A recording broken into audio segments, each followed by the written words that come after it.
Icaré.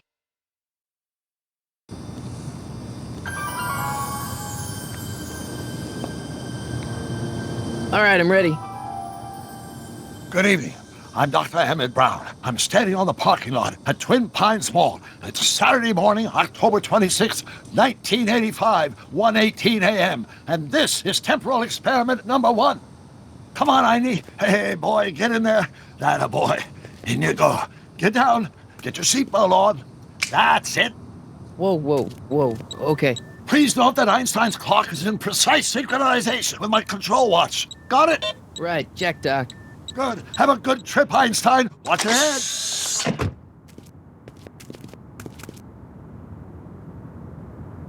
You got that thing hooked up to the car? Watch this. Yeah, okay. Got it.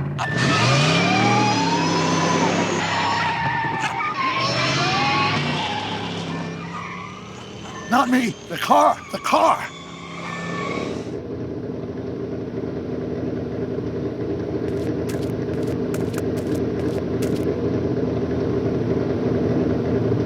If my calculations are correct, when this baby hits 88 miles per hour, you're gonna see some serious shit.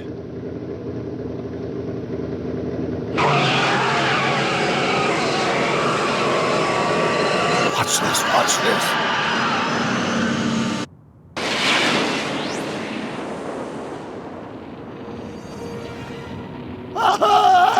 What did I tell you? 88 miles per hour! The temporal displacement occurred at exactly 1:20 a.m. and 0 seconds!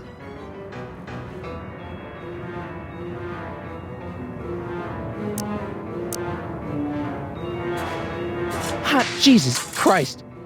Jesus Christ, Doc, you disintegrated Einstein! Calm down, Marty. I didn't disintegrate anything. The molecular structure of both Einstein and the car are completely intact. Where the hell are they? The appropriate question is, when the hell are they? You see, Einstein has just become the world's first time traveler. I sent him into the future. 1 minute into the future, to be exact. And at precisely 1:21 a.m. and 0 seconds, we shall catch up with him and the time machine. Wait a minute, Doc. Are you telling me that you built a time machine out of a DeLorean? The way I see it, if you're going to build a time machine into a car, why not do it with some style? Besides, the stainless steel construction made the flux dispersal. Look out!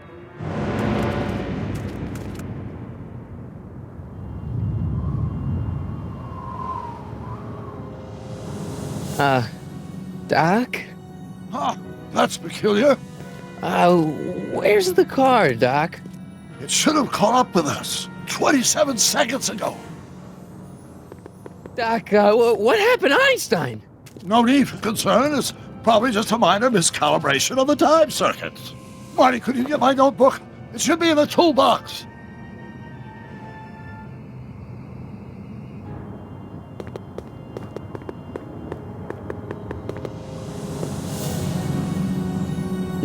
Notebook.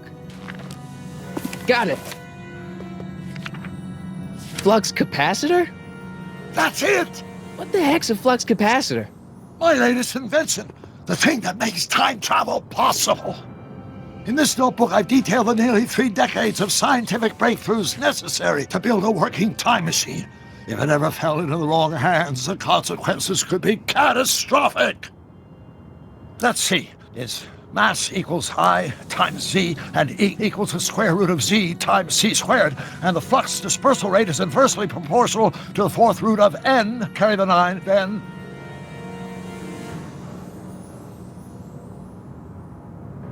Doc, something's way off here.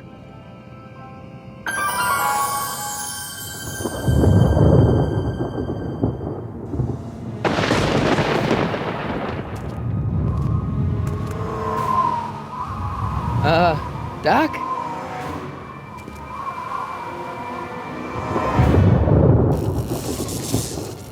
Great Scott! Doc, what is it? I've made a horrible mistake.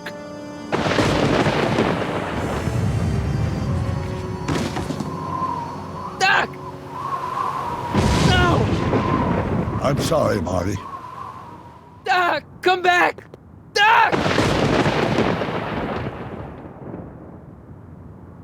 Doc!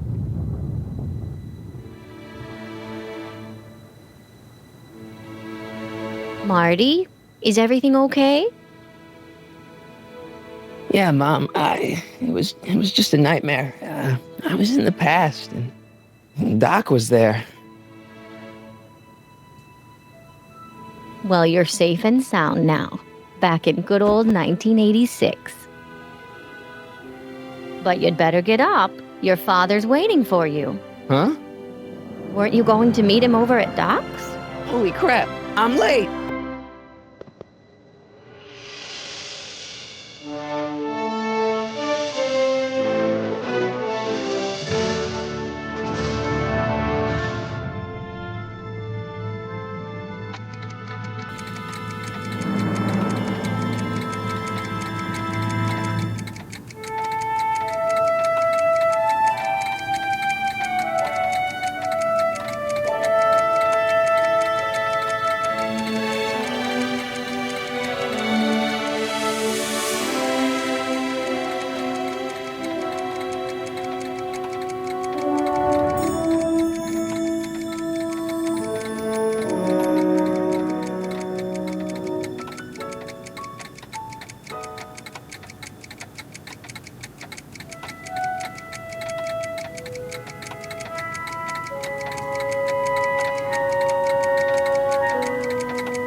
Dad, are we too late to stop the sale? Better late than never. You wouldn't believe how much rare stuff there is back here. That's Doc stuff. The city has no right Now, to. son, I know you're upset, but your friend's been gone for months, and the city really seems hell-bent on using his land for that new parking garage. And, hey, is that a first edition Jules Verne? It's just not fair. But at least things can't get any worse. Hey, Marty! Hi, Biff. Come to see if the old crackpot had any buried treasure? Nah, I guess I'm just remembering.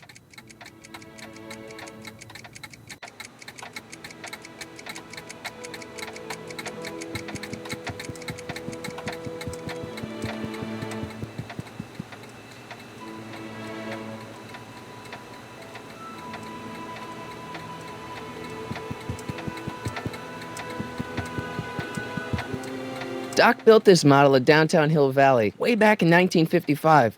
The clock tower in the courthouse even works. What the? Is that Doc's notebook in there? Hey, that looks just like the courthouse.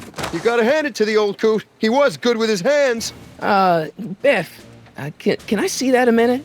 This would look great in my fish tank. Give the old carp something new to nibble on.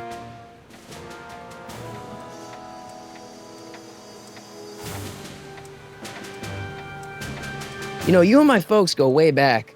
Yeah, so? So how about letting me have that model courthouse, for old time's sake? No, I think I'll keep it. Give it here, Biff. Well, well, look at what we have here.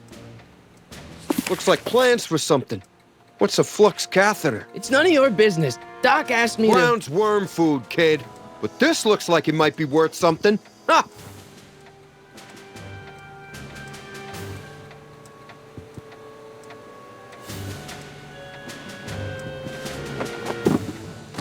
Hey, let me try, Marty. Now, Biff, let Marty have his turn. You got it, Mr. McFly.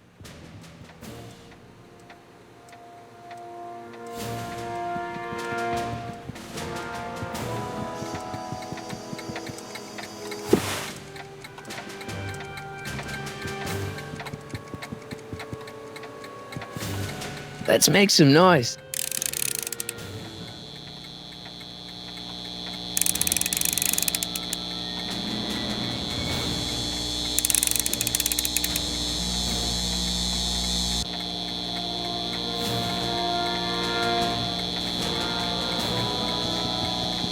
Hey, Dad, why's my guitar got a price tag on it? Sorry, son. Must have been an overzealous clerk. Just pick it up. I'll iron things out with the bank.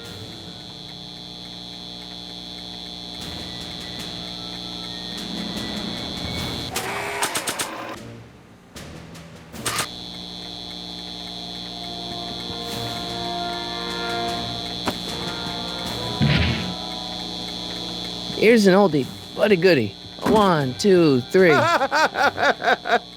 Hey, look, it's Chuck Butthead. Let me show you how it's done. Now, Biff. I think that's Marty's guitar. Oh, gosh, you're right, Mr. McFly. Here you go, Marty. Let's hear a few licks.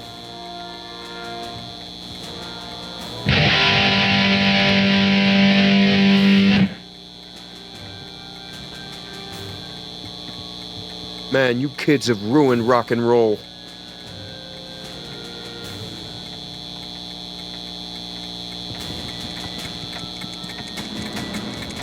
Does nature contrive it so that even with a time machine, you can intervene to prevent your own conception, for example?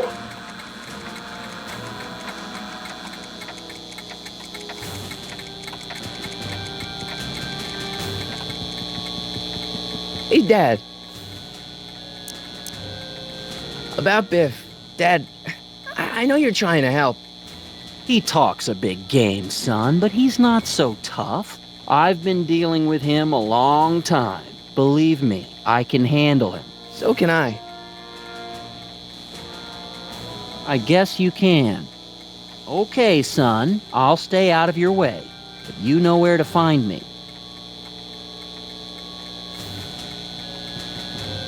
And now, something your kids are really gonna like.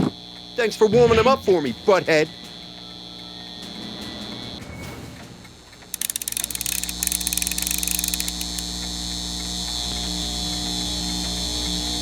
Now watch me blow the lid off this joint. Whatever you say.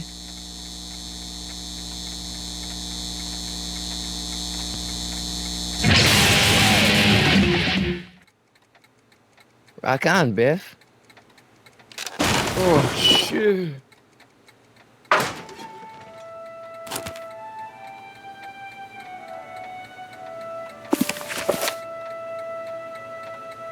Doc, where are you?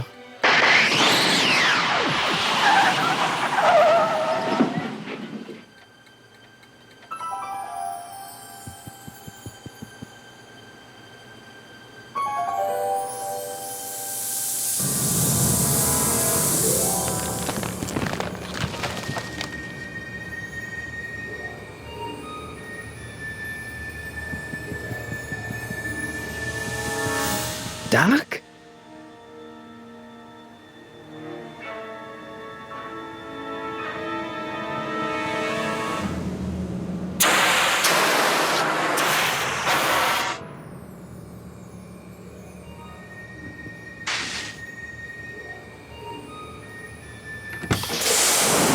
Einstein!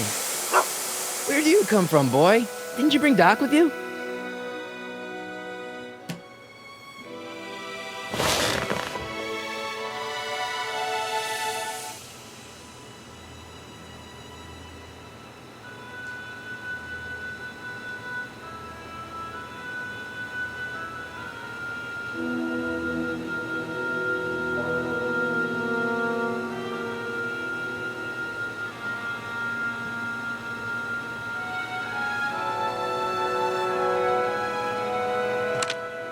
Marty? Ah! Marty, if you're hearing this recording, then the DeLorean's automatic retrieval feature is a resounding success. Automatic retrieval? In case of my failure to return to the DeLorean within an allotted time, I programmed the time machine to jump to these four-dimensional coordinates without me. As you are well aware, time travel is an inherently risky activity, and despite my elaborate precautions, there's always a possibility that I could land in trouble sometime. And that sometime is now, or then, or maybe later. He's in trouble. Marty, you come to my rescue in the past, or was it the future? Anyway, I'm relying on you to do it again. Please take the DeLorean back, or forward, to whenever it is I'm stuck in time. When you you get there, I'm sure you'll figure out what to do. That's it? Aren't you gonna tell me when that is? Just go to the date specified on the time circuit readout under the heading marked Last Time Departed. Good luck.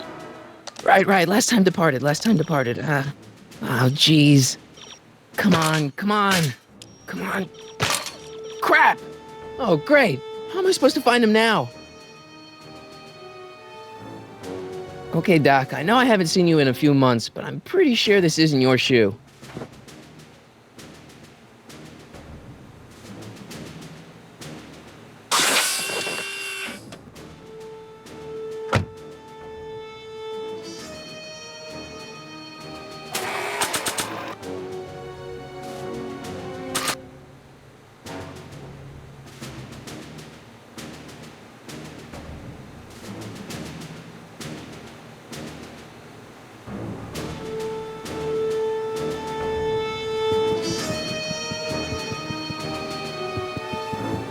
What do you know about this shoe, Einie? Great Scott! I think he's onto something.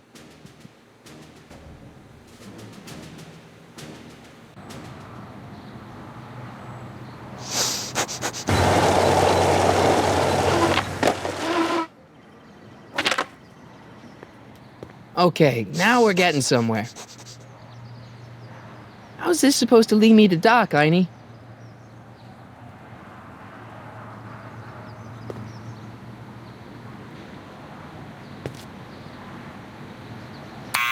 Step away from the door! Ah! Now, let me get a look at you. Einstein, come on! Just as I suspected. Hooligans! Get along now! Scat!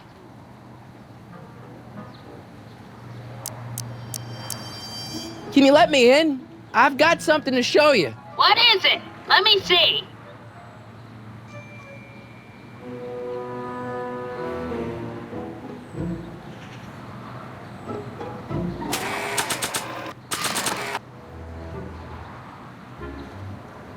A shoe? Now what would I want with a... Huh? Stay there!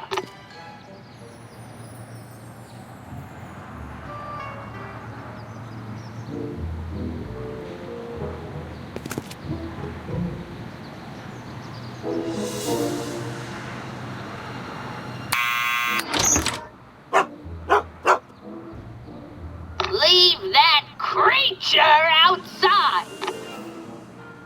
Sorry, Einstein.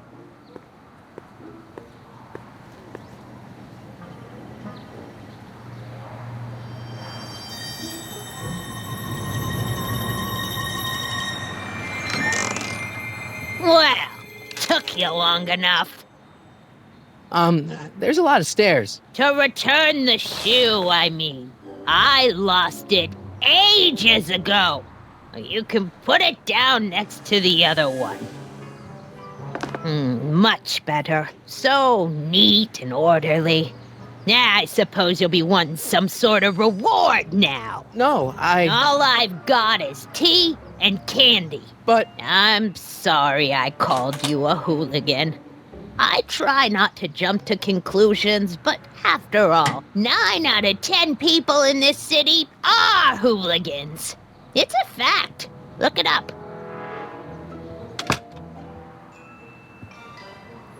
Have a seat, Sonny.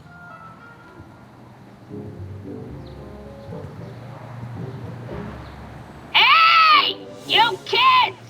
Put out those cigarettes!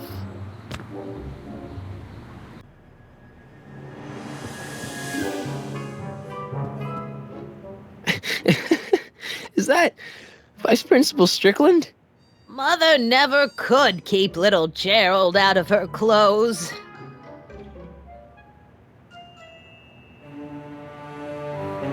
Marshal Strickland. My grandfather, gunned down by Mad Dog Tannen over 100 years ago. That's not how I remember it.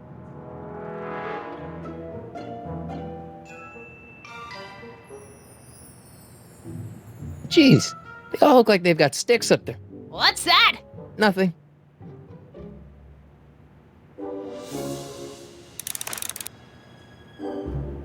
Jeez, they all look like they've got stick. What's that? Nothing. Jeez, they all look like they've got sticks up there. What's that? Nothing.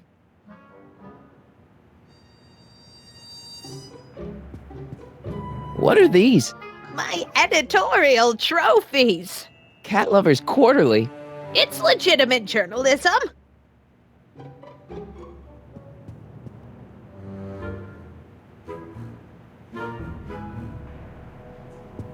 Jeez, they all look like they've got sticks up there. What's that? Nothing.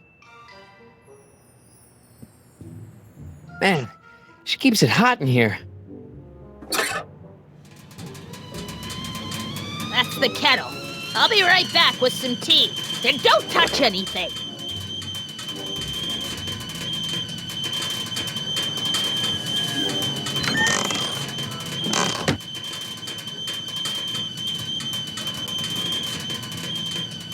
Hey, mind if I use your binoculars for a sec? Go ahead, dear. Man, these are powerful. I could see Biff going into the video store. Yeah, you wouldn't believe the filth that boy watches. Yeah, he's nothing but an out-of-control hedonist, just like his father. If there's a clue to finding Doc out there, I'm not seeing it. I don't even know where to start looking. Mind if I take a look? Go ahead, dear. Hey, there's Jennifer's mom coming out of the market. Mrs. Parker? I find it curious that she always uses the same strapping red-headed bag boy. Don't you? If there's a clue to finding Doc out there, I'm not seeing it. I don't even know where to start looking.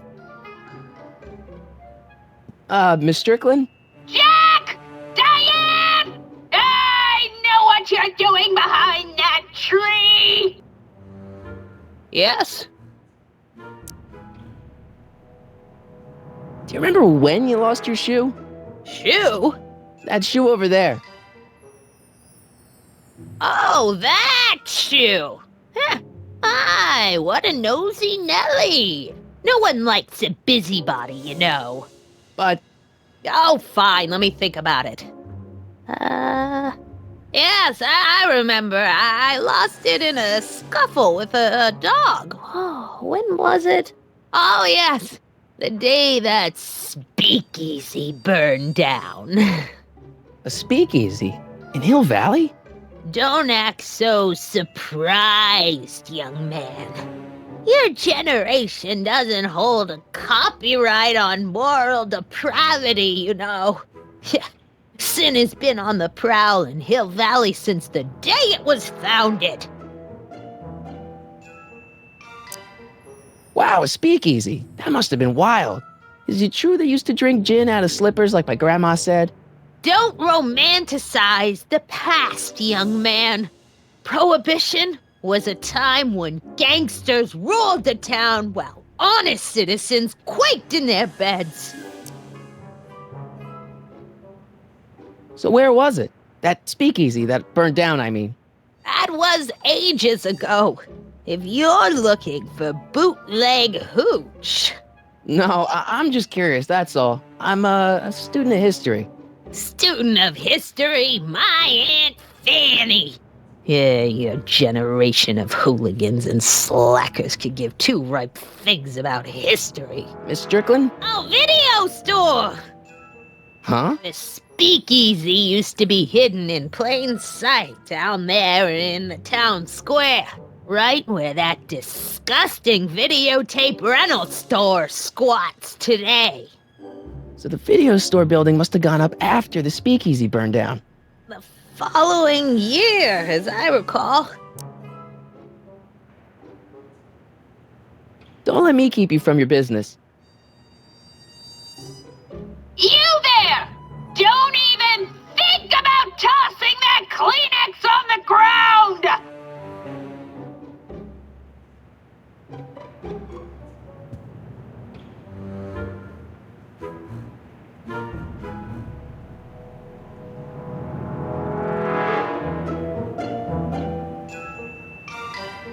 Rebuilt in February 1932. So the fire must have happened before then. But when? I need a date. Don't look at me. I'm far too old for you.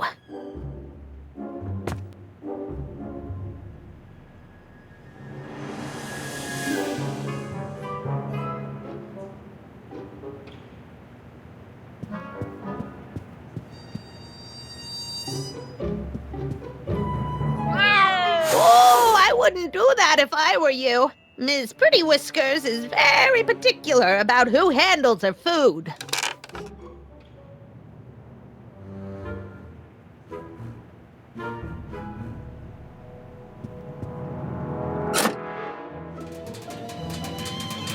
There's the whistle! Surely the water's boiling by now.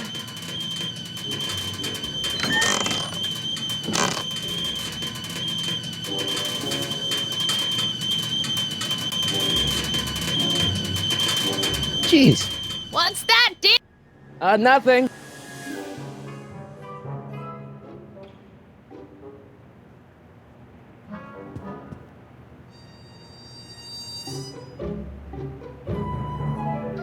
Yeah, that's peculiar. The water still hasn't come to a boil.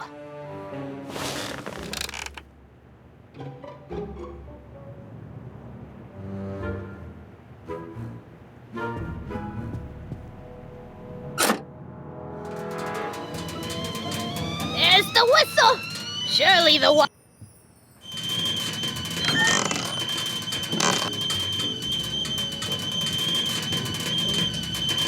Let's see. Ground broken on site of former speakeasy. Singer vanishes. Hill Valley Expo delights crowd. Soup kitchen exposed. Here we go. Speakeasy arsonist slain. Legal procedure gave way to old-fashioned vengeance last night when a mob descended on the Hill Valley police station. The suspect in the speakeasy arson case, a drifter known as Carl Sagan, was pulled from his... Carl Sagan? It's Doc! Killed by a mob. What's the date? June 14th, 1931. Jeez, I gotta rescue him. My newspapers! Sorry, Miss Strickland. Let me... No! You've gotten my history out of order! Oh, do you know how long it'll take to fix what you've done? Oh, get out! Get out! Get out! Help! Police! I'm being attacked by hooligans!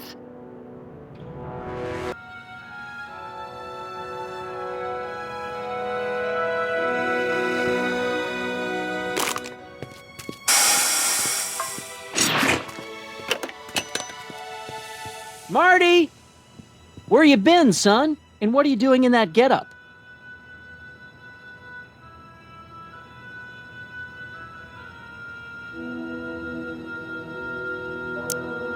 It's a costume. Tonight's the big Halloween party. Halloween party? In May? Never mind, you don't have to explain. I'm sure whatever it is you're up to, you know what you're doing, right? I hope so. Hey, sometimes you gotta go out on a limb for the ones you love, right? Wish my dad had understood that. You won't stay away too long. You'll barely know I was gone.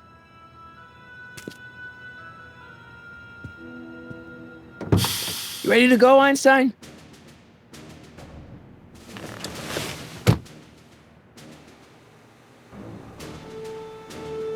I've got to turn on the time circuits first.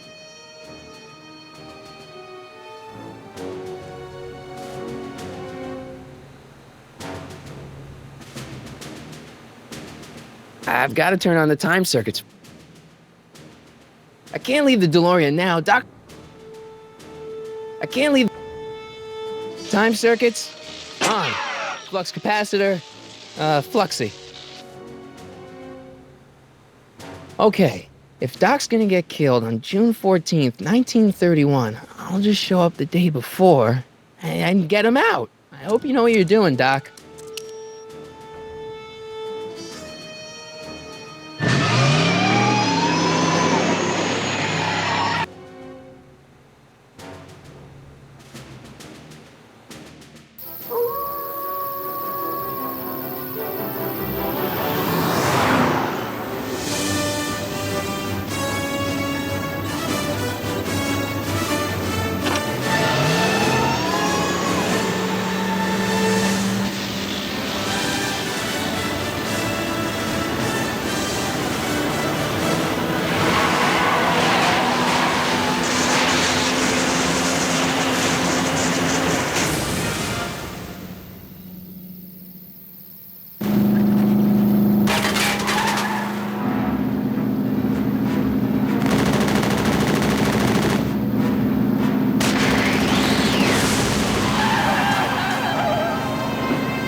Einstein, where'd you go now, boy?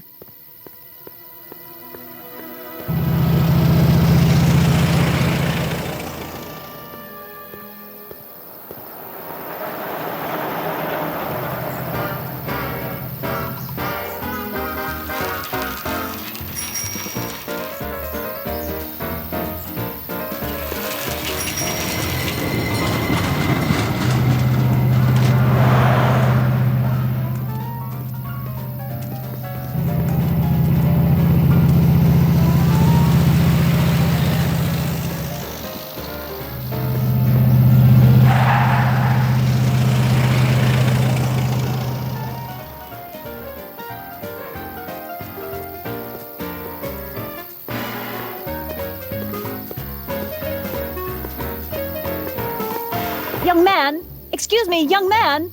Who, me? You're the only man in the street, and I'm looking for a man-in-the-street reaction. Naturally, you know about the explosion that destroyed this illegal gin establishment.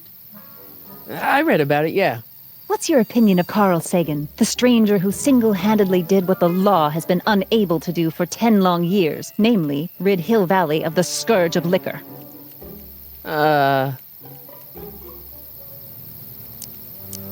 You can mark me down as a supporter. The young man said, flashing a boyish yet virile grin.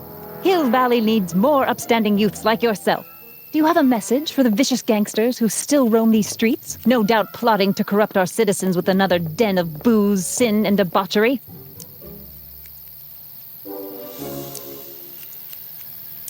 No, not really.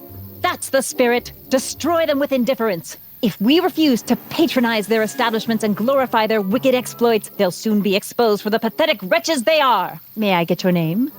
Yeah, it's...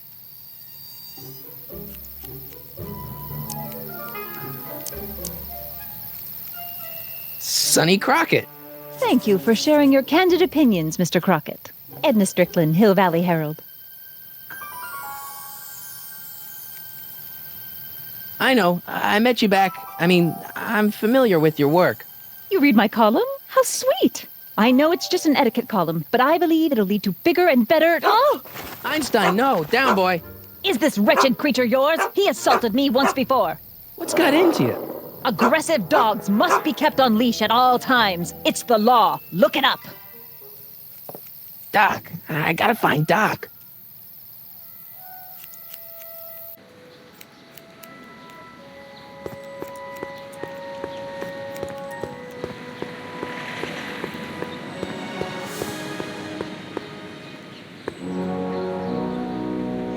I guess this is where the speakeasy burned down. How'd Doc ever get mixed up in that?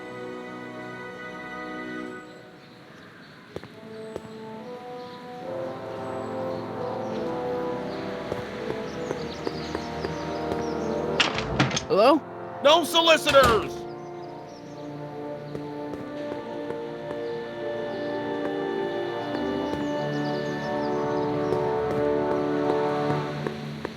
Lamont's House of Ermine. I guess there's not much call for fur coats in the middle of the Depression, especially in June.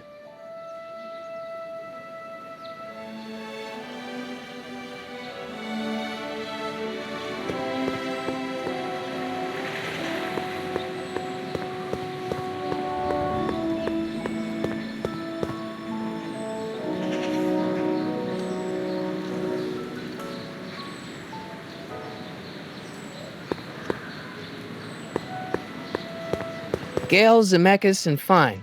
Attorneys at law. No solicitors.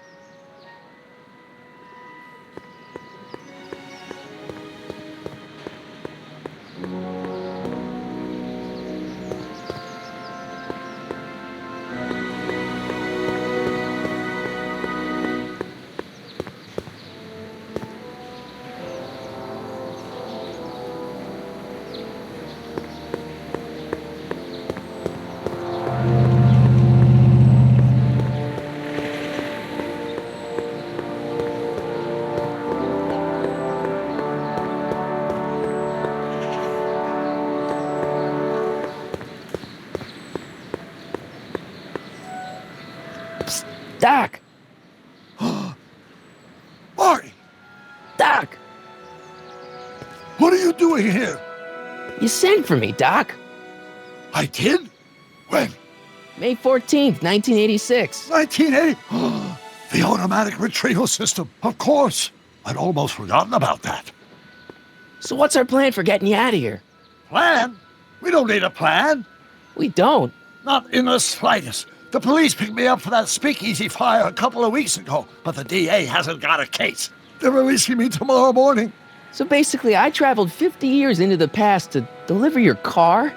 Sorry about that, but it's so wonderful to see you. We have a lot of catching up to do. Yeah, you might want to hold off on that, Doc.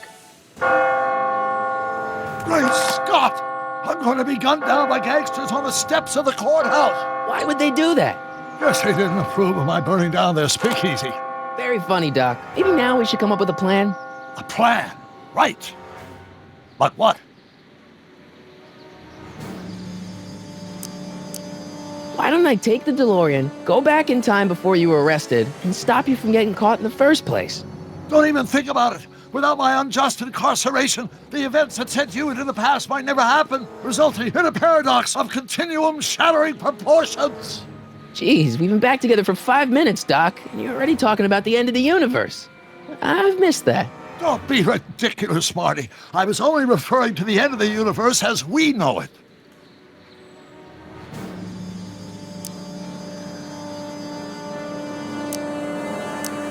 Well, I suppose I could just get some dynamite and break out of jail. No, that's far too dangerous. Not just to me, but to random innocent people in the past. The repercussions could be... That's it! What's it? My rocket-powered drill. You have a rocket-powered drill? Not yet. I haven't built it yet. You've lost me, Doc. Listen, a few months ago, my 17-year-old self sent in a patent application for a rocket-powered drill. I abandoned the project after I never heard back from the patent office, but the prototype should be nearly complete. Great, I'll just run back to your lab and... No, I said nearly complete. You'll need me to help you finish it. How the hell am I supposed to sneak a half-finished rocket-powered drill into your cell? Not me! 1931 me! Wait a minute, Doc. You want me to convince your 1931 self to build a rocket-powered drill to break you out of jail? Precisely!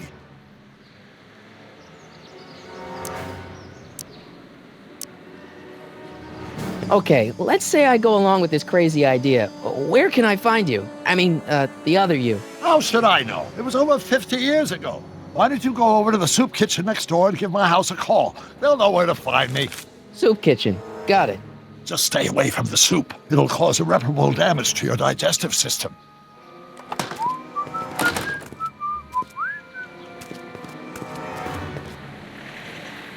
I guess I better get started. Don't worry, Doc. I'll get you out of here in no time. I'm not worried. Once you and my younger self put your heads together, you'll be unstoppable.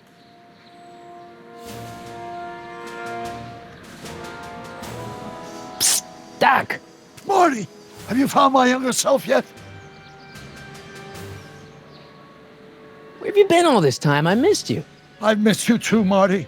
But I thought it was important to let you live your own life for a while, free from the insanity of time travel. I gotta admit, it was nice to not have my family history blowing up in my face for a few months. Besides, I've been busy raising my own unpredictable teenagers.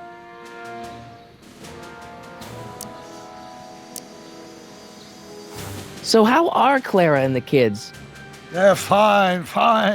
Right now we're trying to decide where to send Jules and Vern to college. Clara prefers the 2020s, but I'm partial to the 1960s. We're planning on visiting you and Jennifer in 2011 soon. Me and Jennifer? In 2011? Oh, forget I said anything.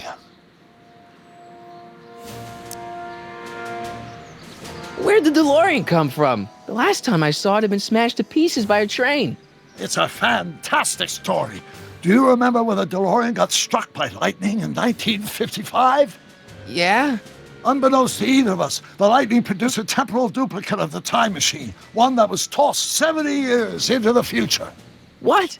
I found out about it during a trip to 2025 and recovered it just in time to stop Griff Tannen from vandalizing the time stream. Heavy. So that DeLorean... is for all intents and purposes the exact same machine as the original, plus or minus little bells and whistles I've added over the years, of course. Not the best choice of words, Marty.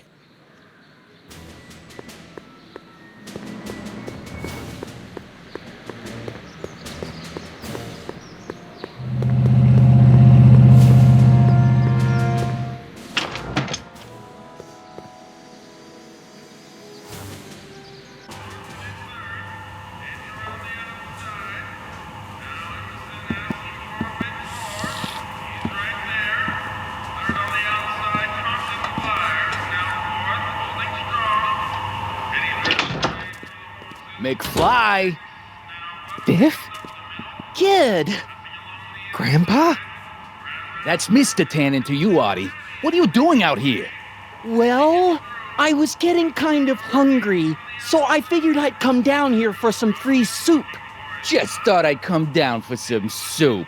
Think, McFly. The DA's throwing around subpoenas like Babe Ruth. I don't think Ruth's a pitcher anymore. Shut it. If one of those subpoenas landed in the hands of my number cruncher, I'd be in a whole lot of trouble. I could even get sent up the river.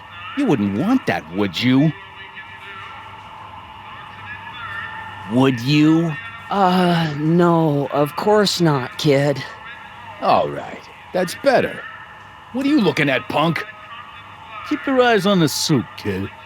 Well, what? what are you still doing here?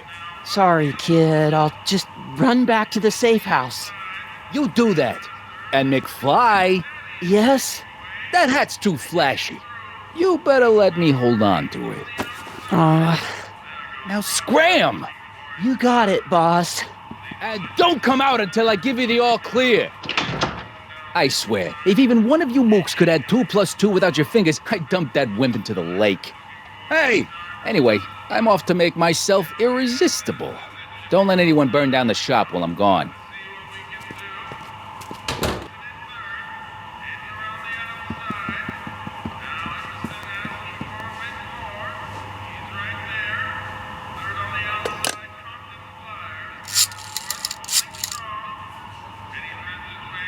Brown residence. Hi. Do you know where I could find Emmett Brown? Young Master Brown is currently tending to his clerking duties at the courthouse. Who may I say is calling? The courthouse? Doc never told me he worked at the courthouse.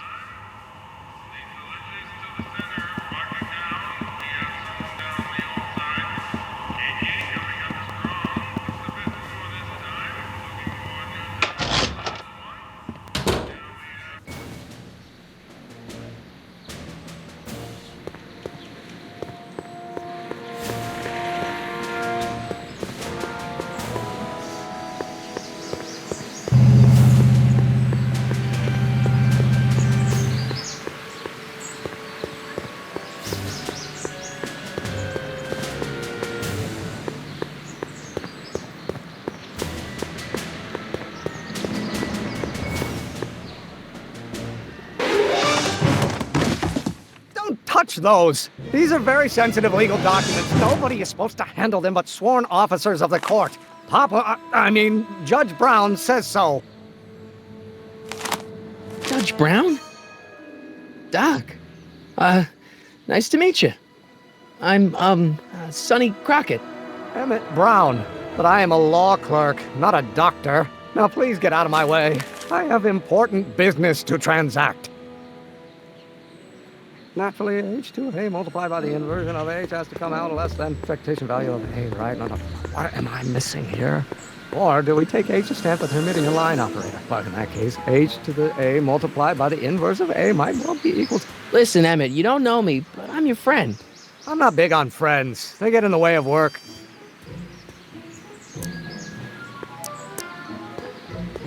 Listen, I understand you're working on a new invention in your lab. Invention? You must have me mixed up with somebody else. I'm in law. I have absolutely no interest in science. Newton. But how many newtons are required to maintain a constant mass if acceleration is reduced by the inverse of its derivative of the speed relative to the speed of light? Oh, with respect to h.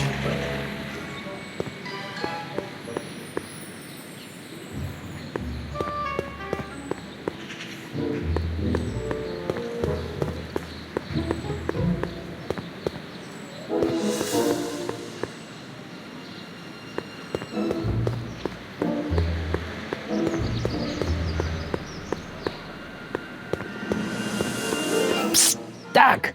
Marty, how goes the escape plan?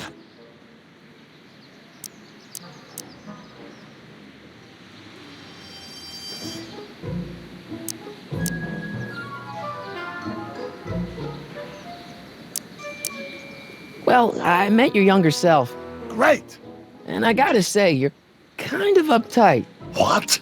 You won't even talk to me. I find that hard to believe. Tell me what happened. Why does your younger self mutter all the time? Muttering? Why would I be muttering? I never mutter unless... The Hill Valley Expo! The Expo? Yes, the Expo. How could I have forgotten? In a few months, the younger me will put on a demonstration at the Hill Valley Exposition, my first public foray into the world of science. Everyone in town will be there, including a number of noted inventors who shaped my career. So, it was a big success? No, it was a miserable failure, but it was a spectacularly miserable failure, one which marked my transition from an amateur garage scientist into a professional seeker of truth.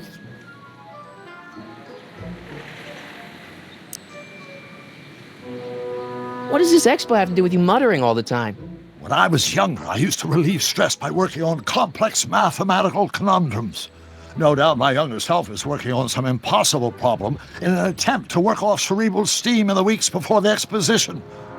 What was I muttering about? I don't know. H to the something with an inverse of something else. I'm not so good at equations. That's too bad. I bet if we could solve my younger self's problem, he'd be more inclined to listen to you. Okay, but don't forget we're on a bit of a deadline here.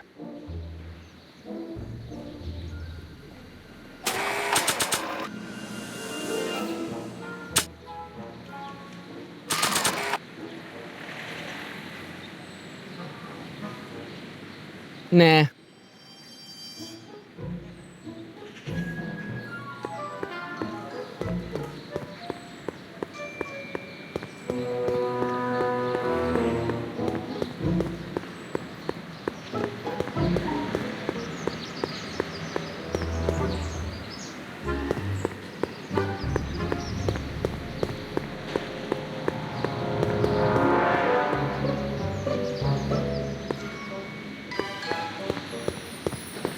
I better not. Those lawyers sound kind of nasty.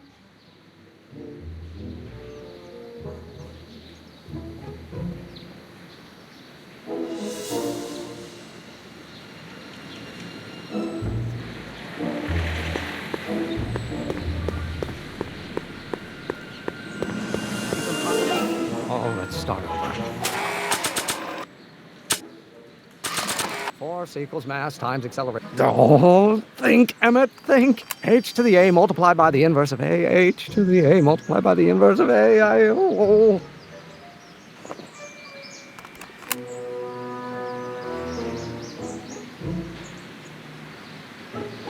Of course, that's Newton. But how many newtons are required to maintain a constant massive acceleration is reduced by the inverse of the derivative of the speed relative to the speed of light.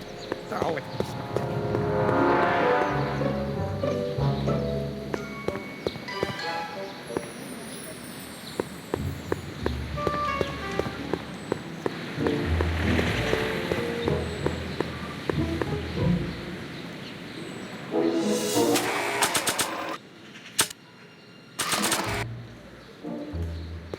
So, Doc, does this ring a bell? Oh, think, Emmett, think. H to the A multiplied by the inverse of A. H to the A multiplied by the inverse of A. Good grief! Is that me? I sound so... Young? I was going to say intense. I forgot how wound up I used to get. Yeah, but what are you muttering about? Oh, that's easy. It's Ivanov's conundrum. Just tell my younger self that H equals the Hamiltonian operator. Won't giving him the answer mess up the time stream? Only if it turns out that reality is actually nothing more than a holographic illusion created by the interplay of subatomic particles on a vast two-dimensional membrane. So... It'll be fine.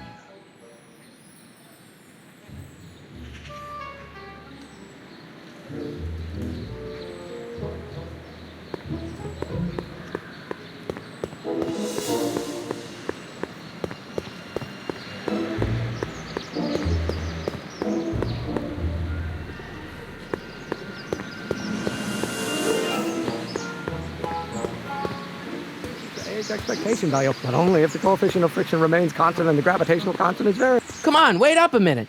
You again? Can't you see I'm busy?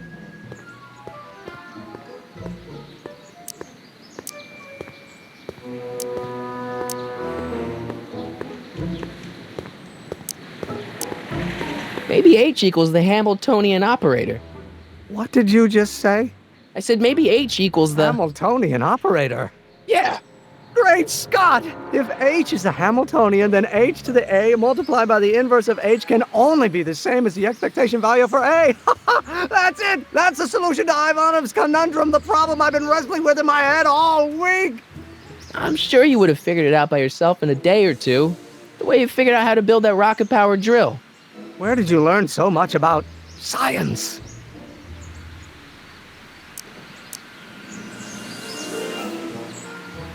Well, it's like this. You know about my rocket power drill? Then there can only be one explanation. What? You're from the patent office. I confess I didn't quite know what to expect when I sent the paperwork, but I never expected this. Welcome! I'm at your service. What can I do for you? Can I see your rocket-powered drill? Of course, of course. Naturally, it's just a scale model, but it's nearly operational. I can show it to you, say, first thing in the morning?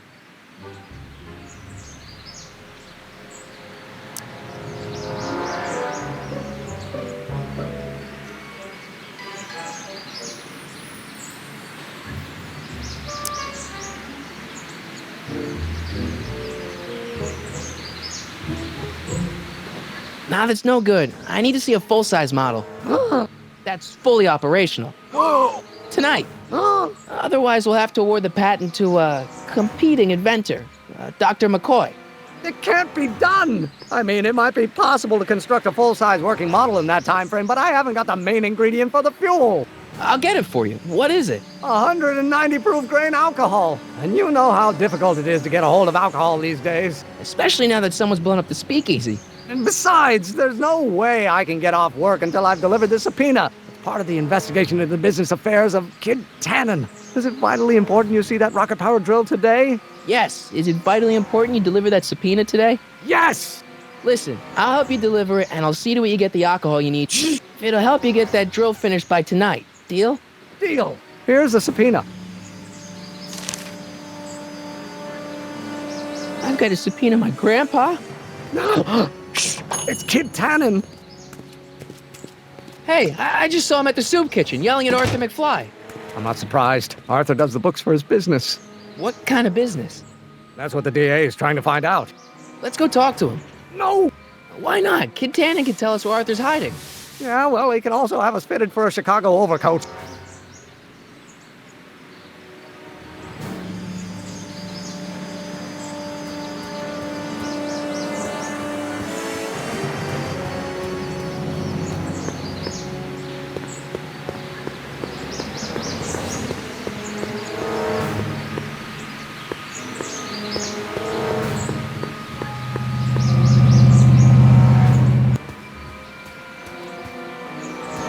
Hey, Miss Strickland. Oh, hello, Mr. Crockett. Try not to draw any undue attention my way. I'm on the trail of a hot new scoop, as we in the newspaper business say.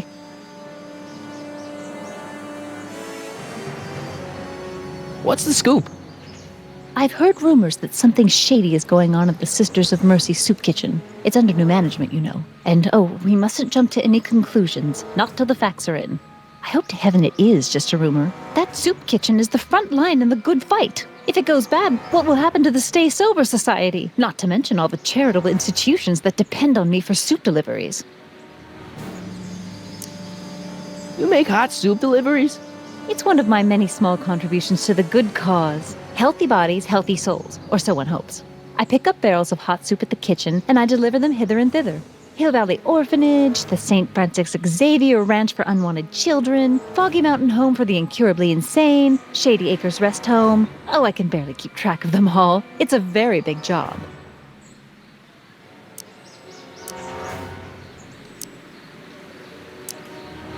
Hey, I can help you deliver soup. I donate a lot of time to charities. Oh? Which ones? The, Mario Brothers. Ah, yes. The Italians do so many good works. If you'll just fix it so I can pick up the barrels of soup. Now hold your horses, let's not get overeager. I drive the soup cycle in this town, and I'm not about to turn it over to an upstart. But if you're well connected with the local charitable institutions... Yeah? You can let me know when they're running low on soup.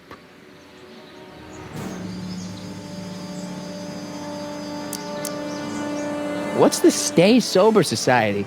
You haven't heard of the SSS? They do the most marvelous work, taking hopeless drunken bums and turning them into former hopeless drunken bums. I'm one of the founding members. And not to say that I was ever, well, you know.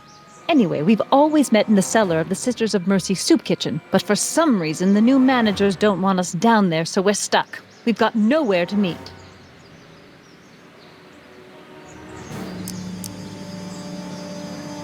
I know a place where the Stay Sober Society can meet. Oh? Where? The Brown residence. You mean Judge Brown's place? Yeah, I happen to be good friends with his son Emmett, and he's told me the judge would love to lend his place out for, good causes like yours. Really? Why, that's the most generous, public-spirited offer I've received in a month of Sundays. Please tell your friend Emmett we accept. The meeting isn't due to start for a little while, so that'll give our people some time to set up. Oh? Where?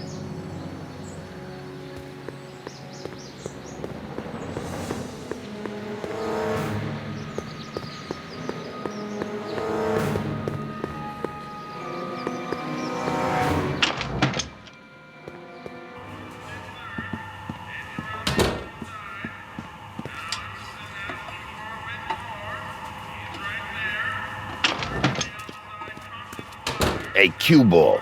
What? The truck just arrived with a fresh shipment of, soup. Soup? Well, this is the regular soup, and this is the special soup. Right. Special.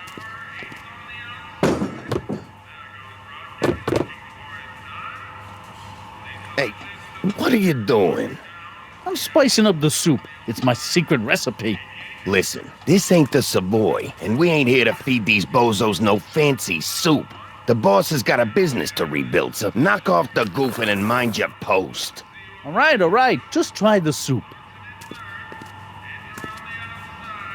Well? I can see why you want to keep this a secret.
There's no way I'm gonna keep that door open without some help.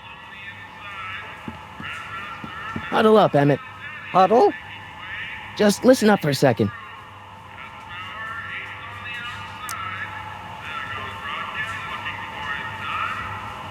Emmett, I can't get into the door over there. Those tables are jamming it shut. The door? So your plan is to just waltz in there and take a barrel of alcohol? No, of course not. That would be stupid, right? I'll say. Still, I'd like to get that door open. I can't do anything from out here. Well, it's a simple matter of physics. A lever, some sort of stop. Let me see what I can come up with.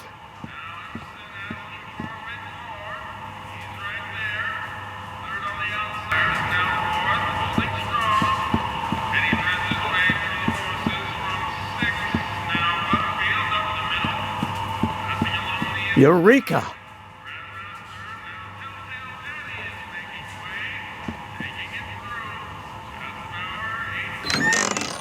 Hey, where do you think you're going? The kitchen? The kitchen's for management only, rummy.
Excuse me.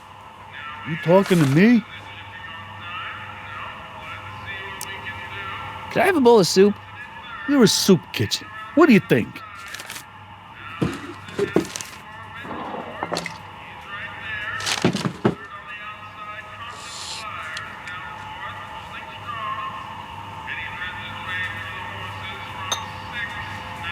What kind of soup is this? It tastes like... Scrolle ribolita? I was gonna say week-old cabbage. Everyone's a critic. Look, all I got to work with is this 2-bit soup in a barrel and spice rack that hadn't been restocked since the Coolidge administration. What do you think I should do to perk this slop up? Let's see. Have you tried... salt? Salt? What do you think, it's too bland? Too mild? I didn't put too much pepper in it, did I? I just think it could use a little more salt. No accounting for taste these days.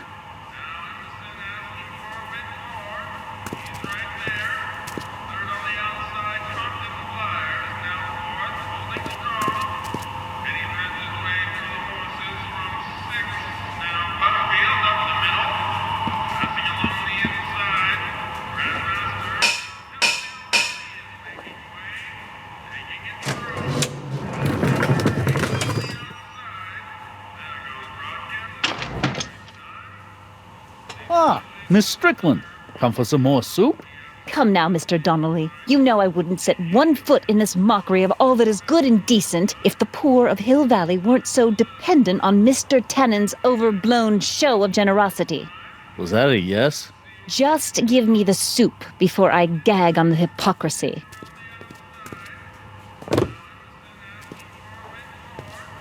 I'll tell the boss you said hello. I'll just bet you will.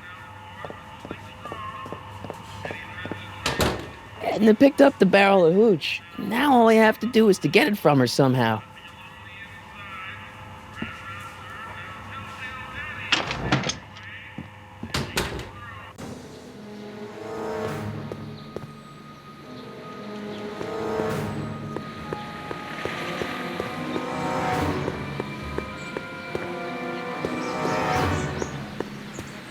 Hey, Miss Strickland. Oh, hello, Mr. Crockett. I'm afraid I haven't much time. The meeting of the Stay Sober Society is due to begin very soon. As a matter of fact, I do know a local charity that's running low on soup. Oh, who?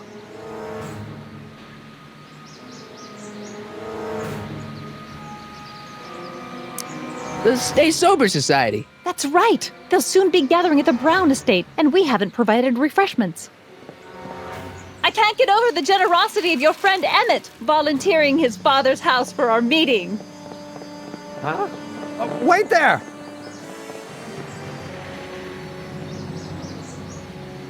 Sonny! What in the name of Thomas Alva Edison do you think you're doing? Don't you get it? You need alcohol to run your drill, right? Those bootleggers at the soup kitchen won't let us get our hands on any of their hooch. But we can get Miss Strickland to pick it up for us and deliver it right to your door. No, out of the question. Why? I can't just let strangers invade my parents' house. What do we know about these people? They're sober. It says so right in the name. Well, okay, but Pop needs his peace and quiet at the end of the day. This meeting is sure to be too noisy for him. They'll be quiet. You'll be quiet, right? Oh, yes! I play my tambourine very softly. You hear that? Yes, but... But what? But it's still impossible.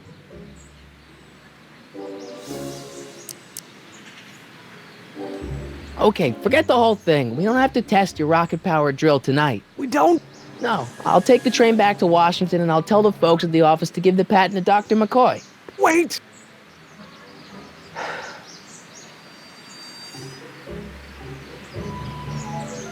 You will instruct the members of the society to wipe their feet before they come inside. Then you are Emmett Brown. I thought as much. You have such a righteous face. Edna Strickland, I don't know how to thank you for your generosity. Pleased to meet you. The feeling is mutual. I've got a bad feeling about this. You worry too much, Emmett. Now all we gotta do is serve that subpoena, and we're off to build your rocket drill. And get my patent. Yeah, your patent.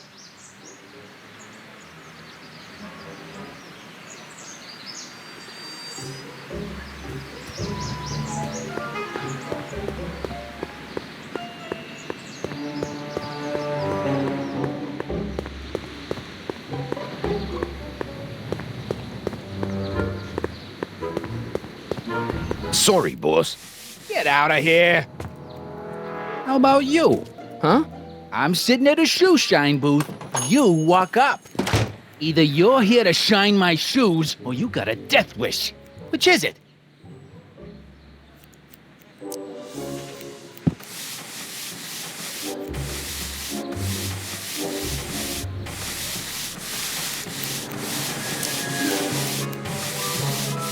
I'm looking for a guy named Arthur McFly. He's my, sort of a relative. Well, he's my employee. He's very busy today. Isn't that Arthur McFly's hat you're holding? It was McFly's hat. Now, it's my peanut bowl. Can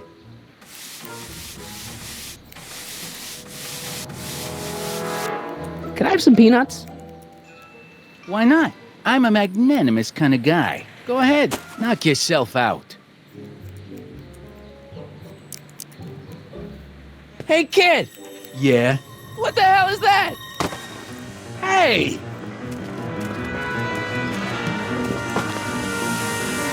What did you do? Oh!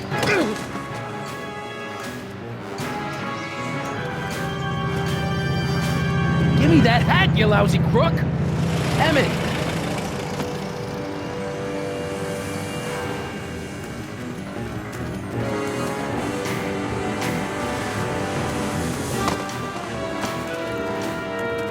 Emmett!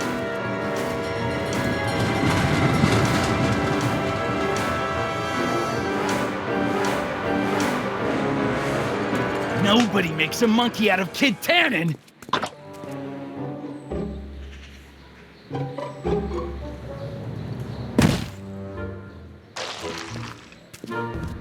Ow! Fix me up!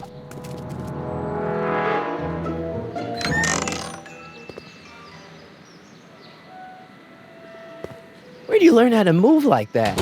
Sandlot football. They used to call me the Streak. Get out!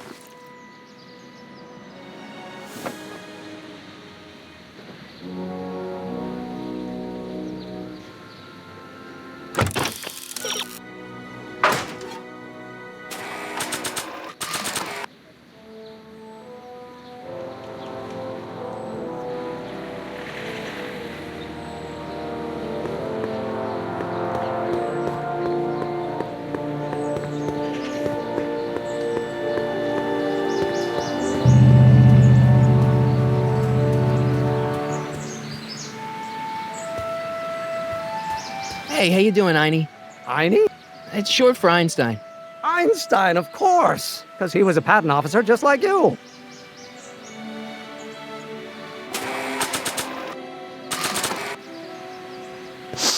Hey, Einie, come here for a sec, boy. Hey, boy, can you find the guy who belongs to this hat? Where's he going? Only one way to find out.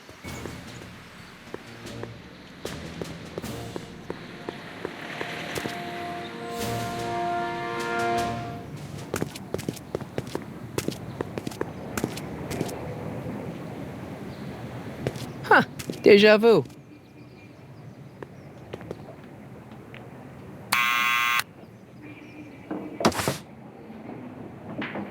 Yeah? Who is it? It's McFly! Shh, I know! Hey, Arthur, can you come down a minute? Do I know you? We've got something for you. It's a subscription to the Accountant Weekly. He won't come out if he knows why we're really here. No, right. I'm not interested. And besides, the boss won't let me leave the room. Sorry, some other time.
Well, well, look who's back! They say rats always return to the scene of the sinking ship. Get 'em, Matches!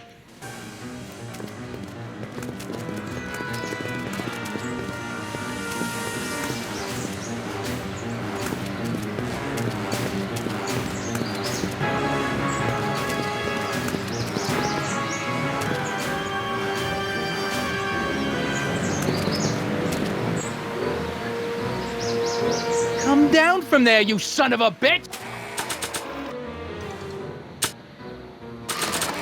Right now! What do you think you're doing up there, you scrawny little runt? Get down here right now! Don't make me angry, Schmucko! Get down here and face the music! You can't get away that easy. Einstein, help! Lay off! Get away from me, you crazy mutt! Go away, dog. We're busy here. Go on, scram. Hey, where'd he go? You let him get away, idiot!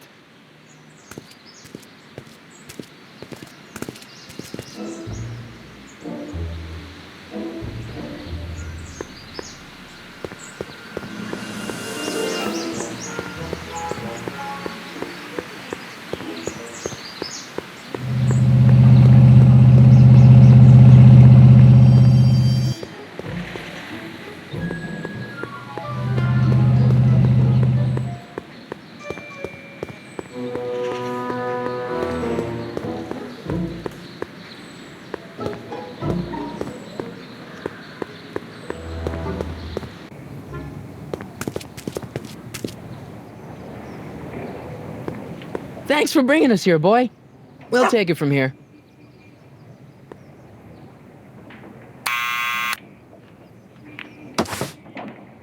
What now?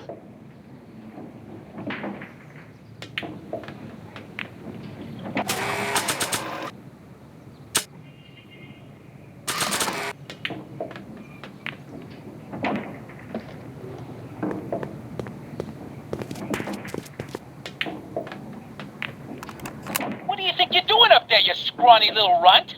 Get down here right now! It's Kid! Right away, boss! Where's Kid?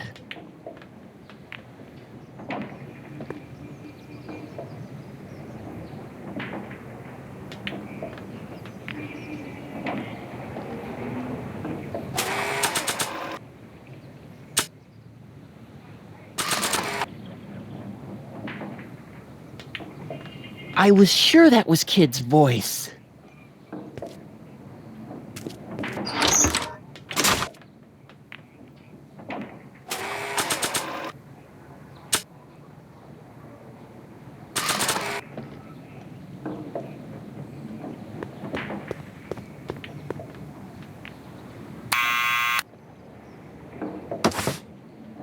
What now?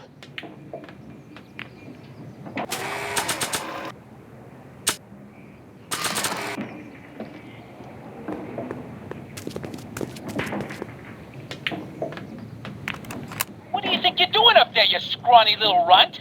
Get down here right now! It's Kid! Right away, boss! Where's Kid?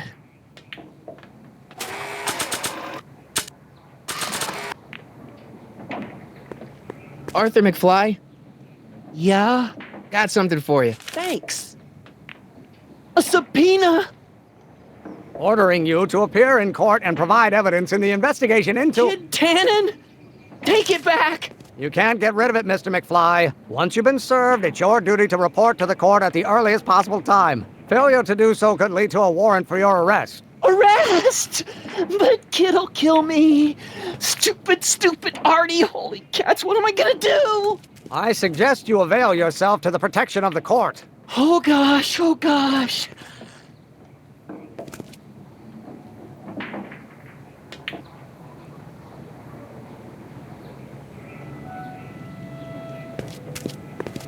Well, we've served the subpoena and gotten a barrel of booze delivered to your house. Looks like we're off to your lab to build your rocket drill.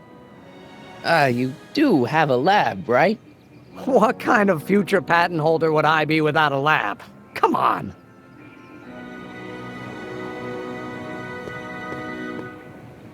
Doc! I'm off to get the rocket drill. Good. Come on, let's go. Time waits for no man.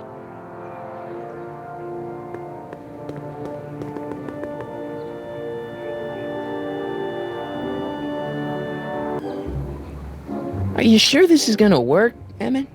Don't let the ramshackle nature of my laboratory fool you. If all goes according to plan, we'll soon be in possession of the most powerful rocket fuel known to man. That's great. How? Well, it's very simple. This crankshaft induces a powerful direct current into the electrolysis chamber, producing hydrogen, which must be periodically released into the primary distillation barrel. While tending to the hydrogen, we'll also need to regularly sprinkle these shredded protein flakes into this aquarium of tuber bacteria to generate the necessary nitrogen to catalyze the reaction. Cool. Oh, hot! Extremely hot! The temperature of the reaction must be kept at a steady temperature of 623 degrees Kelvin by carefully pumping these bellows. Any questions?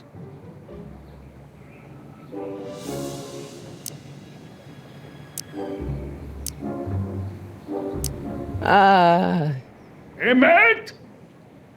Why is there a brace of drunkards gathering on our lawn? Sweet fancy Moses, it's my father! So? So, he doesn't know I'm engaging in acts of scientific exploration in here. He thinks this is where I go to pour through my law books. Oh. You tend to the reaction. I'll try to get rid of him. Tend to the what? Can't we just start over after he's gone? It's too late. The reaction's already started. Don't worry. I'll try to help you out where I can. But... coming, Father! Father! Don't you father me, child. Law may be your burning passion, Father, but it is not mine. If you know what calls, someday you are going to know.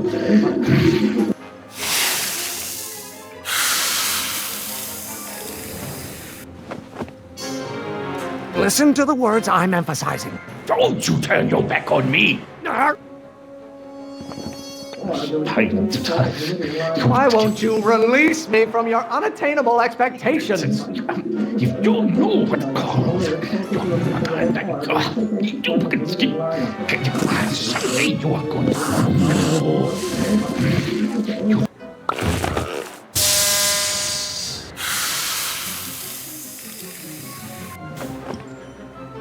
What did you do?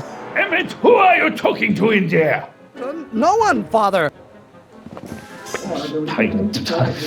There is a flame inside me that cannot be quelled by your legalistic gobbledygook, Father.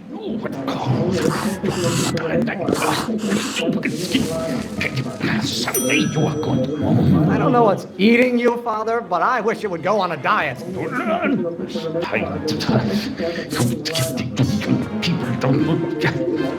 If you know what calls, don't you have a release valve on your mouth somewhere? Someday you are going to know. You will have to learn. Excellent. Now twist the valve there. Great. We're about a quarter of the way home. Emmett, get back here! Oops. You're going to find out. You know who invented fire, Pop? I don't know either, but you can be damn sure it wasn't a lawyer. Hey, you have children, and you will look. I don't. Pressuring me to be something I'm not.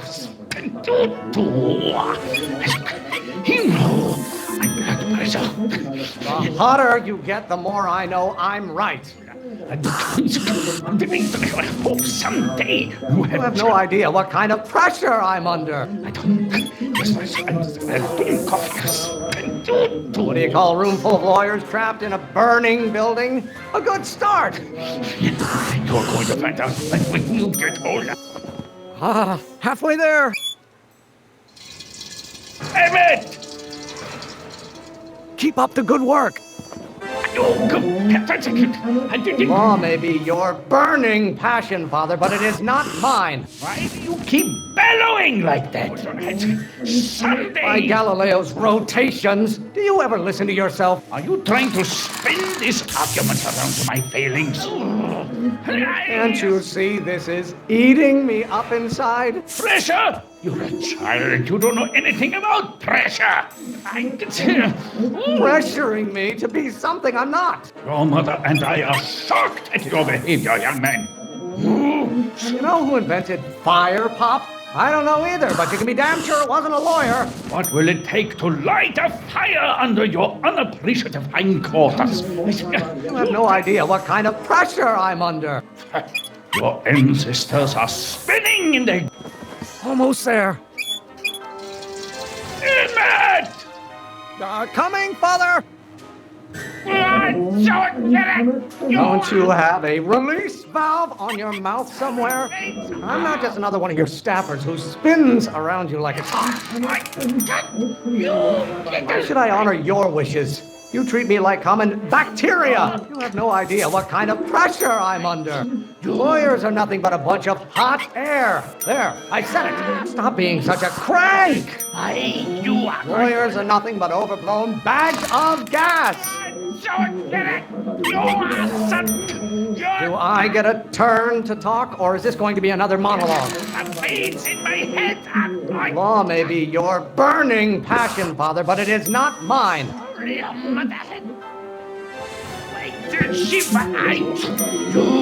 don't like my performance at the courthouse, then fire me.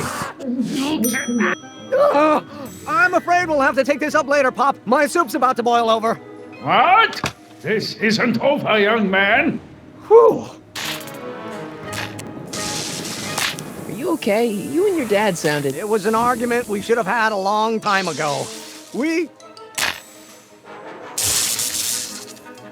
No! Oh, what?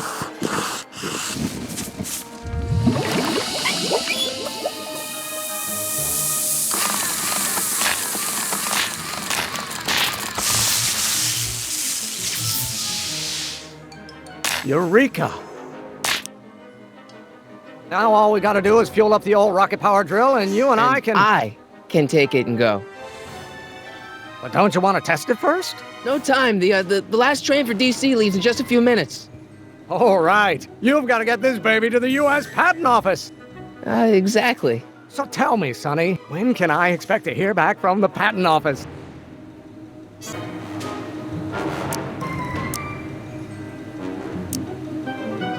Oh, in about, I'd say... I can't. Huh? Emmett, I'm not from the patent office. I don't understand. I lied to you, but I didn't want to. It was the only way I can get you to trust me. See, there's somebody who's in big trouble. Someone very important to me, to both of us. I can't tell you who, but I need to save him tonight, and I need your invention to do it.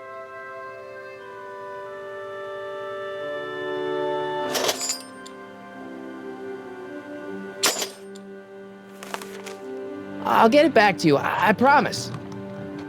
And, Emmett, you're gonna be a great inventor.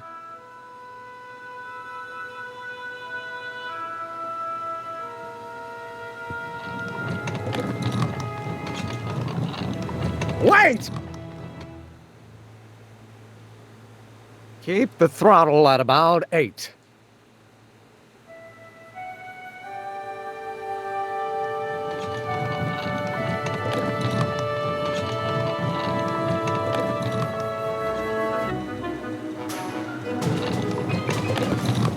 Okay, Doc, I got the drill. Now let's get you out of here. Come on, start.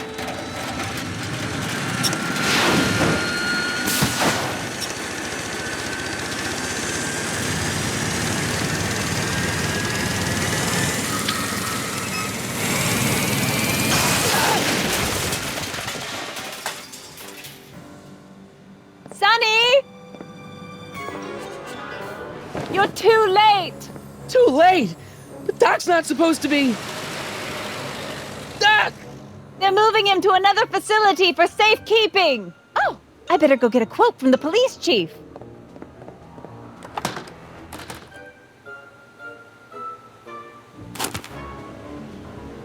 Paddy wagon intercepted. Suspect slain. Then they're still after him. But how am I gonna rescue him now? At least the rocket part came out of this in one piece.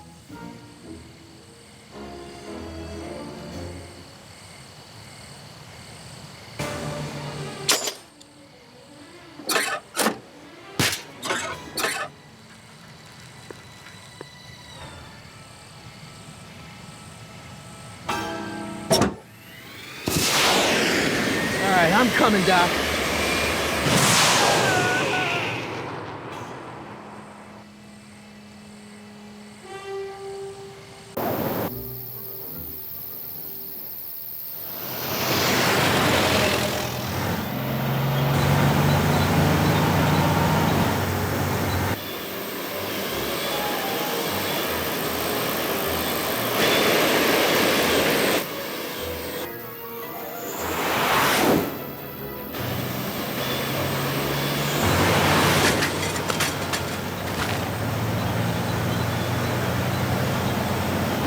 You're still in danger, Doc. I've got to get you out of here. What's that? I said you're still in danger. Never mind, never mind. Get me out of here, and we'll talk later.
What's he doing here?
distraction.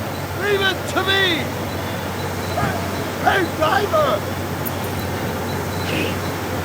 You're driving too fast! Watch how you take those curves! What are you trying to do? Kill me? Not.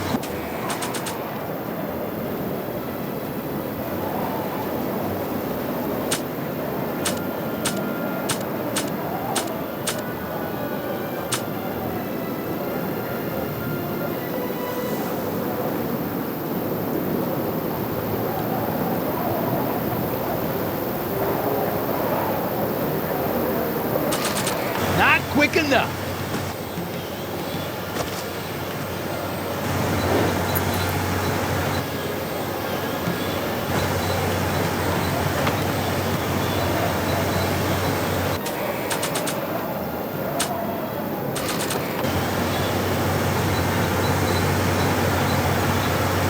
Gotta set up a distraction.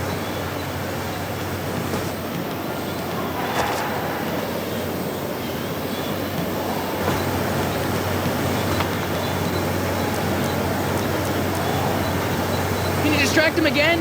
No problem! Hey, driver! I demand to know where you're taking me.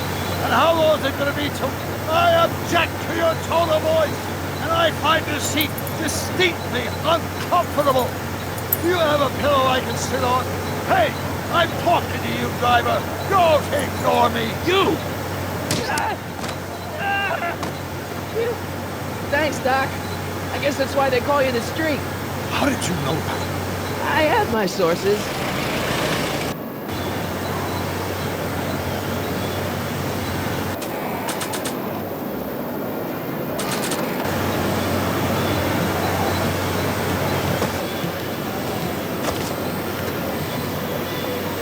Stand back, Doc.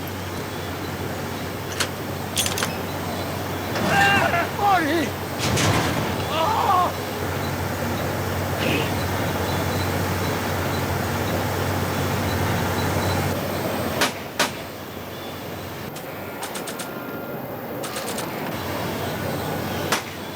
Eat lead, Sagan.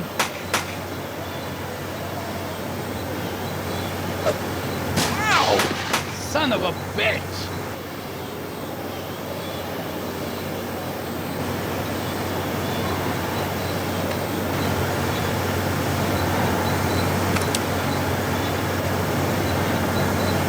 How you doing, Doc? Hang in there!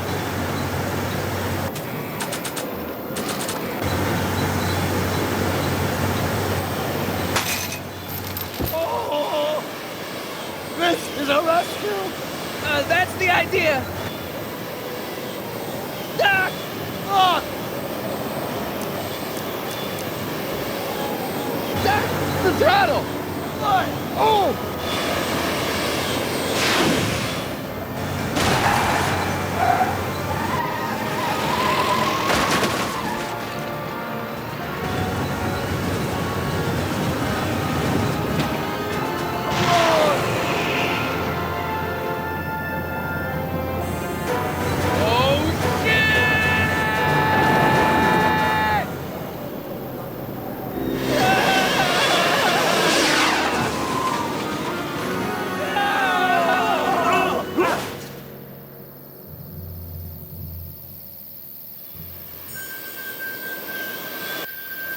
Doc! Are you okay? I'm fine. But I wonder what sorts of bizarre repercussions my younger self's invention of a flying bicycle will have on the timeline. Did you know that would happen? I had a suspicion. I never could keep those rockets from exploding. So, what do we do now? Now we get back to 1986 before our interactions with the past inevitably cascade into a calamitous future. Where'd you leave Einstein? Doc? He's not in the pound, is he? No, but I think we've got bigger problems right now. Great Scott!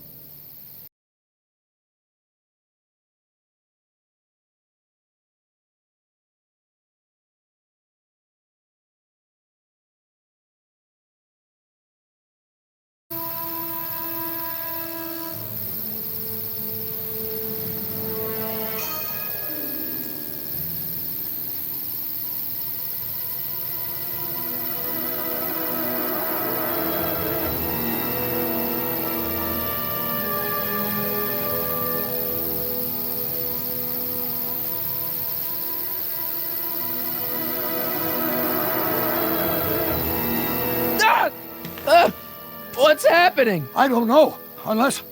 tomorrow's newspaper. Do you still have it? Yeah. Local accountant beaten. Left for dead. Local accountant Arthur McFly was severely beaten and left for dead on the steps of the Hill Valley Courthouse last night. They're gonna kill my grandpa? Tannen's goons, no doubt. Probably in retaliation for Arthur answering that subpoena you delivered. What are we gonna do? I'm not sure what we can do. According to this, your grandfather was dumped on the doorsteps of the courthouse 5 minutes ago. My dad's picture is disappearing. That's the time stream catching up with your grandfather's fatal wounds. Which means your father will never be born, and neither will you, unless...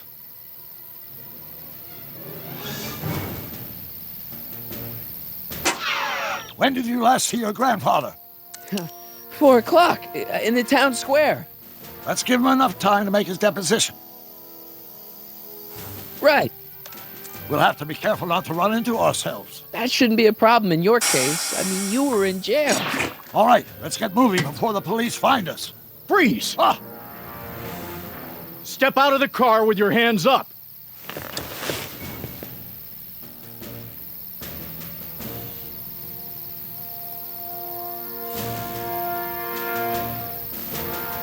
I can't let him know I'm here. What was that? What was what? Crap! I heard something back there. I think you're mistaken, officer.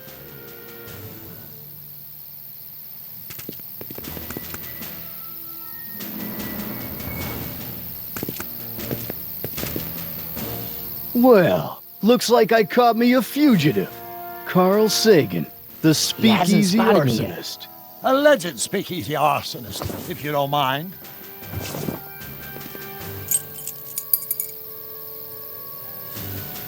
What the heck kind of buggy is that? Stay back. It's a prototype, still untested, liable to blow up at any moment.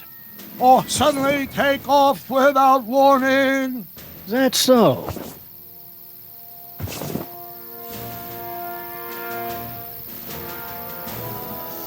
What is it, some kind of foreign job? German or something?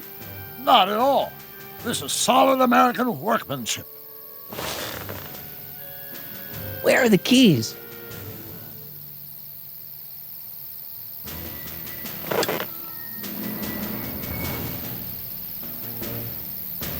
Looks like something out of Buck Rogers. I better get out of here before he sees everybody will me. be driving these babies. There it is again.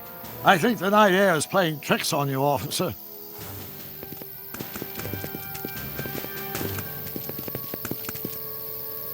I wouldn't be surprised if there's a promotion in this. You're getting to be a valuable commodity in Hill Valley. Well, that's very gratifying to hear. I hope you don't mind cooling off a few minutes till reinforcements get here. I don't mind, but the car may have other ideas.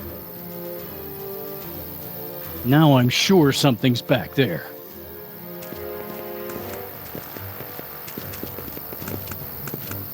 I'd like to get a closer look at that getaway car. What's that? Off in those bushes. Huh? I didn't hear anything. I thought it was my henchman returning, but your problem.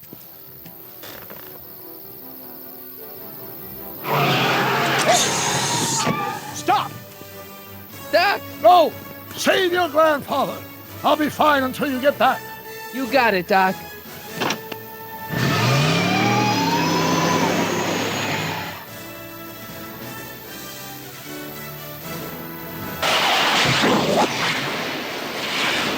What was that?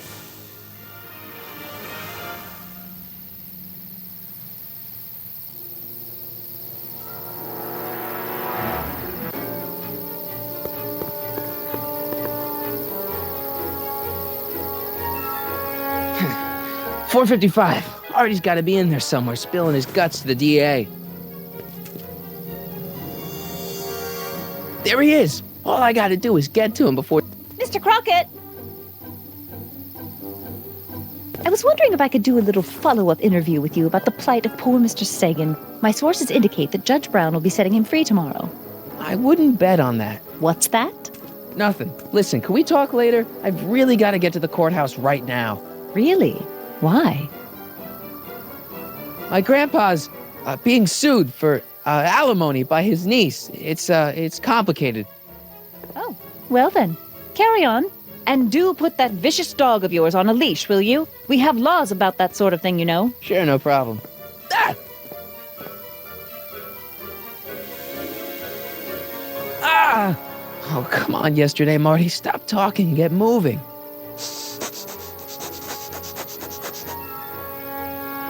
Einstein? Einstein, what is it, boy?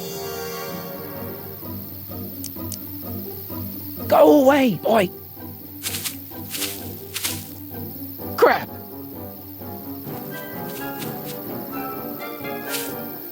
Einstein!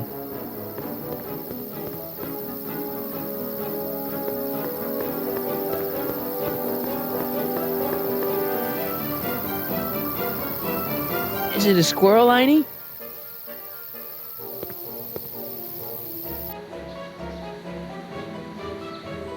You want to play? Okay, let's play.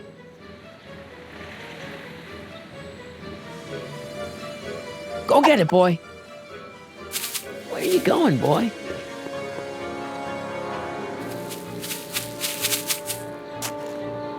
You're killing me, Einie. Okay, let's try this again.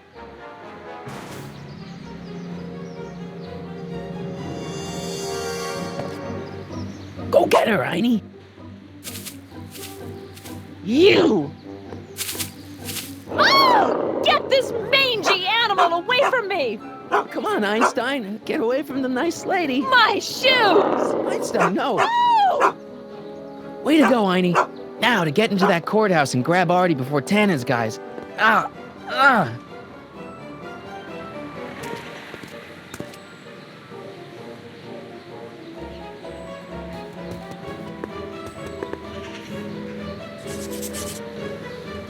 Hey. Oh, God. Hey. According to my calculations, the rotary engine for a full-scale rocket drill requires 1.21 kilowatts of power.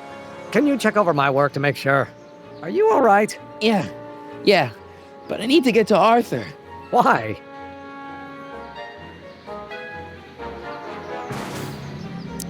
He, might not know the way to the DA's office. The clerk will take him there. Come on. Shouldn't we be getting on with our work? We're on a strict deadline, right? Sure, but Arthur's on an even deader deadline. Why are you so suddenly concerned about Arthur? Oh, hell. Oh, my God! What the hell is that? What's what? Who are you talking to? I'm talking to you. No, I mean before, while I was walking towards you. I wasn't talking to anyone. I was working on equations for my rocket drill. No, I mean after. Never mind. Let's get going. Follow me. I thought I'd never leave. At least now I have a clear shot to the courthouse.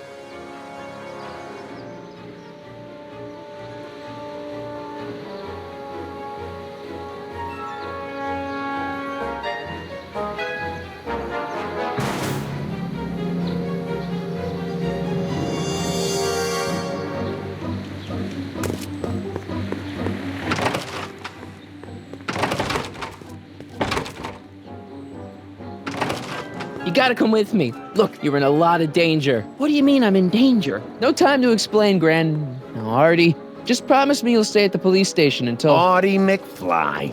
Just the guy we're looking for. Hey, fellas. Run! Get him!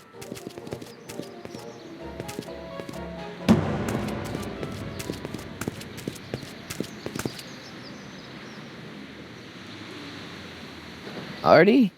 I better pick up their trail before I start fading out again.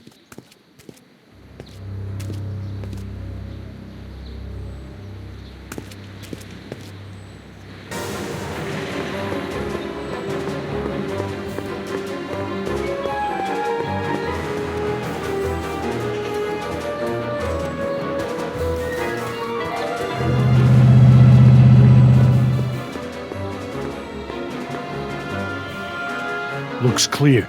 All right, McFly. Let's go see the boss.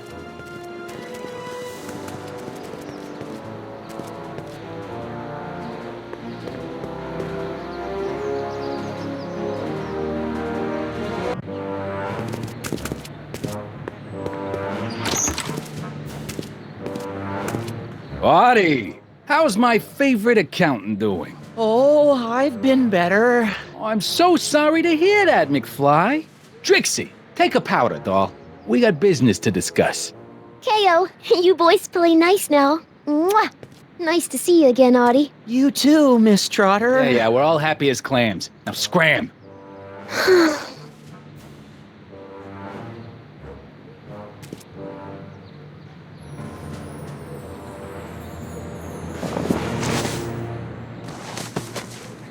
Are you guys stupid? What are you thinking, bringing this fish food to my doorstep? We just thought that was your first mistake. Thinking. Look at me. Do you ever catch me thinking? Huh? Don't answer that. Look, just drag him inside, find out what he told the DA, then get rid of him. I think we can handle that. Good. Now, if you don't mind, I've got an arsonist to snuff out. And will one of you slobs start hauling these crates in? We're on it, kid.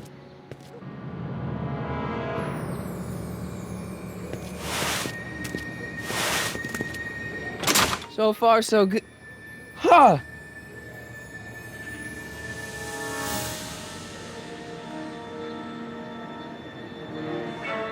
I better get in there quick.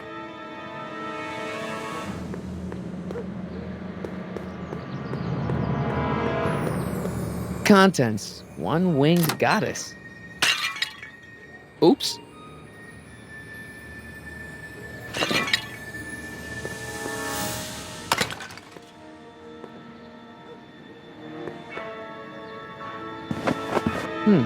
Nice fit. Here goes nothing. Get the crates, cue ball. Stir the soup, cue ball. Clean out the bloodstains, cue ball. Shit, I'm not a gangster, I'm a freaking butler. Now, which one of you guys goes in first? Jeez, for a gal with no arms, you sure is heavy.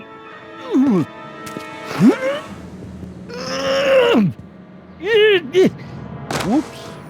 Ow!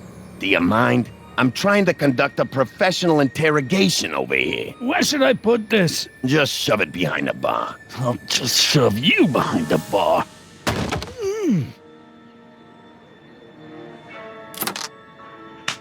Come on, Artie. Jeez, how much chloroform did you put on that rag anyway? What? Because I'm having a hard time bringing Sleeping Beauty here around. Let me see.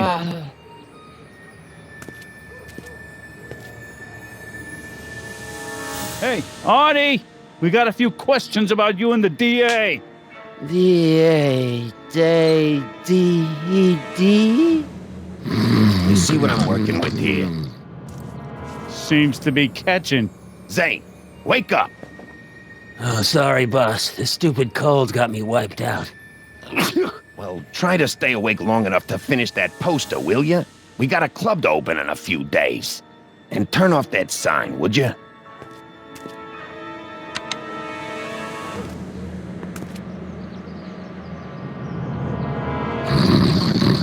Wake up, sleepyhead.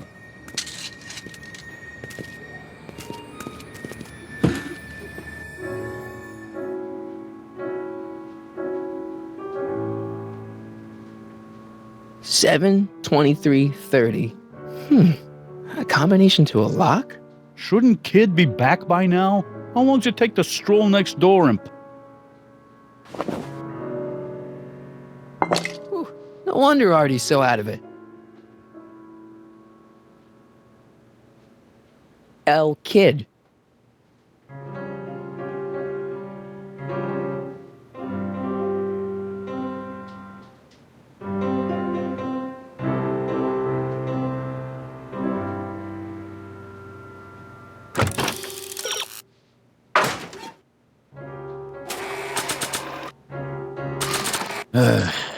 Think there's a way we could get Rip Van Winkle here talking in his sleep? Yeah, I sleep. I don't want to waste my chloroform on that.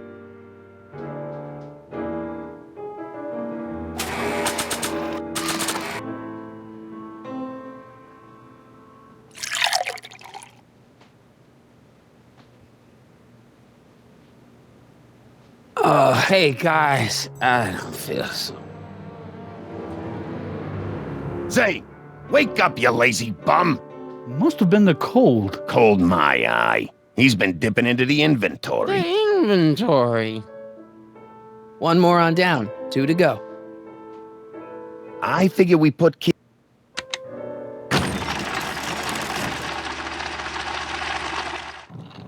Hey! Hey! What was that? Must be some wiring problems with the emergency button.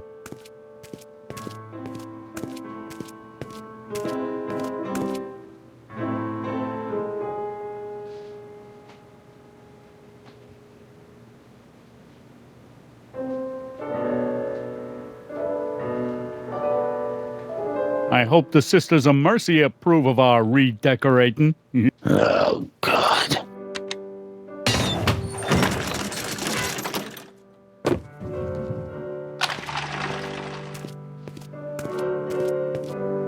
You're trying my patience, Artie. McDermott's Canadian whiskey.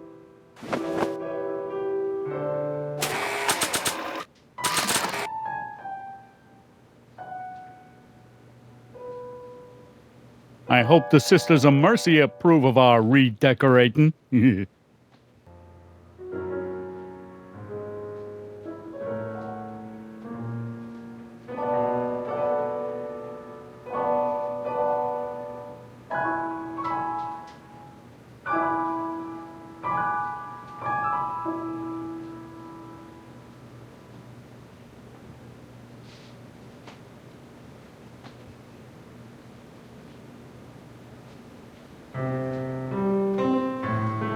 I figure we put kids' Wall of Fame.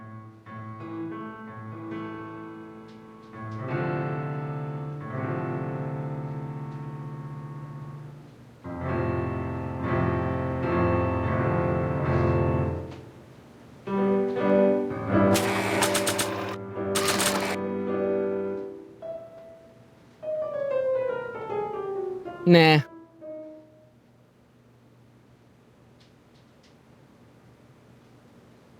I don't think so. Think there's a way we...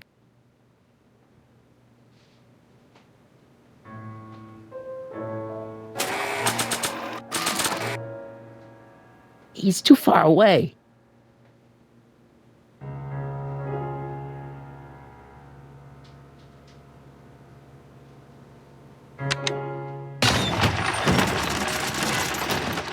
Hey!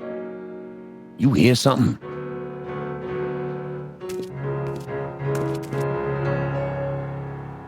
I hope the Sisters of Mercy matches.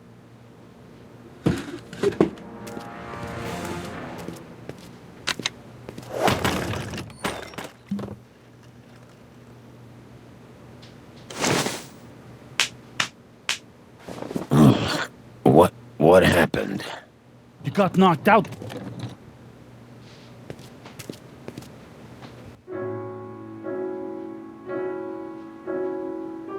I hope the Sisters of Mercy approve of our redecorating.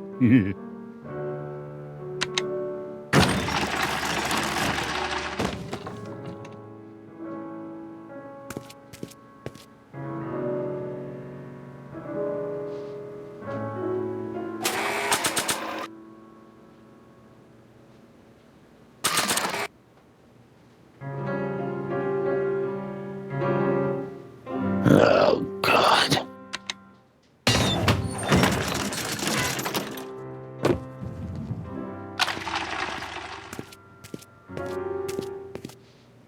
I figure we put kids' Wall of Fame gallery up. 120 proof. Whoa.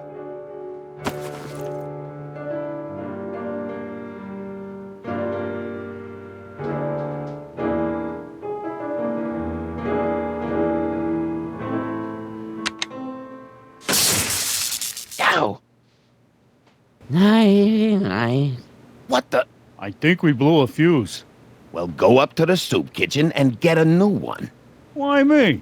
You'd rather hang around and talk to this guy, huh? Happy days are here again. Yeah, I'll just get that fuse.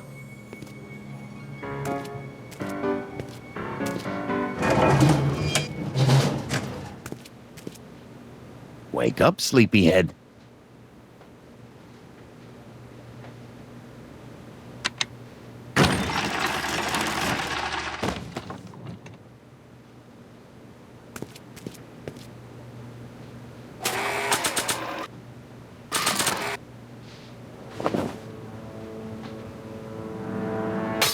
Bam! Right in the kisser.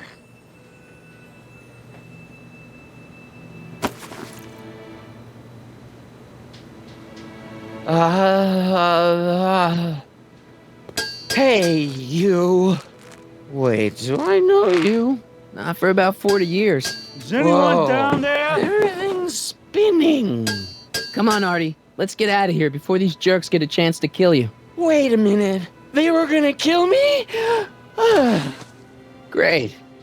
This isn't funny, guys.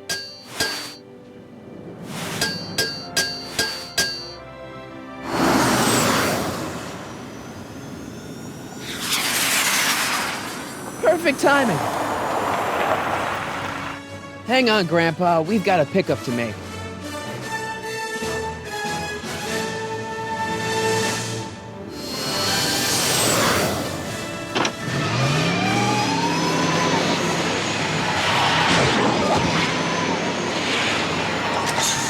Need a lift? I thought you'd never ask. Ah, what's he doing here? It's a long story. Oh, son of a... And then I carried Artie to the DeLorean and came back to get you. Fascinating.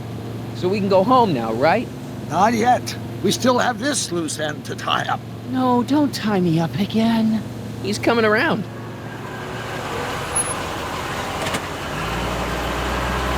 Please be careful. You won't be safe in Hill Valley as long as Kit Tannen remains at large.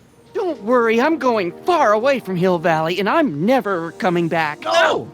He's got to hook up with Grandma. What's her name? It's Sylvia. Do you know a woman named Sylvia? No. Well, she knows you. We'll know you. It's vitally important that you two meet. Oh, I get it. You want me to be part of some undercover sting operation. No, possibly. Yeah. Are you G-Man? Uh-huh. Something like that. Sure, anything for Uncle Sam. I'll stay nearby and wait for this Sylvia. But in the meantime, I'll lay low. Good man. When can I expect to see you? That was a close call. You think he'll be okay? You're not fading out, are you? Besides, Arthur will be completely out of danger come August 25th. August 25th? That's the date Kit Tannen is finally put behind bars. How's that picture of your dad? Still there. Good. Let's get out of here before we accidentally elect Hoover to a second term.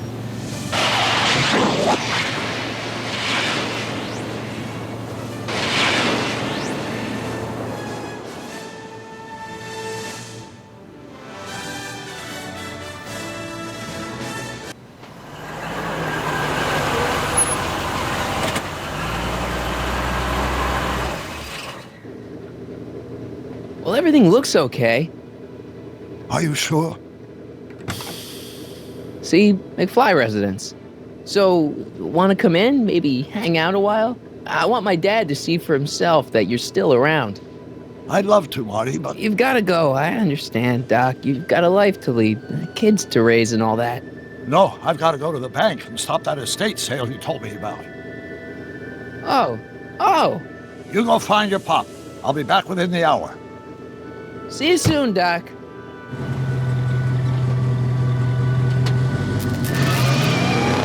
All right.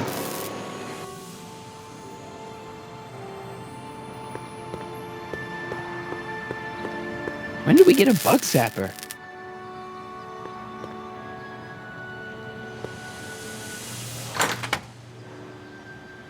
Hey, anyone home? There's something wrong with my key. Please, not now. Tomorrow. Give me another day. Another day? Dad, what are you talking about? Marty? No, that's impossible. Marty was run out of town.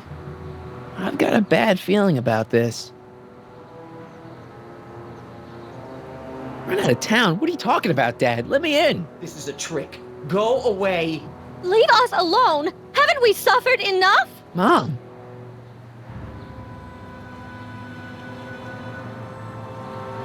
Mom, it's Marty, Mom. Open up. It sounds like Marty, but it must be a trick. Mom! Go away. Shame on you. How can I convince you? Tell me something only Marty would know. Ah.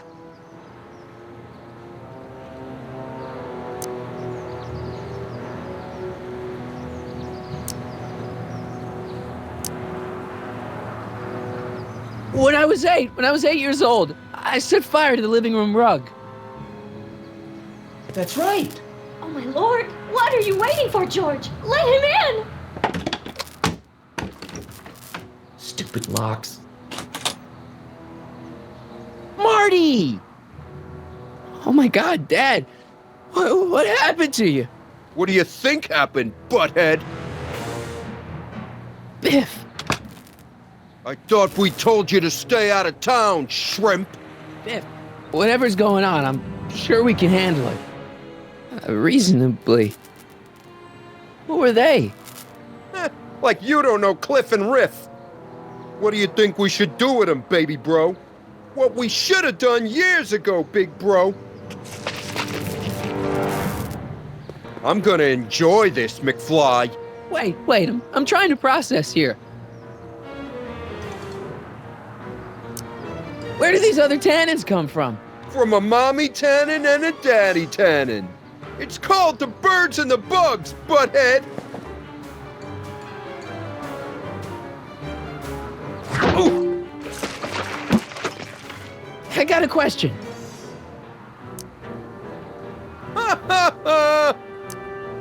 Why are you guys so pissed at me? You don't remember? You've really lost it, McFly. Think back. The thing with the manure truck. Which one?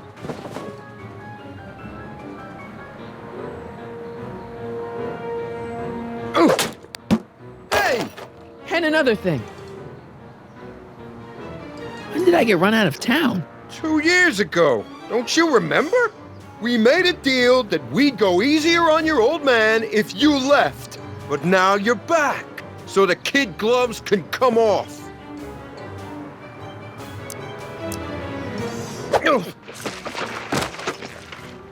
Tell me.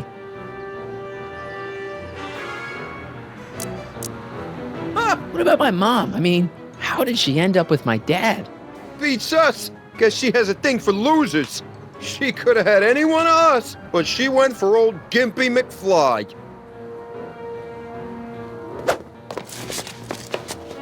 Biff!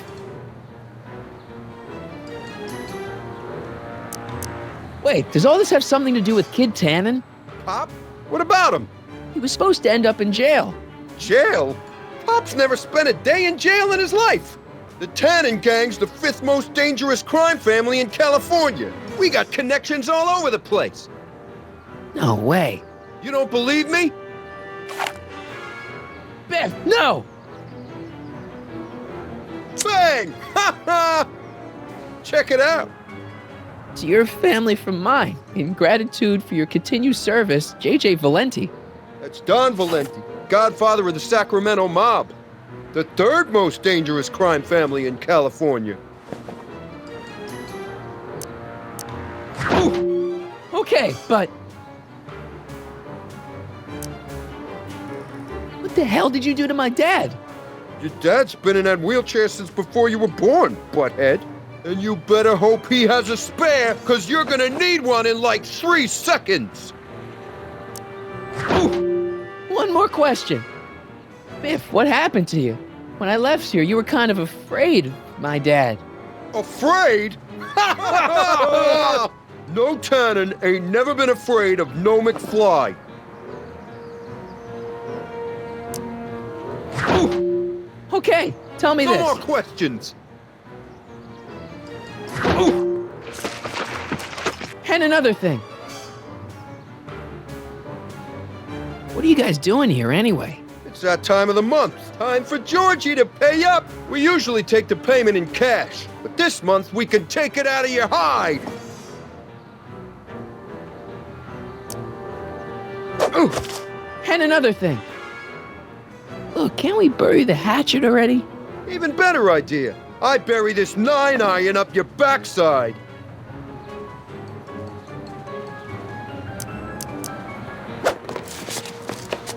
Okay, tell me No this. more questions.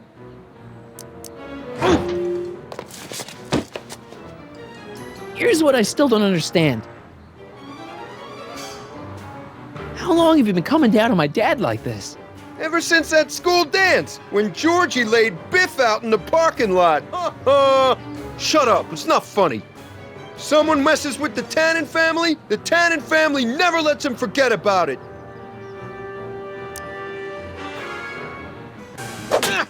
Oh!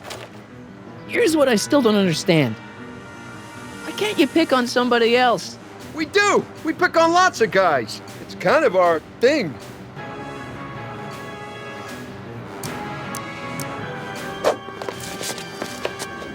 Let me ask. Shut it!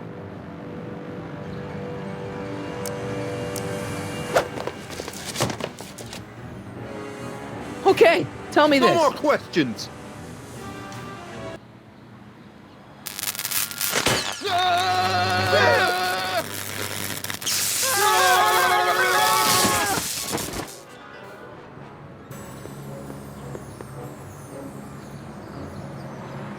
Piece of cake. I never should have let that floozy talk me out of rubbing out your grandfather. Huh?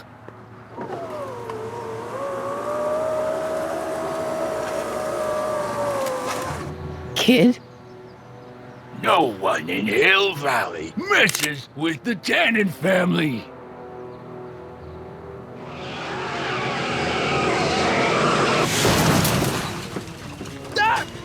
Marty, get in! This timeline's been compromised! No kidding!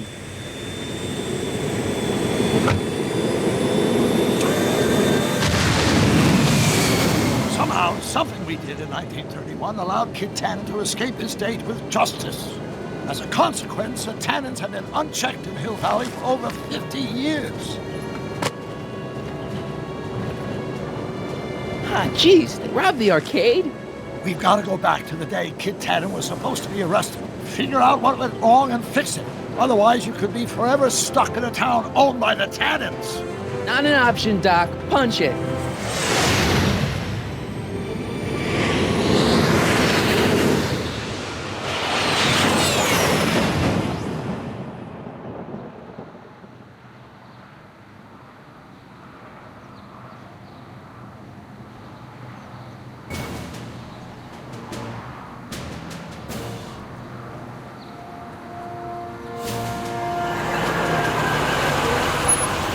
Okay, Doc, let's run through this again. Sometime tonight, Kid Tannen is supposed to be betrayed by his mole, the singer named Trixie Trotter. That hot babe I saw coming out of the speakeasy. Exactly. When she does, history says Tannen will be arrested by a rookie cop by the name of Danny Parker. Parker. Hey, do you think he's related to Jennifer Parker, my girlfriend? Could be. Heavy. In any event, somehow we've changed history so that neither of these events happens, condemning your family to generations of abuse at the hands of the Tannen crime family. You need to go back into Tannen's speakeasy, find out what's gone wrong, and get Kid Tannen arrested. No problem, Doc. Let me just put on my hat and I'm good to go.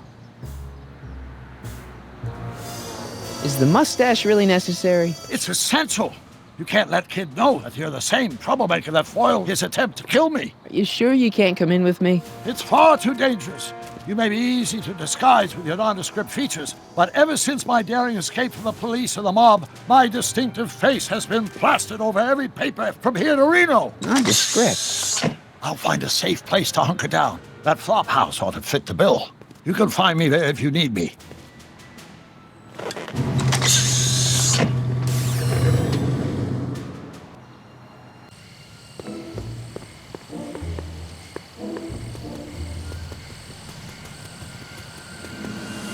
Pardon me, sir. From the way you're dressed and your general aura of seediness, I can infer only one thing. You're heading for Tannen's speakeasy, am I right? Yeah. Can't you tell me the way? Down! Straight down! The last stop before the Inferno. Unfortunately, I don't have the power to stop you, but I beg you to tarry here a few more seconds and listen to my song. Me, me, me, me, me. You say you've lost your self-respect, but you should care. What in heaven's name? Oh, sorry, Miss Strickland. Just a little experimental prototype gone momentarily awry. Mr. Brown, why is there a dog in that vehicle? Why? Well, to advance the human condition, of course. Hello, Sonny. Sonny? Mr. Crockett, what are you doing in that getup? It's just my new look. I'm trying to prove that you can dress like a gangster without being a gangster. You know? How exciting! You'll have to give me an exclusive sometime. Right now, I've got some souls to save. And you'll have to get an eyeful of my newest experiment. You're not angry about the rocket drill? Water over the bridge. I've moved on to bigger and better things. Come by the gazebo when you get a chance. I'll be setting up. You won't believe what Einie and I have been up to. Famous last words. All right. Now where's that speakeasy?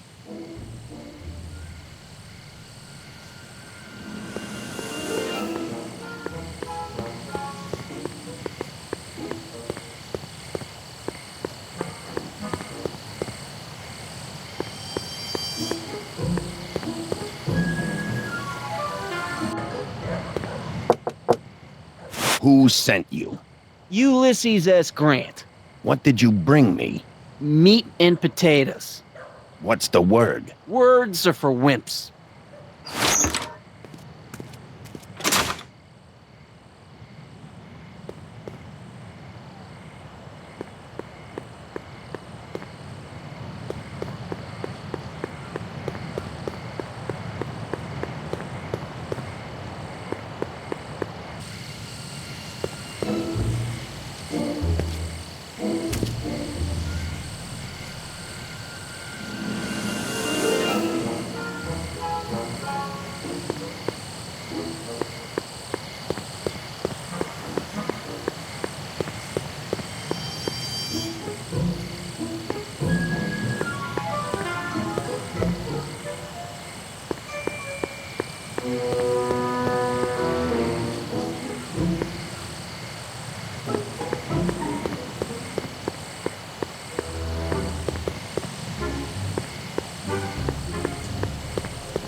Sonny, you're just in time.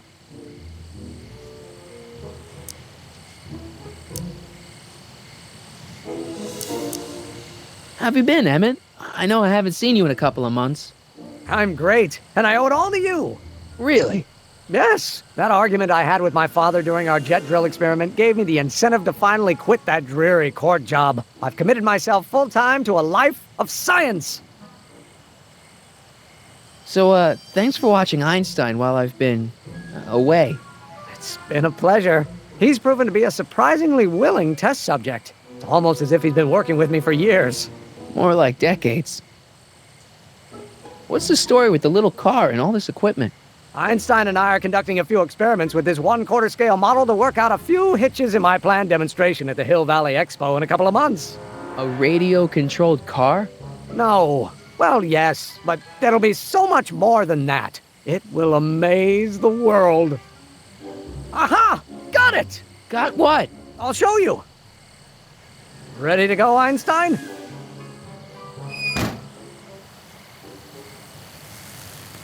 Watch this! When this baby hits 23 miles per hour, you're gonna see some serious cow flop.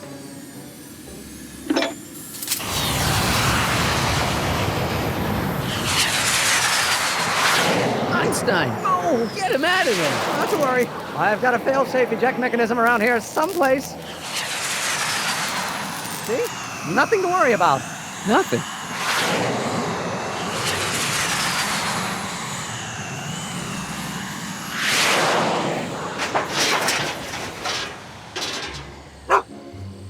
I'll go see if I can find something to help. Or someone.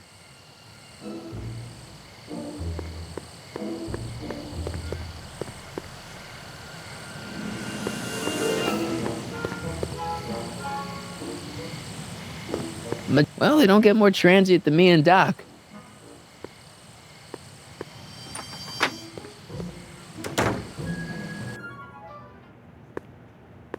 Hey, Doc. How's the room? It's a little cleaner than I would have imagined for a Depression-era flophouse. How are your investigations going? Where'd you park the DeLorean? I hid it in the DeSoto lot. Nobody's buying cars these days, so it should be safe in there. Hey, who did burn down Tannen's original speakeasy anyway? I still don't know. I'd really like to find out before we go home. I never did get a straight answer about why you came back to 1931 in the first place.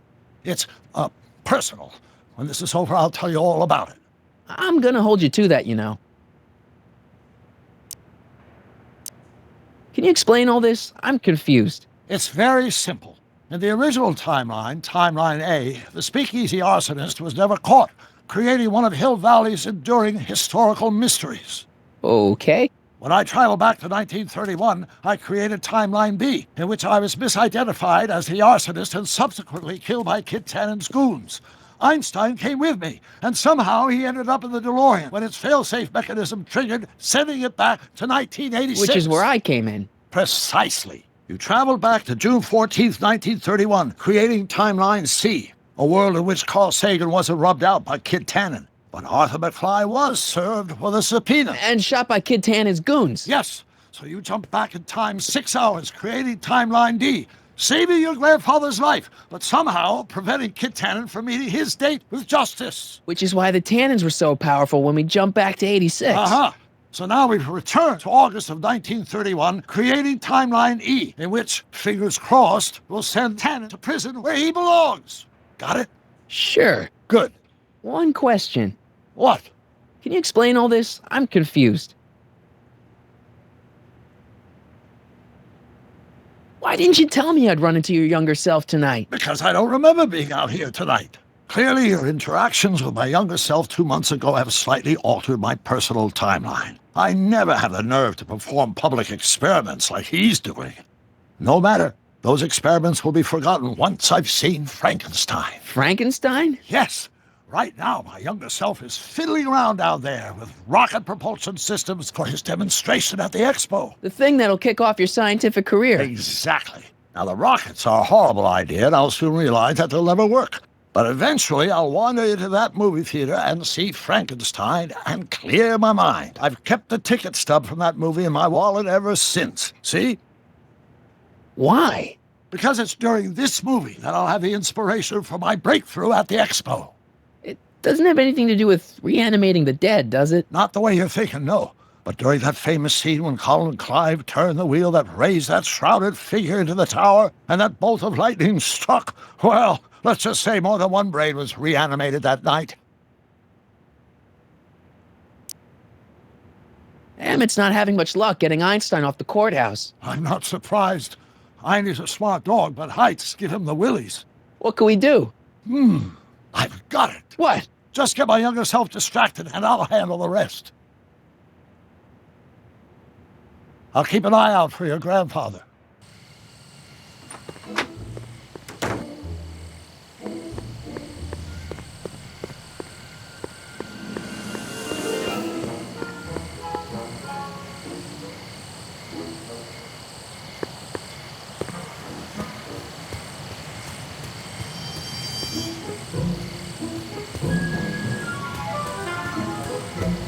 Hey, Edna. Mr. Crockett, what can I do for you?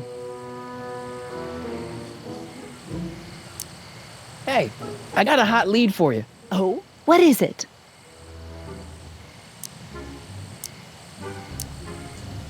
Young scientist strands dog on courthouse roof. What? Look over there.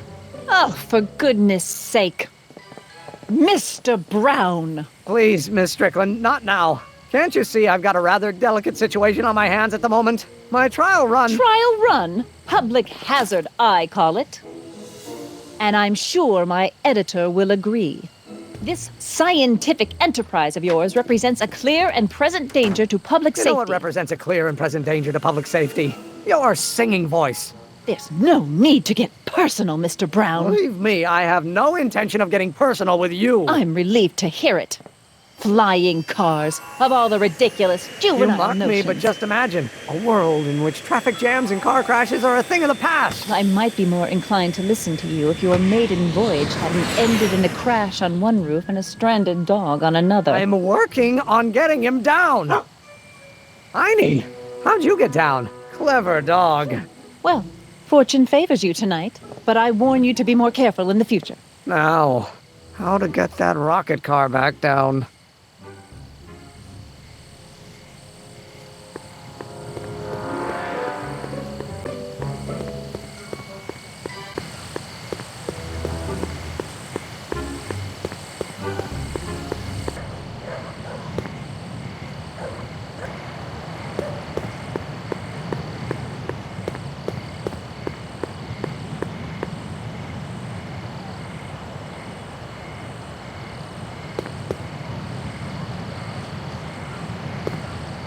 Who said you were worthy?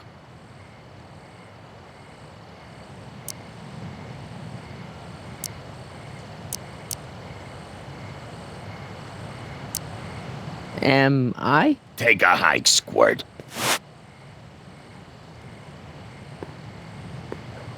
Who died and made you boss?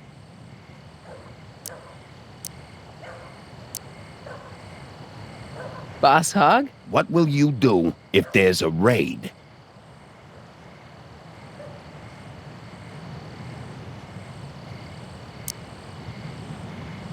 Radio for help? Where are you going?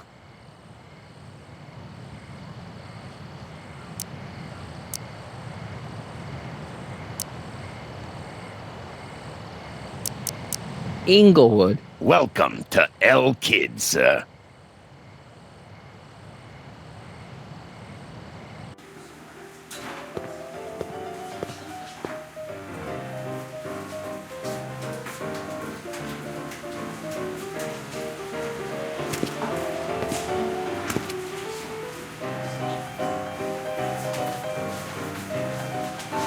Ladies and gentlemen, it's my pleasure to once again present the hottest little number this side of the Rockies. And when I say my pleasure, I think you'll know what I'm talking about, am I right? So let's have a big L Kid welcome for the one, the only, Trixie Trotter. They say I'm crazy, got no sense, but I don't care. They may or may not mean offense, but I don't care. Out of my way, kid. I got some sorrows to drown. I am my own superintendent. My star is on the ascendant. That's why I don't care. I don't care. I don't care what people think of me. I'm happy-go-lucky and say I am plucky, so jolly and carefree. I don't care. I don't care if I do get the mean and stony stare. If I'm never successful, it won't be distressful, 'cause I don't care.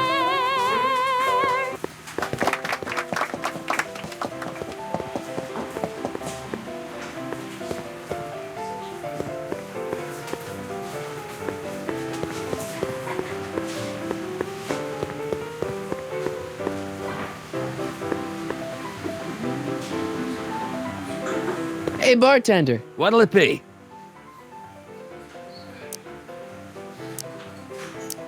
So about this, portrait gallery of yours. What about it? What's it all about? Who are those guys? The caricatures hanging along the wall of honor commemorate those who are no longer with us on account of having ticked off one Irving Kid Tannen. They're the guys the kids killed? Well, of course not. They're just a bunch of guys that Kid didn't particularly like, and that at a later date turned up dead. It's what do you call it? A circumstantial coincidence. Yeah.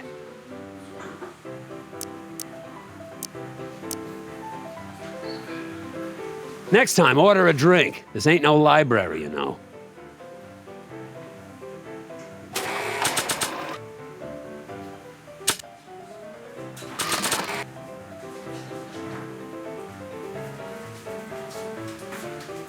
You think you could draw a picture of this guy? Sure.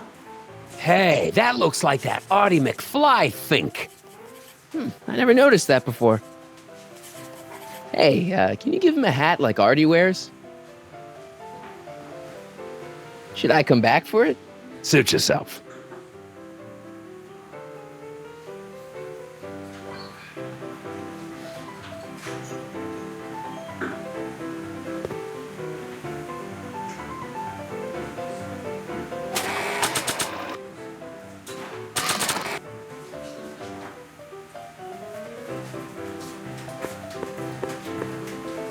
Hey, I know you. You're... Parker. Oscar Danny Parker. Hill Valley PD. Have we met? You look familiar. Nah. Well, stranger, sit down and have a drink on me. I hear you've been having troubles. Troubles? Buddy, nobody knows the troubles I've seen. Want to talk about them? Do I? Do I? Yeah, I do. Listen, it all started when this car... Every morning, every evening, ain't we got fun? Not much money, oh, but honey, ain't we got fun? Whoopee! Yeah, now about those troubles.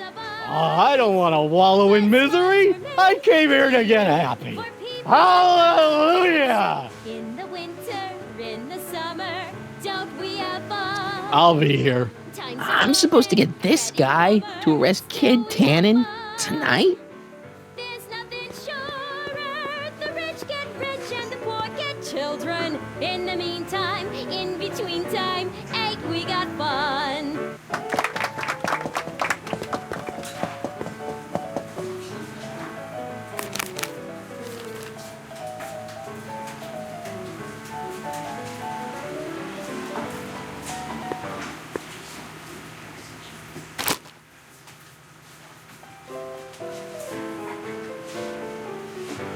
They say I'm crazy, got no sense, but I don't care. They may or may not mean offense, but I don't care. You see, I'm sort of independent. I am my own superintendent. My star is on the ascendant. That's why I don't care. I don't care. I don't care what people think of me. I'm happy-go-lucky and say I am plucky, so jolly and carefree. I don't care, I don't care if I do get the mean and stony stare. If I'm never successful, it won't be distressful, 'cause I don't care.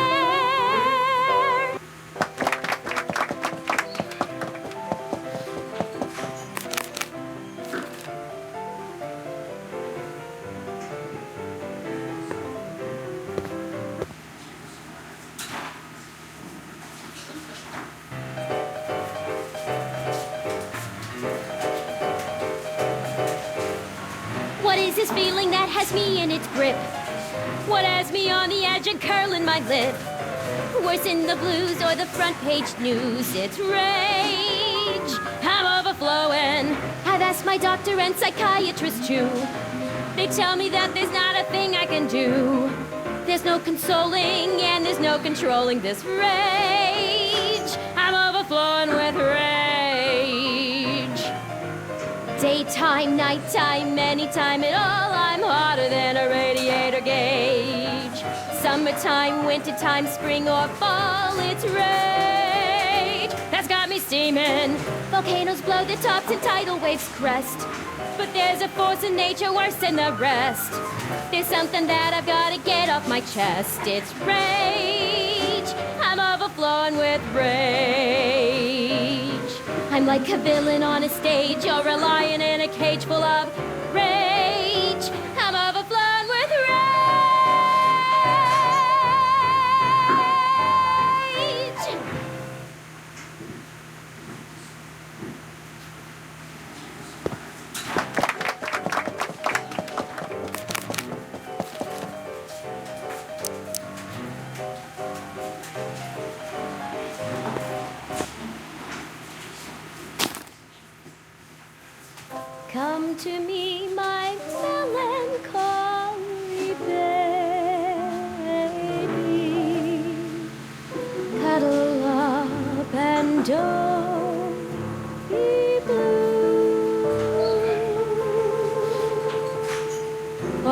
Your fears are foolish fancy, maybe. You know, dear, that I'm in love with you. Danny. You. So about those troubles. It all started on June 14th. I was chasing down one of Tannen's boys when this car, straight out of Buck Rogers, popped up out of nowhere and ran my car off the road. No. Then later, I lost track of a witness. The poor schlub hasn't been heard from since. That wasn't your fault. And then, to top it off, I somehow managed to lose custody of an 80-year-old arsonist. When not one, but two of those godforsaken space cars showed up and whisked him away. That's unbelievable. That's what the chief said. Demoted me on the spot. My family sent me to a psychiatrist because they thought I was seeing things. And worst of all, my gal Betty left me because she thinks I'm a bad provider and a head case. Betty, as in Jennifer's grandma Betty? What? Listen, Danny, it's really important that you get back together with Betty. Ah, that ship sailed. But the heck with her. I got a little secret that'll set me up with women twice as classy as Betty will ever be.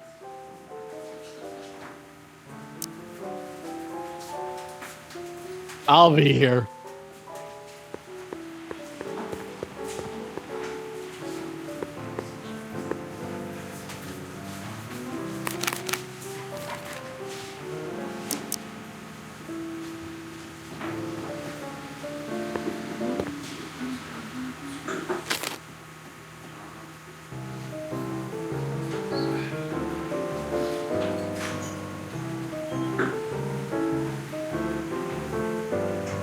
Whisper in my ear, so no one can hear. Secrets are for sharing love, they're not meant for blaring love. Whisper in my ear, so no one can hear. Shh. Whisper in my ear, let me read you soft and clear. Don't make it fortissimo. Danny. You. You've got a secret? What is it? Oh, yeah. My secret. Well, you're my pal, so I can tell you, but don't let it get out. I've been working for Tannen for over a month now. What? It's true. All I gotta do is look the other way while evidence is getting destroyed or a truck full of gin is coming across the county line, and Tannen makes sure an extra bunch of bills makes their way into my pay envelope. Great deal, huh? No, not a great deal. What's the problem? People need to drink, right? As long as no one's getting hurt, why shouldn't Daniel J. Parker make a few bucks on the action? But people are getting hurt. Kid's a killer. Ah, that's just rumors and circumnavigational evidence. Although, that wall of fame is pretty spooky. Oh, God. I've made a horrible mistake. I thought if I could get my hands on some money, that Betty'd take me back. But when she finds out what I'd done, she'll never even talk to me again. What have I done?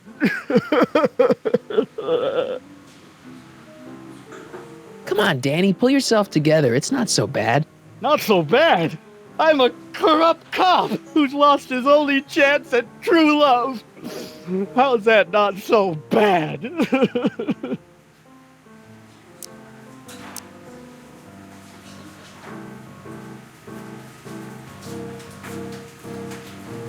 Oh, God.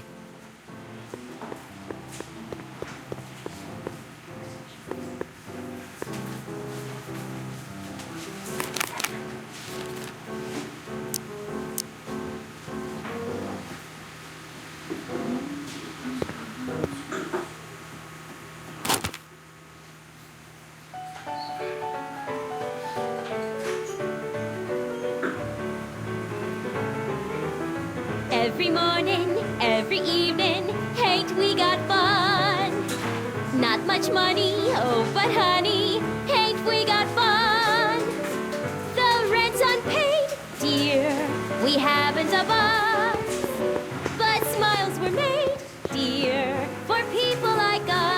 Danny. You. In the summer, don't we have fun? Times are bum and getting bummer. Still we have fun. Hang in there, Danny. Oh, God. The rich get rich and the poor get children. In the meantime, in between time, ain't we got fun? I shouldn't bother her while she's singing.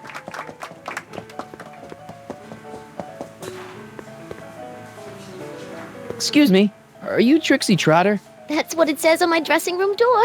At least, it would if I had a dressing room. What's a nice gal like you doing with a guy like Tannen?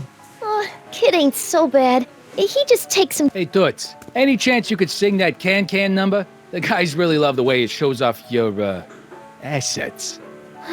Whatever you say, kid. And quit lazing around. I ain't paying you to yak with the drunks. You ain't paying me at all, you bum. What were we talking about again? You were telling me what a great guy Kid is. Yeah, I guess he is a pretty crummy boyfriend. But until my insurance policy checks out, I guess I'm stuck with him. Insurance? Yeah. Look, I may not be the brightest bulb in the marquee, but even I know you don't break up with a creep like Kid without something to keep him from going all crazy on you. What's this insurance policy all about? Are you kidding?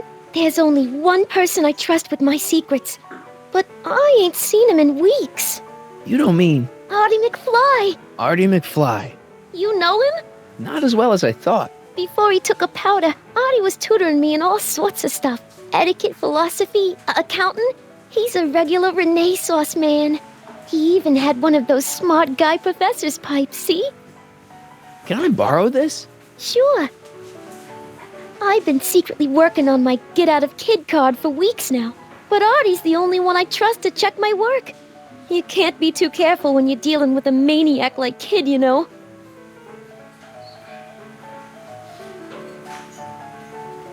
Thanks. She's supposed to turn on Kid Tannen tonight?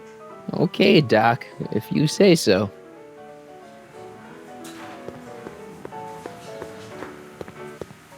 Hey, nice suit. Where'd you get it? Costume shop at the mall. I had it custom made. Yeah? Quality material. Who are you? Where you from?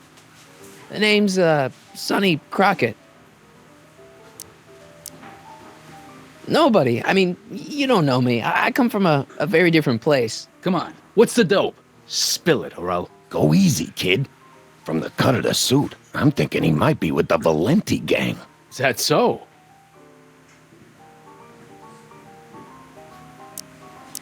No. I mean, yes. Prove it. You ain't leaving till you show me some bona fides. Wait, you ain't leaving till I get the dope on you. You really with the Valenti gang? Hey. Take a hike, Squirt. Wait, you ain't leaving till I get the dope on you. You really with the Valenti gang?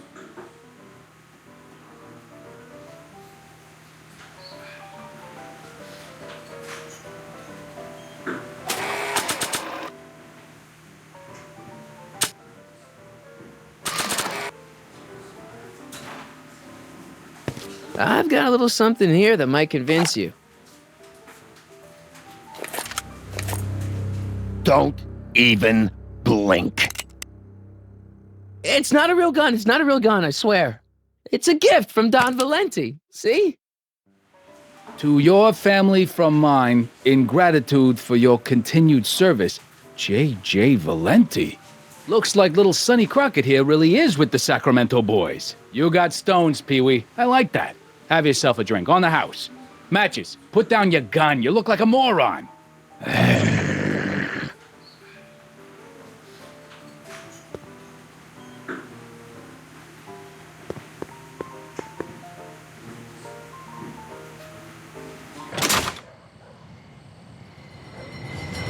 Hey, Artie. He's back.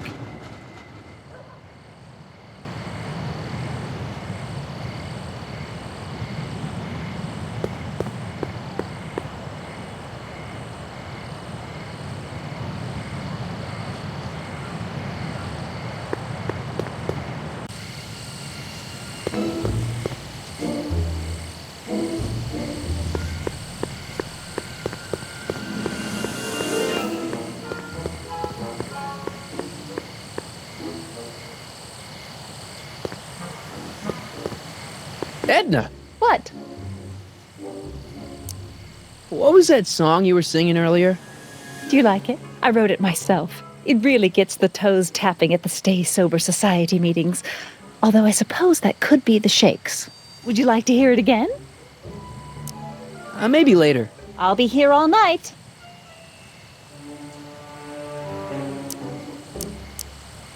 Do you think I could have a copy of your You Should Care lyrics? I've, got a club of my own that could really use some inspiring. Sure. Let me just get a page out of the hymnal.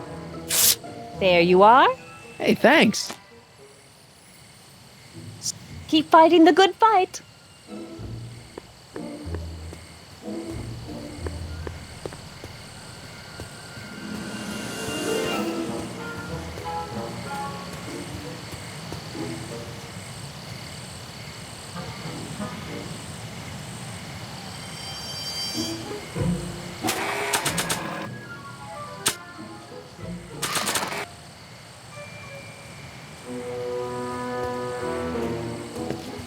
Hey, boy, take a whiff of this.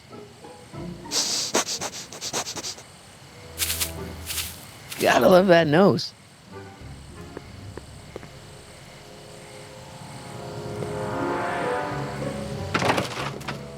I've been laying low, officer, but I've got to go to the pictures once in a while. Hello, Arthur. Officer? I'll take it from here. But... We can talk at the Majestic, away from prying eyes. Yeah, Einstein, you done good.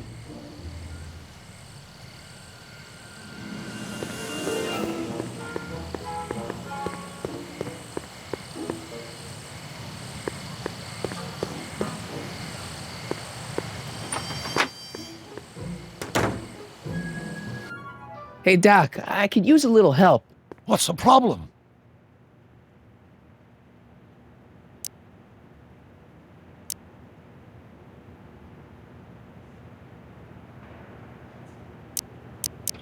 Is Artie still here?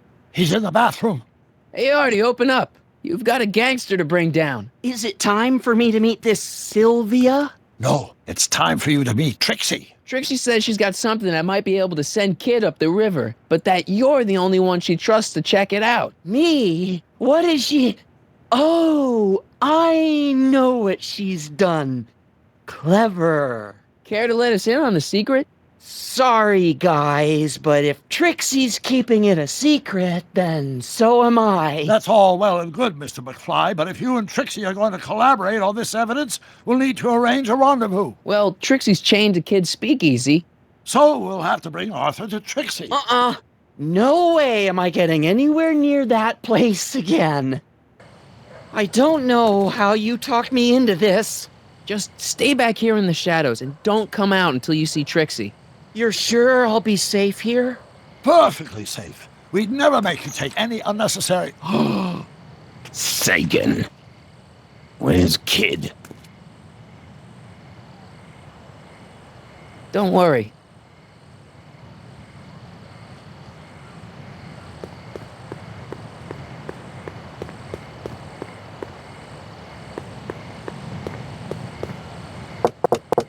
Welcome back, sir.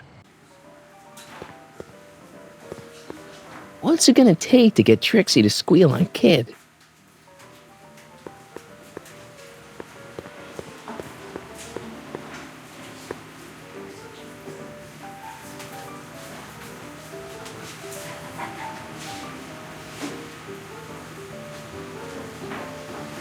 Trixie? Yeah?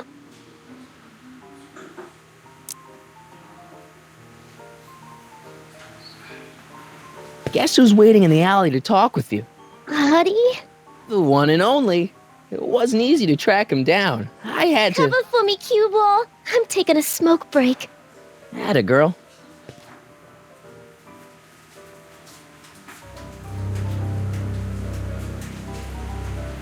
Hey, you! Huh? Yeah, jerk. I saw you making eyes at my Eunice. Sorry, pal. I don't have time for a fight. Why, you... I'll never get to Carnegie Hall at this rate. All right, fella, I think you're done for the night. Hey, where do you think you're going? Me? Yeah, you. What do you know about this? Nothing. Ah!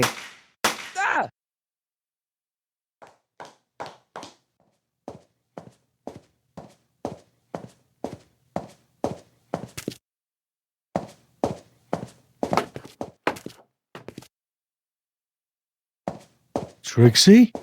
Break silver cue ball. Whatever you say, babe. What was that? Trixie? Yeah? What happened in the alley with Arthur? I don't want to talk about it.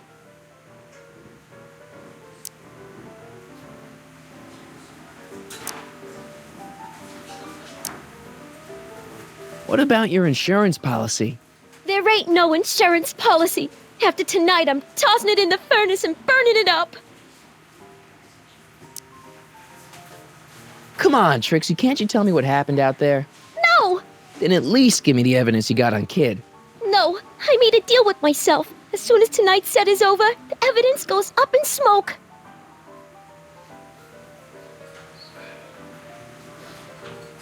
Come on, Trixie, can't you tell me what happened out there? No! No. Thanks.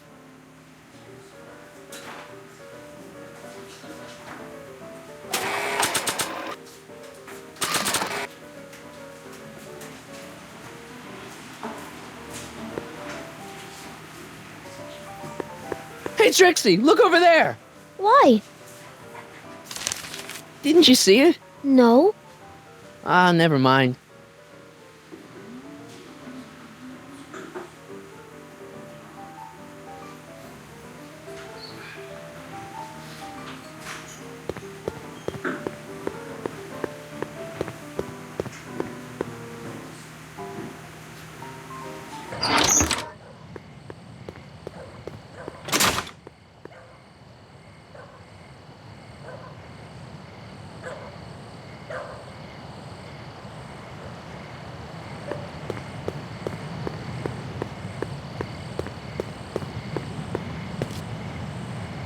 Artie? You missed a hell of a party, buddy. Kid, well, what happened? Oh, you're gonna love this. So I'm hanging out in the club when all of a sudden I get an urge to drain the lizard, right? I come out into the alley, and who do I see? None other than that scrawny, subpoena-answering rat, Marty McFly. And get this, the little worm's whispering away all conquistadorial-like with my Trixie! Oh, no. Naturally, I pull out Kid Jr. and prepare to put a couple bullets in McFly's head, which causes Artie's nose to start bleeding because he's a big wuss. And then, What? Trixie literally gets down on her knees and begs me to let him live.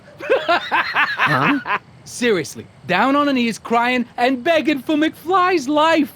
So, what did you do? What could I do? I fired 2 shots in the air and told Artie to take a hike. Oh, that was merciful. Hey, I got plenty of mercy. Besides, now Trixie owes me big time. And Kid Tannen always collects on his debts. Always.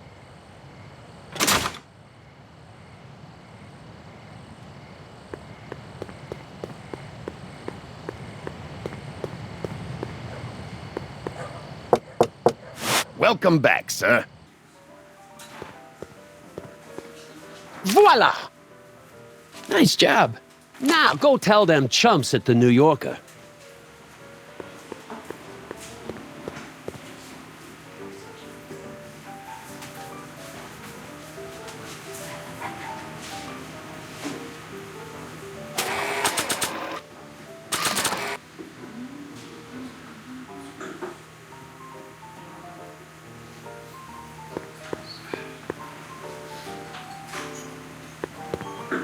Sorry about this, Dad.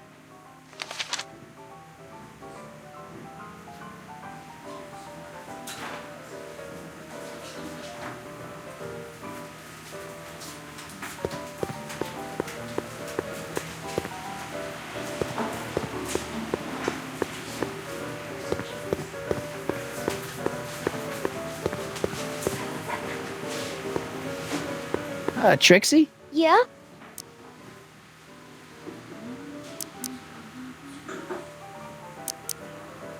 I don't know how to tell you this, but I think you should check out the Wall of Fame.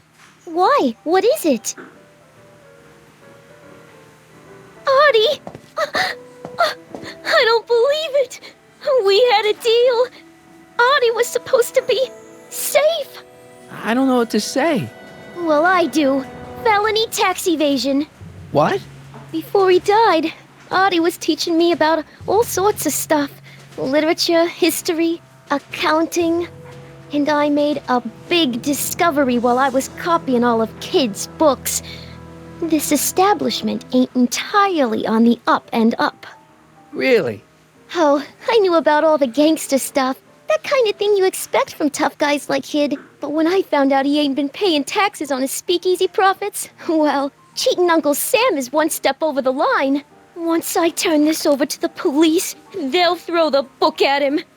This book! Hey, copper!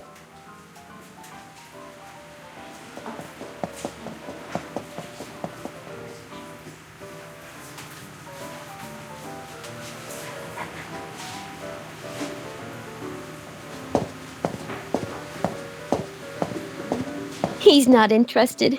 Figures. Half the police force is in Tannen's pocket.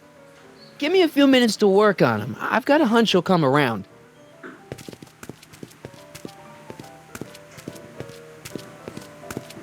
Boss? Do you mind? I'm trying to have a good time here. I think you'll want to see this. Are you crazy? Bringing a stick of dynamite into my club? That's just it, boss. It's all over the place. I think our speakeasy arsonist is getting ready to strike again.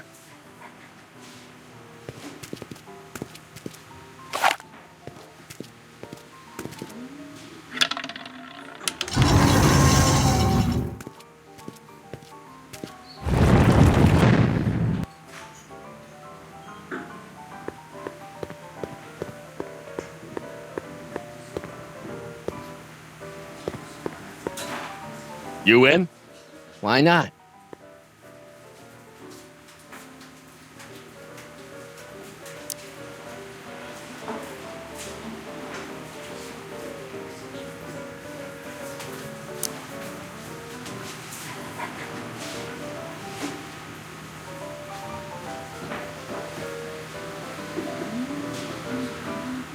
Gonna put it all on red.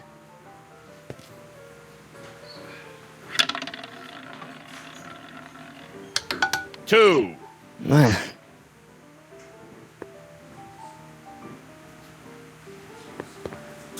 You in?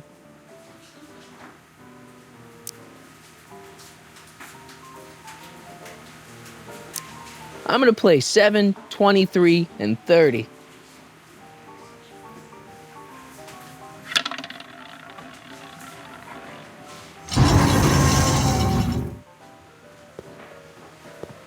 I wonder where this leads.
Welcome back, sir. Looks like Parker's still parked.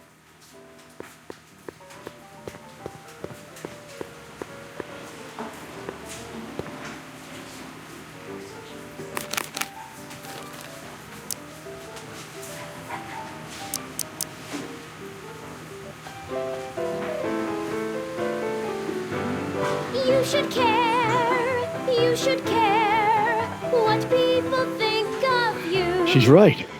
I can turn my life around. Sure you can. You know what? I used to be a good cop. And yeah, I've had a few bad breaks, possibly even a psychotic one that caused me to imagine a disappearing space car. But I'm a good man. Yeah. And all I need to do to win Betty back is be the same good man I always was. And let the chips fall where they may. All right.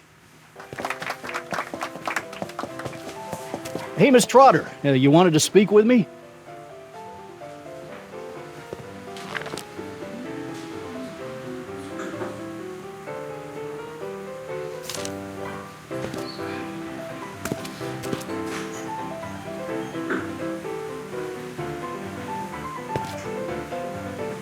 What happened to my louse of an ex-boyfriend?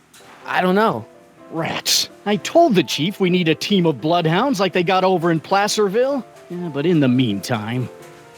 All right, everyone, party's over. Everyone out of the speakeasy. Speakeasy? You're mistaken, officer. This is an ice cream parlor. Nice try, you. Out!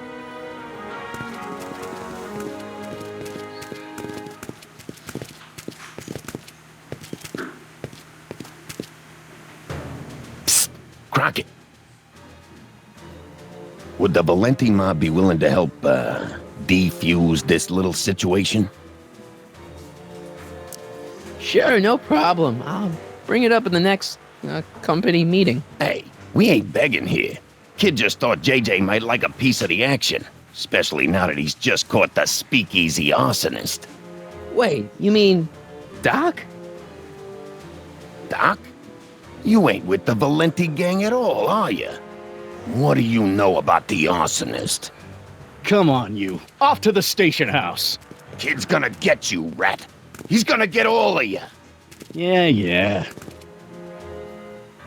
Well, that's that.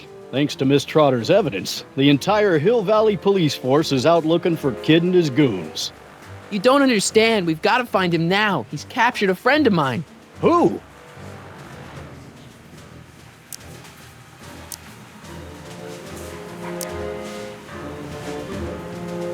Never mind. Don't worry. We've got the entire town square sealed off. If Tannen's within a mile of here, we'll find him eventually. I don't think we have time for eventually.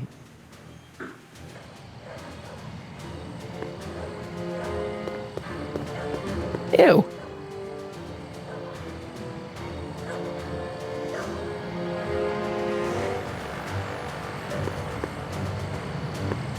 Irving Kid Tannen. Guess he dropped this on his way out. It's empty. Figures.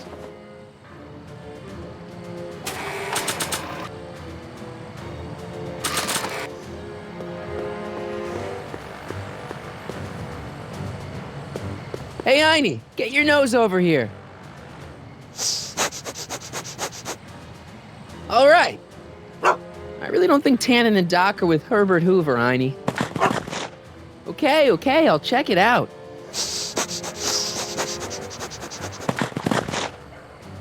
A button.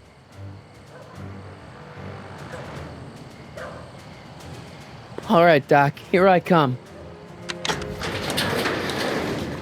Crockett, what are you doing here? Never mind. Come here and help me get rid of this stinking arsonist. Edna? I caught her planting dynamite while he was clearing out the soup kitchen. Guess Sagan was innocent after all. I was researching a story, you ignoramus! Tell it to St. Peter, sister. Hey, what's all this? Parker? Tannen, you're under arrest. Get him, Sacramento boy.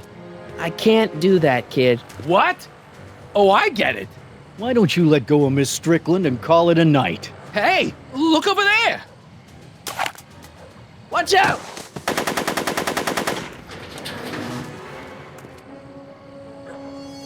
Give it up, Tannen. The alley's blocked off and so are the roads out of town. It's over. Over? Nothing is over until Kid Tannen says it's over.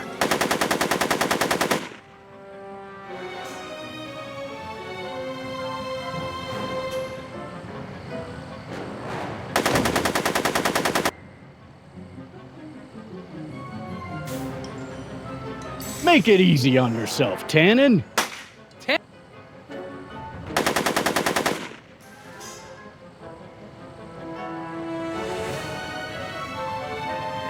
Yo, Tannen! Make like a tree and die, rat!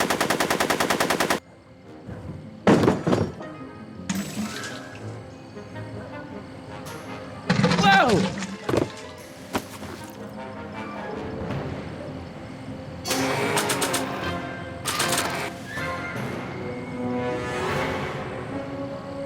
Bowling for 10.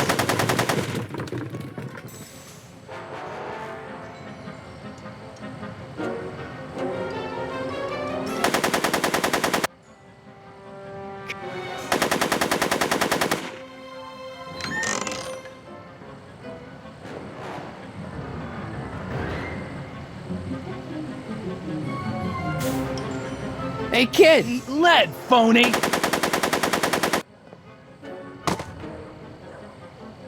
Hey, moron! Moron, this! Yo, Tannen! Make like a tree and die, rat! Hey!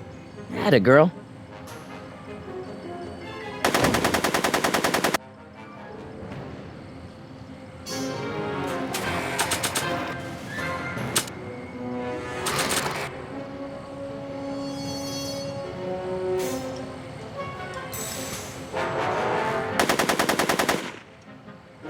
Hey, kid! Ha! That ain't a real gun. Oh, right. I forgot. I better just get rid of it then. Oh, crap.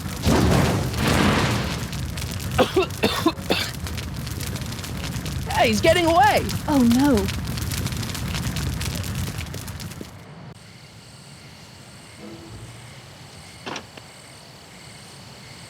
Yes. No. There. Good as new. Oh, look, Tannen? the judge's son. All right, Parker. I want a getaway car and a clear road to Nevada, or the brown kid gets it. Doc! Marty. Doc? Yes, it's me. I'm talking to you through the radio apparatus my younger self has installed in the rocket car. What's going on up there? It's not good, Doc. Trixie and Parker did their part, but now Kid's holding you hostage. Great Scott! No kidding. Try to get Kid in the car. Once he's inside, give me a signal, and I'll do the rest. How am I? You! Emmett! You're the cause of all of this, ain't you? Should have known. I mean, Sonny Crockett? Yeah, well, what kind of gangster's named Irving?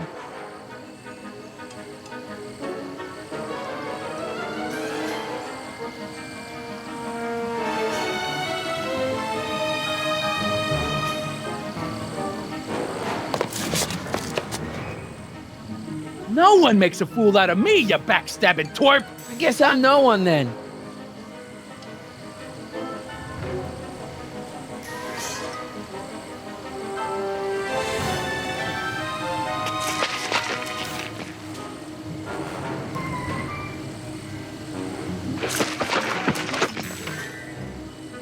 Got any last words, rat? None that you'd understand.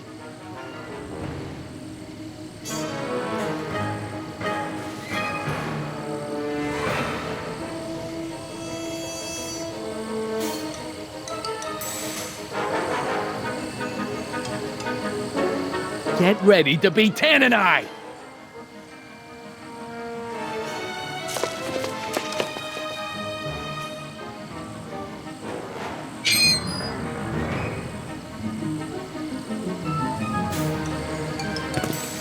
Hey! Doc, hit it! What the hell? All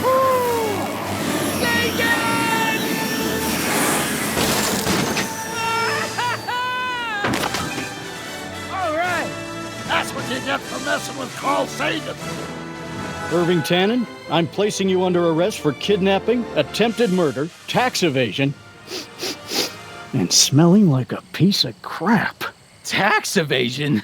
Haven't you heard? The feds are practically drooling over Trixie's books. Trixie?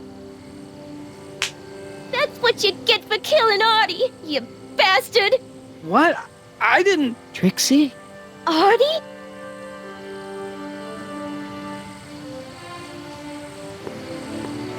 All right, Grandpa. My poor car. I believe I owe you an apology, Mr. Brown. Thanks to your ridiculous contraption, Hill Valley's most notorious criminal is finally headed to prison. No apologies necessary, Miss Strickland. My rocket car may have accidentally saved the day, but only because it's a completely out-of-control failure. I need a new idea. If you're willing to listen, I might have a few suggestions. But first, I think we should take in a movie. I'm all yours, Mr. Brown. I think you'll like it. It's all about a brilliant scientist with an overabundance of hubris. Whew. Come on, Einie. Let's go find Doc.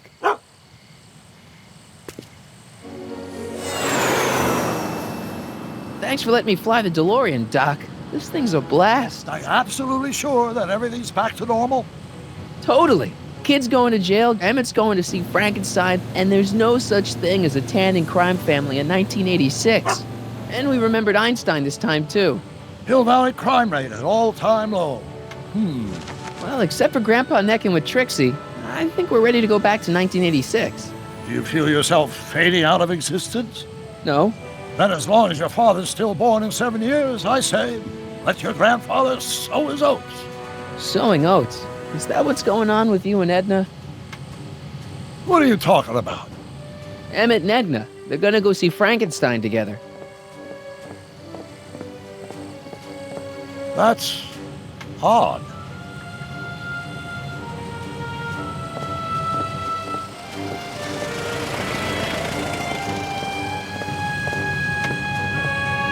Great Scott! What?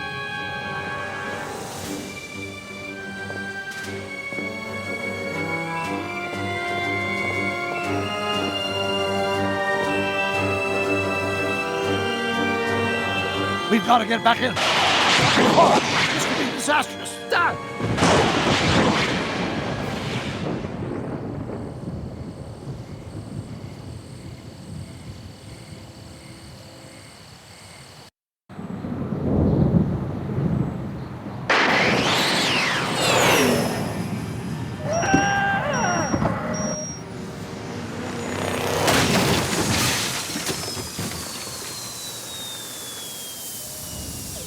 Where'd you go, Doc? We've got everything under control. Doc?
Doc!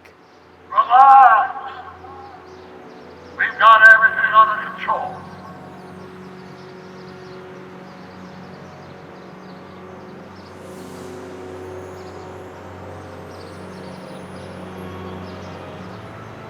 Don't worry, everybody. I'm okay. The billboard broke my fall.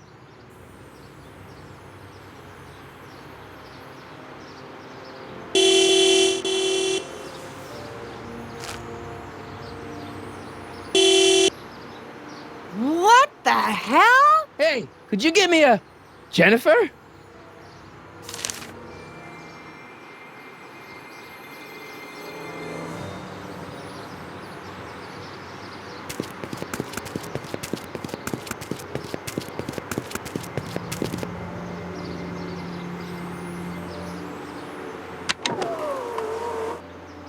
This is the dumbest design ever. Jennifer, I need some help. Martin? It is you. Is that a DeLorean?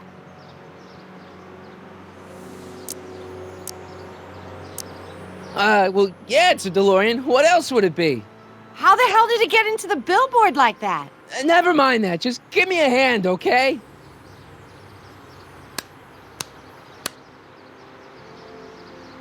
So who are you supposed to be? Luke or Bo? This isn't funny, Jennifer.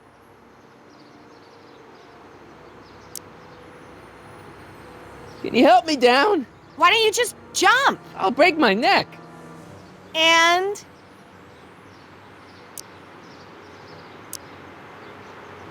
You got any rope you can toss me? All I have is this rusty wrench thing I found in the dirt. A tire iron. I think that'll do. Toss it here. Oh, back off, Martin. This is my whatchamacallit. What do you give me for it?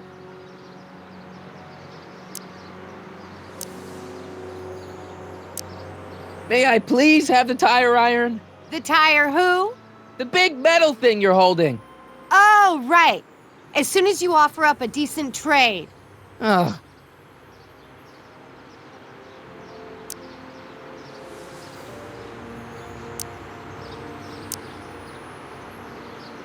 Don't strain your brain, Geekzilla.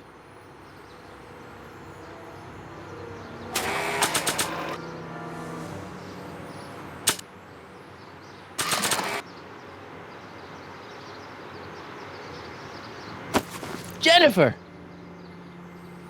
This is all I got. Is there anything in it? Give it here.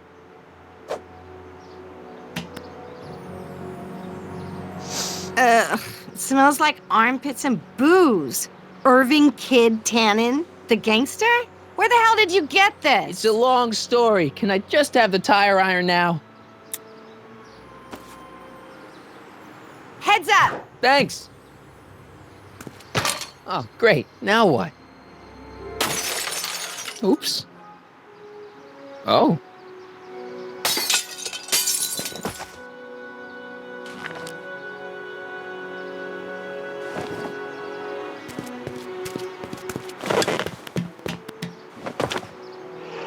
Well, your dorkness, my debt to society is paid. As for you, good luck with your car. Way to stick it to Big Brother. Just don't expect your sudden cry for attention to change anything between us, dig? Doesn't change what? Look, Jennifer, I think there are some things we need to talk about. Hey, maybe you can give me a lift into town. Oh, sure, Martin. Climb on in. Hey, Jennifer, wait! I told you, we're through, McFly. I'll never date such a square again. My own girlfriend thinks I'm a square? Jesus, could this get any worse? Whoa, whoa, whoa!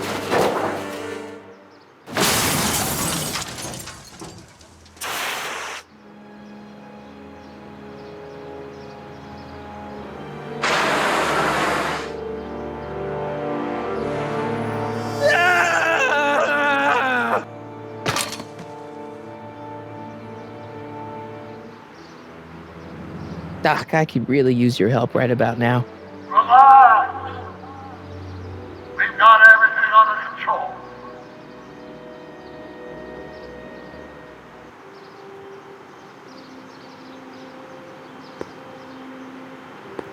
Well, at least one of the hover wheels work.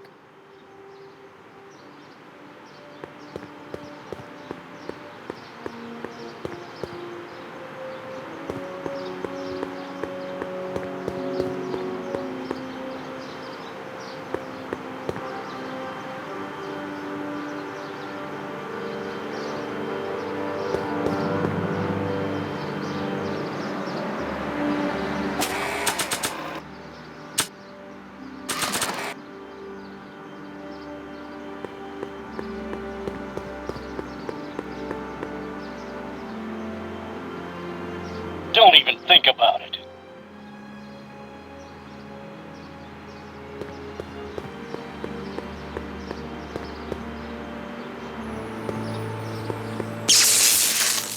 Dead. May 15th, 1986. Yeah, the date's right, but... Oh, that's not good.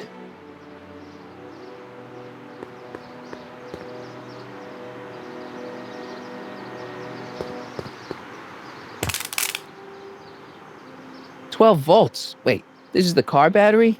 Must have been installed in 2015 with the Mr. Fusion. Still has plenty of juice.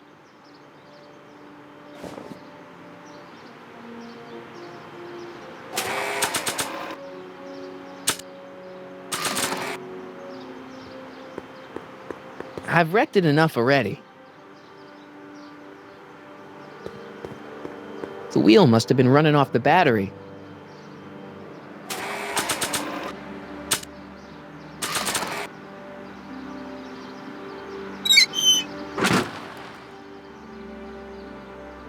Okay, good. This could be useful. Now think, Marty, think.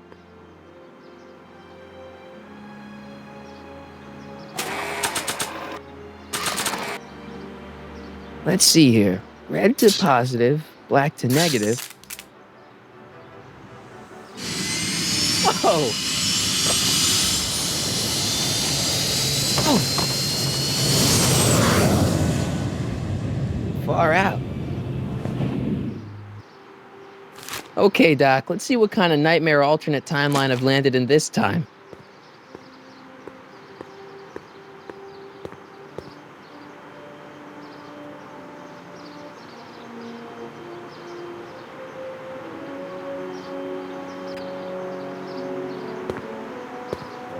Okay, Marty. Nothing to be afraid of. It's just an alternate hill valley that's turned my girlfriend into a punk rock vandal. That doesn't mean it's full of post-apocalyptic biker gangs run by armies of Biff clones. Just take a deep breath and remember, we gotta find Doc.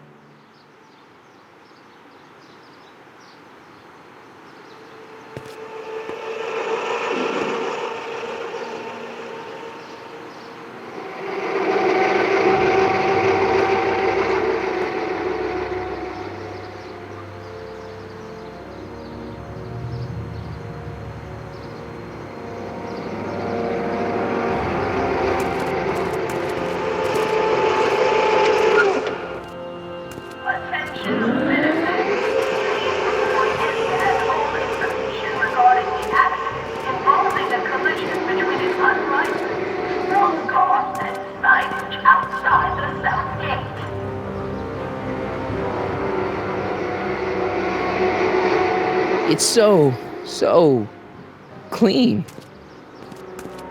Good morning, citizen. And a good morning to you too, citizen.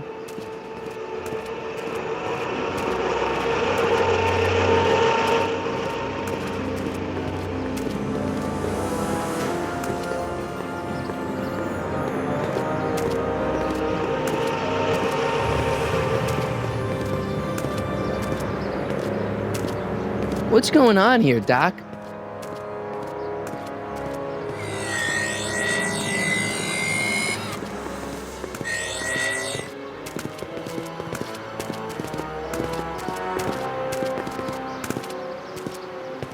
Jeez, my Hill Valley never looked this good.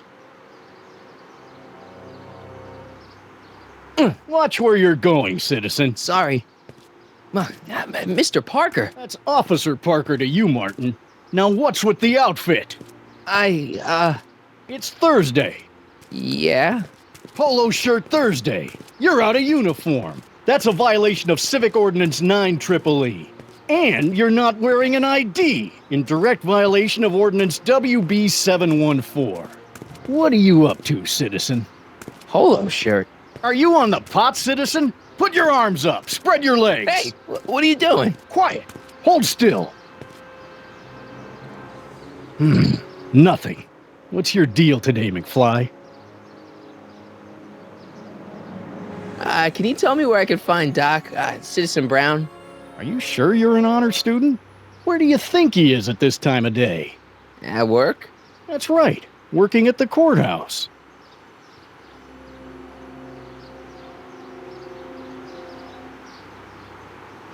Heavy.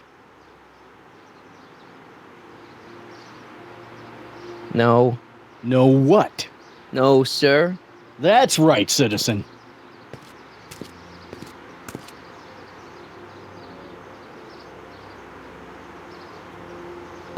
Oh, wait, citizen. Are you about to throw something away? Make sure you use the correct receptacle. Hill Valley takes pride in its diverse waste management system. What is the aluminum content of that can? Make sure it goes into the correct blue receptacle. Is that green, clear, or amber glass? It makes a difference. Remember that all consumable wrapping is tagged with a microchip to help us automatically police litter.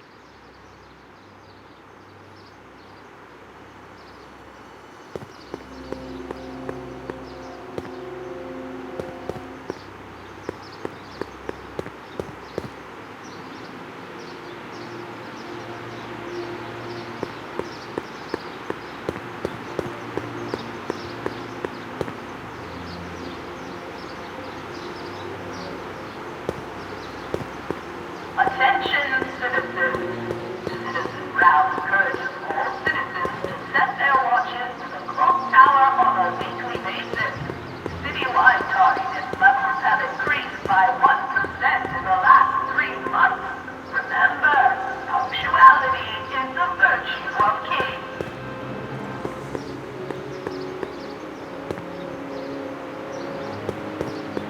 First Citizen Brown, the mind-head of Hill Valley, a man of infinite wisdom and awe-inspiring imagination.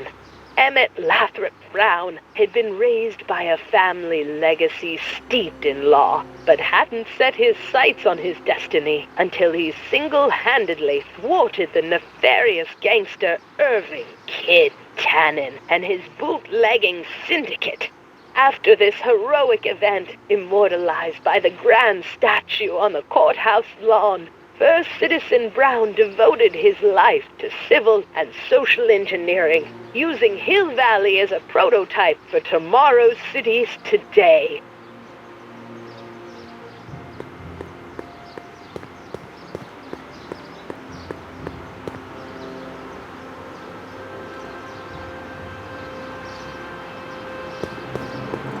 Look around yourself, breathe in the fresh air, enjoy the immaculate scenery and architecture.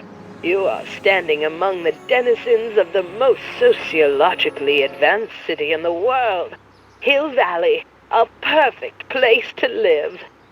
Let's take a moment to look up at the city's centerpiece, the courthouse, with its ornate clock tower. Look closely. Do you see a silhouette behind the clock? That's our beloved first citizen, Emmett L. Brown, toiling away on new ideas to make Hill Valley the city of tomorrow, today. Attention citizens. We would like to remind everyone that the limit for lawn height is 3/4 of an inch.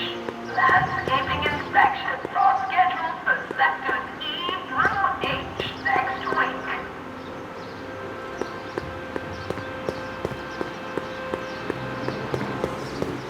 Remember to keep your name badge on at all times. Not only does it make every citizen seem like your neighbor and friend, it grants you passage at the 3 main city access points. Hill Valley is the country's first fully incorporated gated city. In 1966, Hill Valley petitioned for a special regional exemption from state legislation. Using a tax and property law loophole, the city of Hill Valley managed to consolidate itself into a gated community with special allowances for business and residential zoning. To date, we are the safest and most self-sustaining city in the United States.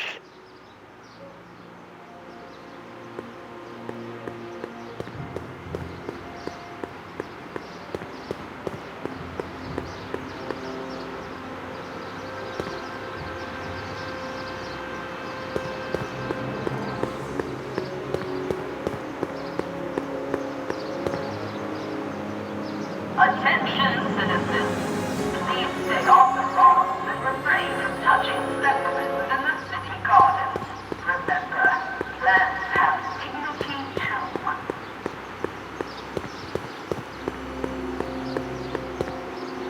E. Brown Industries, established in 1945, is the technological enterprise that makes Hill Valley what it is today.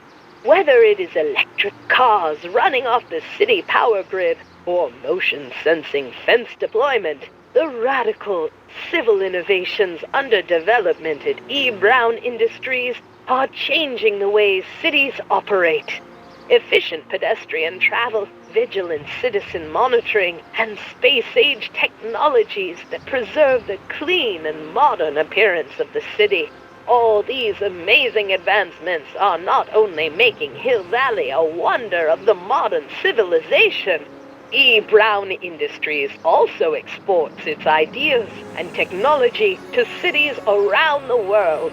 One such city is Singapore, soon to be recognized as our international sister city.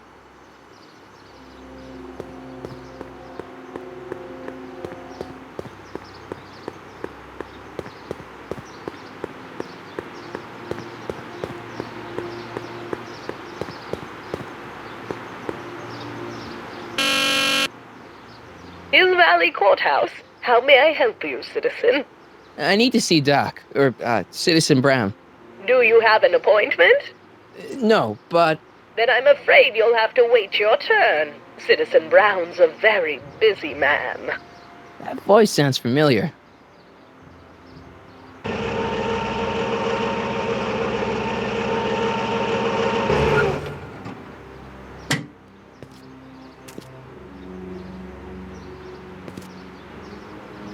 Biff? Doc?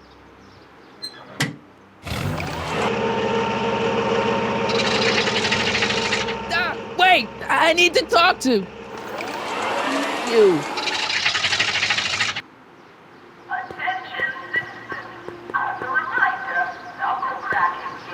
You are standing in front of the Hill Valley Courthouse. The original courthouse was built in 1885, just 20 years after Hill Valley's incorporation into the state of California. Though the courthouse holds the seat of the local government, it also has been used as a shelter during the recovery period following the 1906 San Francisco earthquake. Most of Hill Valley's community is a result of displaced San Franciscans planting roots after that dreadful disaster. In 1976, the downtown renovation project saw the first major additions made to the courthouse since its original construction. The courthouse was expanded with an additional 128 offices in the new flanking wings, and a new mayoral office added to the original clock tower space. Look closely, and you can still see some of the original courthouse's details preserved in the new international-inspired facade.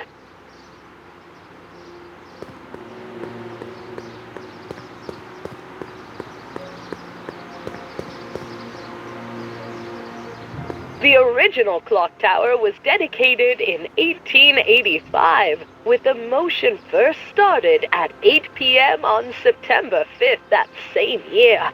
The clock tower was once struck by a bolt of lightning on November 12, 1955, damaging the clock motion beyond conventional repair. During the downtown renovation project of 1976, the damaged clock was dismantled and a new modern clock was installed as the window to the mayoral office. Look up. You just might catch a silhouette pacing behind the glass. That's First Citizen Brown, pondering how to make your future better. Attention citizens. After receiving petitions to increase the selection of heat-baked foods available at the downtown Hill Valley Courthouse, how may I... Look, I really need to see Citizen Brown. It's an emergency. Are you on fire? Of course not.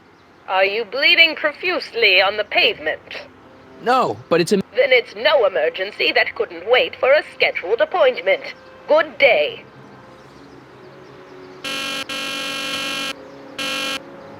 Stop pressing my button.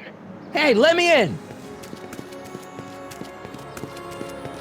Edna! There. Now you've ruined it for everyone. Please, just give me 5 minutes with Citizen Brown. No appointment, no entry, nobody, no how.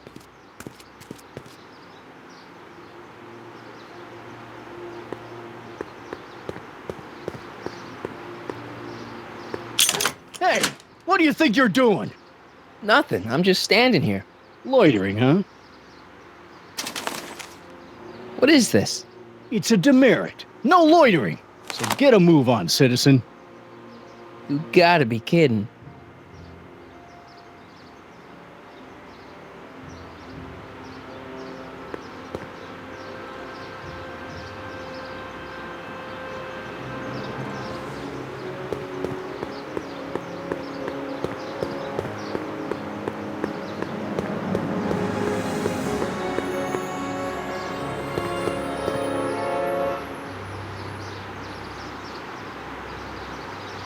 Biff? Hey, you're George and Lorraine's youngest. Martin, right? What? You don't know me? Only by reputation. Brown Cadet of the Month, 3 months running. Impressive. Are you interested in the Citizen Plus program? Listen, Biff, that car I saw you get out of, was that Doc Brown in there with you? Ha! Doc! That should be his new nickname. But yeah, that was Citizen Brown. What an inspirational guy. How'd you get FaceTime with him? He seems so busy. You got that right, Martin. Citizen Brown's a busy guy. But unfortunately, I'm a special case. See, Martin, I used to be a real bad apple. A real butthead. What do you mean, a bad apple? What can I say, Martin? I was always getting into trouble. Too much trouble, what with the booze, the partying, the women. Even my dogs were a pack of trouble. Pack, get it? Yeah. What does this have to do with Citizen Brown? Well, after getting in so much trouble, the authorities, they took me in to see Citizen Brown and gave me an ultimatum. Citizen Plus or bust.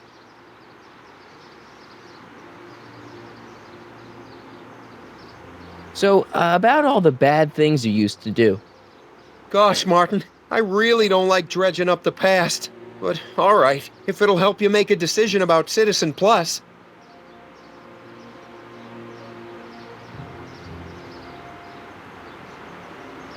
You said something about booze? Beer, rum, whiskey, wine coolers, you name it, I drank it. Not only did I drink it, I smuggled it into Hill Valley, too. Chip off the old block, huh? Used to be I'd knock your block off for a comment like that. But yeah, I guess I was following in Pop's crummy footsteps.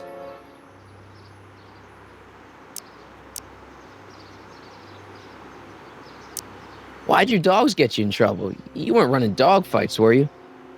No, nothing that bad. I just used to have a lot of dogs. What's wrong with that? Nothing, other than them keeping the neighbors up all night, lunging at old people, and eating all the squirrels in the park. In fact, I'm ashamed to say it was my out-of-control dogs that were directly responsible for the banning of dogs throughout Hill Valley. You don't sound very ashamed. Oh, I am.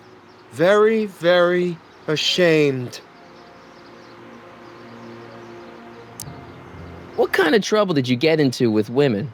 They weren't hookers? No, nothing like that. It's just that I wasn't always discreet about my affections. What?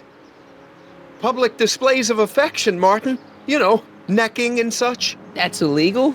Oh, yeah.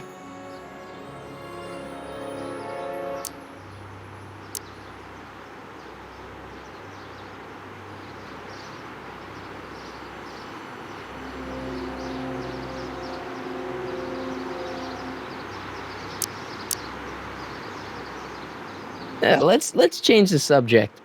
Thanks. I don't like talking about my old nasty self. Do you think I could get to see Citizen Brown if I did all the bad stuff you used to do?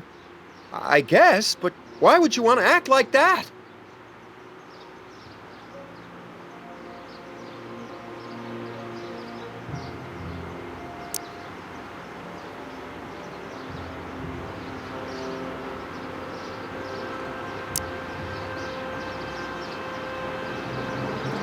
See you later, Biff. Bye, Martin.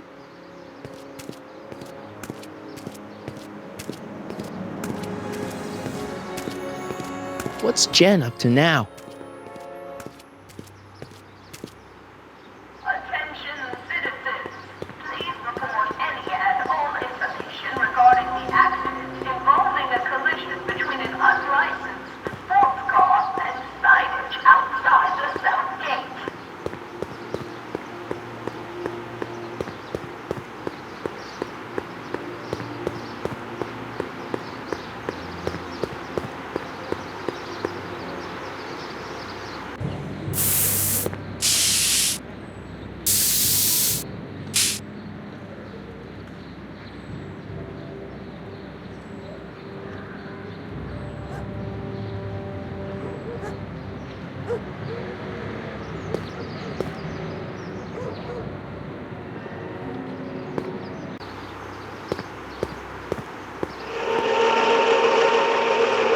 Look out, son!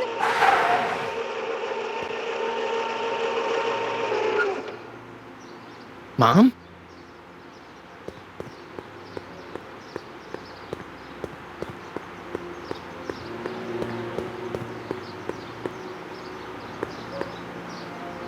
Mom? Mom! But are you happy? Happiness is overrated, Lorraine. I'm content. Well, I'll think about it.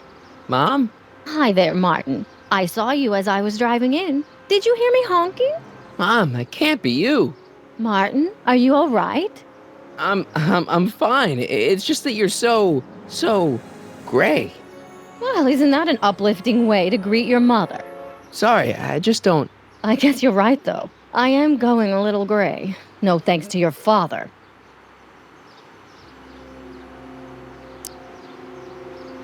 What's with the golf cart, Mom?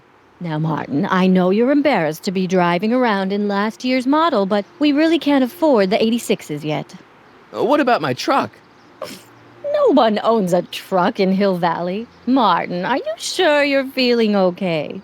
Yeah. I must have had a really vivid dream last night. Well, I hope your dream world was more fun than this one. Could you do me a favor? I forgot to give your father my timesheet for last week, and now Mr. Nosy is convinced that I'm hiding something from him. Timesheet? Aren't they annoying? But Citizen Brown always says, a scheduled life is a happy life. Anywho, could you be a dear and drop it off at the house? Here, take the car. Actually, I know, dear. Love you too. I'd give you a kiss, but you know what that gets you. Don't forget to pick me up this evening. Yeah, sure. Attention citizens. Citizen Brown encourages all citizens to set their watches to the clock tower on a weekly basis. City... Well, it's not the truck, but I guess it'll do.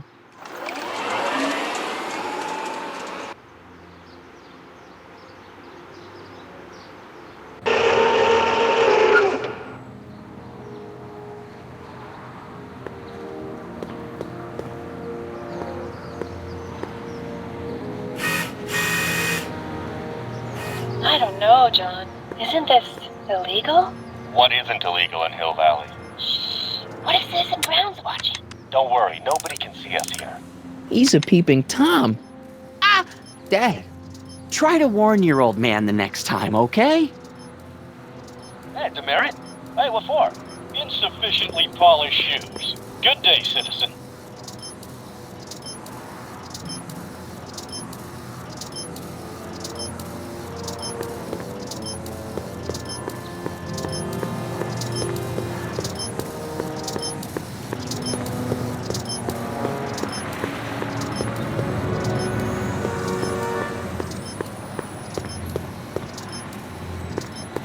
Good morning, Mrs. Brown.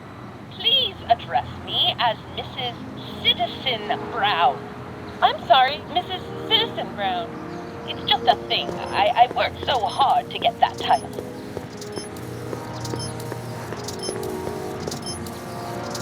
Hey, what's my guitar doing out here? Your mother and I convinced you to give it up, remember? Rock and roll music is frowned on by the Brown administration. It sets a poor example for all the kids who look up to you as a model of studiousness and moral gravity. And besides, you're not very good. Come on, Dad, I need that guitar. Give me one good reason why I should give it back to you. Because... a certain girl is only gonna like me if I can play the guitar. A certain girl? You don't mean... Jennifer. Oh, Martin. Why are you fixated on that little hellion? She's nothing but trouble. Yeah, my kind of trouble. And besides, the way you play guitar, you're only gonna drive her further Go ahead, son. Do your worst. Thanks, Dad. Hey, I hear you got hit with some more demerits, Nathan. Good on you, I say. Sure. Never trust a guy with less than 1,000 demerits, am I right? I saw Mom downtown. She told me to give this to you. Thanks. Say, what gives around here? You know, the usual. Keeping tabs on Hill Valley through my trusty bank of monitors. Always on the lookout for some interesting footage.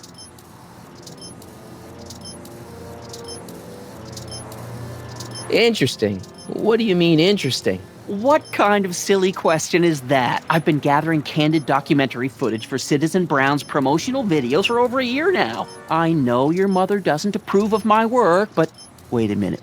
You say you saw Lorraine? 11 to 12 hair salon, 12 to 12:20 lunch at soup mo counter, cream of asparagus with crackers. What was that? You know your mother's problems. If she slips up again, it could mean demerits for the whole family. There she is, polishing the statue in the park.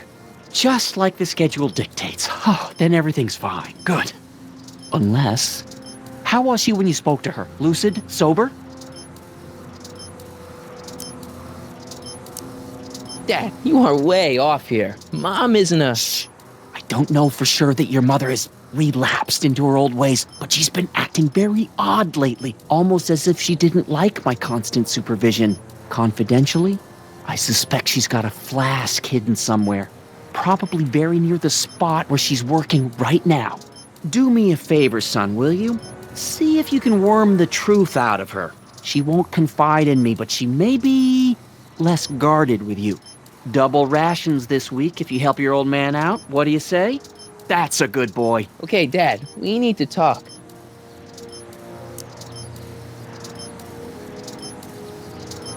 Well, I'll leave you to your snooping. Supervising, son. Supervising. Oh! Is that what you were trying to hide from me when I showed up? This? This is... I might as well tell you. After all, you'll be 18 soon. Tell me what? Hill Valley under Citizen Brown is not quite the contented town you were led to believe it was.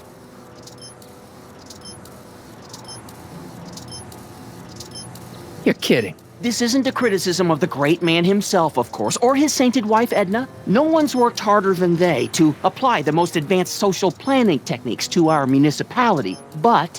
What? Confidentially, not everybody appreciates it. A great many citizens, perhaps even the majority, actively resent the Brown administration. They don't say so publicly, of course. But in private, well, just listen. I tell you, Bert, this regime is a joke. They're all laughing at us over in Fairfax. A toast to Citizen Brown. May his beloved courthouse be struck by lightning. Shh, Agnes, you're awful. Are you coming to the town square, Lester? Citizen Brown's about to give another speech. Citizen Brown can kiss my hairy... Well, you get the idea. It sounds like people can't stand what the Browns have done to Hill Valley. Not everyone. Only around 50%, maybe 60. Does Citizen Brown know? He should. Whenever I send copies of my raw footage to the public relations department over at the courthouse, I get a memo telling me how much Citizen Brown thanks me for my service. But how could he see those videos and not do anything about it? Maybe you should take your tapes directly to Brown. Oh, I don't know about that. I mean, sure, he might appreciate my bringing these problems to his attention and reward me for my public service, but then again, they say it's never wise to be the bearer of bad news. I'll leave you to it. Right. Another day in Hill Valley. The perfect place to live. That wasn't a note of irony.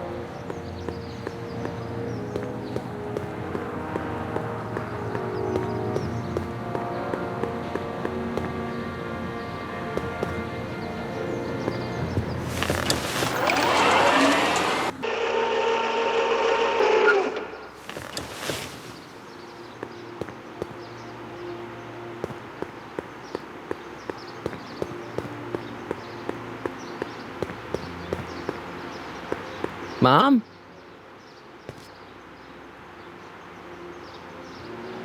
Mom, are you drinking again?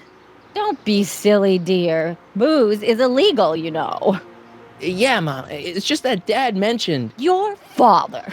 Why, I just can't get away from his prying eyes. Always spying, always watching. You mind your own business, George. Now, Lorraine, this is for your own good. I know you're keeping a secret from me. It's mine to keep. Dad! Mom! Knock it off, you two! Now, you listen here, young man. This is an adult matter between your mother and me. Dad, I know, but your way isn't working. You gotta give her some space here. Huh? Where'd she go? Mom? Aha! I knew it. What is that in your hand? Rum? Gin? A wine cooler? For your information, it's brass cleaner.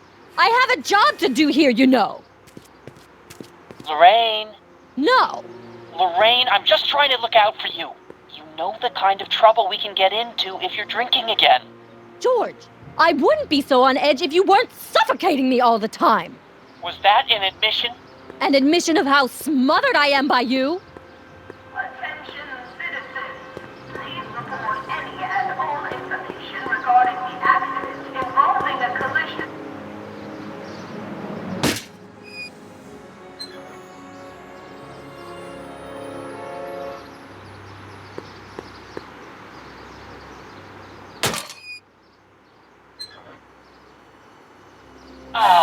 What happened? What the heck am I looking at? Yes!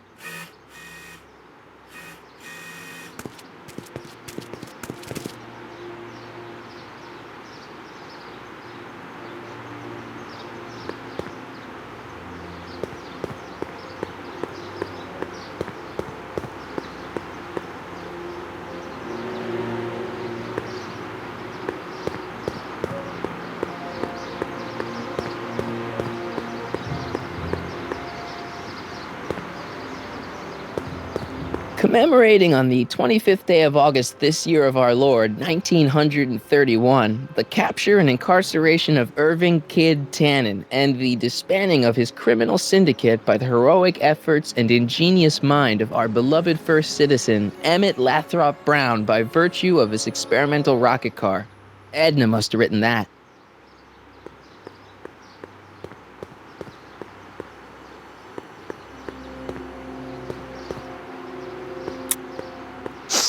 Mom, now that Dad isn't watching. Oh, Martin. Was that a flask, Mom? Flask? Don't be ridiculous. Look, it's okay, Mom. Get a hold of yourself. Oh, your father's right. I'm backsliding. But it's been so hard, what with your brother and sister leaving, and then your father getting obsessed with his monitors, and Let me take care of the flask. Dad doesn't have to know anything about it.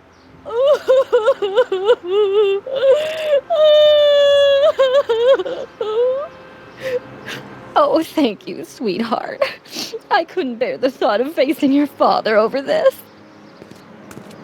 Attention, citizens. As a reminder, knuckle cracking is not permitted in public spaces. This timeline sucks. Mom and Dad are fighting again. Mom's drinking. It's like everything Doc and I ever did to fix things is falling apart. Time to get some attention.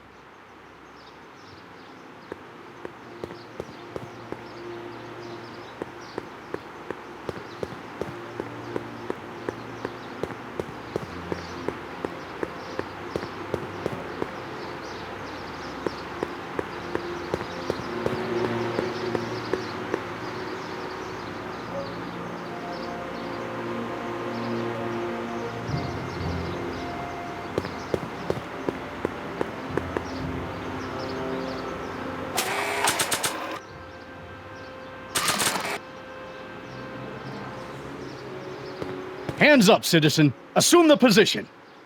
Here goes nothing. There better be apple juice in this. Why don't you open it and find out? Don't get smart with me. I knew you were no good, McFly. Officer Parker, what seems to be the problem here? Citizen McFly, ma'am. Came strolling up with a 181B violation in his pocket. Ugh. You, young citizen, where did you get that booze? Nowhere? Is he being smart with me?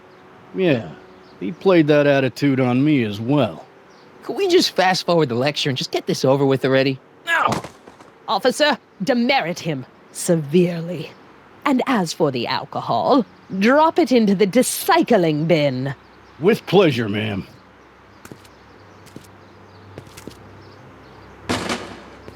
Now, keep your nose clean, or you'll find yourself in front of Citizen Brown. Attention citizens. After receiving petitions to increase the selection of meat-based foods available at the downtown Supermarket health food stand, we are pleased to announce the addition of liver and peas with soy cheese hot dogs. A treat for the whole family.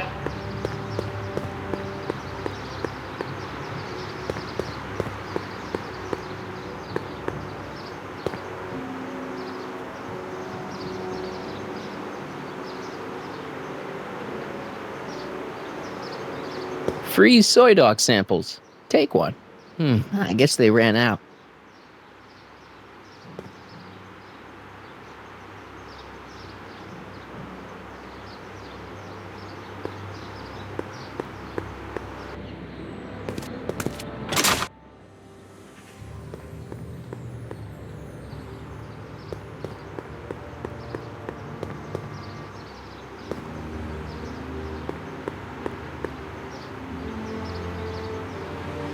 Soups and more. Wholesome soups, fresh vegetables, and soy-based imitation meats. Ugh. Good thing I'm not hungry.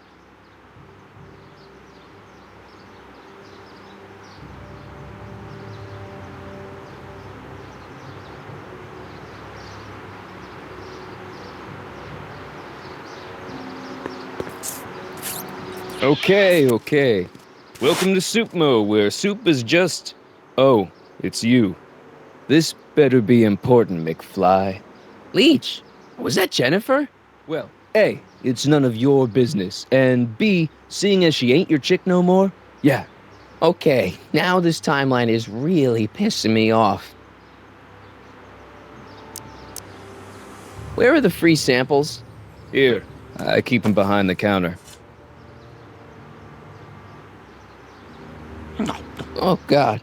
If you puke, you're cleaning it up, wuss. I can't finish this. Not my problem.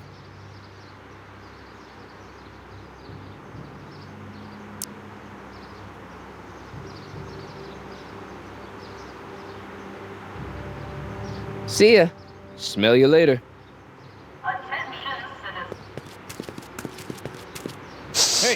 Hey! There's that mangy. Go get him, McFly!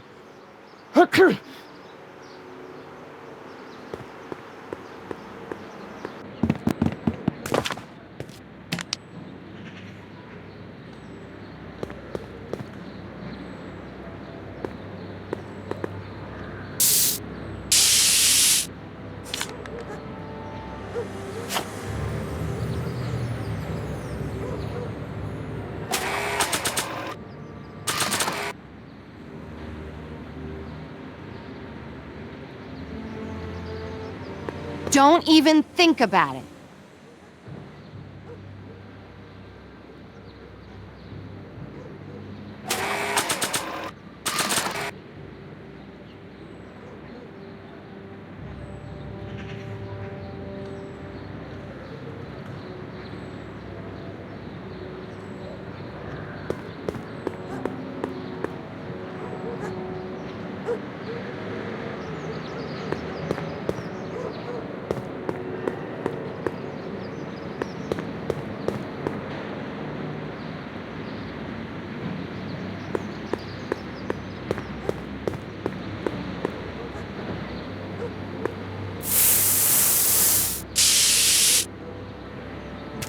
Pinheads, huh?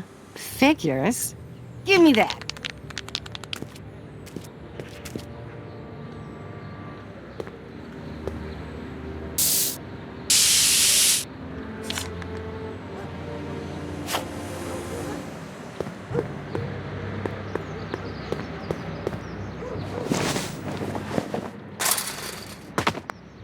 He's got to be hiding in here somewhere. Stay put now, boy, wherever you are. Not a sign of him.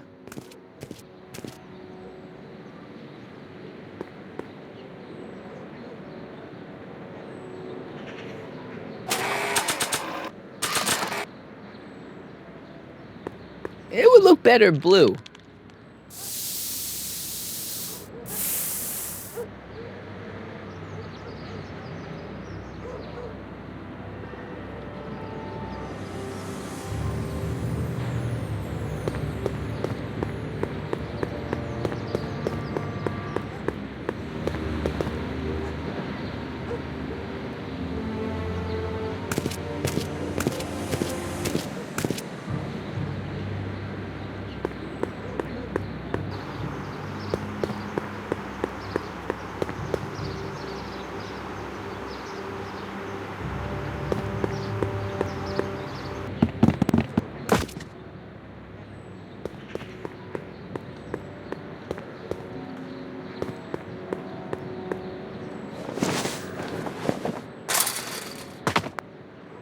Now we're in business.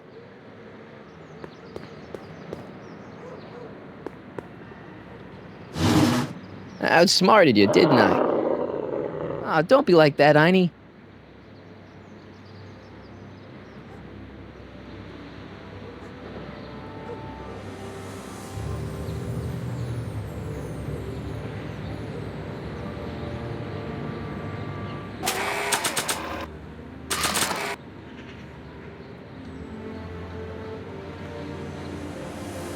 Look, Einie, I've got a treat for you. Attaboy, now hold still. See, I'm not such a bad guy, right? Whoa, okay. I guess I've won you over. I wish they were all this easy.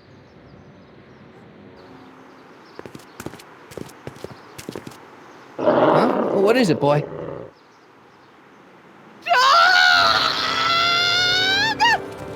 Einstein, wait! No! No! Oh, rabies! Rabies, help! Back! Down! Sit! Play dead! Officer Parker, subdue that beast at once! Einstein, sit! Einstein? Oh, if he bites me, you'll be in a world of trouble, citizen.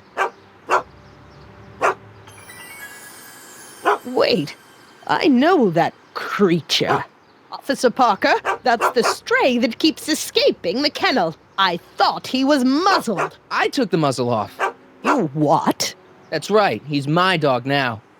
Citizen, you are in violation of Statute 357K. Parker, demerit this hooligan at once. I'll return this creature to the kennel. Yes, ma'am. Filthy, wretched beasts. Don't worry, Einie. Once I fix all this, you'll be back with Doc and romping through time. Now stay out of trouble, unless you want a visit from Citizen Brown. Attention, citizens. We would like to remind everyone that the limit for non-height is 3/4 of an inch. Landscaping inspections are scheduled for September. Having fun, kid? Who said that? Attempting to destroy public landmarks is a violation of C-64. I wasn't trying to destroy it. Take your demerit.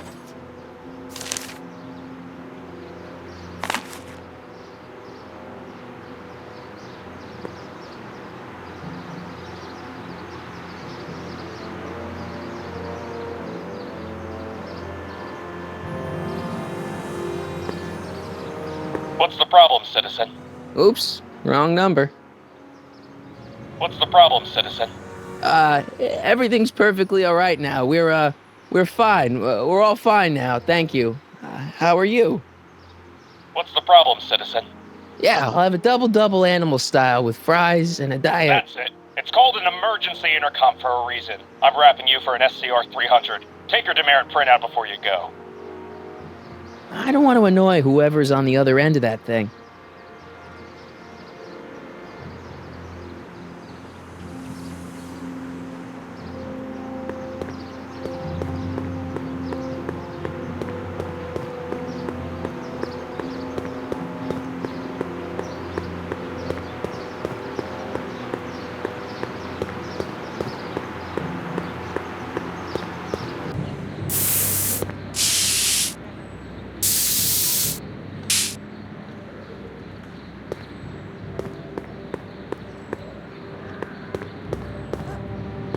Jennifer! Jen!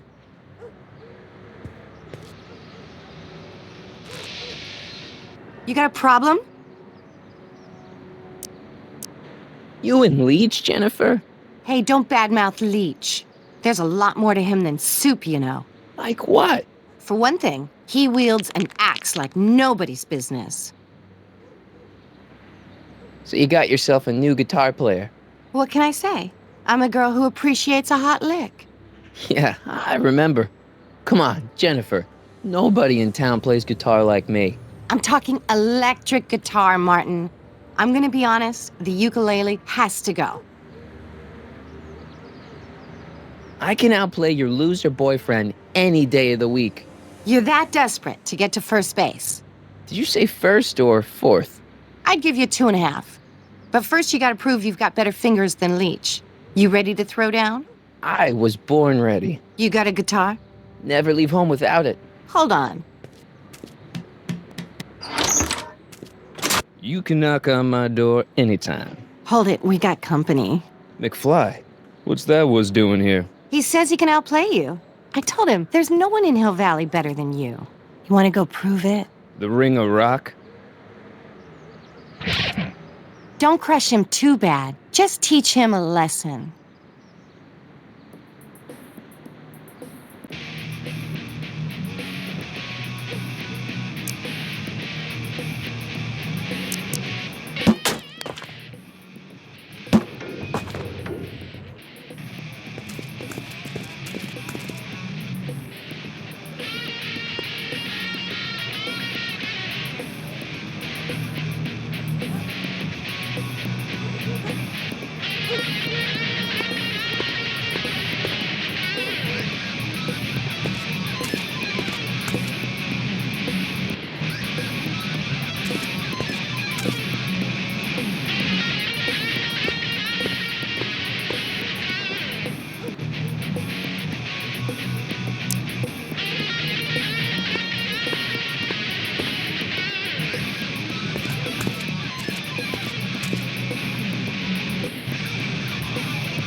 Huh?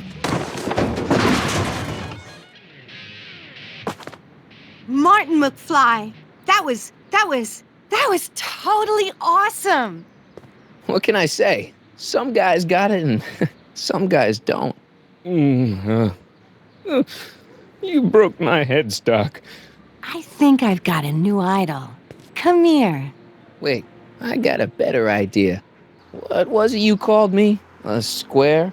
A girl's entitled to make a mistake, isn't she?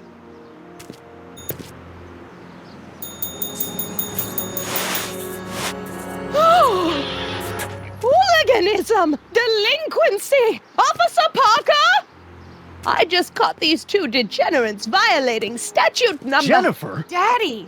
476D! Open mouths? And tongues. You've gone too far, Jennifer. What's the big deal? It's only hormones. Stop! We don't use words like that in this town. I'll deal with you later, young lady. We're gonna have to have a long talk about the Citizen Plus program. What? Oh, come on. Officer, give Mr. McFly a 476D's worth of demerits. I'll tend to your wayward Yes, daughter. ma'am. And this is for getting my daughter in trouble with Citizen Edna. Now keep out of trouble, or Citizen Brown will come down on you like a brick wall. McFly!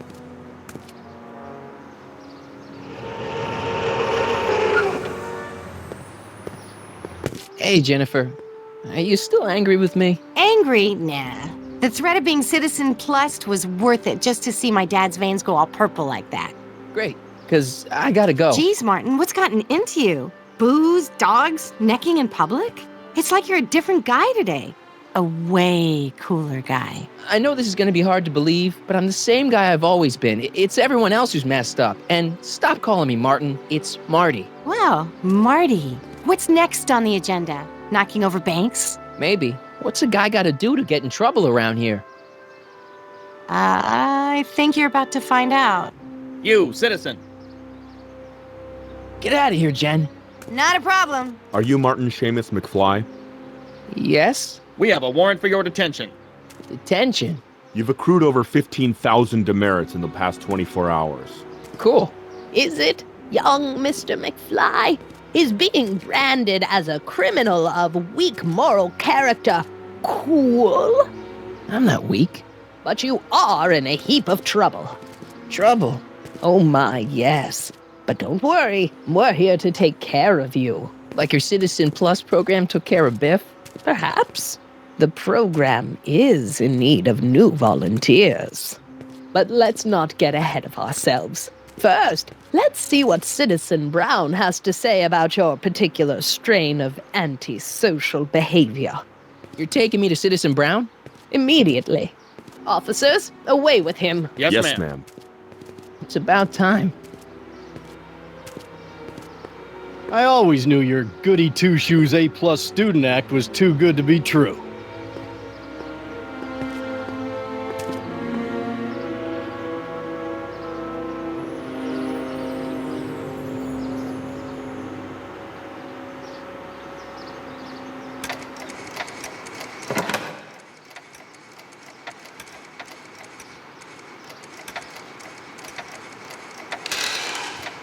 Come in, citizen. Martin McFly, age 18, resident of Sector L, Father George, Mother Lorraine, president of the Junior Brown Brigade, recipient of a full-ride scholarship to Strickland College, winner of the Courthouse Challenge to Portland Award, 0 demerits until this morning. The obvious question, Mr. McFly, is, what happened to you?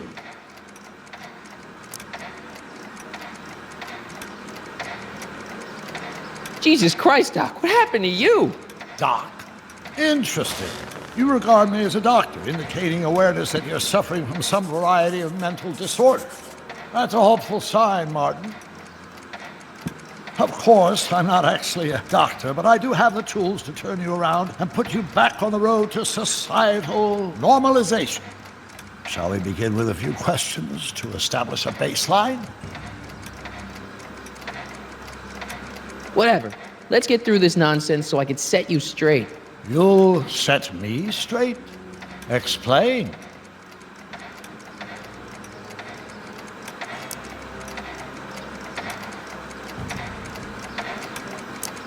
I know this is going to be hard for you to swallow, Doc, but I'm not from around here. I'm from a different timeline where Hill Valley isn't all screwed up and there aren't these crazy rules and my dad's not a snoop and my mom's not a drunk and you're my best friend in the whole space-time continuum. An old fogey like me? Your best friend? Yes! And Doc, I need you to get me back there. So you believe this interview is really more about me than you? Yes! You went to all this trouble just to deliver a message to me in person? Yes! A cry for help, as it were.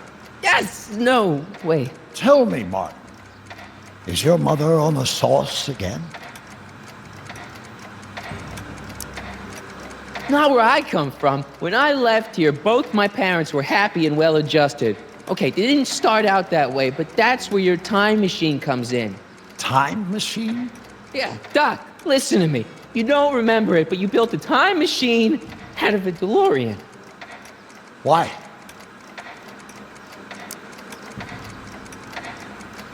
Well, just for the hell of it, I guess. Plus, the steel frame of the DeLorean dispersal, I don't know. It was important for some reason. Fascinating.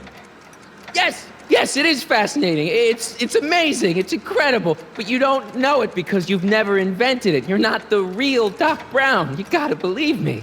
And this is because? Everything got screwed up when I went back in time to 1931. Sounds like this time machine is a very impractical and dangerous invention.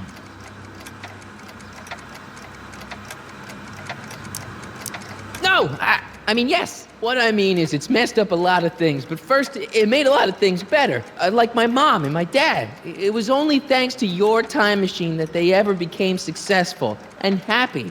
So they're happy. But they're not, because you summoned me back in time, and somehow your timeline got messed up, and everybody else is along with it.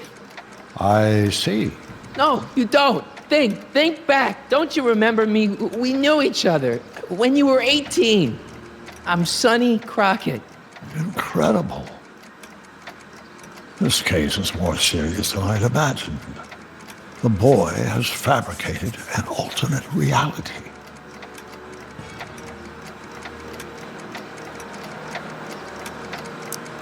Believe me, I wish I had fabricated it. Calm down, Martin. I'm not blaming you for anything. The failure is ours, not yours.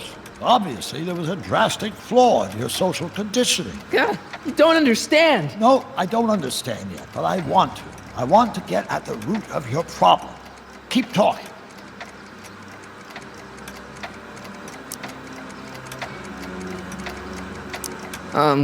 Take your time. Look around the room. Perhaps something here will stimulate your memory.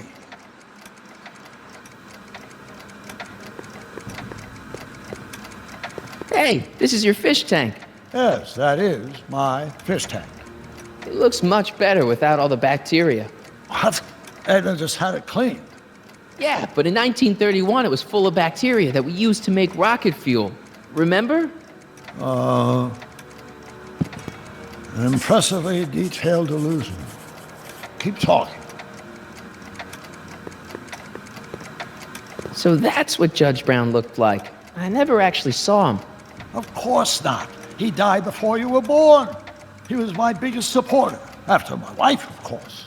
That's a switch. Last time I saw your younger self, you and your dad had just had a big falling out over your decision to become an inventor instead of a lawyer. Isn't that right? Bizarre fantasy life. Go on. Proceed.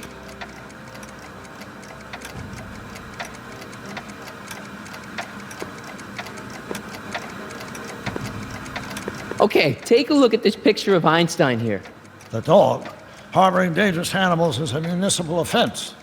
Yeah, they told me, but you harbored this very same animal once, a long time ago.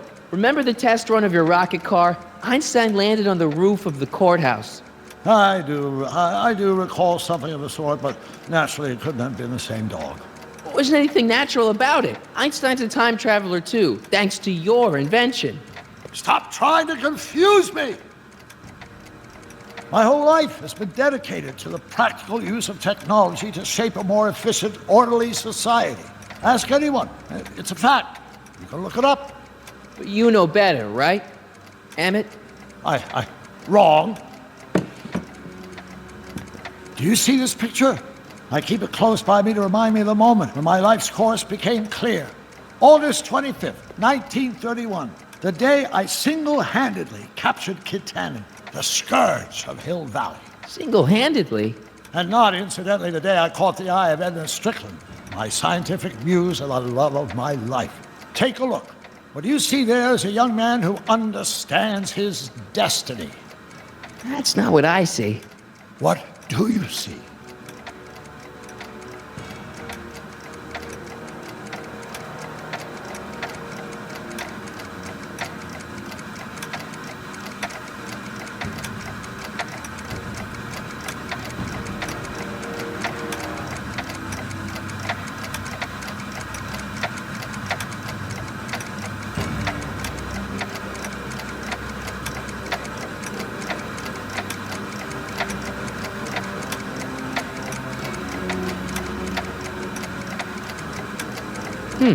Looks to me like a kid who's all psyched about his new invention.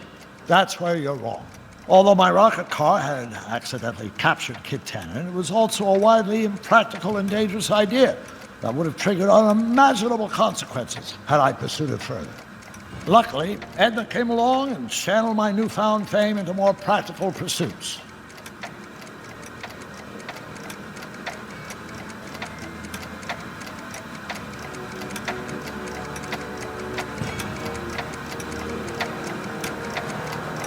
Could that be? I think it is. What? It's me, and you, the other you.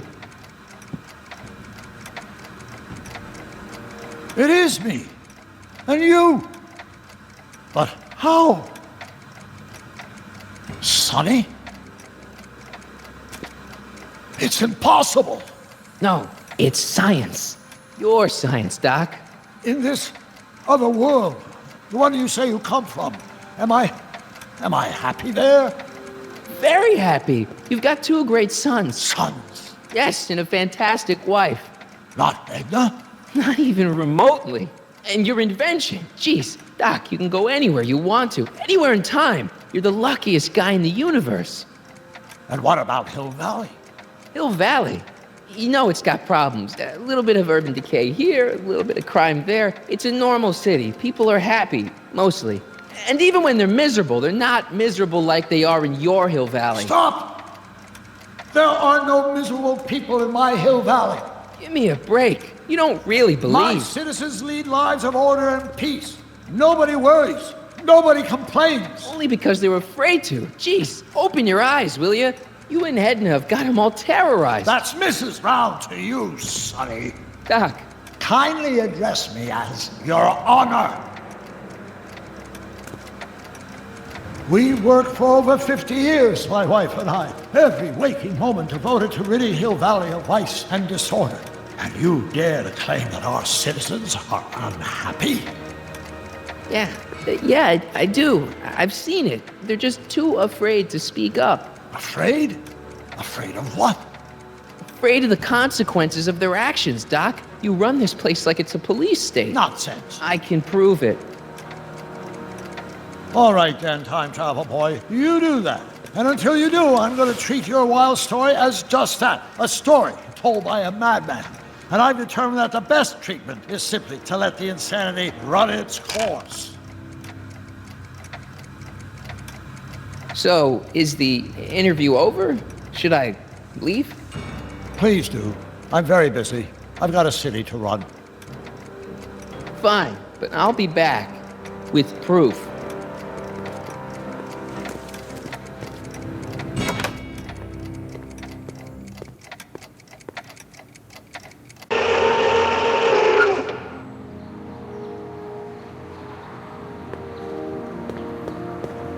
Doc wants proof that Hill Valley isn't the perfect place he thinks it is. One smoking gun coming up. Dad! Pop out the tape, son. I think it's done rewinding. Whoa, take it easy. Sit here. Guess I blacked out for a minute there. Fell out of my chair. Fell nothing. Somebody whacked you. Whacked me? Impossible. We take great pride in the fact that incidences of physical violence in Hill Valley have fallen to virtually Who did it? Can you tell me? This can't be happening. There's gotta be a clue around here somewhere.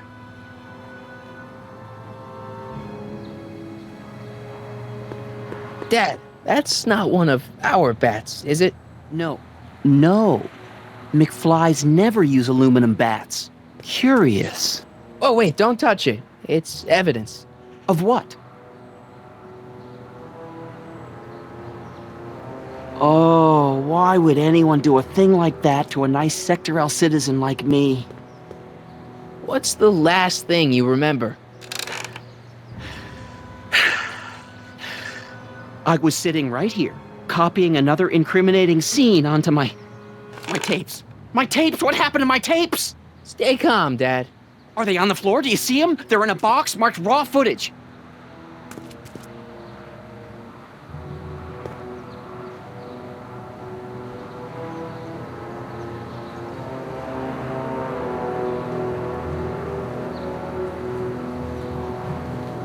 Here it is. Raw footage. Thank heavens. Wait a minute. You see, I told you were just jumping to conclusions. All these dark suspicions about thieves and attackers when all the time it was just...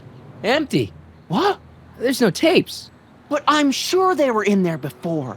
Before whoever it was whacked you in the head and took them. Oh my gosh, I've been mugged. Mugged in Hill Valley. They can't get away with it. Oh! Don't worry, Dad. We'll get to the bottom of this. Who could have done this to me?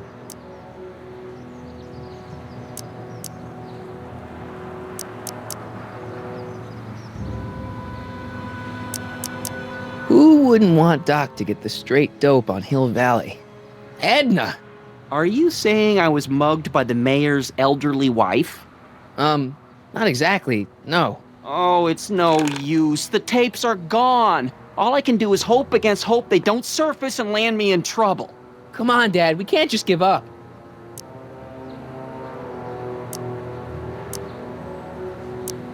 I mean, maybe there's some more clues around here. What's the use? Even if we find out who took the tapes, we're not going to be able to get them back without attracting attention to ourselves. There's gotta be something we could do to get our hands on those tapes. Well, we can make new ones. We can? Sure. It may take a while, but if you're willing to help your old man out, it shouldn't take us more than, say, 6 months. 6 months? But I need those tapes now. You need the tapes. What I mean is...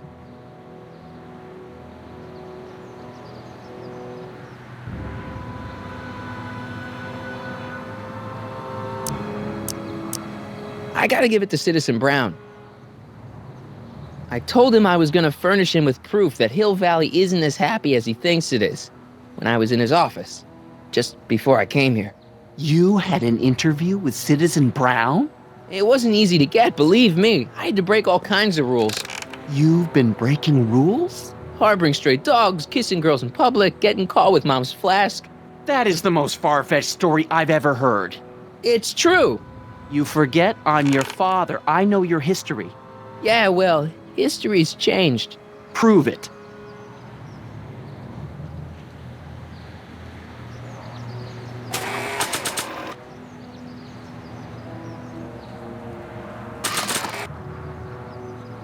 Read him and weep.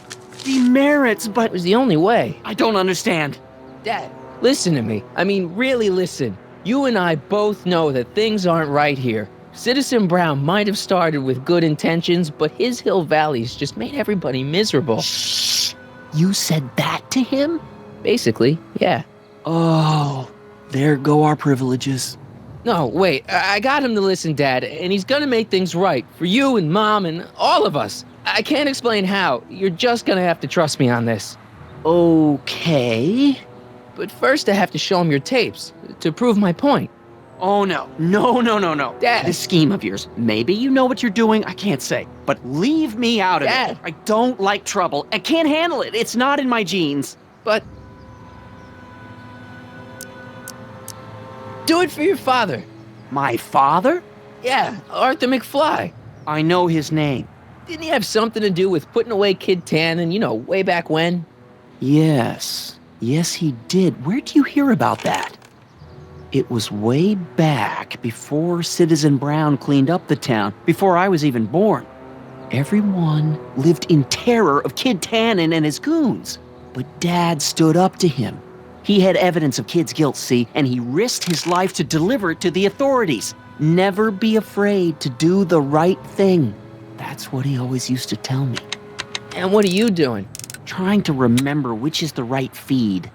Feed to what? To the surveillance camera, the one in the yard. Wait a minute. You have a surveillance camera trained on yourself? Of course. Gotta cover all bases. Now help me figure out which monitor I'm on.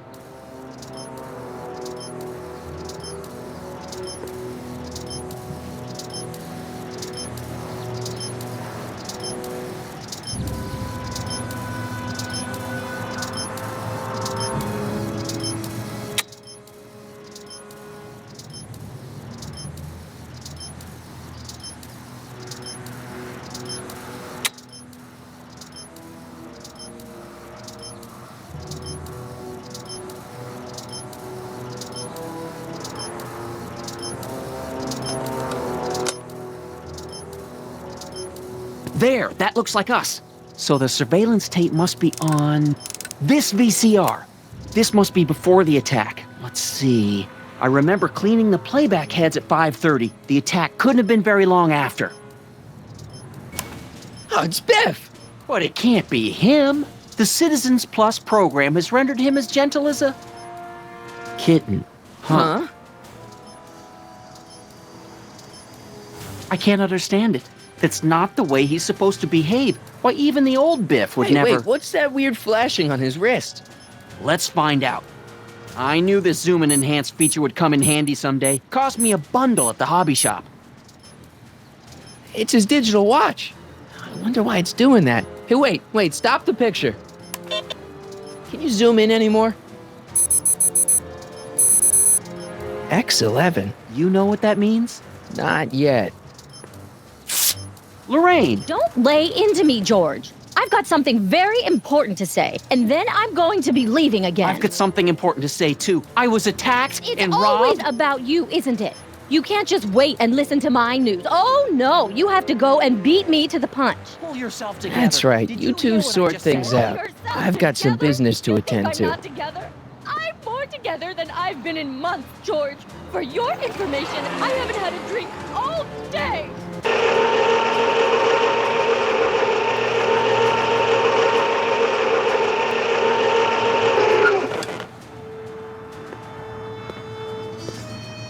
Biff! Whoa, settle down there, fella. You beat up my dad. Do we have a problem here, citizens? No, officer. Just a little misunderstanding. I'm sure we can work it out. Right, Martin? Sure. Okay. Let me know if you need any help, Mr. Tannen. Now let's see if we can get to the bottom of this. Yeah, let's. What'd you do with my dad's secret videotape? Secret videotape? You know, the one that shows how people are fed up with all these screwy rules and laws.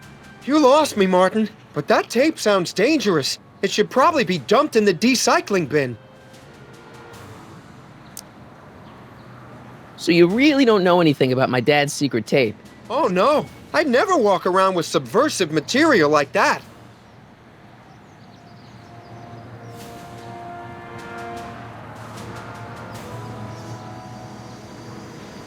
Why'd you hurt my dad, Biff? He never did anything to you in this timeline.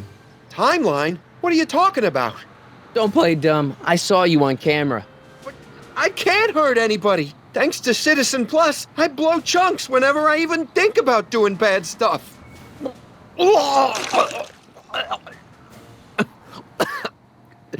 See? If you didn't beat up my dad, then where have you been for the last couple of hours? Well, I was... What? That's strange. I don't remember. What's the last thing you remember before your memory loss? Well, I was handing out flyers for the Citizen Plus program, just like I'd been doing all day. I just finished giving some leftover bologna to a cute little squirrel when Miss Edna came by. Edna? Yeah, she wanted to run a diagnostic on my Citizen Plus watch. I must have fallen asleep or something, because when she was done, it was an hour later. And then your mom came by. Biff, your watch. Does X11 mean anything to you? X11? Is that a new band or something? I don't go in for that new hippity-hoppity stuff. It's not a band, Biff. It's a mode on your Citizen Plus watch. Weird. I've never seen it look like that. Heck, I can barely get this thing to stop blinking. See?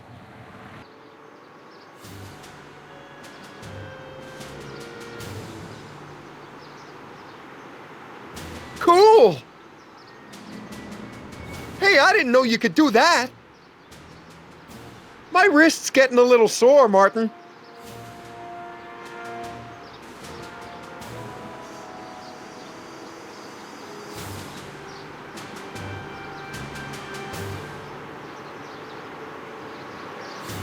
Ooh, how'd you do that?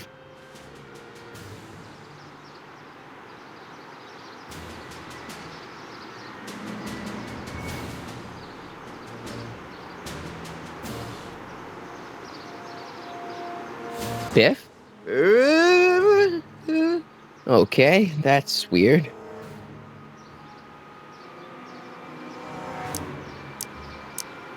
Where's my dad's tape? The decycling bin?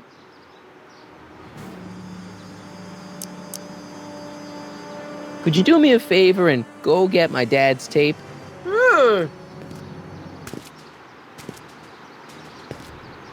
Hey, Mr. Tannen. What's up? Is that McFly kid bothering you? Hey, you can't go in there! Hey!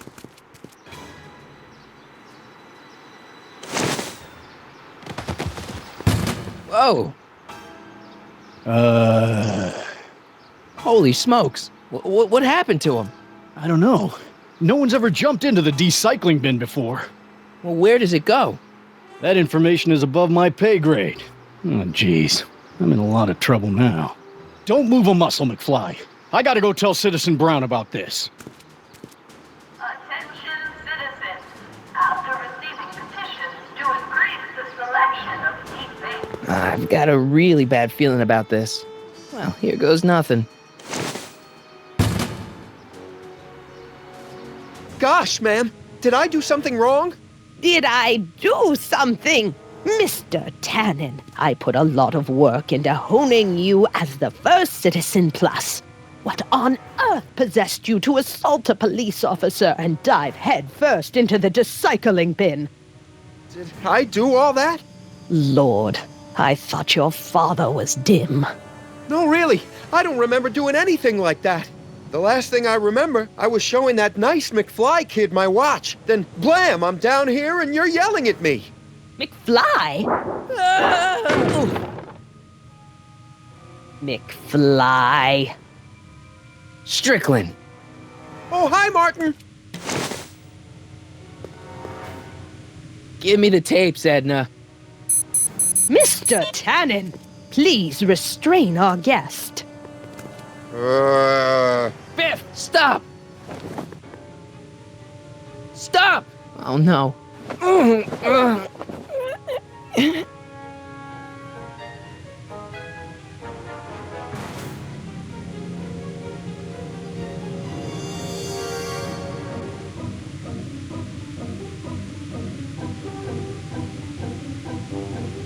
Biff, isn't that the license plate to your car?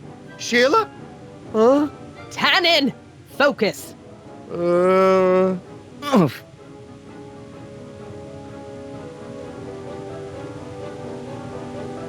Hey, look over there. It's beer. Beer? What's going on? Biff Howard Tannen, obey your programming. You see, Mr. McFly, thanks to the enhancements I've made to the Citizen Plus program, I can bring even the most rabid of dogs to heel. Look at all these unhappy faces on your father's videotape. Well, Citizen Plus will turn those frowns upside down in no time. Look! Girly mags! Boobies! Where am I? Tannen, I didn't go behind my namby-pamby husband's back so you could wallow in your vices. Ow! Biff, aren't those your favorite cigars? Cubans?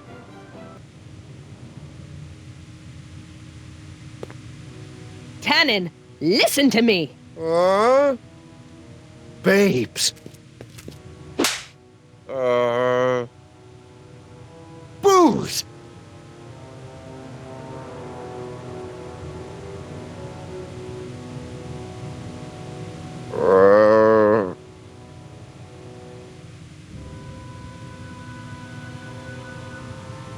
What the Mommy? Tannen, get up, you useless slacker. Come on, Edna, give the poor jerk a break. A break? You sound like my wishy-washy husband, always trying to find the good in people, never wanting to accept the fact that some people are just born bad. Maybe, but that doesn't give you the right to turn them into zombies. Now, give me my dad's tapes so I can... You mean those tapes I erased while you were struggling with my zombie? What?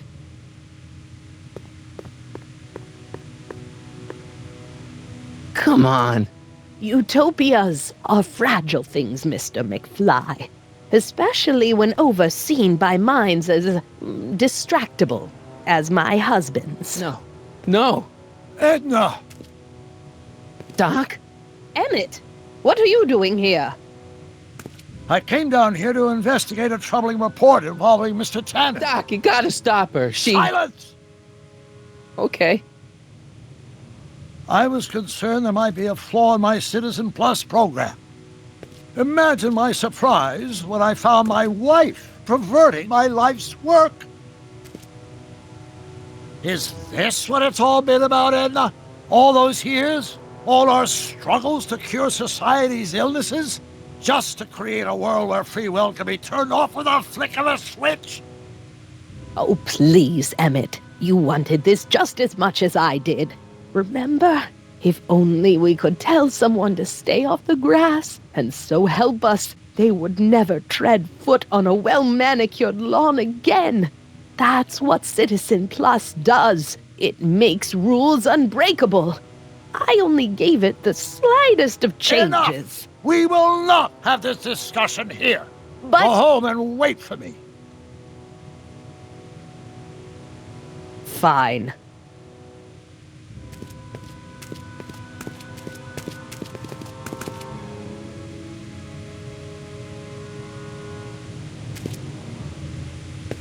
Doc.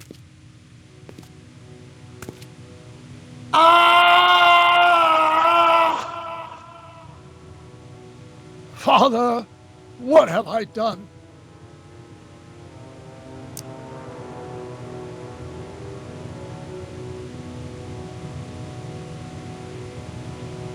Doc, don't be so hard on yourself. This Hill Valley may be a little messed up. Okay, a lot messed up, but you were just trying to help people. Or was I just entranced by the challenge of transforming the human psyche like so many chemicals? I'm sure he wouldn't blame you for all this, Doc. He was so happy when I gave up my childish dreams in favor of Edna's more practical pursuits. Are you proud of me now, Father? I'm sorry about Edna, Doc. She didn't seem so bad back in 1931. No, she wasn't. When we were first dating, she was so spirited and principled, compassionate. When did I lose her? Enough wallowing. What's done is done. It's time to look forward. Maybe, but maybe not. What? Your notebook from the other timeline. Not this foolishness again. Look, you can use it to repair the time machine and fix all this so it never happened. Everyone could be back the way they're supposed to be. You, Edna, Jennifer, my parents. Doc, you once told me if you put your mind to it, you could accomplish anything. Well, accomplish this. There's a lot of empty pages. The only one you need is right here.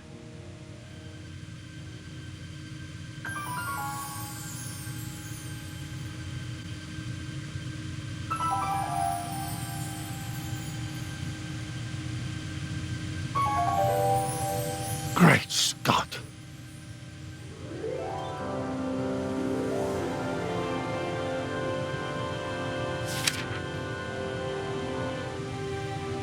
Martin, this could work. It'll take time, of course, but once it's done, we'll have all the time in the world. Ha ha! Doc? Martin, we must get started at once. Come on! Can we bring Einie along? The dog, yes, of course. You know, I used to love dogs before Edna came along. You don't say. I'll go ahead and start preparing a lab. Edna will be furious, but who cares? We've got a time machine to fix. Woohoo!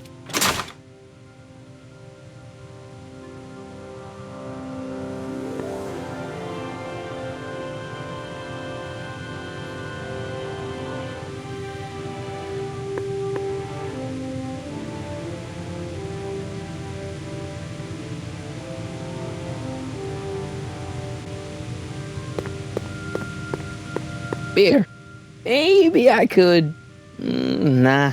Doc'll need me clear-headed to build his new time machine.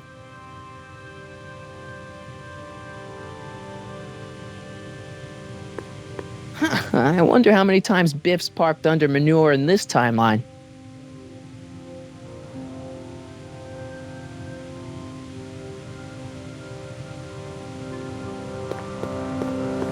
X-ray specs, joy buzzers, trick gum. Classic. Why would anyone ban these?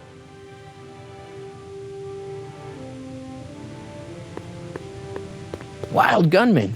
Nice to see that some things haven't changed in this messed up world.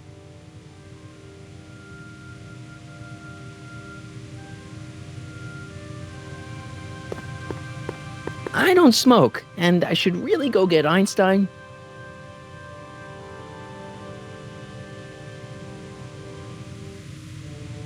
In another timeline, all these pinball parts would probably be in Libya by now.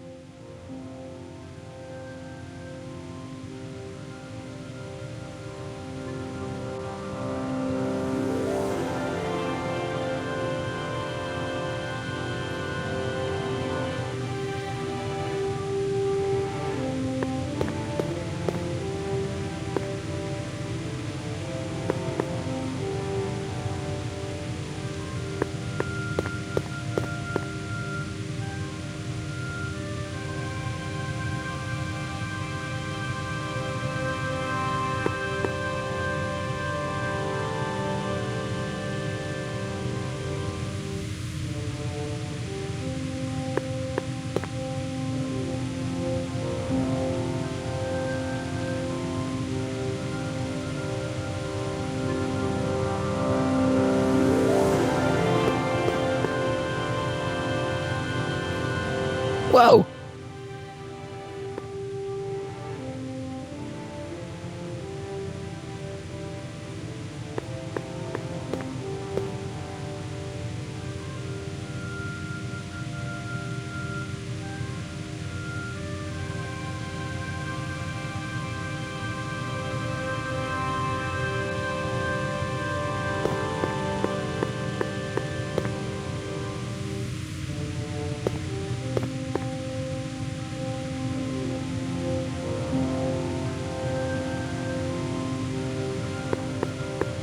Don't worry, boy. I'll get you out of here in no time.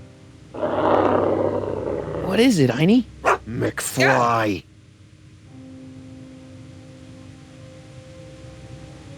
Hey, Biff.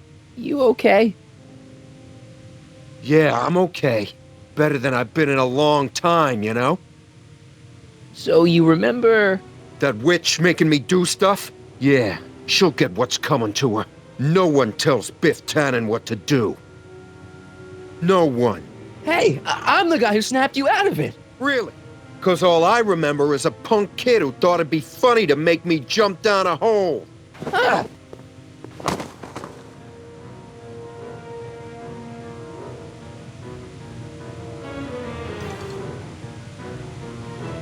I hope I don't run out of rock.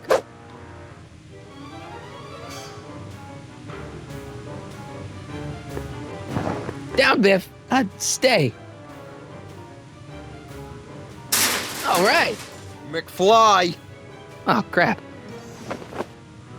All right, McFly. Time to race the music. Face. It's face the music, you idiot.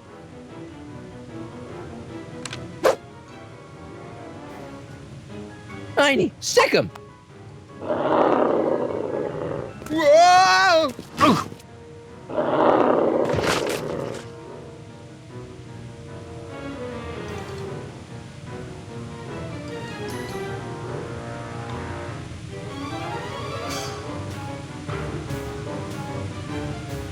Place your bets. What the?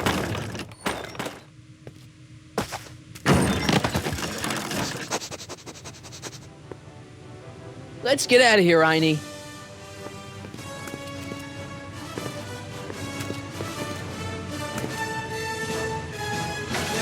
Doc, sorry I took so long. Biff came around and jumped me. I totally laid him out with the old... Martin McFly. Edna? It's almost impressive. How many years of work and planning you nearly ruined in just a few short hours. Where's Doc? Oh, Doc. My husband is in a better place. Better place? What have you done to him? Relax, Martin.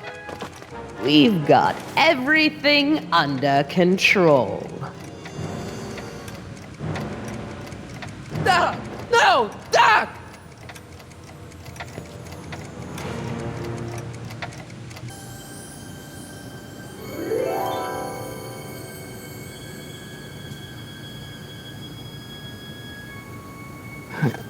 What? Where am I?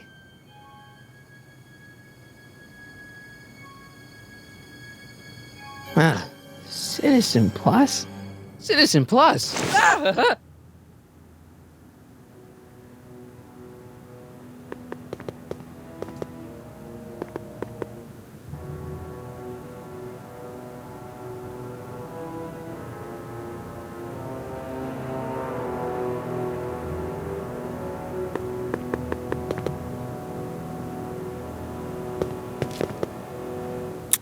Make sure the McFly boy is prepped for his Citizen Plus treatment by the time I finish with my husband. How is Citizen Brown? I'm afraid it's worse than we imagined. He's gone completely antisocial. Darn. We're using every tool at our disposal to snap him out of it. But I fear that nothing short of a complete personality rebuild will bring our leader back to us. And it's all McFly's fault.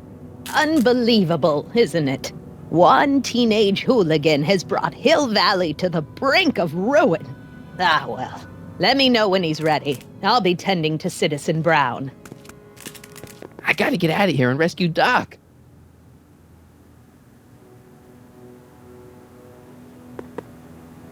Hello?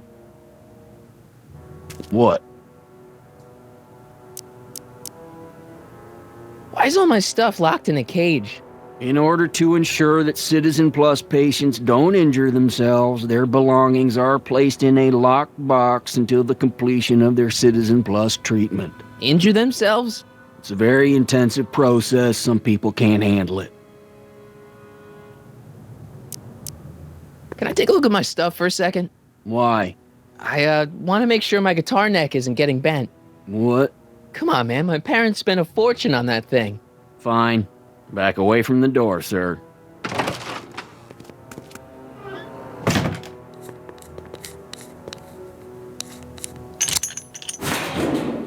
There. How's the guitar? I guess it's okay. Good.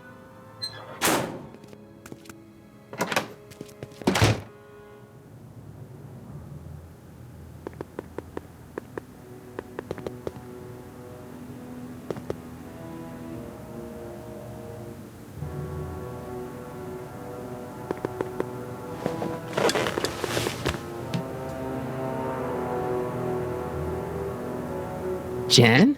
Hey, Jennifer! I gotta get her attention. Martin? Ah, Dad, is that you? Who else would it be? Where are you? Back in the garage. What are you doing in the Citizen Plus ward? Edna threw me in here. She can't do that to my son. How can I help?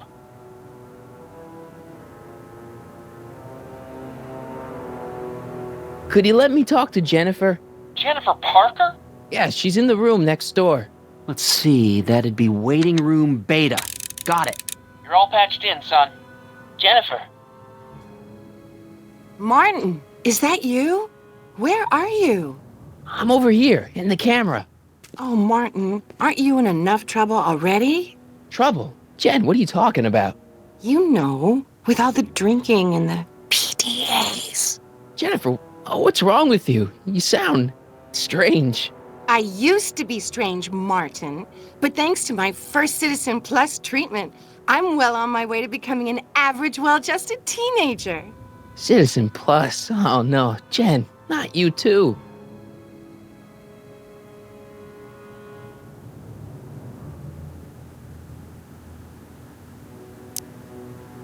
Jen, snap out of it. This isn't the real you. I mean, it's kind of like the real you, but not like the real you in this timeline.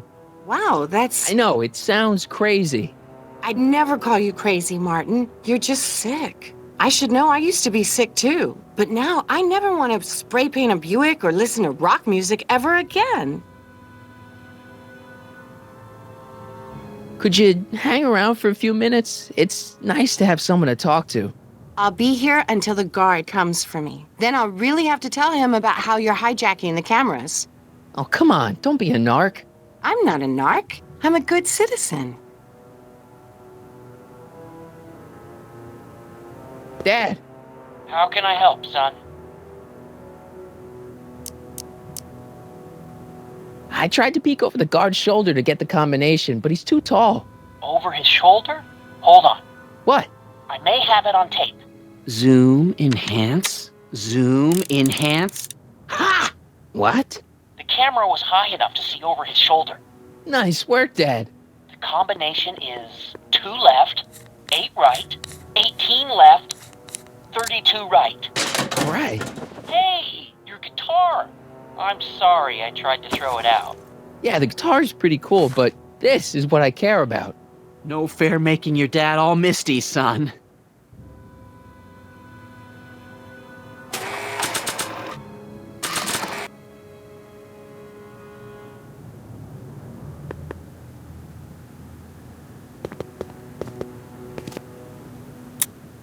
Okay, Jane, here's a little something I think you're gonna like. At least, I hope you still do.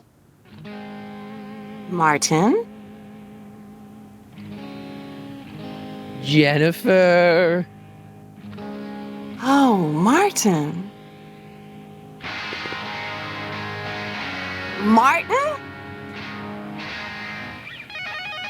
What are you doing?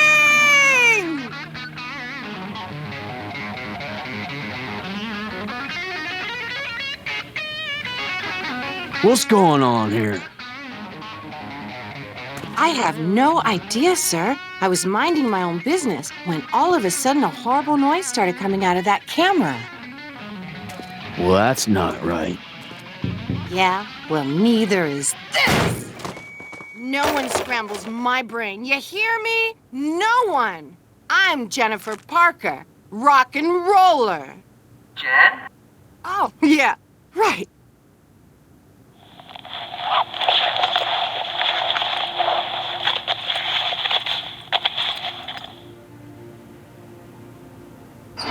Go! Jen! No time for small talk, McFly. We need to get you disguised so we can walk out of here. Calvin Klein underwear? Really? There. How do I look? Little short for a stormtrooper, but it'll have to do. Come on!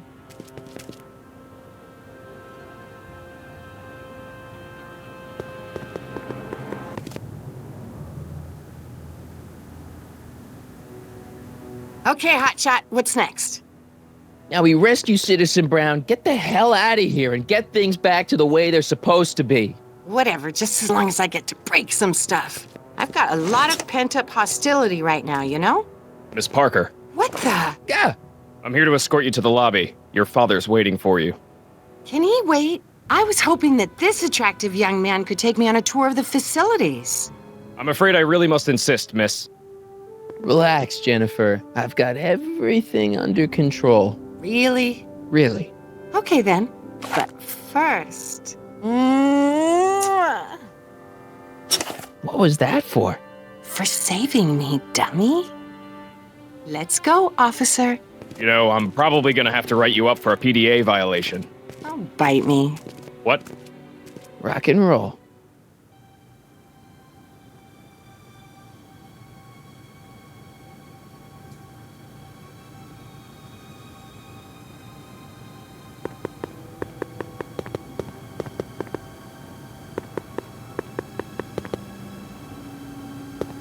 Can I have some of that? Feels like I haven't eaten in years. No, that's Tannen's. He's not allowed to eat it until he's taken his pacification pill. We tried to give it to him an hour ago, but he still hasn't swallowed it. Let me try. I can be pretty persuasive. No.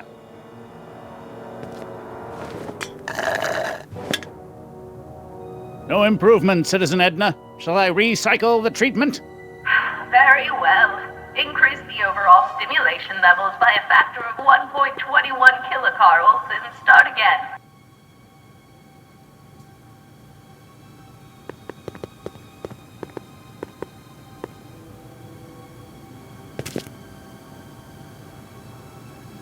Hey, get me out of here.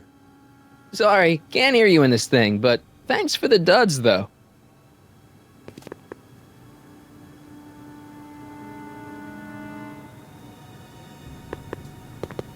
Can I have some of that? Feels like I haven't eaten in years. No, that's Tannen's. He's not allowed to eat it until he's taken his pacification pill. We tried to give it to him an hour ago, but he still hasn't swallowed it.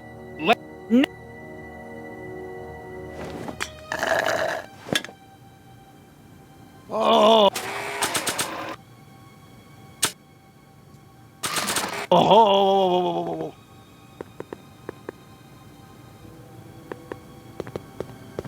Nah.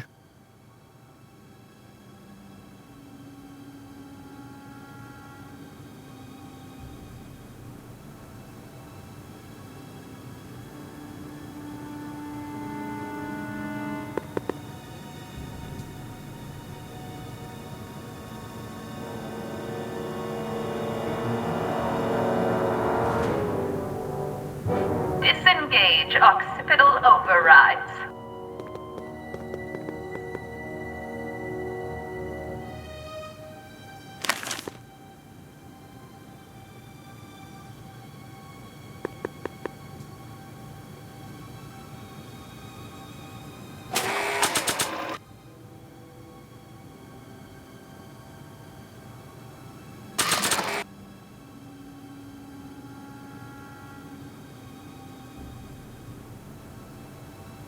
Oh!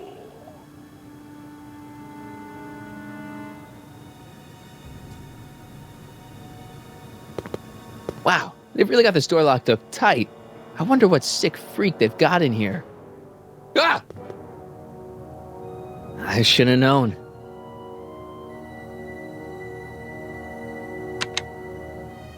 Hi, Biff.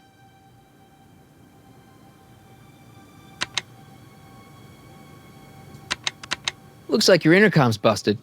Just as well. It'd probably be just a bunch of swearing and mixed metaphors anyway.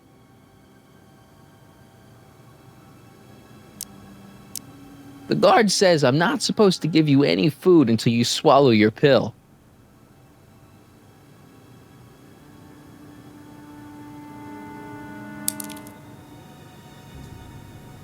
Stop fighting it, darling.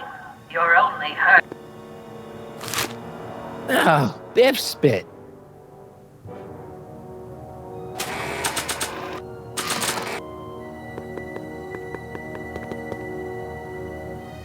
Hey, is that a public display of affection over there? What? Sorry, it was just a shadow. Stop goofing around and get back to work. Yes, sir.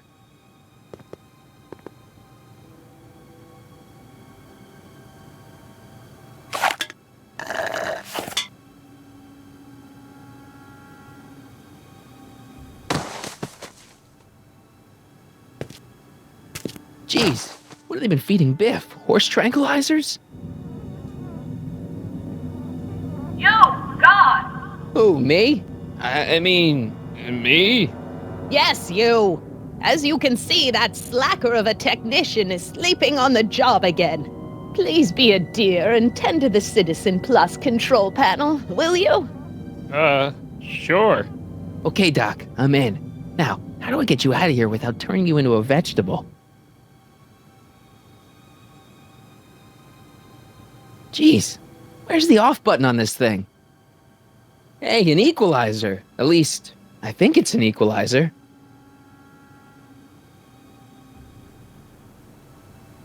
Volume. Finally, a word I can understand.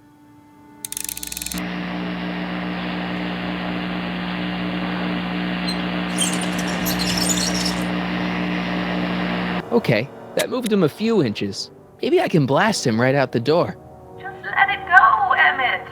When you wake up, you'll be a whole new person. Olfactory? I think I know what that means.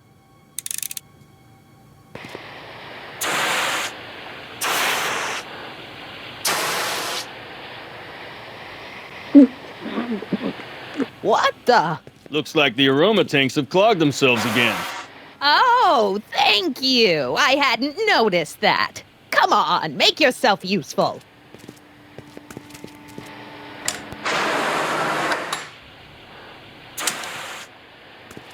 I'm sorry about the delay, dear. This'd go a lot easier if you just gave up this madness about time machines and altering the past. You should concentrate on the future. There is no future for us. You won't think that in a few more hours. And, please, think about the consequences of your actions. Me? You're the one threatening the social order of Hill Valley with your crazy time machine talk.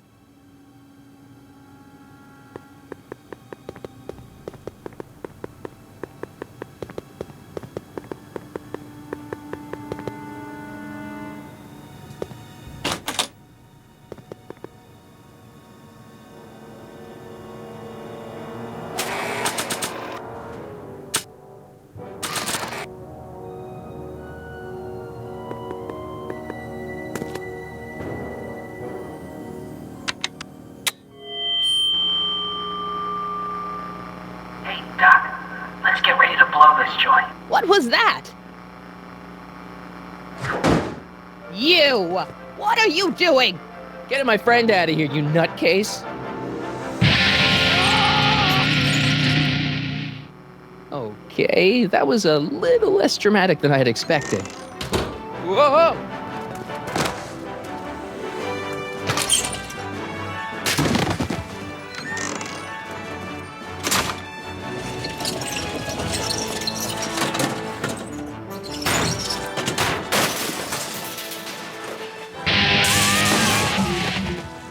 Let's go, Your Honor. What? I can't hear you! You're welcome! After him, you slackers!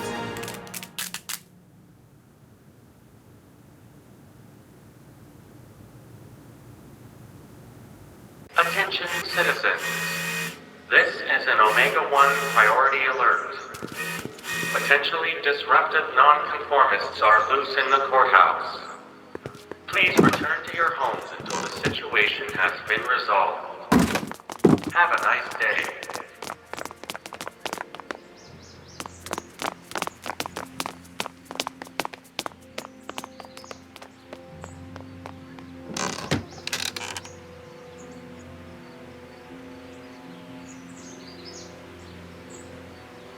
What do we do now? Now we wait for the guards to clear out so we can make a break for your time machine. Hey, it's my mom. Hey. Don't talk to her. She could give us away. Where is the DeLorean anyway? I had the wreck towed to my secret lab near Clayton Ravine. Clayton Ravine? As in Clara Clayton? Why? Is that significant? Well, Clara's kind of supposed to be your wife, so yeah. Fascinating. Shouldn't we go help? Once we go back and change history, none of this will ever happen. I guess. What the heck was Edna doing to you back there? She was trying to rebuild my personality from the ground up, erasing the parts she didn't like. Harsh.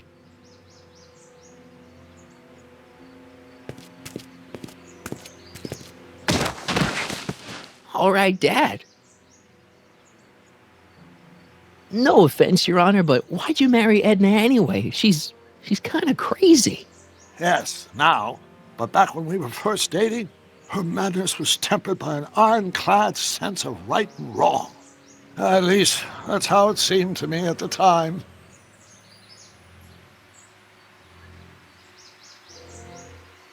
Mom, Dad, no! They'll be fine. Once we repair the time stream, none of this will ever have happened. I guess you're right.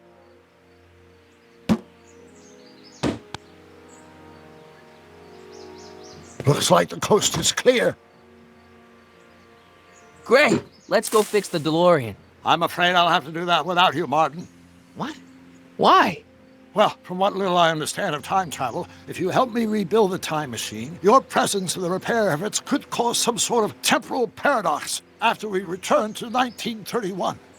So what am I supposed to do? Just hang out here in Bizarro Hill Valley until you fix the time machine?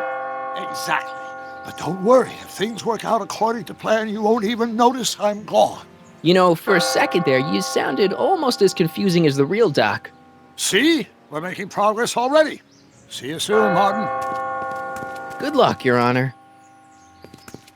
Oh, and you might want to stay off the streets for a few seconds.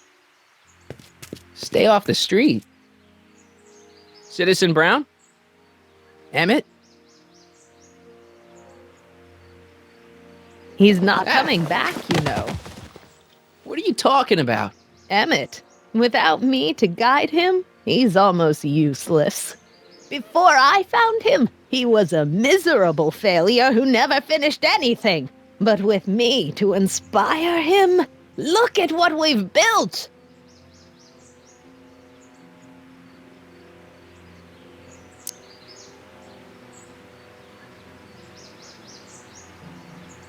You're not the only inspiration in Doc's life, you know. In my timeline, he married one of the sweetest women of the 19th century.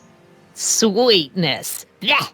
Emmett needs discipline to stay focused. He's so easily distracted.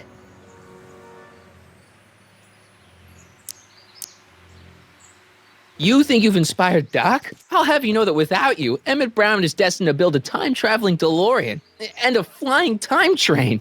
Preposterous. Emmett couldn't even build a dog feeder without me to guide him. Yeah, well, he did that too. Yeah, you've inspired him all right. Inspired him to turn Hill Valley into a bunch of uptight dorks.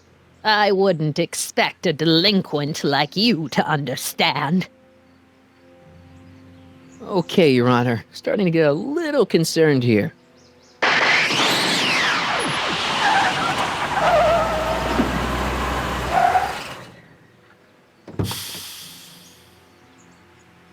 It worked! Ha ha! 1 second I'm in the present, the next I'm 6 months in the past. Amazing! 6 months? It took you 6 months to repair the time machine? 6 months, my family fortune, and a sketchy deal with a gang of Libyan nationals. But it was all worth it for this moment. Ha ha! Emmett, don't do this. You need help. Oh, blow it out your exhaust port, dear. Now that I've escaped into the past, your pack of divorce lawyers can't... Martin, how long have you been waiting for me? A couple of minutes, maybe? That's curious. I set the repair time circuits to arrive only a couple of seconds after I left. Oh, well, I'm sure there's no need for concern. It's probably just a minor miscalibration of the time circuits. Here. What's this? Clothes for our trip. We can't have you traipsing around 1931 in that ridiculous outfit. Wait, our trip? You didn't think I was going to let you erase the worst mistake of my life without my help, did you?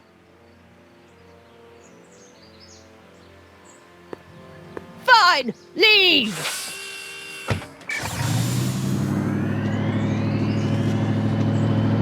I'll ruin you, Emmett!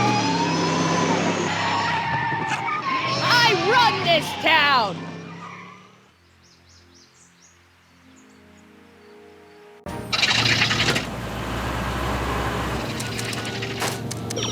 Time circuit set for August 26, 1931. You ready to go, Your Honor? Call me, Doc.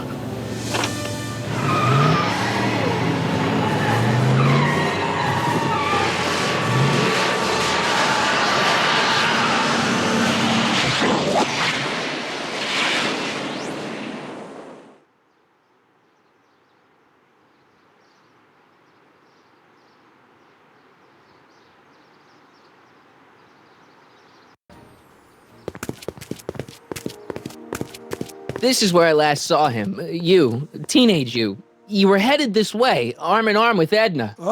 Luckily, my erstwhile wife was never the type to kiss on a first date. If we work fast and stay focused, we can see to it that our relationship never moves beyond the hand-holding stage. Well, will you look at that? The old town theater.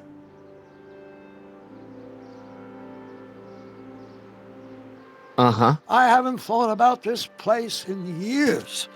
The missus made me tear it down back in '71. Said the movies were corrupting the younger generation. It was all nonsense, of course.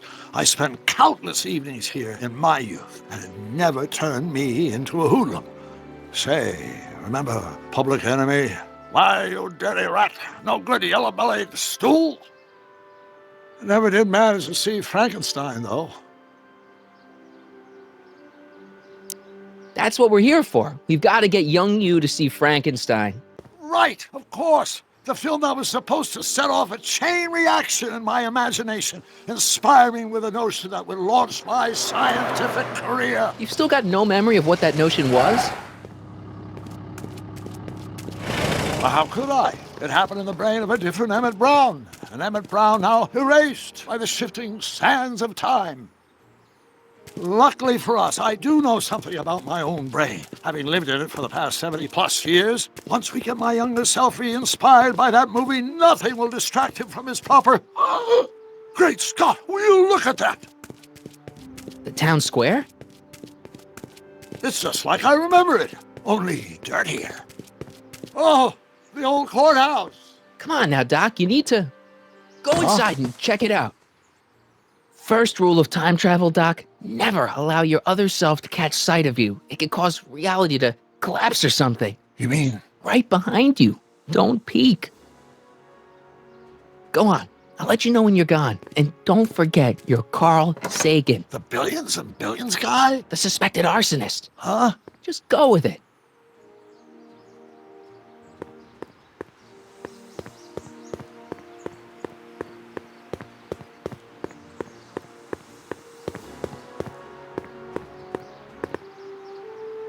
Sonny! You do show up at the oddest moments. Where have you been hiding? Oh, you know, here and there. You're a little hard to pin down yourself. I went looking for you last night, but... I believe I was off entertaining a beautiful lady. You know, I never really got a chance to thank you. Well, I'm sure you would have escaped Kid on your own. Kid? Oh, sure, I'm grateful for that, but no, I'm talking about Edna. It's funny to think of now, but until that crisis, I actually thought Edna and I disliked one another. Imagine!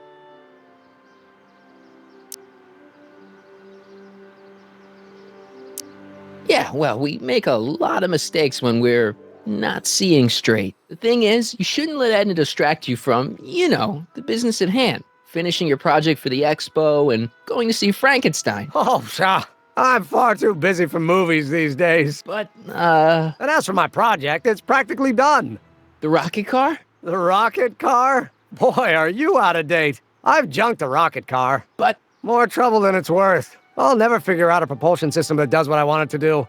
And besides, its social utility is practically non-existent.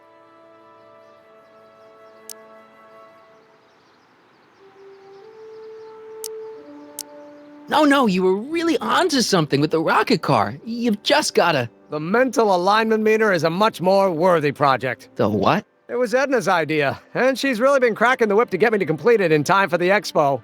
Emmett, I'm a little confused here.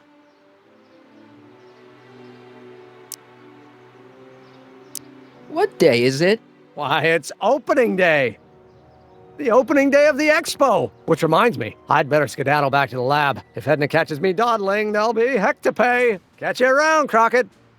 October 12th? Doc?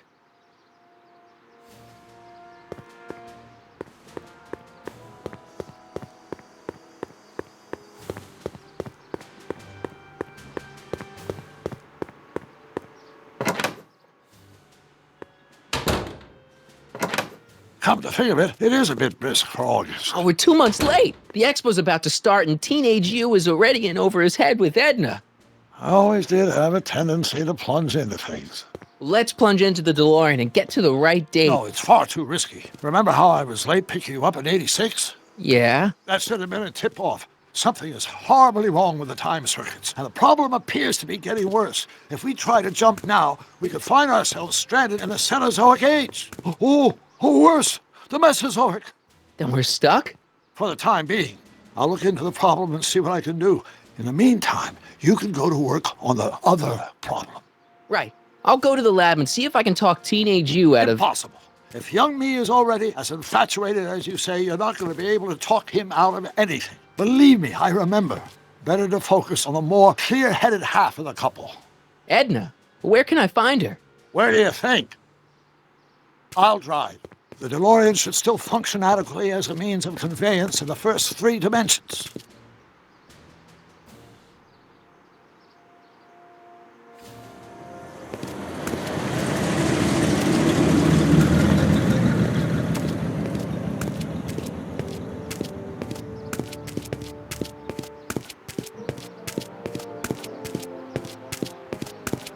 You were right. There she is.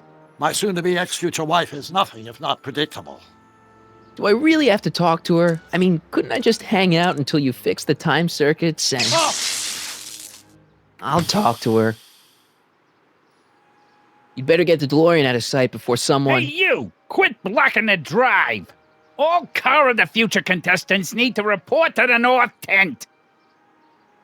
Why not?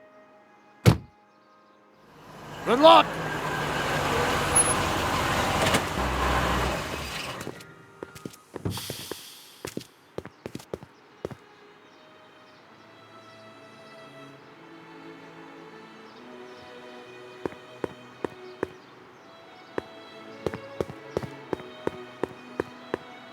Spell it B-R-O-W-N. It's not exactly an obscure name.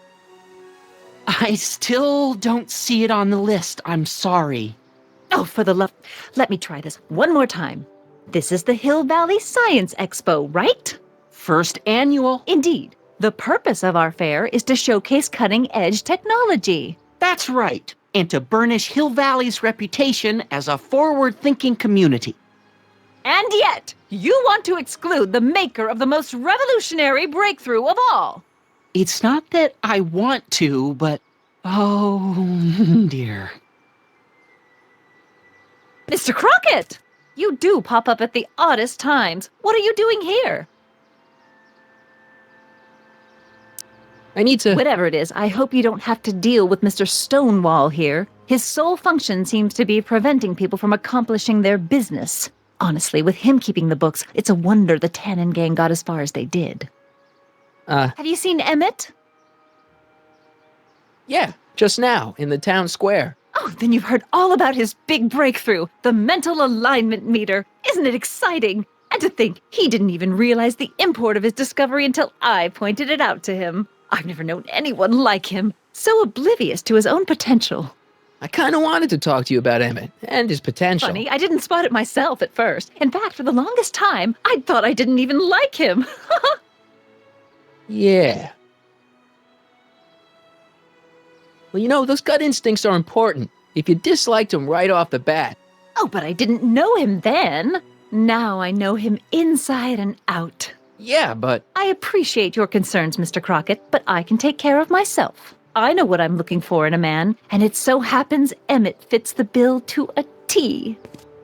That's Emmett Brown. Rhymes with clown, which I'm beginning to think you are.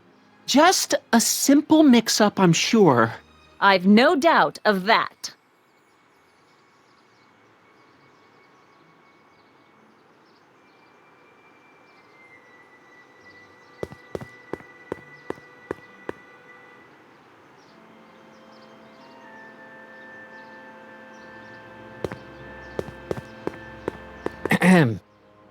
You said that Emmett fits your bill of requirements for a man.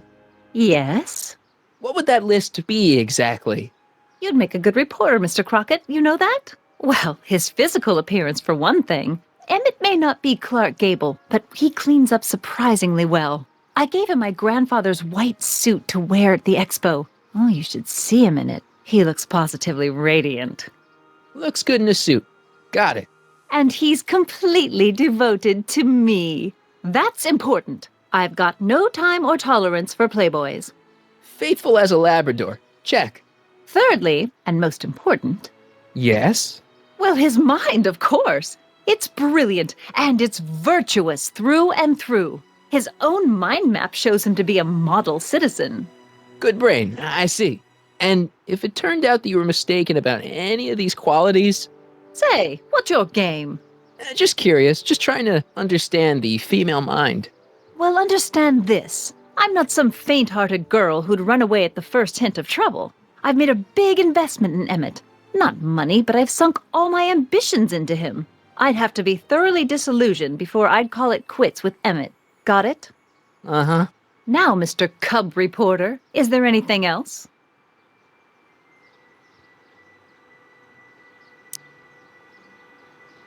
That's all the questions I got. Very well, then. Hey, Audie, you seen my Oriole? You mean this? Yeah, thanks. She gets to come and go freely, and I'm forced to wait. I love it.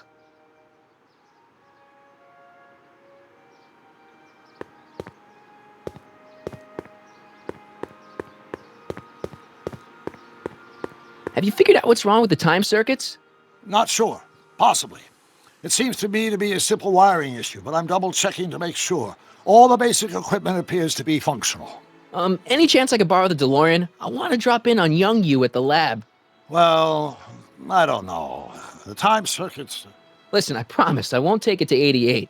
Even so, I'm worried about letting it out of my sight while it's still behaving unpredictably. Tell you what, I'll take it on a test drive 1 minute into the past. If it passes the test, I'll let you borrow it.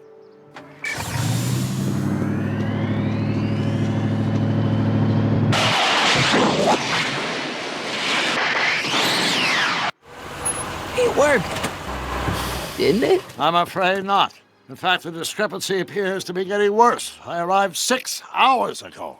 Oh, too bad. I didn't want to risk undoing any of the work you've done thus far, so I kept out of sight. But the time lag wasn't entirely a waste.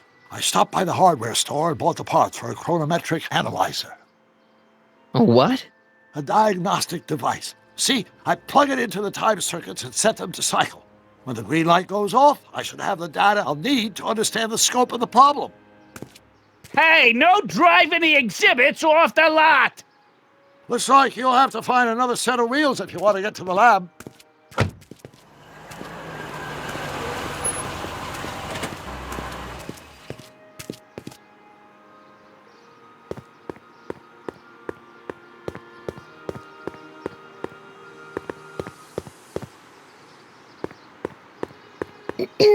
To all who approach these hallowed halls, I bid thee welcome.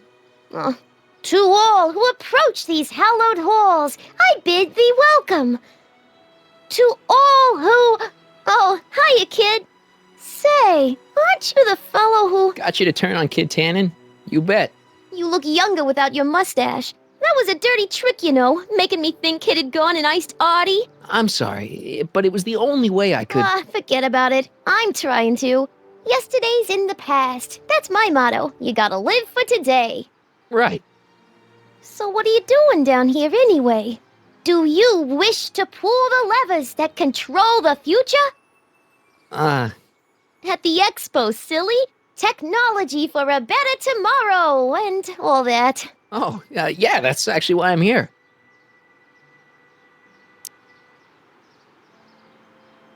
Listen, I've got a proposal for you. I have this friend, right? No dice. I'm only seeing Audie now. It's not like that. See, my friend's in a relationship with Edna Strickland.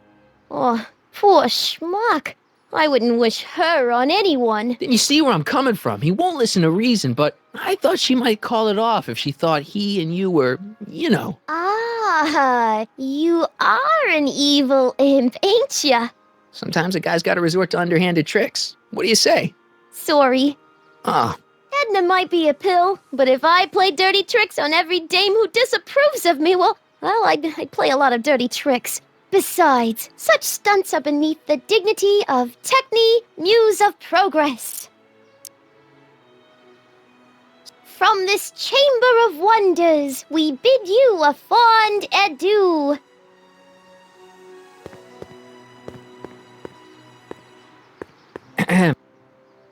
Back again, Mr. Crockett? What can I help you with? I was thinking.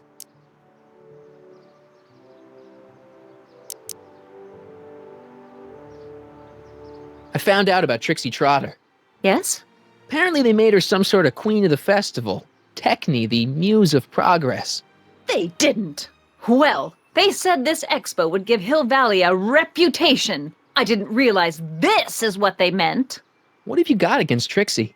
It's the idea of it, allowing our city to be represented by a woman like that. I won't stand for it. As a socially conscious citizen, I demand you discharge that muse. Trixie? What's wrong with her? Oh, she's hardly qualified for an honorific post at a public event. Look, lady, she fits the costume. She's an American citizen, and she managed to memorize all her lines. What more qualifications do you want? Oh, these people are impossible.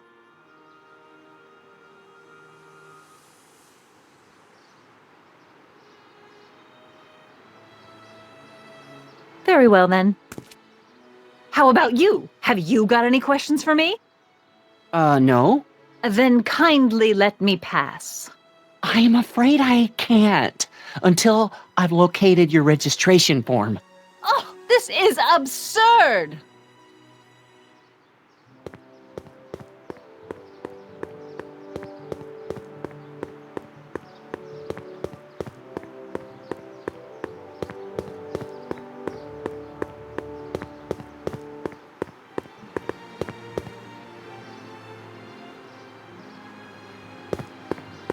Hey, pal. Oh, geez, this guy again. Funny, I was gonna say the same thing.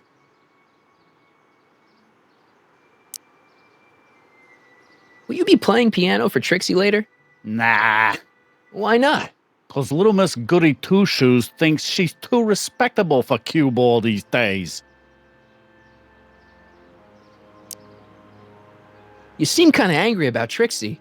Angry? Listen, kid, me and Trixie go way back. I know stuff about her that even kid doesn't know. Stuff that'd curl your socks. Really? Oh, yeah. And now to see her flouncing around the place, making like her stink don't smell, it just cheeses me off, you know? So what's so, toe-curling about Trixie's past? Yeah, like I'm gonna tell you. Oh, come on. No.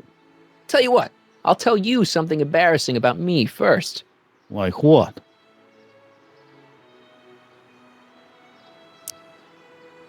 Well, under the influence of alcohol, my mom made a pass at me. Ooh.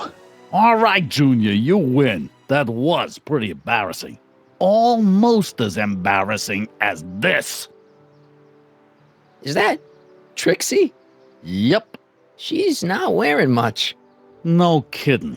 She did a lot of these artistic postcards a few years ago.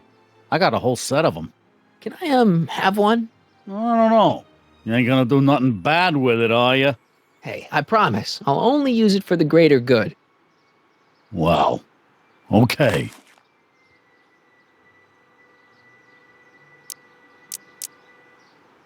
Hey, what's with your teeth? My teeth? Yeah, they're green. I don't know what you're talking about.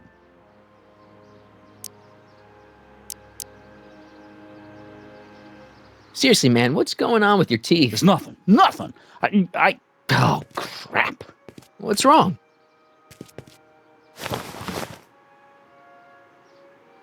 It's these.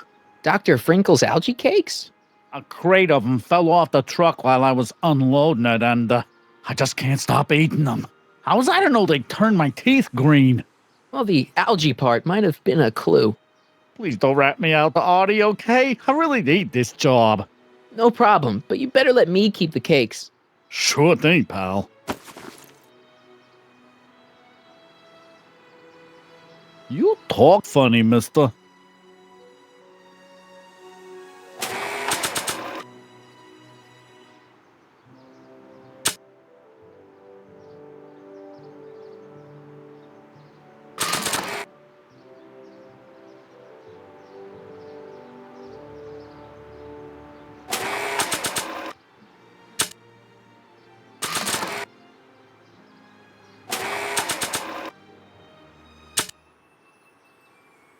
Trixie sure got some nice, antlers. This is definitely something Edna wouldn't approve of.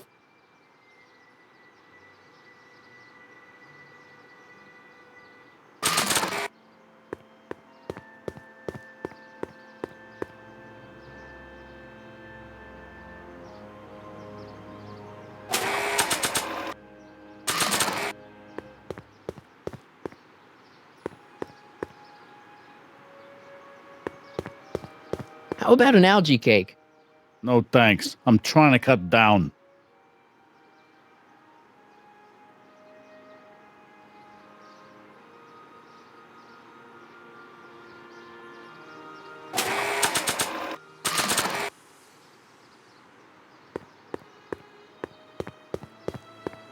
Guess I am feeling a bit peckish. Where the hell'd you get that crap? The expo.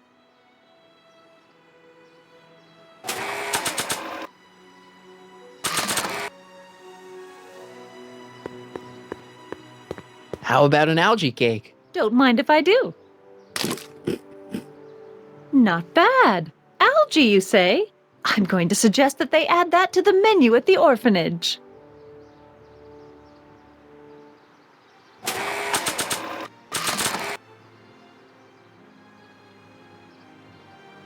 How about an algae cake? Much obliged. That was different?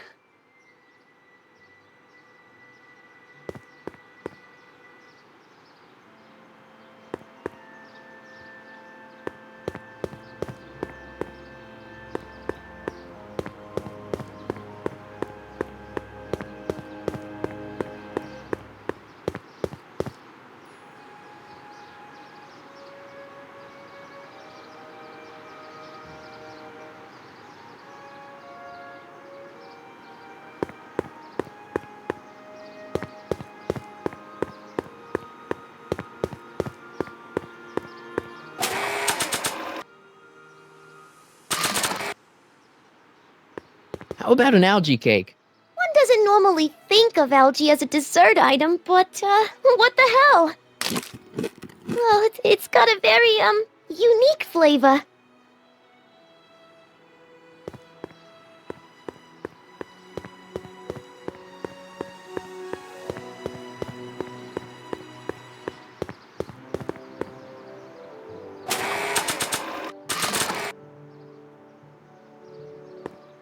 How about an algae cake?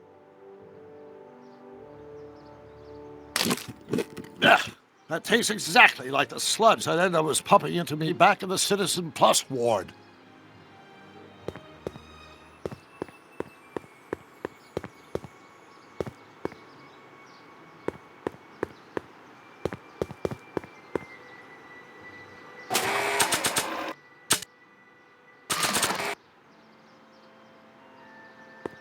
You might want to take a look at this. Why in the world would I be interested in... Oh, what have we here? Oh, sir! Mr. McFly!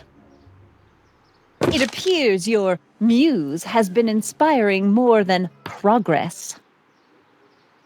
Trixie? Oh, no.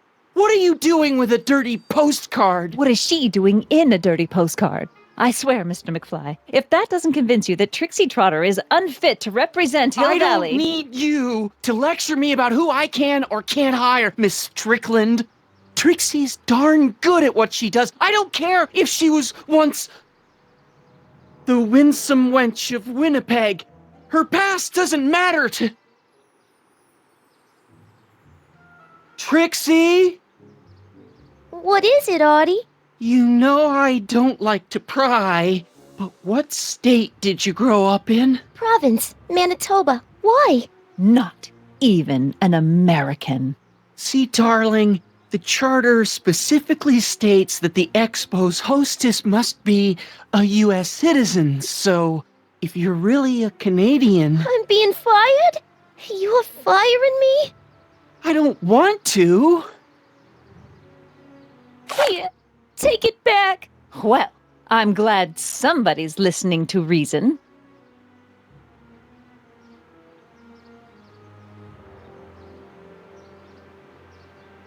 Let's talk.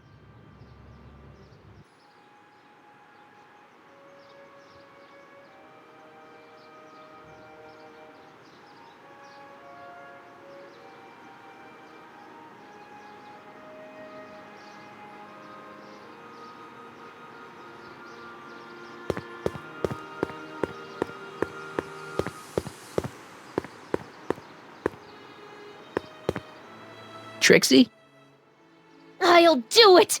I'll make that blue-nosed bitty eater hot out! That's great. I got it all planned out. When Emmett shows But we up... gotta do it my way. Huh?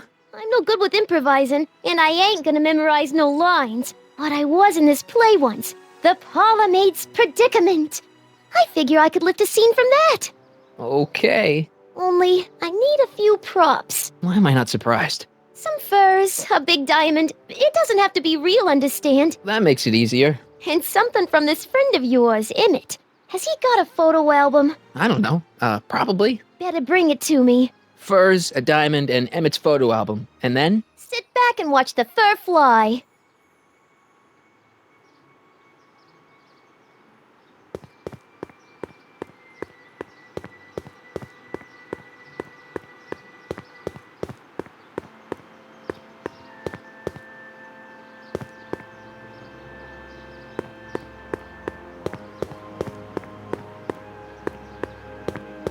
Ahem. Back again, Mr. Crockett? What can I help you with? Well, I was thinking. Rather hard for me to picture Emmett as a chick magnet. Chick magnet? A guy who gets the girls, motors running. Motors? Who makes them, you know. You mean a chic? Yeah. Well, it's a matter of taste, I suppose, but when he's properly pomaded and decked out in my grandfather's white suit, Emmett just glows. Makes my heart flutter a bit just to picture him.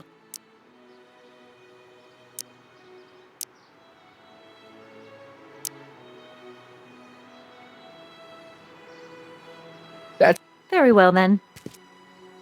And I suppose you are still looking.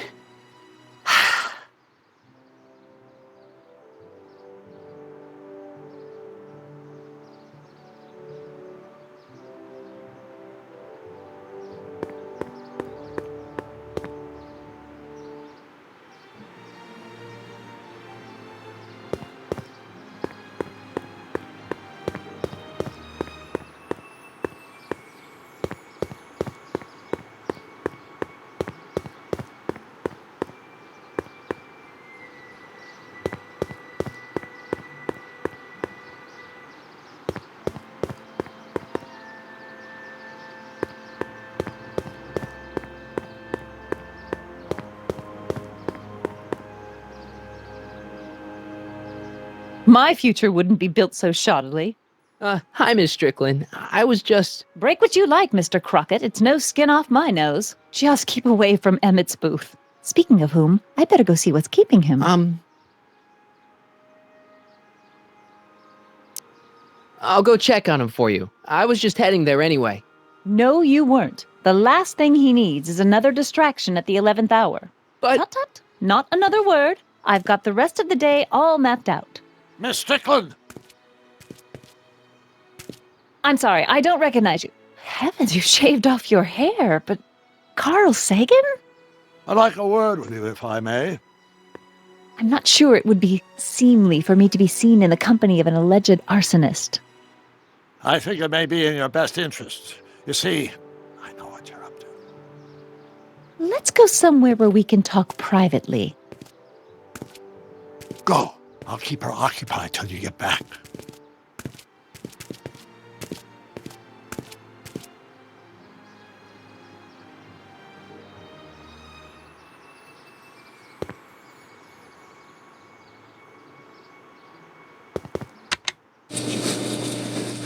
And after the rain, what else?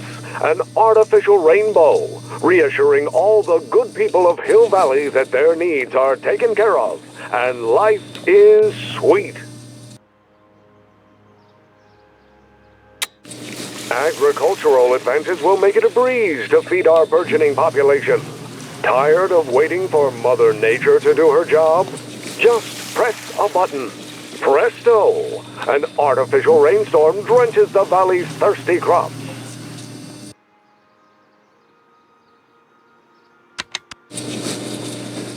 And after the rain, what else?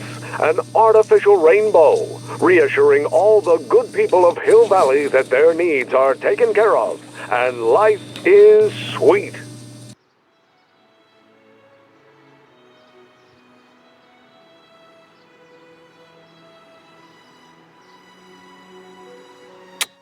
Agricultural advances will make it a breeze to feed our burgeoning population.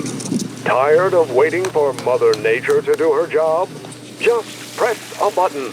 Presto! An artificial rainstorm drenches the valley's thirsty crops.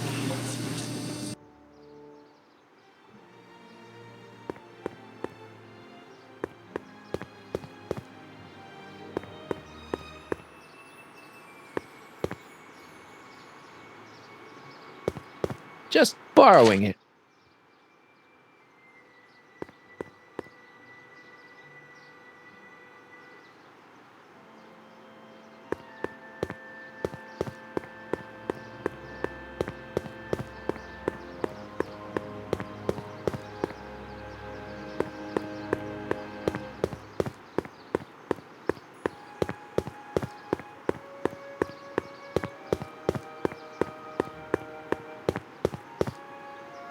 Hang on, Emmett. Hope you're ready for a big breakup.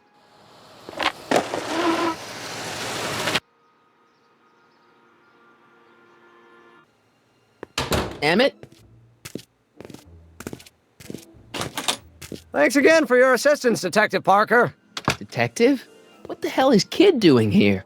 Nothing criminal, I assure you. I was just getting a mind map of Mr. Tannen for our exhibition at the Expo. The authorities wouldn't allow Edna and I to stage a demonstration of the mental alignment meter with a violent felon, but this little baby is just as good. Okay, let's see now what's next. Check the stew, sort the maps. Ooh, I almost forgot that. Edna really is cracking the whip, isn't she? Well, yes, but she's got my best interests at heart. Without her, I can get so distracted. Did she send you down here to check up on me? Yeah, she wanted to come herself, but... She's busy too, I know. Well, you're a poor substitute for Edna's lovely features, but make yourself at home. Thanks.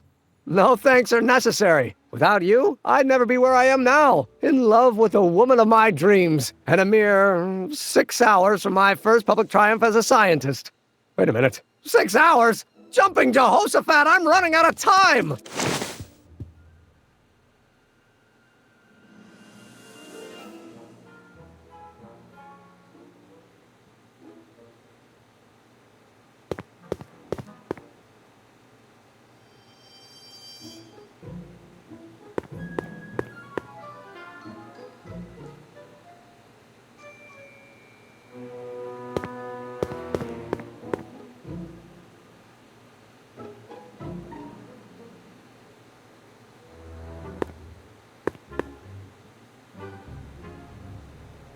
What's this?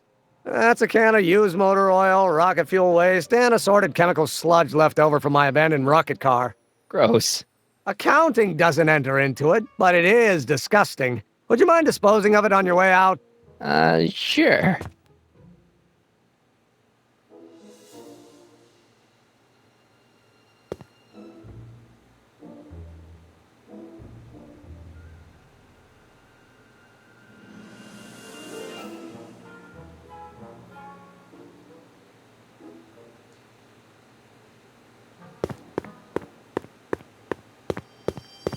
The mind of a degenerate criminal. That's Kid Tannen's mind map, as captured by our mind map helmet. You could tell he's a criminal just by looking at this? No, but when it's fed into the mental alignment meter...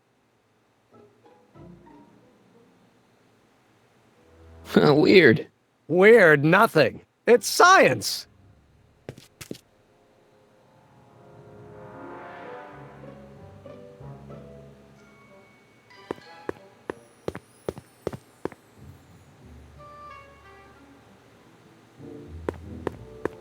If I'm gonna take Emmett's mind map, I better replace it with another one.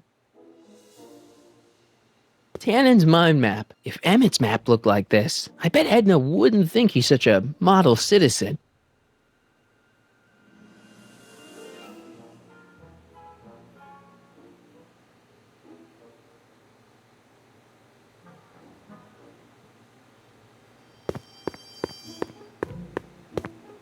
does the mental alignment thing work?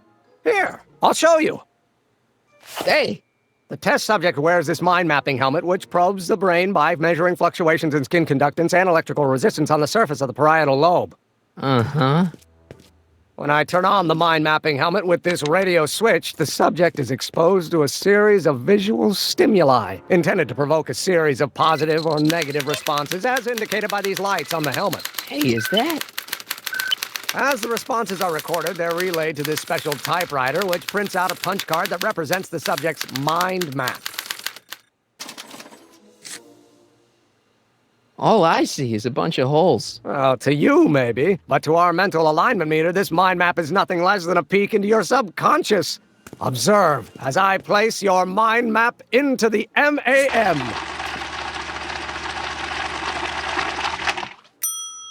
Layabout? Is that machine calling me a slacker? No, your own physiological responses did.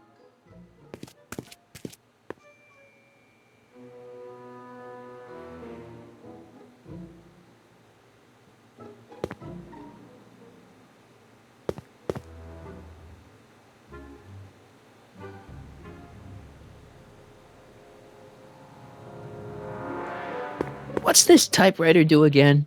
During a mental alignment test, it takes messages from the mind map helmet and turns them into punch cards, like the one for Mr. Tannen over there.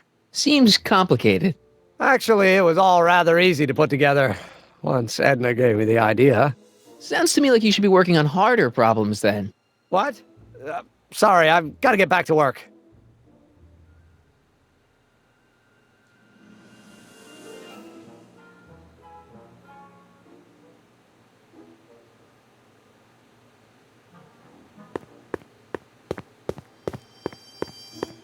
I'd swap Tannen's card with Emmett's, but it's got Tannen's name on it.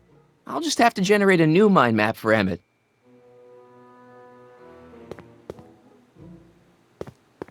I'd be careful of that if I were you. Why? The rocket fuel experiment must have stripped one of the teeth in the hand crank. As a consequence, if you turn it for more than 10 seconds, it sends out an electric shock.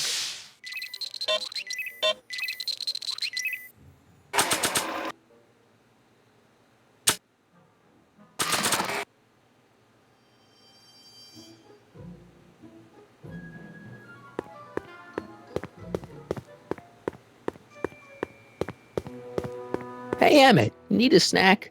Desperately. What is it? Some sort of algae cake. It's supposed to be nutritious. Oh, I've heard of these. They better be really nutritious.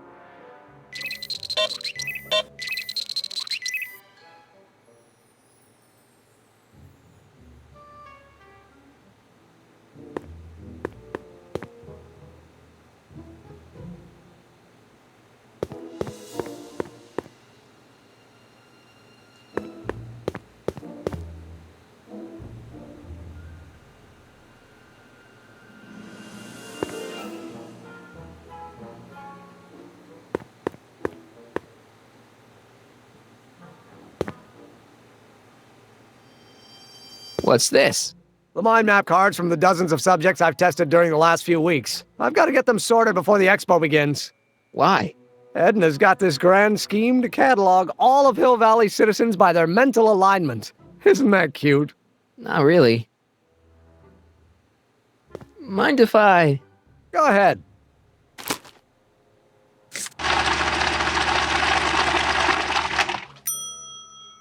Ah, that'd be Mr. Needleman's card. I'll just put this in the stack with the other hooligans. Looks like you got a lot of hooligans. Yeah, about 90% of Hill Valley thus far. It's a little disturbing.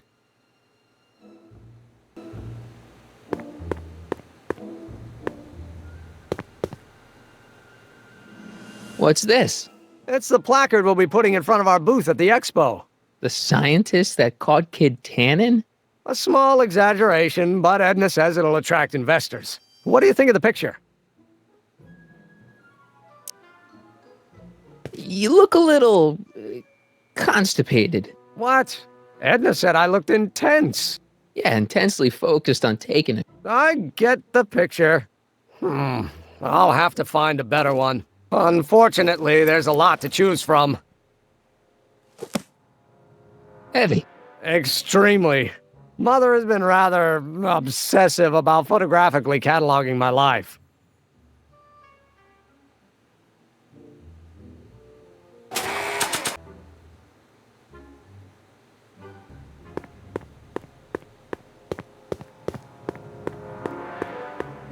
Hey, Emmett, I've got an idea. What? Why don't I take your photo album over to Edna so she can pick out your new picture? That's a great idea. She's got a better eye for these things than I do anyway. Thanks, pal. Don't mention it.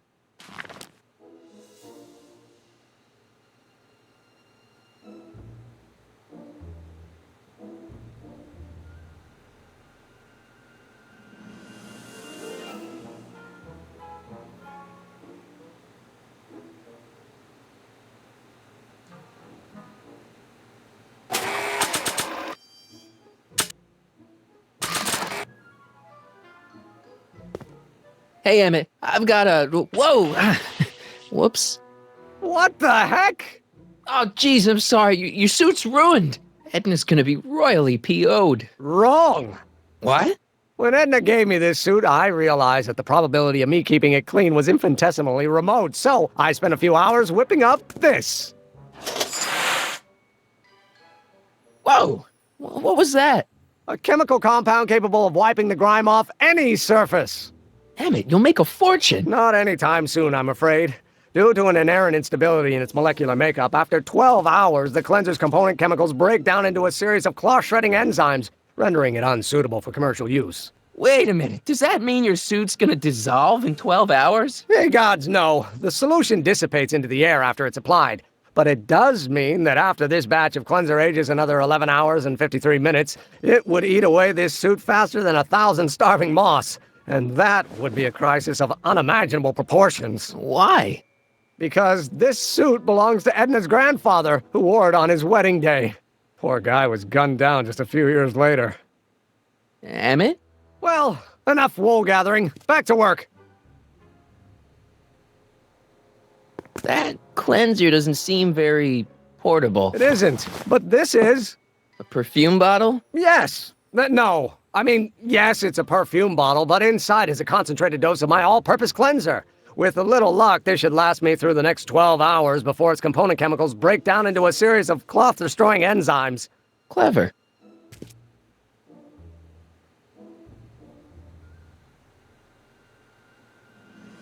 What the hell is that? What? Sorry, I thought I saw a tarantula.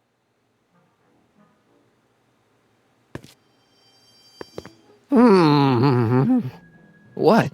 I was just thinking about the future. All that talk about Edna's grandfather made me realize something. Please let it be something about lightning. Life can be short, sometimes brutally so. So why not seize the day and grab your happiness while you can? I'm not sure I like where this is going. I was saving this for next Valentine's Day, but why should I? I know what I want. Emmett, no. I'm gonna ask Edna to marry me. Right now. No! Oh, right. I'll wait until tonight at the expo. It'll be much more romantic that way.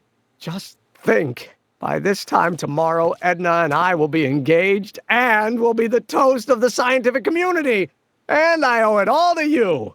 You're welcome.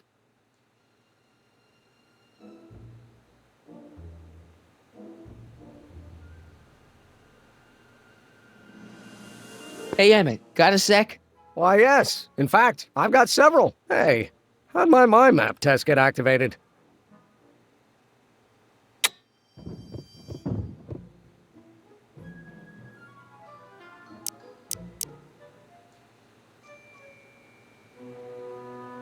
You can't marry Edna. Why not? You're too young to get married. Nonsense. Back in the old country, a man my age already have 2 kids and a farm. Besides, what's the use of waiting when you're in love? There's someone better out there. Trust me. I know you mean well, but look at me. I'm an awkward teenager with poor social skills and a predilection for prattling on about obscure scientific minutiae. Frankly, it's a miracle that one woman has found me desirable.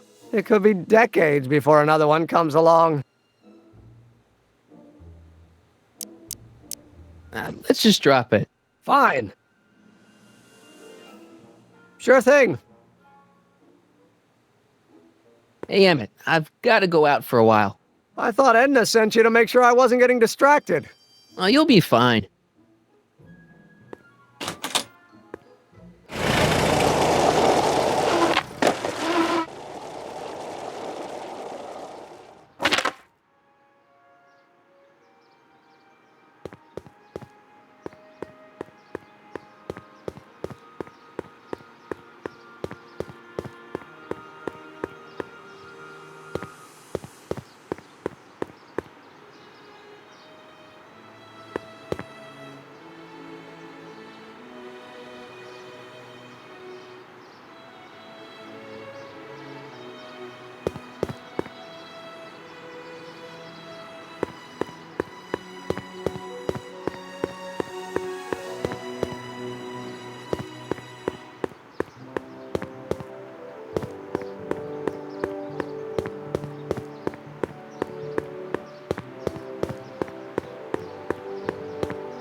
It's a good thing I did this before Emmett's 12-hour time limit, where the cleanser might have dissolved the fur. Let's slip out of those furs, shall we?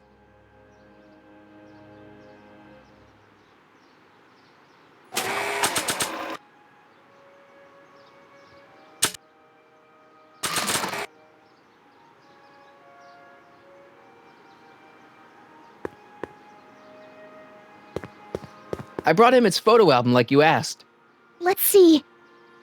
Gee, he's not bad looking. In an egghead kind of way. Remember, I don't want you seducing him for real. I ain't a cradle robber, kiddo. How about the furs and the diamond? I'll get him to you.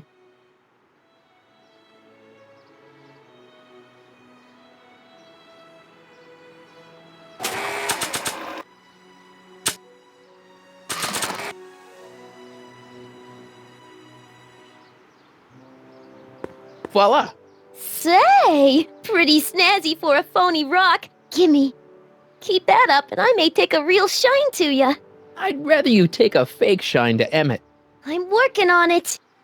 Now bring me those furs and we'll be in business.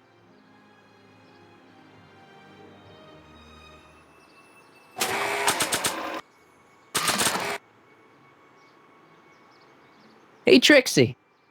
Are these furs good enough? Well, they're a little ratty, but, they'll work. So, you got everything you need for your big scene? Everything except for your friend.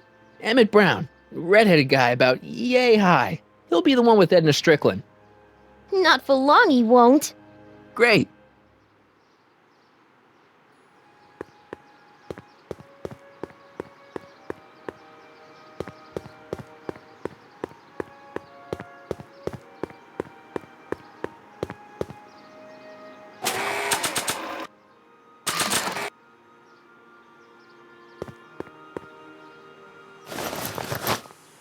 It'll be safe in there.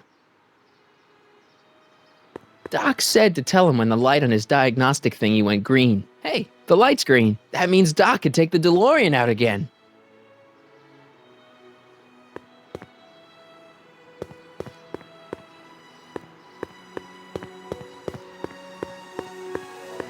I see. Well... Hey, Doc. Mr. Sagan. Excuse me a moment, Miss Strickland. I've got her neutralized for the moment. How's the plan proceeding on your end? About that gizmo you've got hooked up to the DeLorean? The chronometric analyzer? Yeah, the light's gone green. Wonderful. If the systems check out, I should be able to take it for another test run.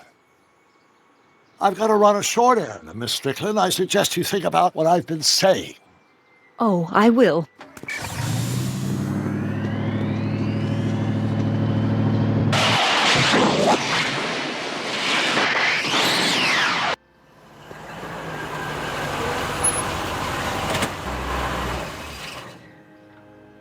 When did you land this time? 9 hours and 37 minutes ago. Ouch. Frankly, it started to get a little difficult to avoid running into myself. Still, the time jump yielded some interesting new data on the Flux field. I'll run some more tests, and we'll see what we find.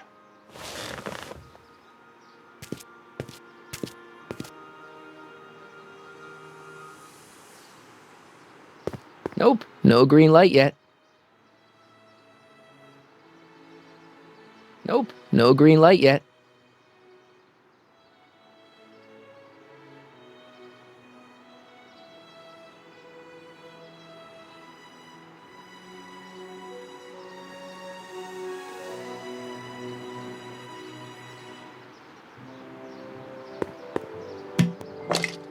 Doc's trip aged the formula a few hours. Not enough to turn it to acid, though.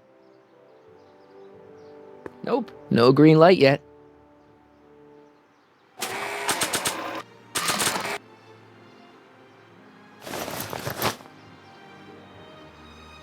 Hey, the light's green. Hey, the light's green.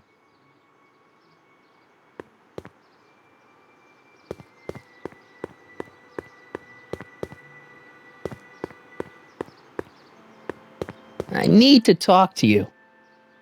Excuse me, my dear. Yes?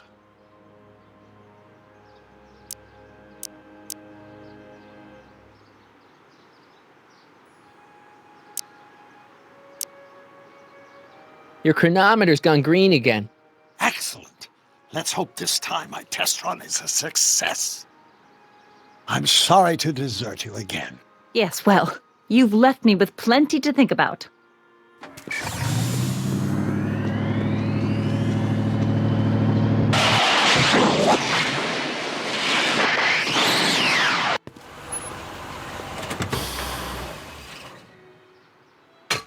Yeah, any luck this time? Depends what you mean by luck. My arrival time was off again. By how much? 8 hours this time. Gave me the chance to take in 3 showings of Frankenstein. Good movie. A bit implausible from a scientific perspective, but I can see how my younger self would have been mesmerized. But what about the DeLorean? Oh, yes. I did get one critical piece of information. The chromium elements in my circuits became unstable during the temporal shift. I should replace them with titanium. Great! Now, unfortunately, titanium won't become commercially available till the Kroll process is perfected in 9 years. 9 years? But there may be another solution. I'm going to fire up the chronometric analyzer again. Then, while I'm stalling in there, you can... Uh-oh. Where did it go? The lab! You better get down there before she makes the situation impossible. I'll tend to the DeLorean.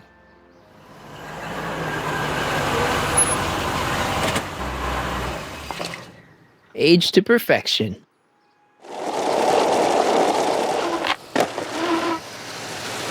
Hey, Emmett, I'm back.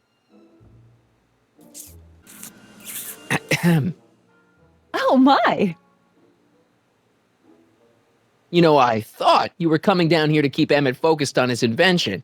No, she is. But she's generously scheduled brief canoodling breaks every 45 minutes to keep my mind fresh. Time's up, dear. Let's get back to work. Shall we?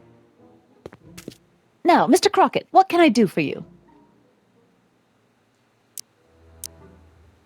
Mr. Sagan says he needs to talk to you back at the high school. He does? Whatever for? He says he's got a lead on the speakeasy arsonist. He does he? Well, I'm not sure anyone cares about that old story anymore. But I suppose I could spare a few minutes in the service of solving a crime. Will you be all right without me, sweetheart? It'll be tough, but I think I'll muddle through. Try to keep him focused. He's so easily distracted. Don't I wish?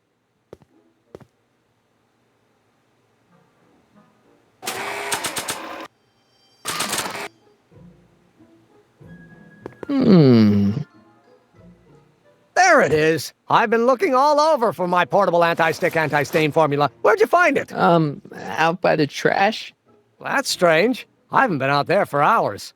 Oh well. Are you gonna spray your jacket? It's looking a little dusty. Not until it's really dirty. This cleanser doesn't grow on trees, you know. Well, some of the ingredients grow on trees, but the rest are synthesized polycarbonate Really detergent dirty? blends. I can do that. I'll wait until you're at the expo to show Edna what a suit-destroying slob you can be. Now all I have to do is figure out how to get this mind-mapping machine to say that Emmett's a degenerate criminal, and everything will be set.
That smells good.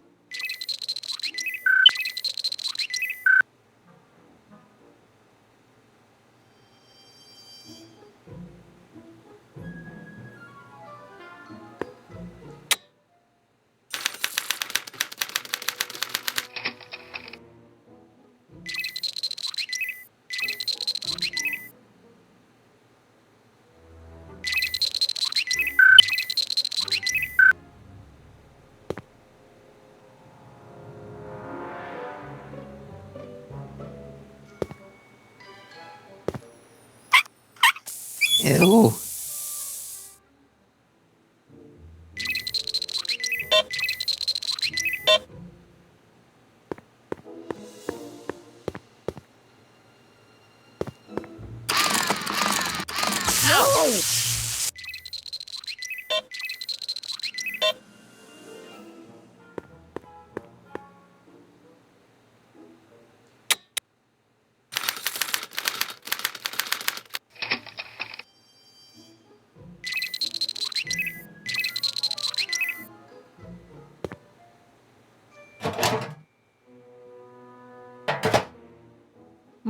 That smells good.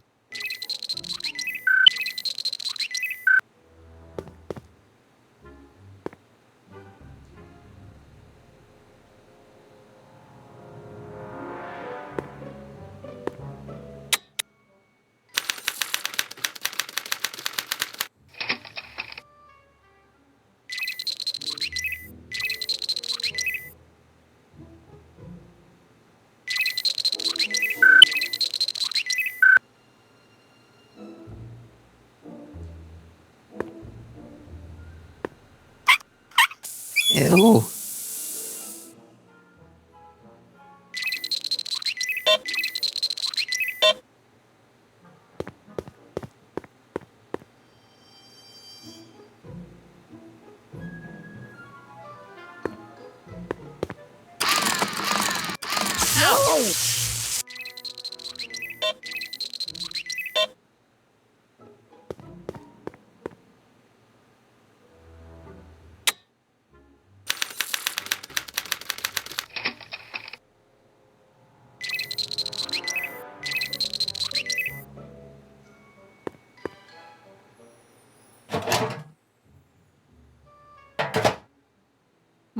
That smells good.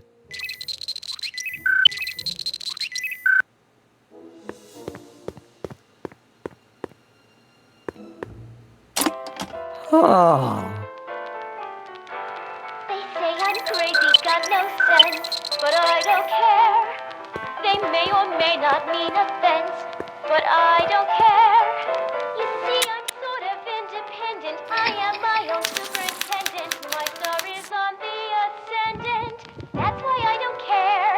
I don't care. I don't care. Hey, Emmett, I think your mind map test is broken. Oh, that switch just keeps shorting out on me. No time to fix it now. I'll have to take care of it at the expo. Looks like I'm not going to be doing any more mind maps. I guess I'll test this out and hope for the best.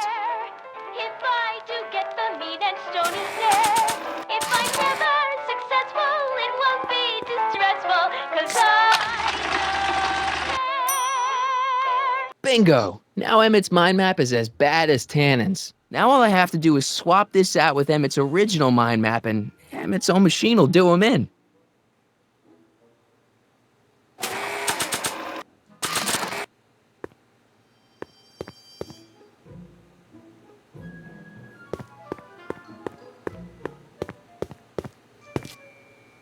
Okay, Emmett, get ready to meet the new you.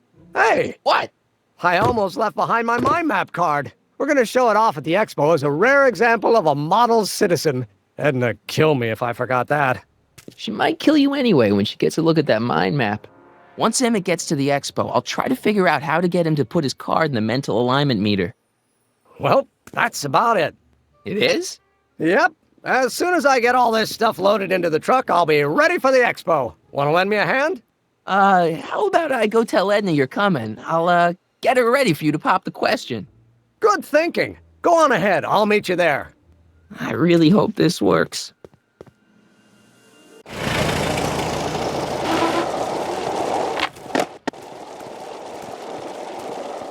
Marty! Doc!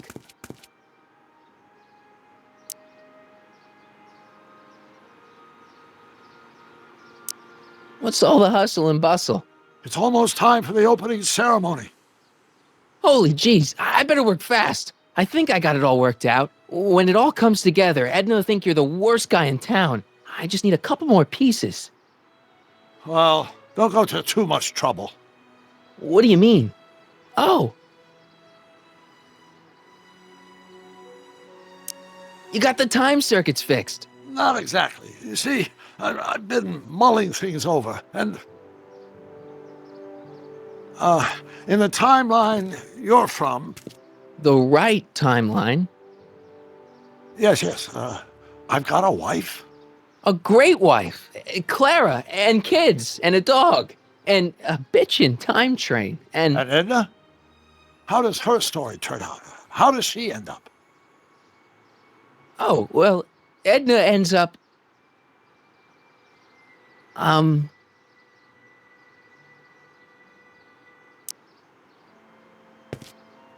To be honest, she ends up kinda sad. Sad? She lives with some cats in a dinky little apartment, and she spends most of her time yelling out her window at people, and collecting newspapers, and living in the past. I see.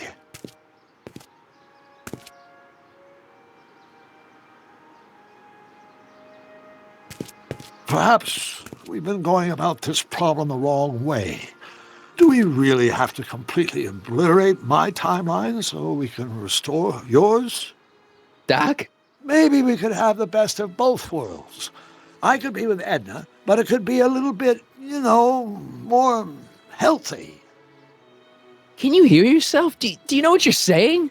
Let me remind you.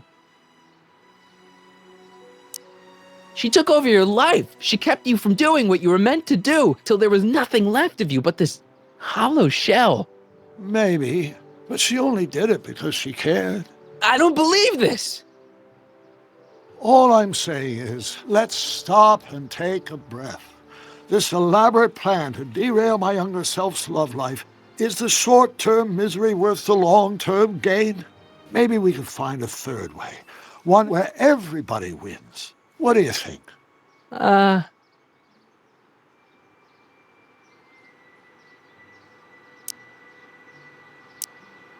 No. I'm sorry, Doc. I can't go along with what you're saying. You don't belong with Edna. So you're determined to break us up, in spite of my stated wishes? Basically, yeah. Then there's nothing left to say. Where are you going? Why should it matter to you? Aren't you planning on overriding me?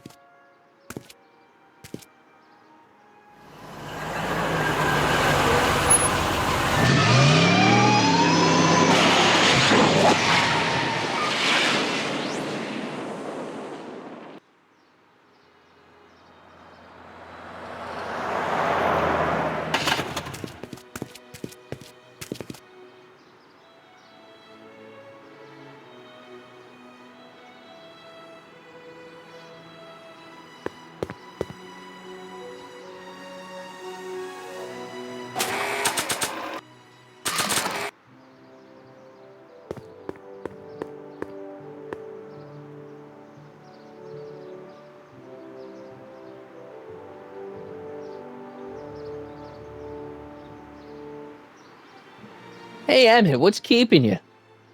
No, hello, Sonny. I guess I've got a mild case of stage fright. I'm about to play my big scene, you know? No telling how Edna's gonna react. You've, got something on your suit. Oh, so I have.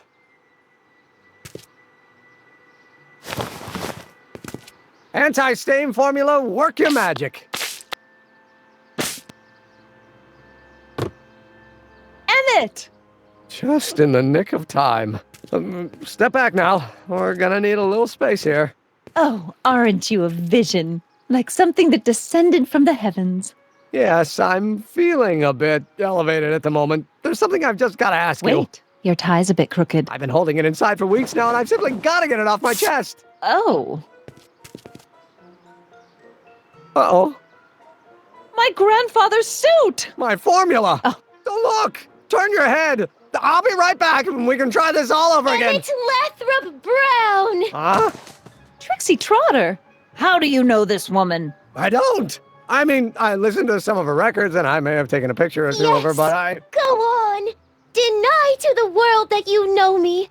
Perhaps it is true, but I know you all too well. What is going on here? You rich boys are all alike. You think material possessions can compensate for a broken heart. Well, you can take back your furs and take back this gaudy diamond, too. I don't need your expensive presents. I need you.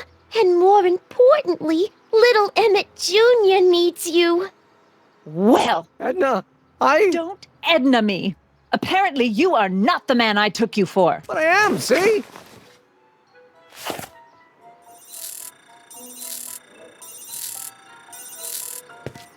The mental alignment meter proves it. I am the man you fell in love with. Let me see that card.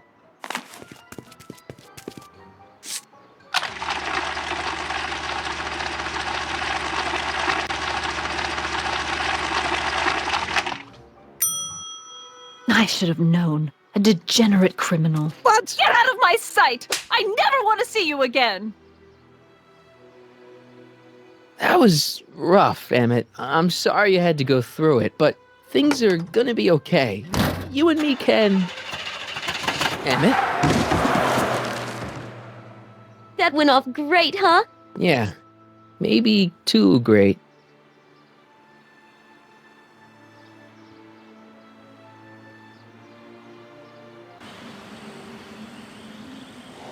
Emmett!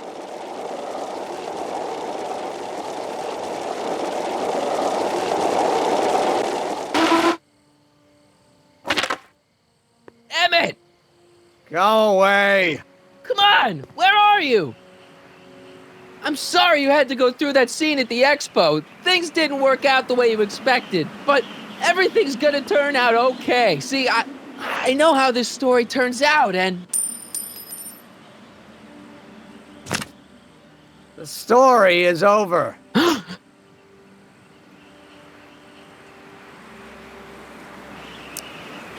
Listen to me, Emmett. Do exactly as I say. Don't do anything. Why not? Listening to you has worked out so well for me thus far.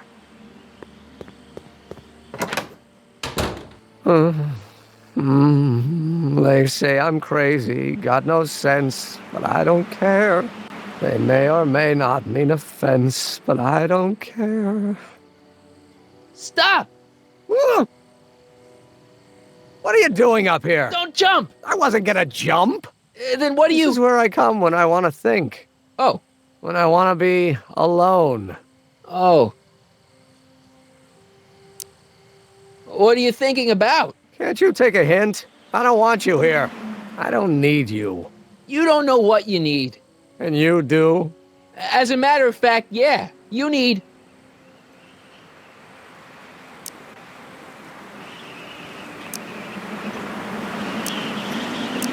To get some perspective, think about it. All the people who have it even worse than you. For instance, Frankenstein's monster. Frankenstein. I tell you that my very life force is drained away, and you want to talk about Hollywood monster movies. It's a very inspirational monster movie.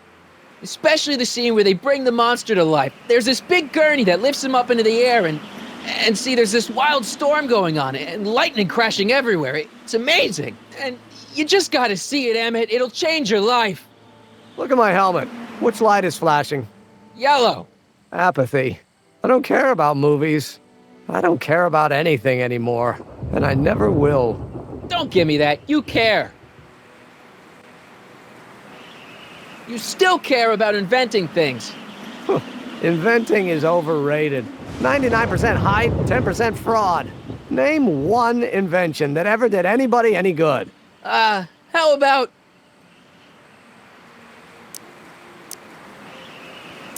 Help me out here. You're getting on my nerves, Crockett. At least you would be if I still cared about anything. Me? You care about me, Doc. You? Yeah. You did this to me. Did what? I was perfectly content drudging away in my dad's law office. You show up out of nowhere, get me all excited about inventing, and disappear. 2 months later, you show up again, you trick me into making a hero out of myself and getting involved with Edna Strickland. Then you appear a third time and pretend to be my friend just so you can yank the rug out from under me and send me sprawling into the dirt. Okay, I can work with that. I love you, Sonny Crockett. Or is that even your real name? Marty. My name is Marty. Oh, so everything you've told me's been a lie. More or less. Why? Why did you ruin my life? I did it for fun. You ruined my life for fun?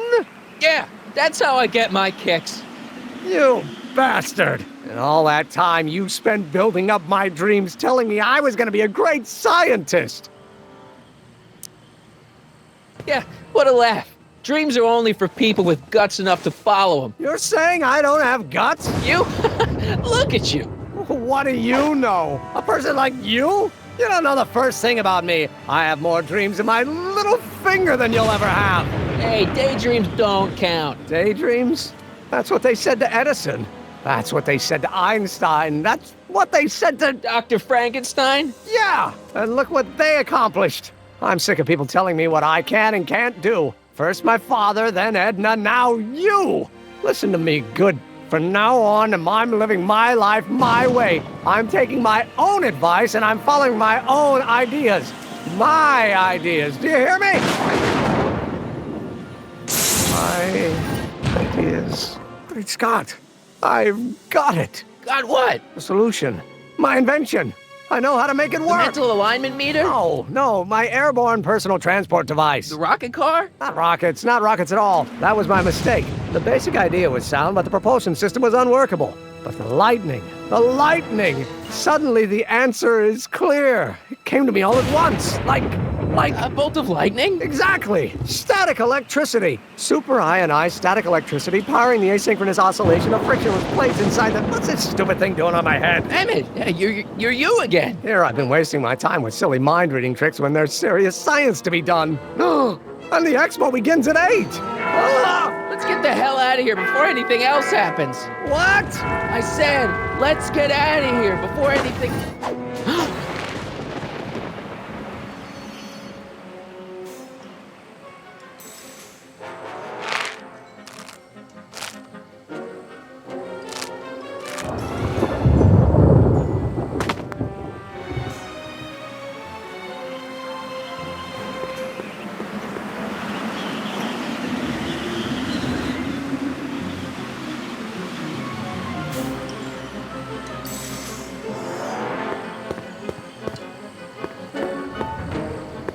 Emmett's helmet.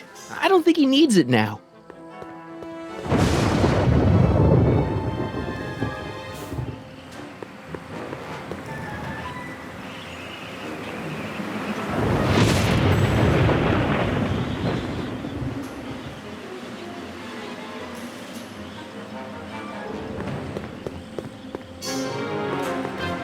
Should I go for help?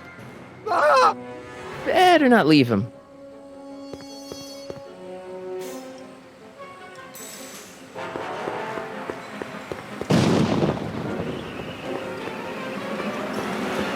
Can't undo the knot.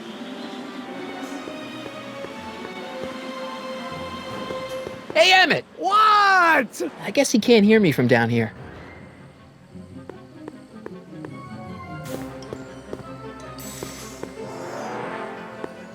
It's not going anywhere.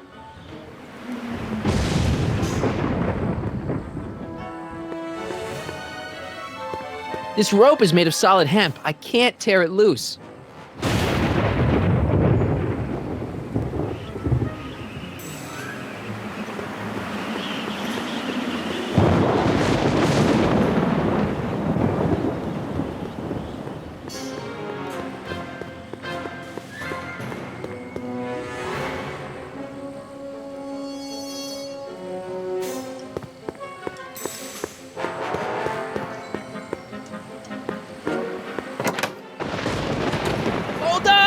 I wasn't planning on doing anything else.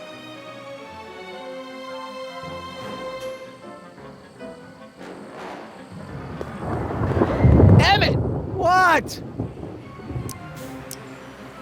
Got anything useful on you? Only my wallet. Oh, and this portable anti-stick, anti-stain formula. Oops. Very funny.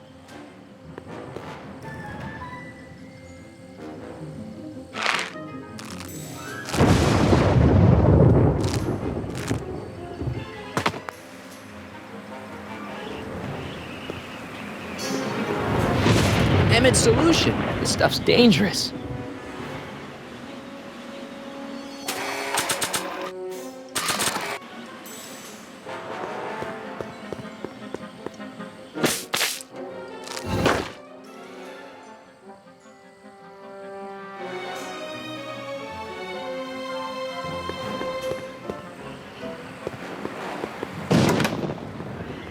Hang in there! I don't have a choice.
Gotcha! Let's get out of here. Your pants! They're stuck! Do something before we're crushed! Ah!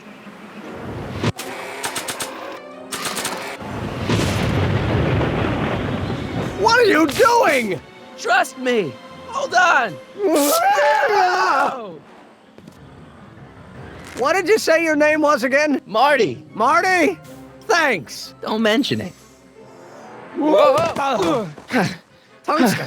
The catalyst will need to be made out of tungsten, given the temperature within the converter will no doubt be intense. We'll have to harvest the filaments from all the light bulbs in my house. Your invention? You think you can finish it before the end of the expo? Think? I've got to. My future depends on it. Then let's go. Of course, the oscillating plates will need to be calibrated precisely. Even the slightest misalignment could cause the magnetic field to fluctuate in intensity, leading to sudden shifts in polarity. The results could conceivably be catastrophic. Who cares? My thought exactly. Science should be messy and unpredictable, or else where's the fun of it?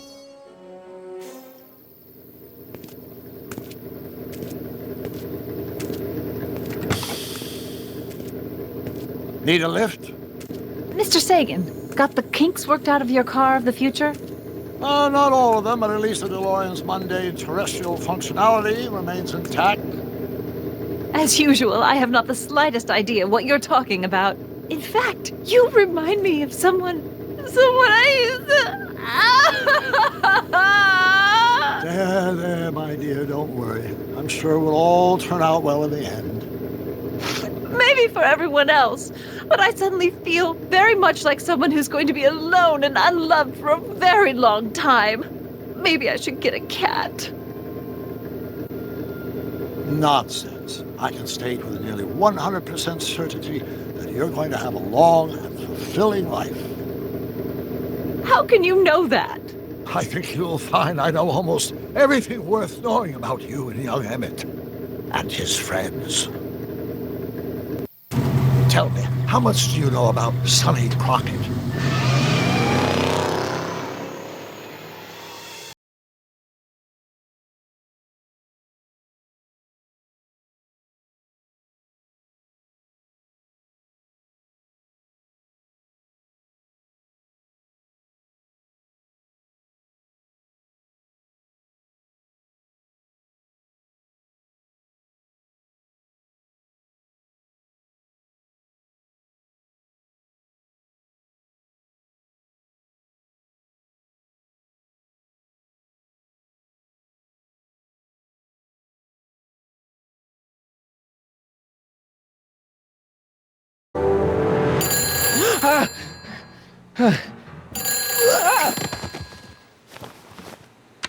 Hello?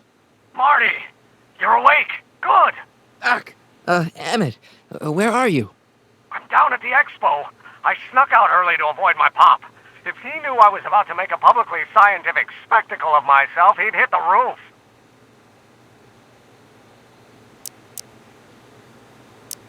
Well, stay put. I'm on my way. Great!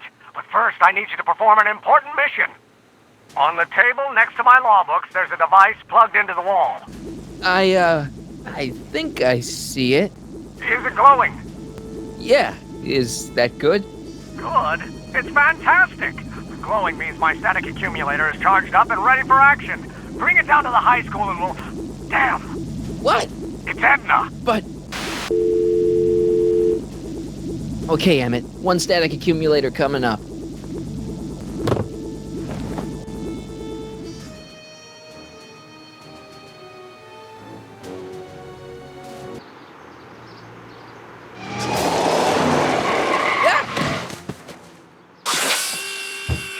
Jeez, Doc. Watch out. You almost ran me over. Sorry about that, Martin. This vehicle is sometimes difficult to control. Yeah. Hey, are you okay? After that argument about Emmett last night... I'm fine. Thank you for asking.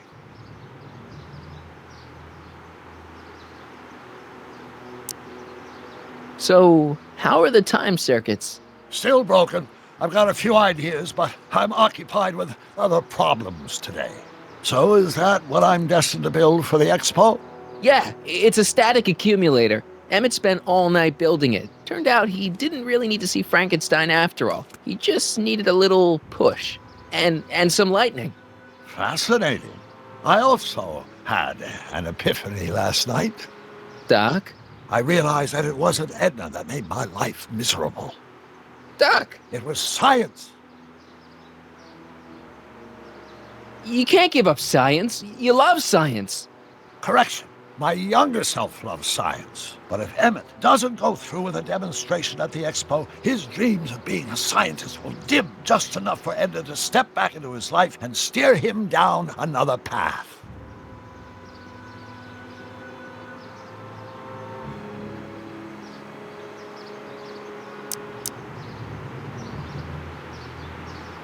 Even if you screw up Emmett's chances at the expo, there's no way he'll give up science now. He's too committed.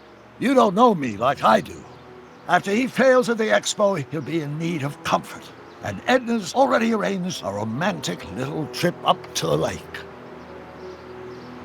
Another path? What other path? I don't know. Architecture, automobile repair, taxidermy. Maybe I'll even pursue a life in law like my father always wanted. As long as Emmett steers clear of science, Edna and I will be free to be happy together. Doc, I'm begging you. You haven't thought this through. Haven't I? I guess we'll both find out. One thing's for sure, Emmett Brown's life will be a whole lot less complicated without a time machine in it. No! Ah! What the hell? Where'd it go?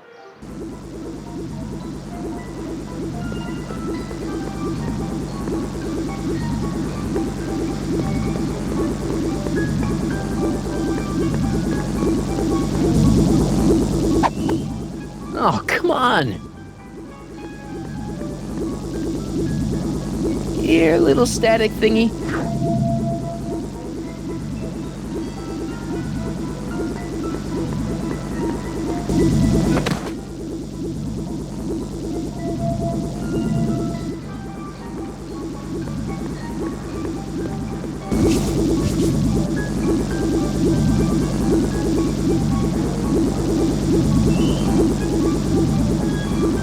I can't reach it. Gotcha! Whoa!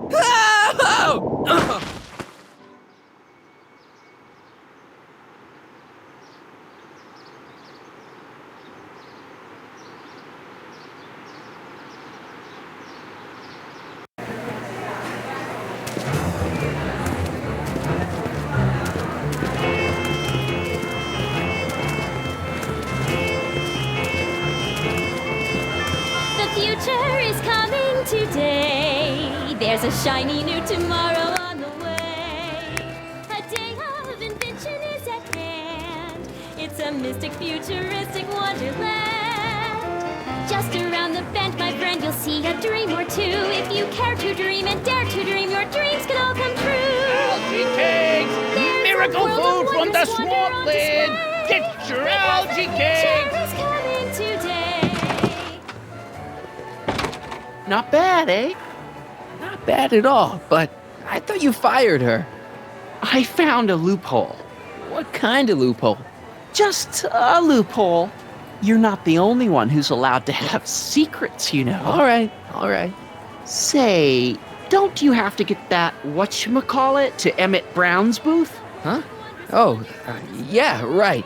Because the future is coming.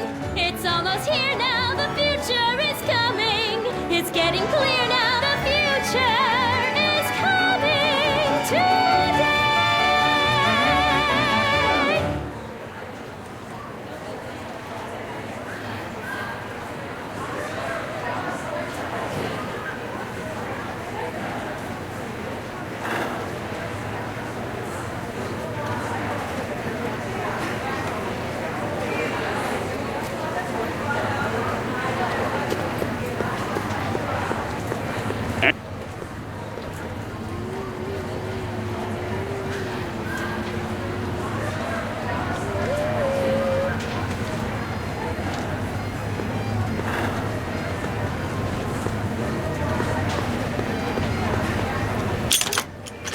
Insert ticket to enter. You are going to need a ticket.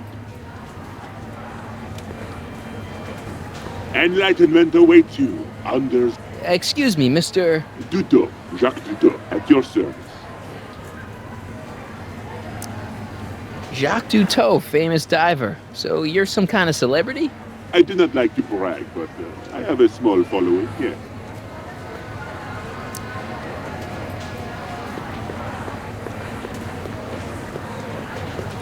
I think that's supposed to be a clock.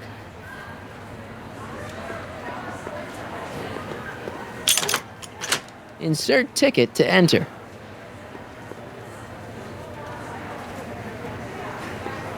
And here he comes, right on cue. No doubt he'll try to talk you out of it, Detective, but you mustn't let your resolution waver. Hello, Crockett. What's going on here? Well, Miss Strickland here seems to think, You should step aside and let the officer do his duty. Now.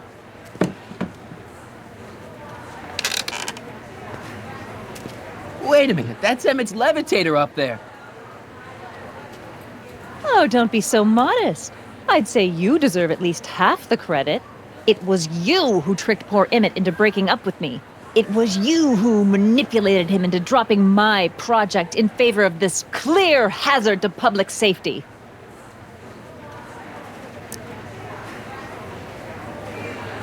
The electrokinetic levitator was Emmett's idea. I just helped. What's your point? Oh, I think you know exactly what my point is. Emmett's invention isn't going to work, is it? At least not the way poor Emmett thinks it is. How do you know this? I had a very interesting chat with Carl Sagan last night. I found out who Sonny Crockett really is, and where he comes from. Is there something you want to tell me, Sonny? Why don't you call him by his real name? Yakov Smirnov. Thanks a lot, Doc. An anarchist! A foreign agitator bent on sowing chaos and destruction in the Hill Valley Expo! Annie, you don't believe any of this bullshit, do you? Sorry, Yakov, but I really don't have a choice. Very good. And now, arrest this subversive. Come here. Look, here's the thing. I happen to believe this dame's got a screw loose, but she's been getting some clout in town ever since that business with Kid Tannen. But Emmett's gotta fly that electrokinetic levitator at this demo. His whole future depends on it. And my future depends on making sure he doesn't. The chief reads her column religiously. And, well, if I don't do what she says, she's gonna start a campaign to have certain tainted officers removed from the force. Isn't there anything I can do? Not unless you've got some dirt on Edna. Something that'll discredit her in the eyes of the law. Well? I'll dig something up. You do that. In the meantime, you and young Mr. Brown better... where is he anyway? Wait, you haven't seen him? Emmett? Has this foreign radical done something to my Emmett? Maybe you should find him. Oh, you're letting him go? This radical subversive? Just like that? Okay, so I gotta find Emmett. And do something about Edna. Emmett's gonna fly his electrokinetic levitator, and he's gonna do it today.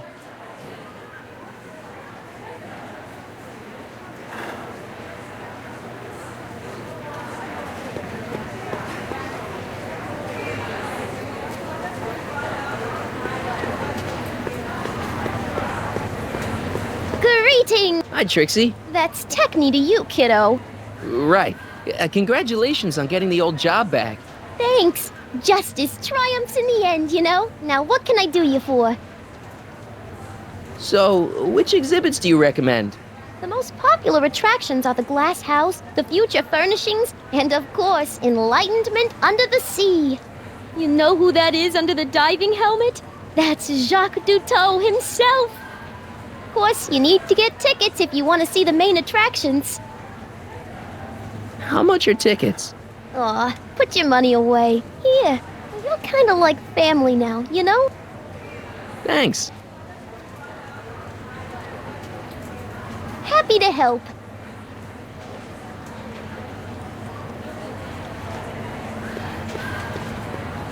Shh, he's a The amazing inebriomatic. Well, from what the boys in the lab tell me, someday we'll be able to tell whether people have been drinking just by breathing into a machine like this.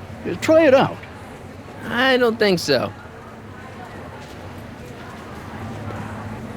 Now, there was a potted plant.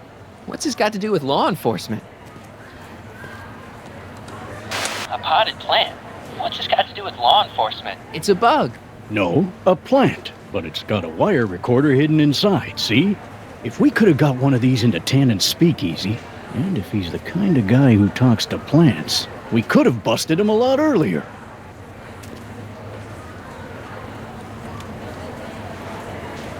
Are you ready for a picture radio? Wonder if that's anything like MTV.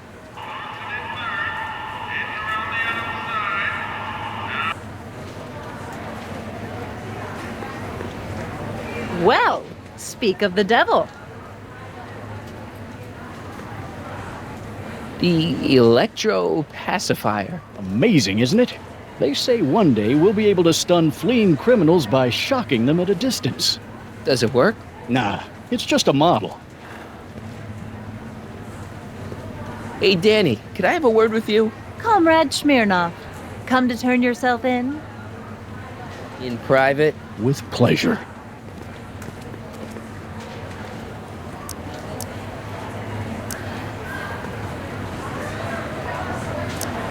You know how you said you'd defy Edna if I could dig up some dirt on her? Yeah? You got some?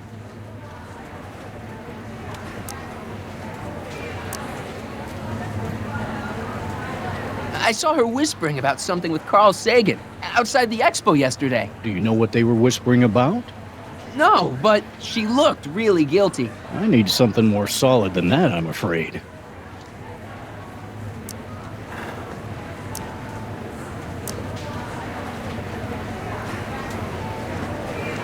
Well, I hope so. You've got to get this albatross off my neck. Well, did you put the screws to him? Did he confess?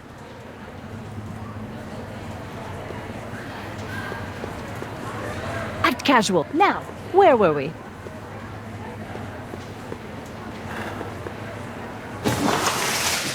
Welcome to the phone booth of the future, made with Atlas glass. Atlas, unbreakable and soundproof. Our phone is hands-free, so you can enjoy a sandwich or a cigarette while chatting with friends in perfect privacy. Would you like to place a call? Yes, I'd like to talk to... Unfortunately, this phone booth only accepts incoming calls.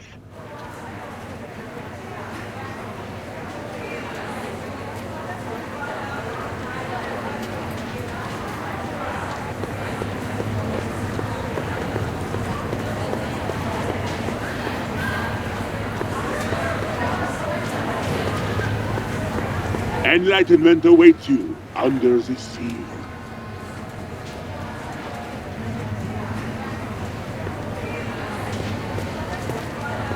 Here's my ticket. Give me a ride in that thing. Thank you, monsieur. I hope you will find your trip to the bottom of the sea less enlightening.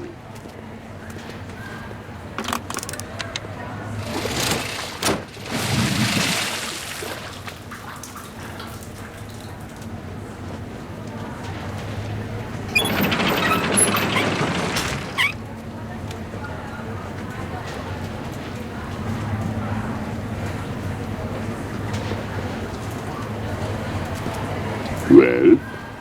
Heavy. Monsieur has a way with words.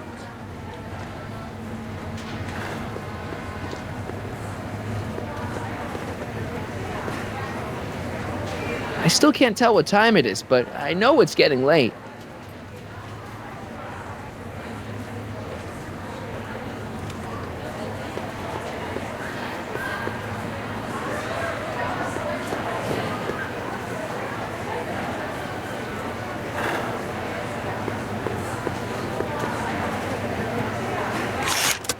Welcome to the world of tomorrow, where a man's home is truly his castle.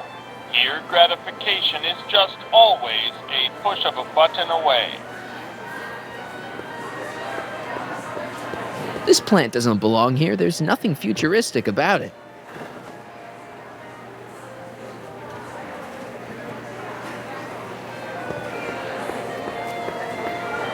A fully equipped home entertainment center. So, where's the ColecoVision?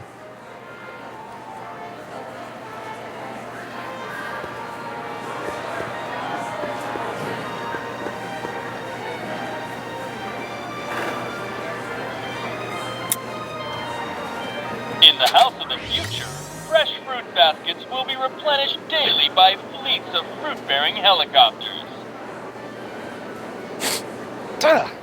It's wax.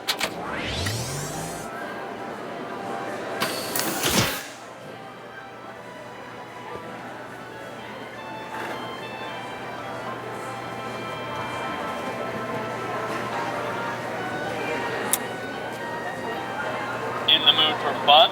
The house of the future comes equipped with a modern home entertainment center. Chinese checkers and everything.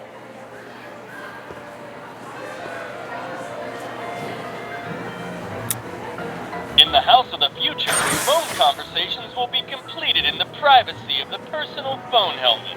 Hey! Please recite the phone number you wish to dial, or say hang up to terminate your phone helmet experience. Klondike 4253. Hill Valley Expo, where the future is coming today. This is Techni Muse of Progress. To whom am I speaking? This is Carl Sagan. Ooh, the mysterious Mr. Sagan. What do you want? Can you put Edna Strickland on the phone for me? Sure thing, Mr. Sagan. Hey, Strickland! Somebody actually wants to talk to you. Mr. Sagan, I didn't expect to hear from you again till after the expo. You didn't? Yes, wasn't that part of our plan? Yes, our plan. About that plan.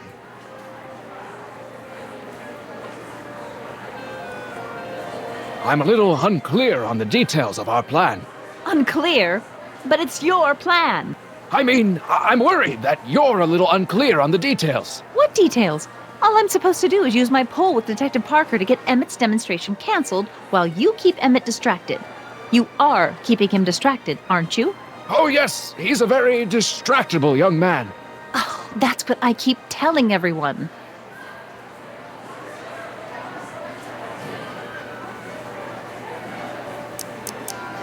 Regarding, you know what? You know what?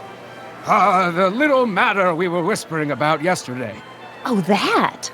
As a matter of fact, I'm glad you brought it up.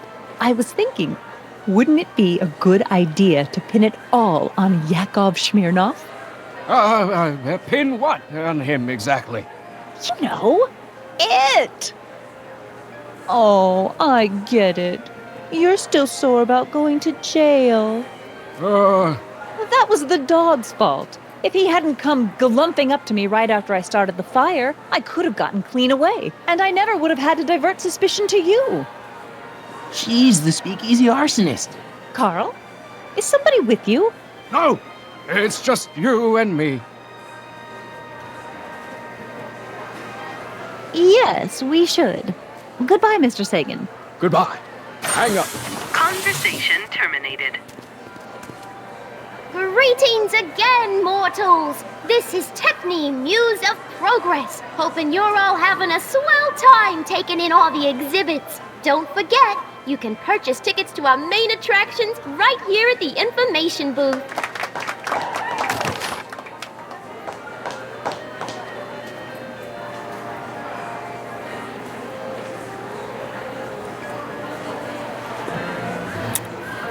In the House of the Future, phone conversations will be completed in the privacy of the personal phone helmet. Please recite the phone number you wish to dial, or say hang up to terminate your phone helmet experience.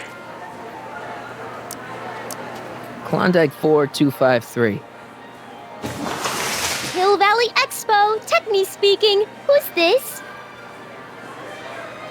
It's Kid Tannen. I'm out of jail and I want you back, baby. I don't know who you are or why you're doing that horrible impersonation of Kid, but that part of my life is over. I've gone legit. Conversation terminated. Good for you, Trixie.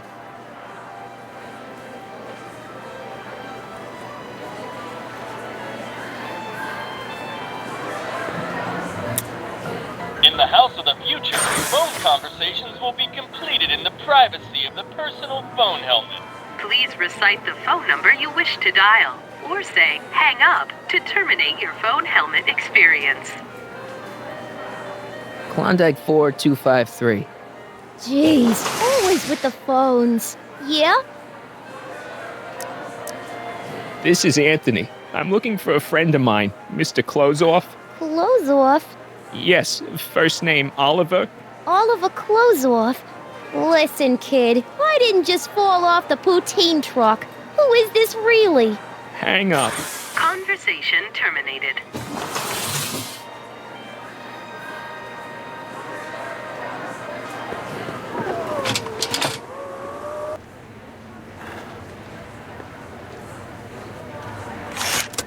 Welcome to the world of tomorrow, where a man's home is truly his castle.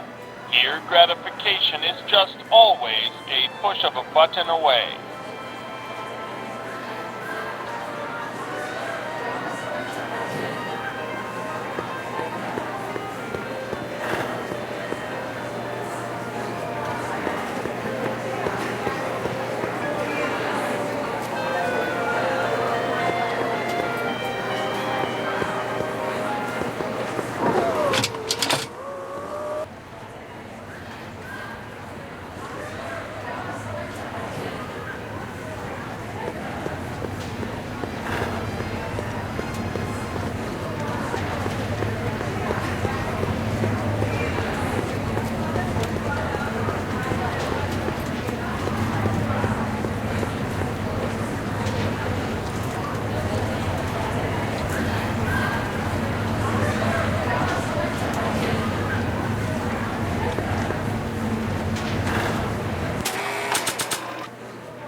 Hiya, folks. Hey, Trixie. Ooh, a chrysantheminium.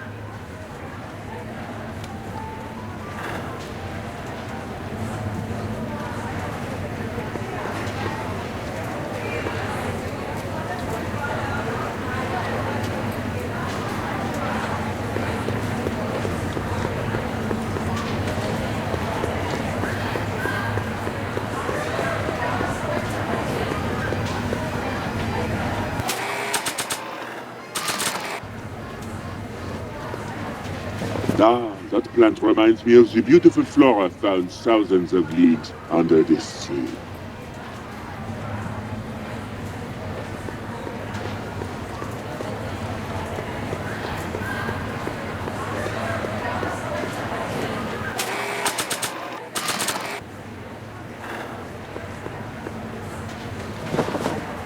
Get away from me!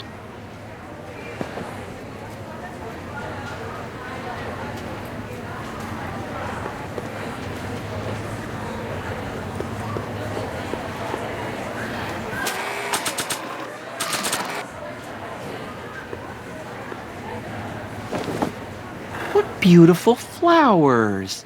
They remind me of the ones she was holding last night. What? Nothing.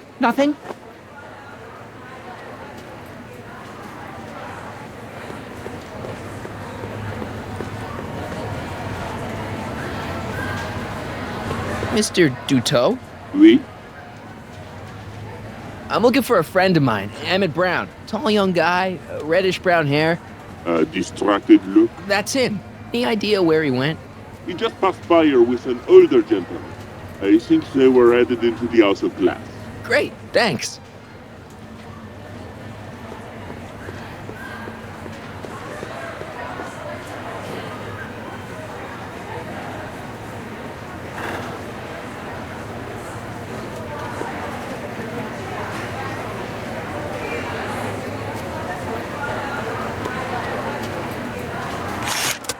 Welcome to the world of tomorrow, where a man's home is truly his castle.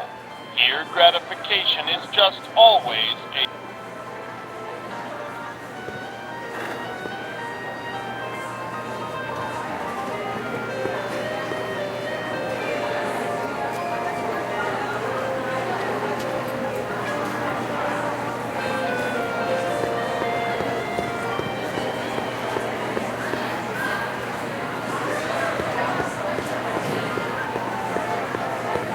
A fully equipped home entertainment center.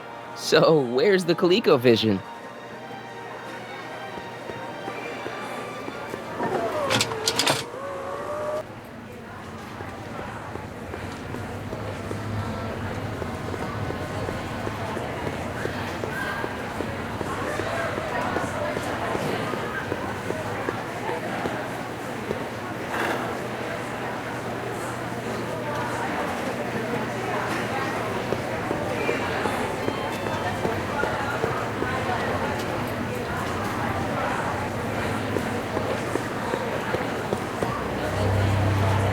Hey!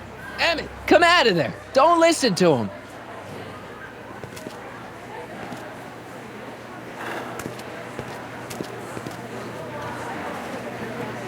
Perfect.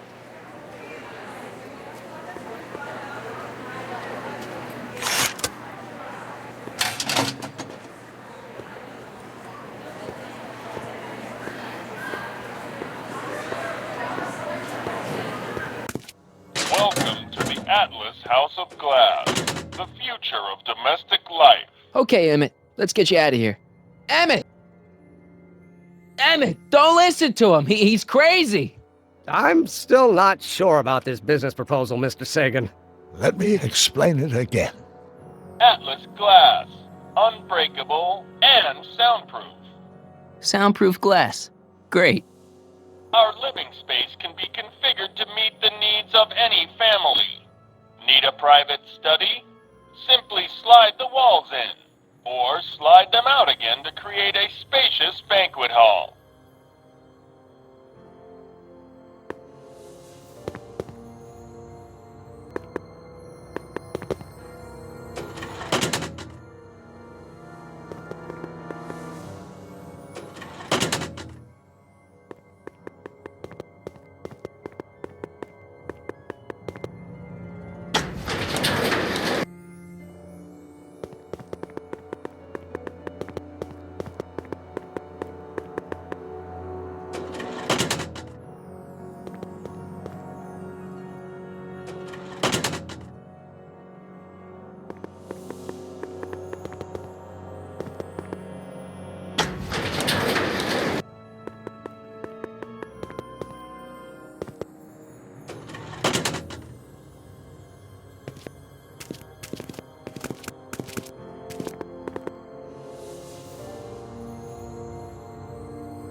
Emmett? Where'd you take him now, Doc?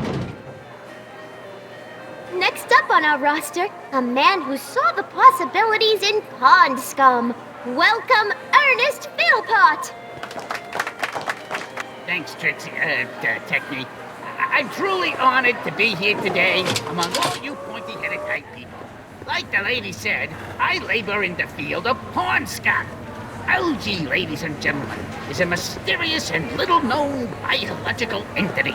Through diligent study and countless hours of I don't even like algae cakes, but free samples are free samples. Noble vegetable, and I am here to present my discoveries to a disbelieving world.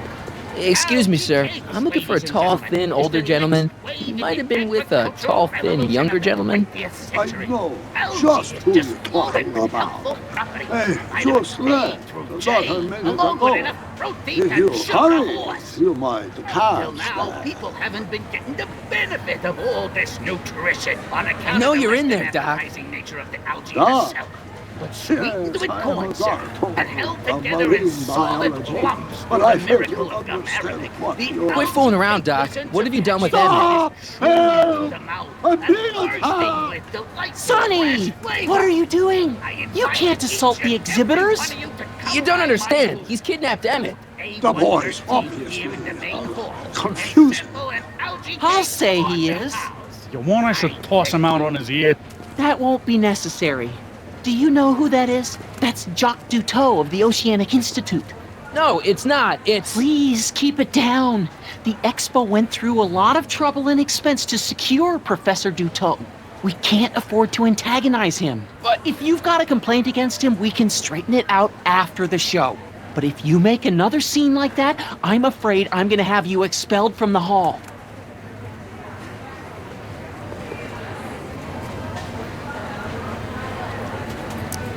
Where'd you stash Emmett? In the diving bell? It's called a bathysphere.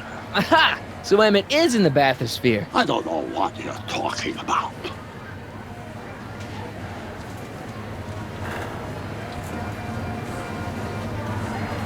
As they say in my country, que sera, sera.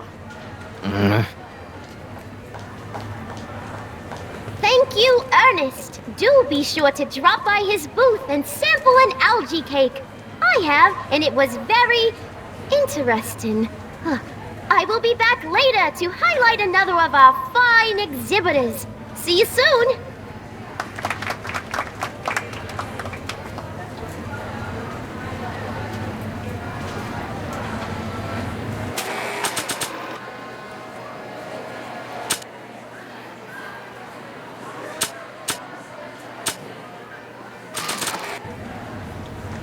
Hey, Jacques.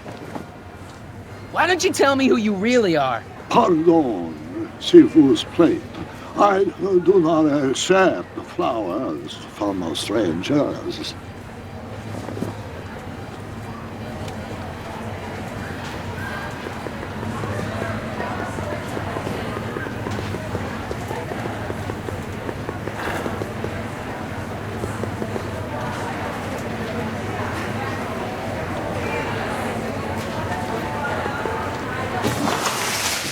Would you like to place a call? Yes, I'd like to talk to...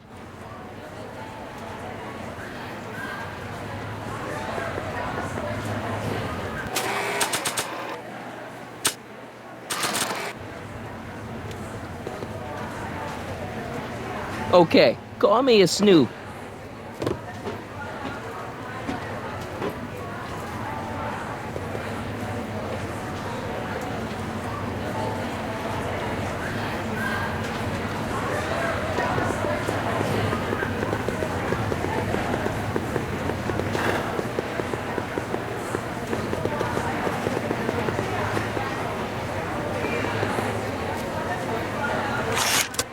Welcome to the world of tomorrow, where a man's home is truly his castle.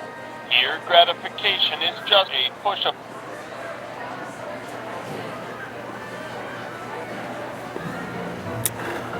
In the house of the future, phone conversations will be completed in the privacy of the personal phone helmet.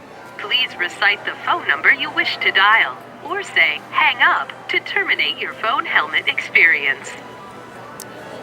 Klondike 4253. Jeez, always with the phones. Yeah? It's me, Carl. Oh, hi, Mr. Sagan. What can I do for you? Can you get Edna on the phone for me again? You got it, Mr. Sagan. Hey, Your Highness! Mr. Sagan, you really have to stop calling me like this. I've got to keep all of my attention on Detective Parker. Yes, of course. I've just got a couple more questions.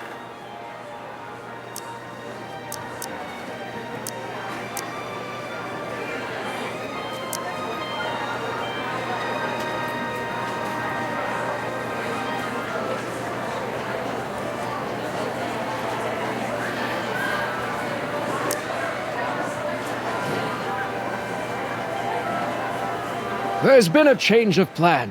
What? Yes, I've changed my mind. I think we should let Emmett go through with his demonstration. But you told me it could be dangerous, and that Yakov Smirnov was a foreign agitator, that the only way I could get Emmett back would be to scoop him up after his dreams were shattered, and so on and so forth. I said a lot of things, but I was a little crazy at the time. The important thing is, now I think you should let Emmett go ahead with his little demonstration. Oh, I get it. What? It's Comrade Smirnov, isn't it? He's gotten to you.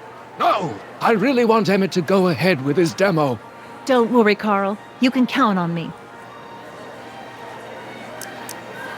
You know, I don't think I ever asked you why you burned down all those speakeasies. Why? Because no one else was doing anything about them. Every night they'd open up their doors serving illegal drinks and loose women, flaunting their depravity to the world, and the authorities did nothing.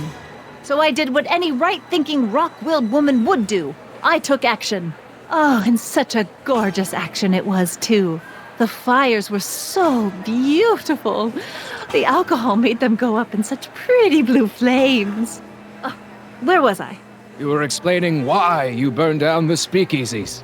Yes. Did you find my answer to your liking? It was very revealing. Hang up. What? Jeez, Edna was always a loon. I hope that confession's good enough for Parker.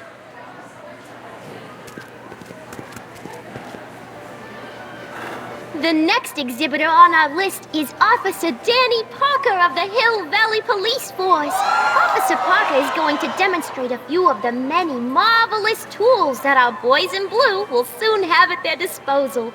The criminal element has truly met his match today. Officer Parker? It seems our next exhibitor is unavoidably detained, but I'm sure his presentation would have been both enlightening and exciting. How about a round of applause just for the heck of it?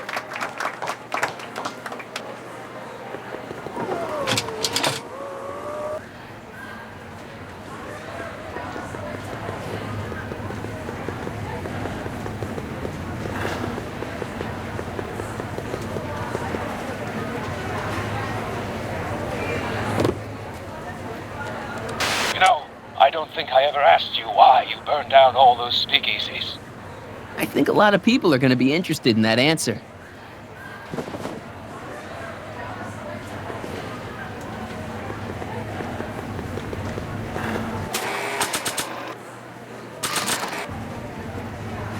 Oh. Hello. Hey, Danny. Do you mind, comrade? We're busy trying to protect the expo from the likes of you. This'll only take a minute. Our plant recorder. It's not a good idea to steal police property, you know. Listen. You know, I don't think I ever asked you why you burned down all those speakeasies. Why? Because no one else was doing anything about them. Detective Parker, surely you're not going to believe this crudely manufactured forgery of a recording. I'm not sure what to believe, ma'am. But based on this crudely manufactured forgery, I'm afraid I'm going to have to ask you to come down to the station to answer a few questions about your whereabouts on the night of the speakeasy fires. Oh, very well. Heavens, what's that? You know, one of these days I should really stop falling for that. Hey, does this mean that the barricades can come down from Emmett's booth? Let's take that as a yes. Nice of Trixie to give me these tickets. They're supposed to get me into all the big attractions.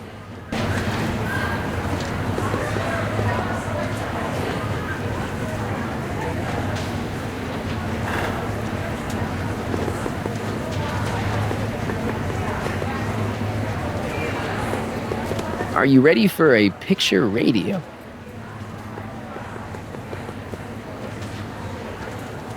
An electric stun gun would be pretty useful, but this is just a model.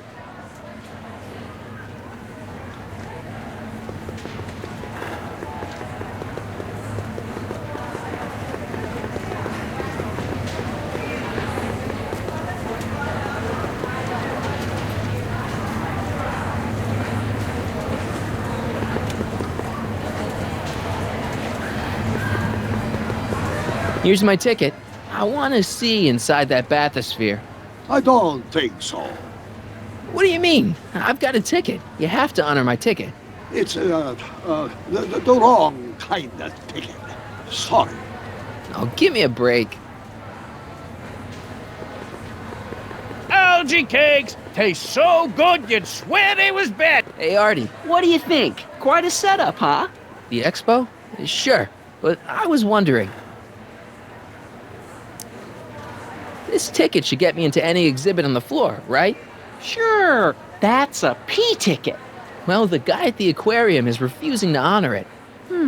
There must be some mistake. Come on, let's straighten this out. Professor Duteau, this young man claims you refused to take his ticket. Not at all.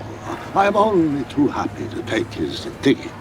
Please, climb the ladder, and I will raise the bathysphere.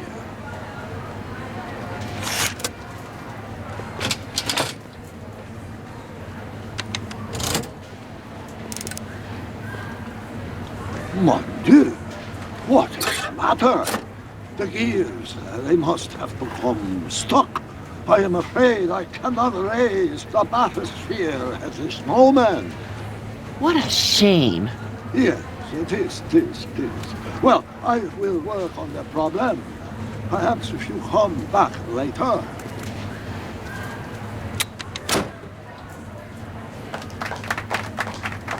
Hiya, folks. It's me, Techne, Muse of Progress, gracing you once again with my presence. And speaking of presents, what better gift could Hill Valley offer the world than this magnificent science and technology exhibit? Hey, folks? If you haven't done so already, I urge each and every one of you to take a peek at Furnishings of the Future, right here in our main hall. Tickets are available from me, Techne, at our information desk.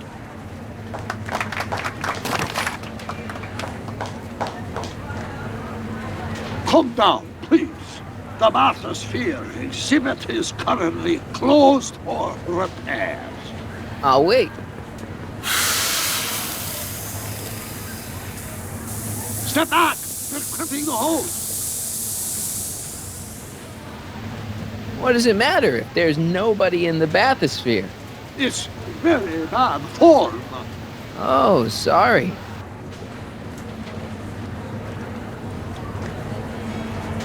It's an old nautical superstition. A crimped hose means imminent doom. It does if there's somebody inside the bathysphere, but I thought you said there wasn't anybody in the bathysphere. There's not.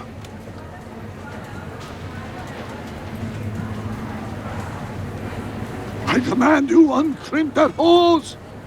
Funny. You'd think it was you who was running out of air, not the guy in the bathysphere. I don't know what you're talking about.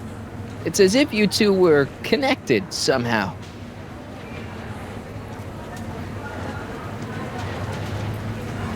Step off the hose. Raise the bathysphere, Doc. I won't do it. Then neither will I.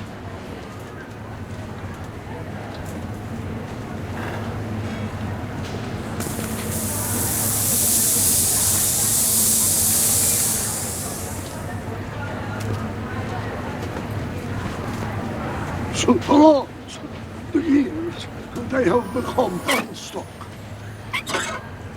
There, see? It was just a malfunction after all.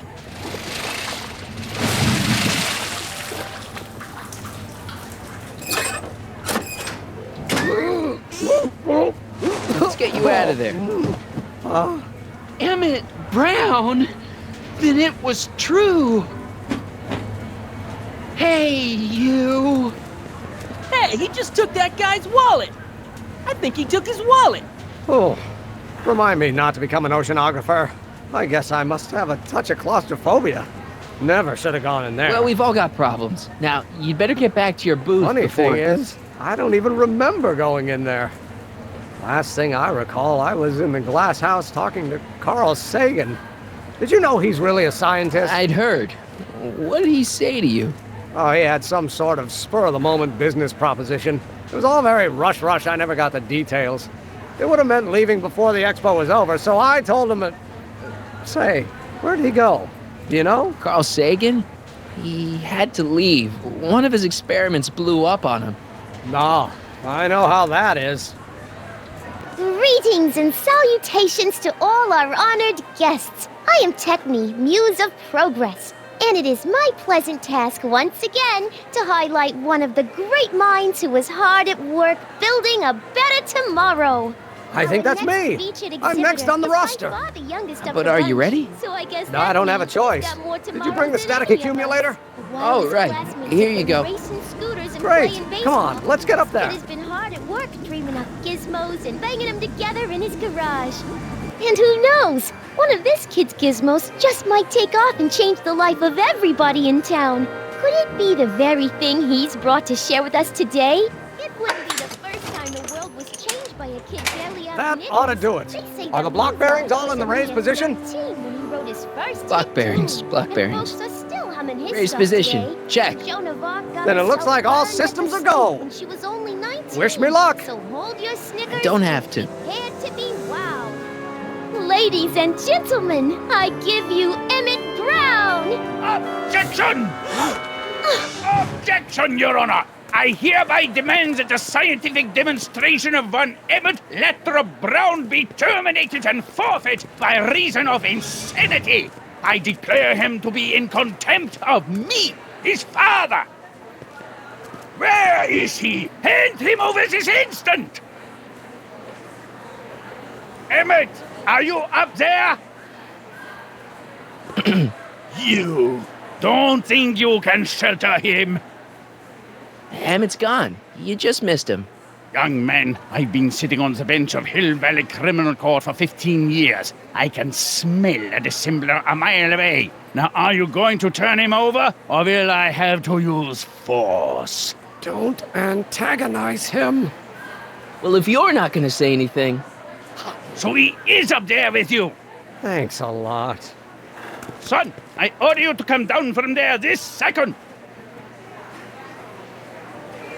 You dare to disobey a direct order?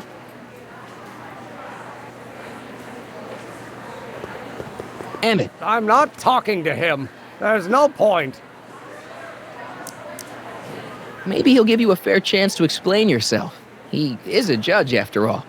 Yes, a judge who's already passed sentence. He won't listen to me. He never has. I'll be right back. I want to speak to my son. Emmett's not ready to talk to you directly.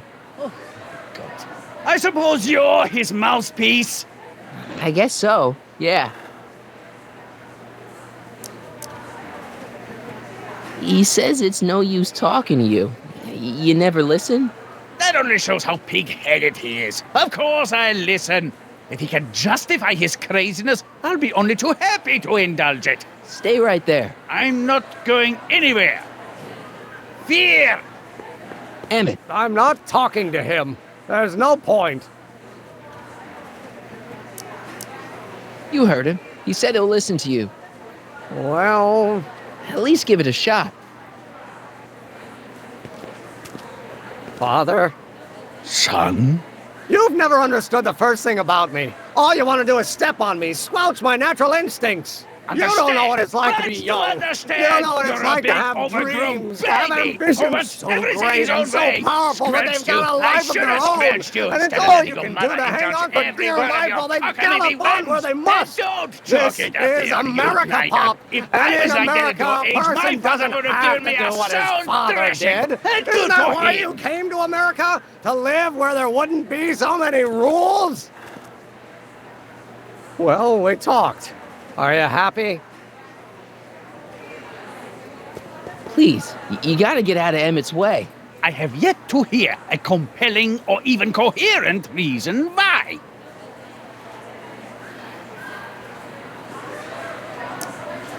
See, Your Honor, it's just that this demo is so important to Emmett.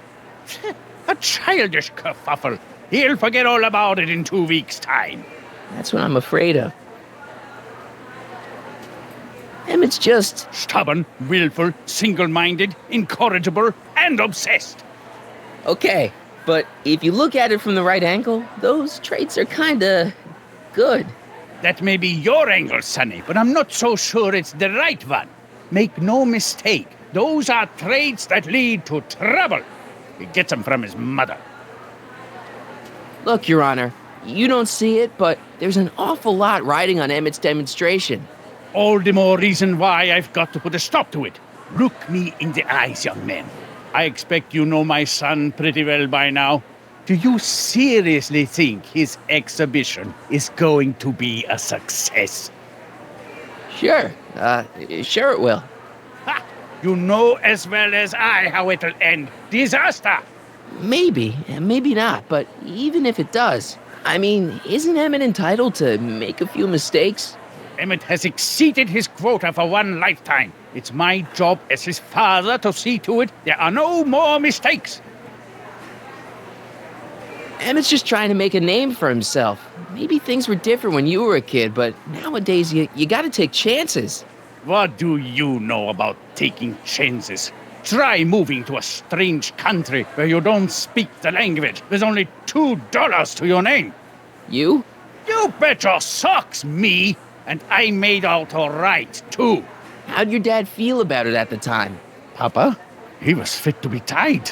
He called me a disobedient little...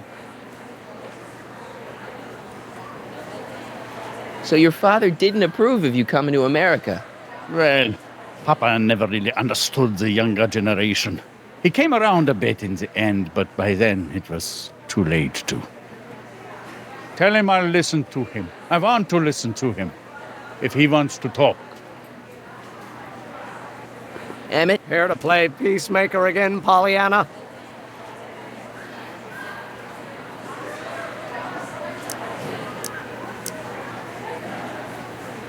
He says you get your stubbornness from your mother. Well, that's the limit. He's not satisfied with insulting me. He's got to drag my mother through the dirt, too. Mother isn't at all like me. She's gentle and sweet and endlessly patient. If anything, I'm more like... Just skip it.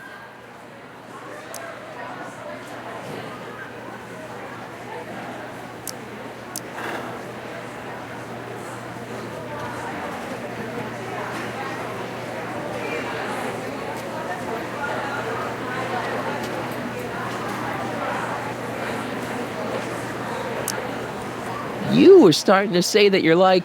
Skip it. Can it be that you and your dad... No, next subject. Emmett, stop being a dope. You've got your pride, okay, I get it. And so does he, but what's the harm in trying to make peace with the guy? He's your family, and family's important. Sometimes it's, well, even more important than we realize. May I come up?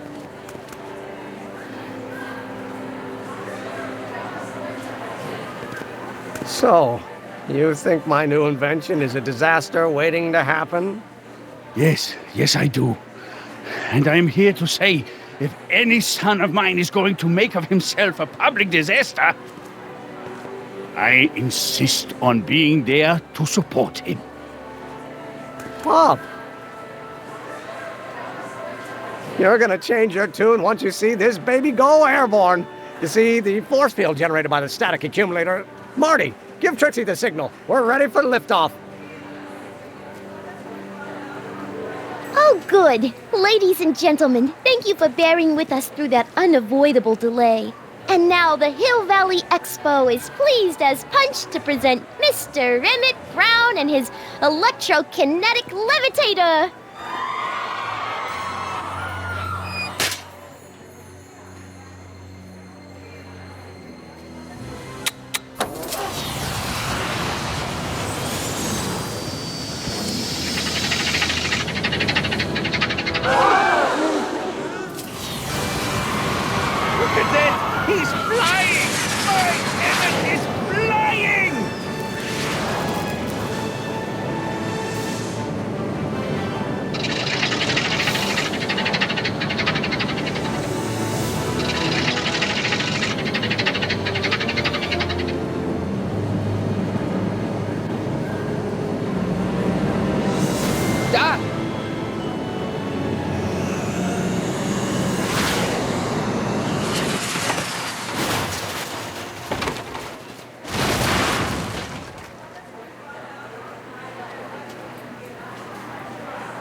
you!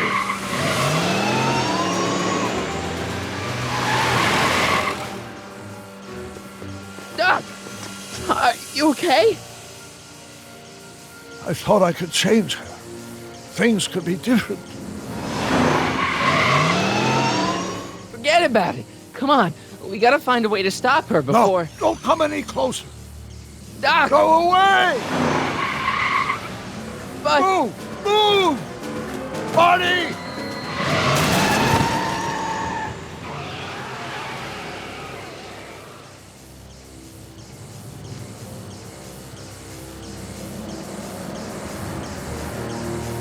Oh my God! Doc! Say something.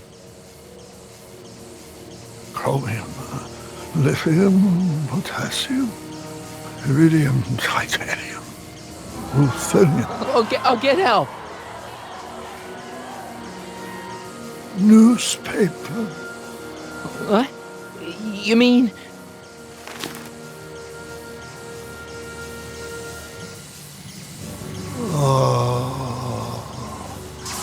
Gonna get you to a hospital, Doc. You're gonna be okay.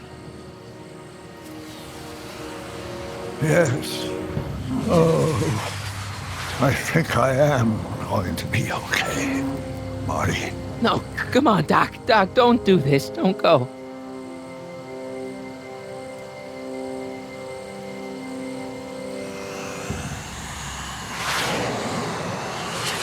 Doc, come back.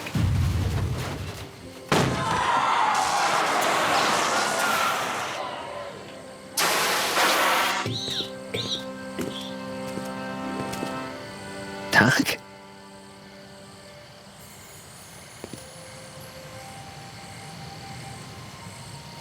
Marty, have you been out here the whole time? Emmett, is it over already? Oh, it's over all right. You missed a very wild party.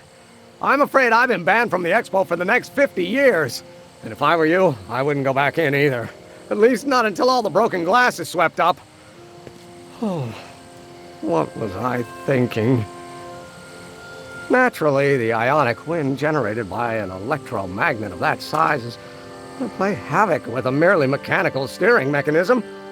We need a much more advanced control system. I wonder if we could find a way to translate the body's own gravitational field into electrokinetic force. One might be able to direct the ionic current simply by shifting one's weight. Oh, great Scott, that's it! So, what comes next? Work, work, and more work. A few more stumbles, followed by a breakthrough or two. The way I see it, it's those little mistakes along the way that advance us along the pathway of knowledge. Come on, there's no time to lose. Let's get back to the lab and... I'm sorry, is something wrong? It's a long story. Let's just say I lost somebody. Oh, how sad. Anyone I know?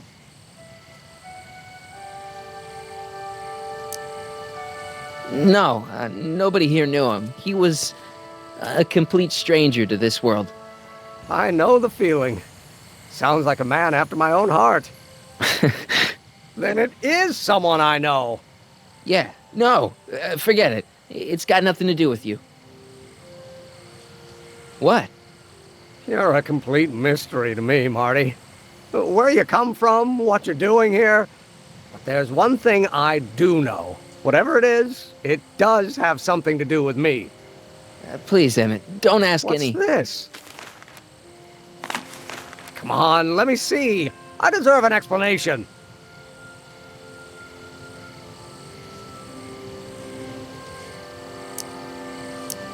Okay, here goes.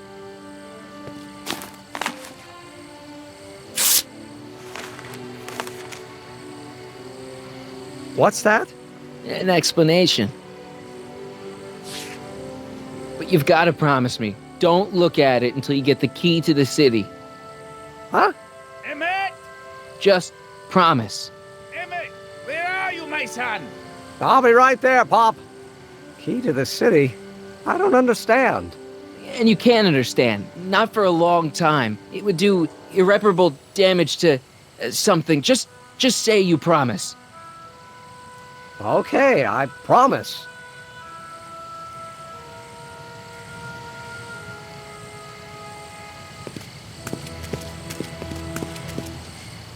Wait, I will see you again, right?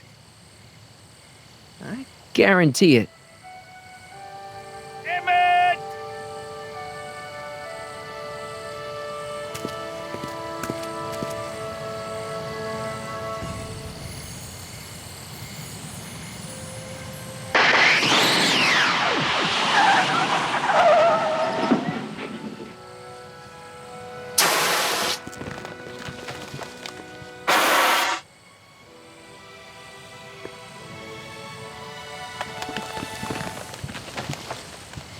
It worked.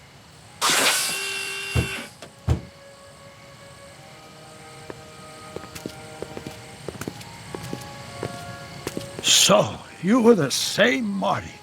Funny how memory can play tricks on a person. I remembered you being much taller. How was the ceremony? Long. You've got a theatrical way of sending messages. Only way I could do it without messing up your timeline. Very clever. But what are you doing in 1931?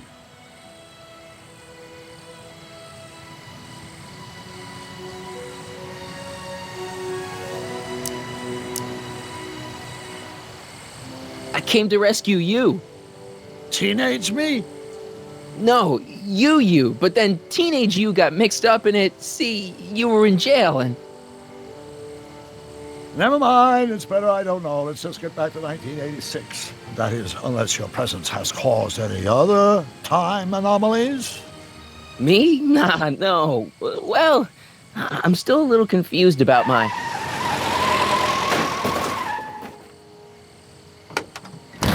Where is he? Where's that no-good son of mine? He's not worthy of the McFly name. You see my Artie anywhere?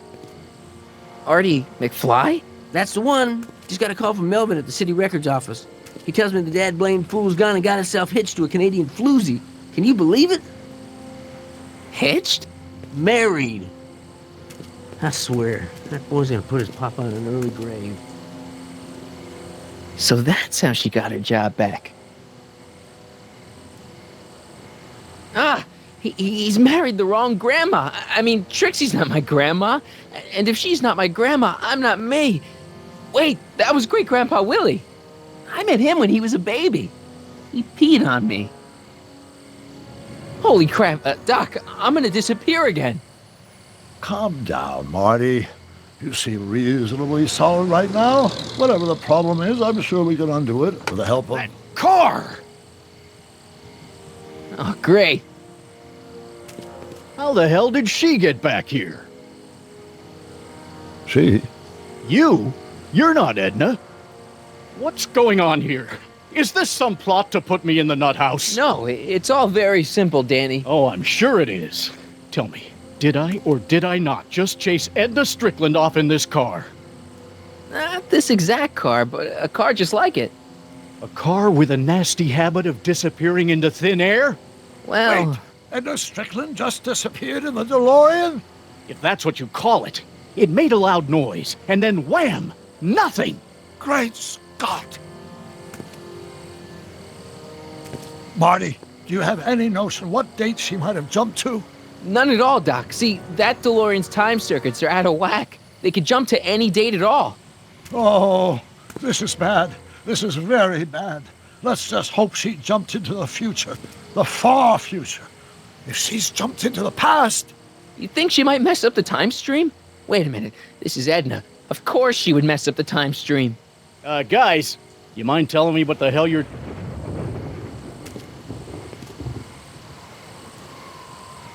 Uh-oh.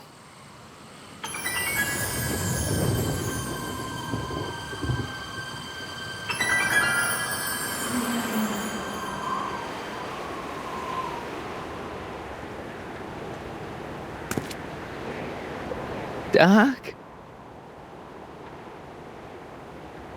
Did we just leave Hill Valley? No, I believe Hill Valley just left us. How? Something must have happened to it. A long time ago.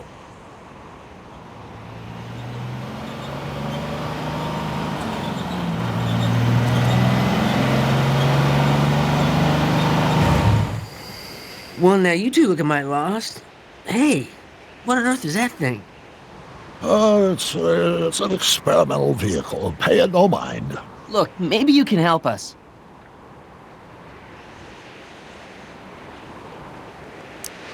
We're looking for Hill Valley. Well, which is it, a hill or a valley? No, it's a town. It's a town called Hill Valley. Hill Valley, a town? Say, I think I once heard that there was a town here a long time ago. Don't know much about it, though. Just as I suspected.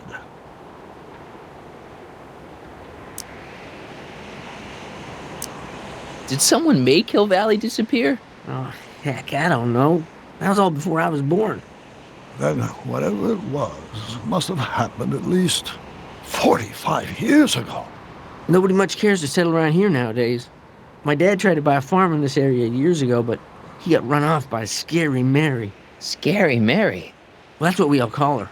Lives a couple miles from here. I make a monthly drop at her place. She's a fiend for news. Takes all the papers in the county, never throws one away.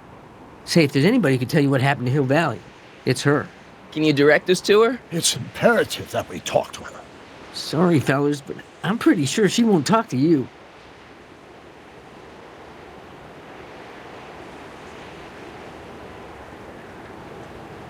I think she'll talk to me. I'm pretty good with women. The thing of it is, guys, Mary's older than dirt, but she's also a little tetched, if you catch my drift. She doesn't like strangers. I'm sure we can handle her. We'll be very polite. Please, we gotta see her. Well, okay, if you insist. Take a right turn just after the bridge, then follow the wheel ruts till they come to an end. You'll have to go the last quarter mile on foot. Good luck, and don't say I didn't warn you. I got a notion I'll be kicking myself for sending you up there.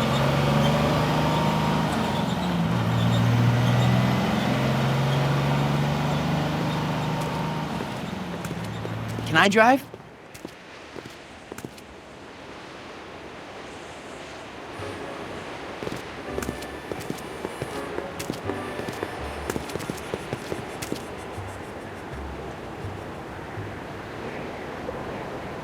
Mary Pickford.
It's a... Shh.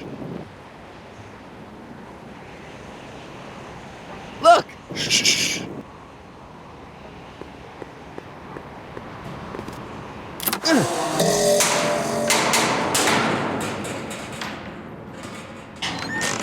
Step away from the cabin! Pardon us for intruding, madam. We were wondering if you could tell us... I don't talk to hooligans! On a very friendly sort. Doc, that was Edna. Edna Strickland? Impossible. This is how she was when I first met her. I had to... Listen, just leave it to me. Okay, you think you know how to handle her. Just remember, we need to know what happened to Hill Valley, and just as importantly, the precise time when it happened.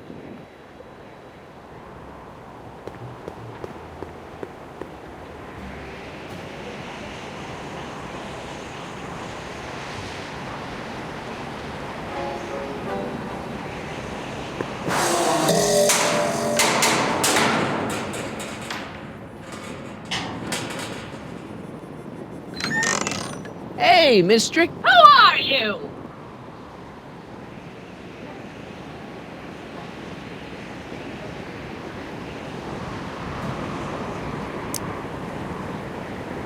Marty McFly. That's a foolish name, and I make it a rule not to talk to strangers with foolish names. But we're not strangers. How do I know you?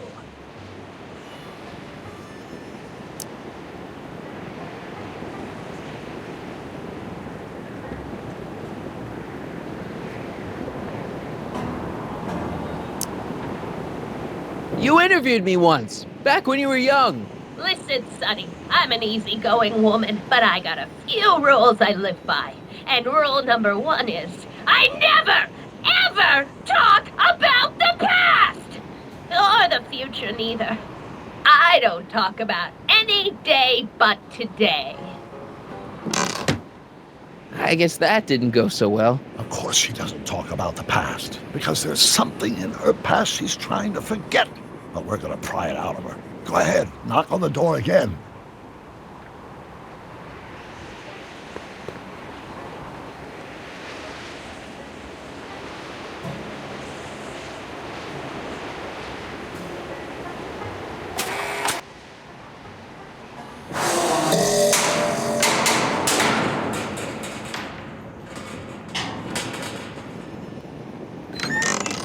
What?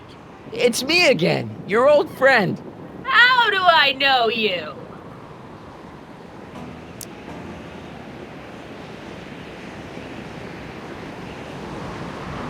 We spent the day together. We did? Where? At the expo. That's crazy. I've been here all... What day is it? Tuesday, October 13th, 1931. October 13th, 1931. October 13th. Something funny about that date. Well, what are you here for? I brought something for you. What is it? Let me see.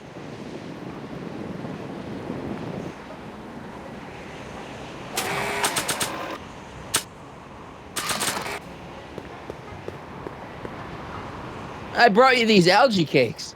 Wait there.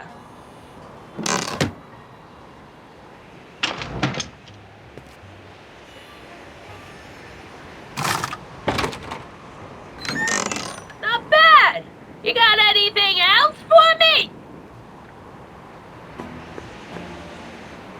You've got a nice cactus here. Quit beating around the bush.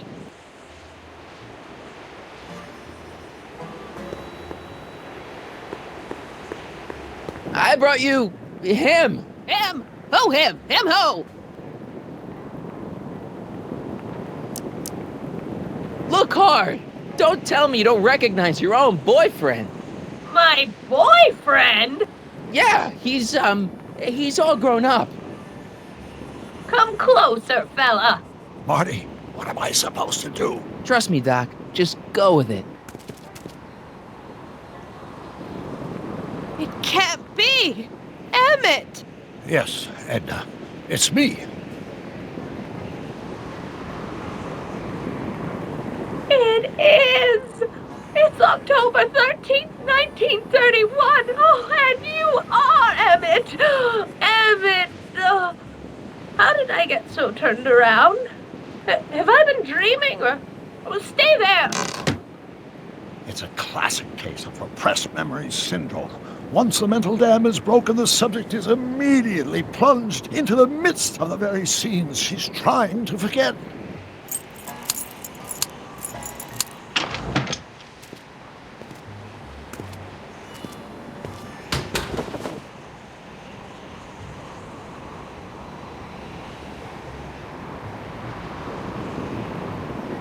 Darling, you've come back! Of course I knew you would. An intelligent boy like you wouldn't be one to throw away true love all because of a silly quarrel. I've already forgotten about last night's little tiff. I trust you've done the same? Of course I have. Of course I have. What?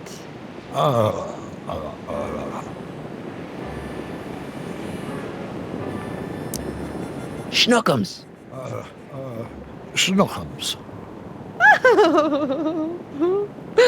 You're sweet. But you're still keeping company with this Smirnoff character. I insist you drop him. He's a bad influence. And you've got to stop working on that dangerous electrokinetic... What's... Okay. I suppose now you're miffed with me for forcing Detective Parker to close your booth down. Bitter medicine for you, I know, but I had to do it. And Parker had no choice but to obey my orders. He knows that my opinion carries a lot of weight in Hill Valley, and he'd never... Parker would never... Oh... What is it? I don't know. Something about Detective Parker. Something that happened to me on October 13th. What could it be? Can you jog her memory? If we can keep her mind in the past, we may get the full story of Hill Valley's premature destruction. Help me out here, Danny. Don't talk to him. I won't have you spreading stories about me.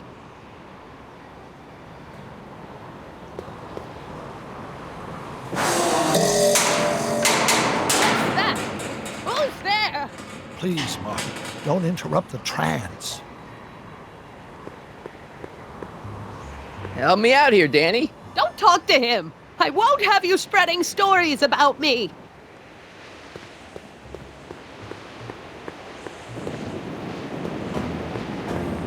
I'm guessing this mop doesn't get much use.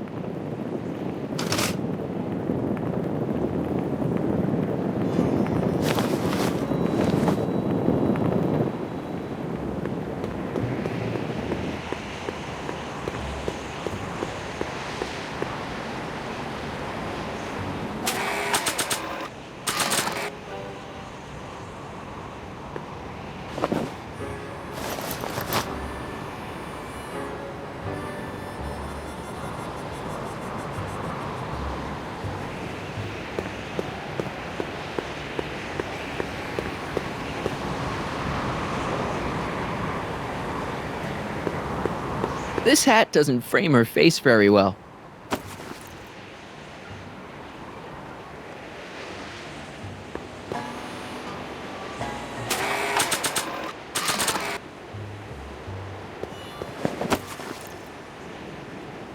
Not bad.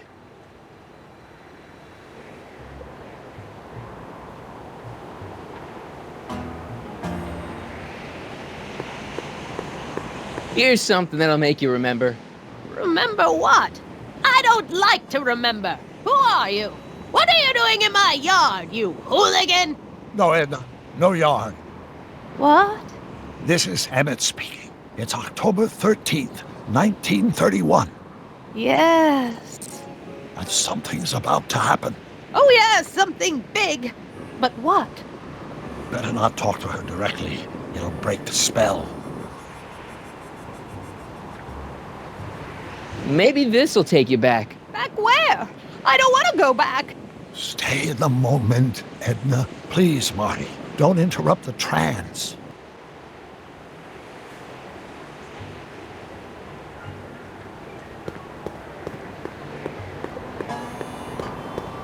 An old saloon sign. Cool. Too bad it's all burnt.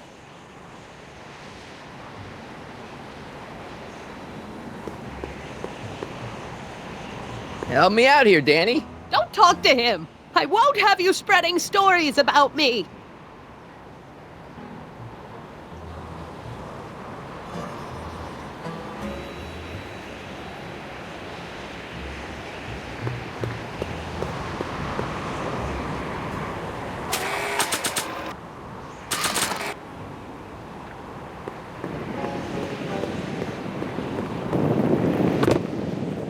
Talk about a watering hole.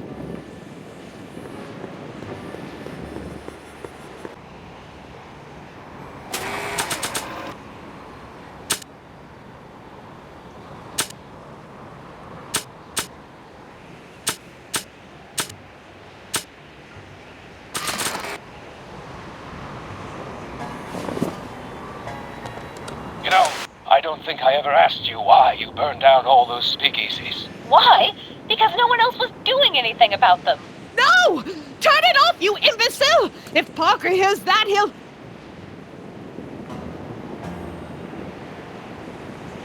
Officer, I can explain. It was a trick. I was framed. Oh! He's after me! Ha! He'll never catch me in this souped-up car of the future. Curses! I can't shake him.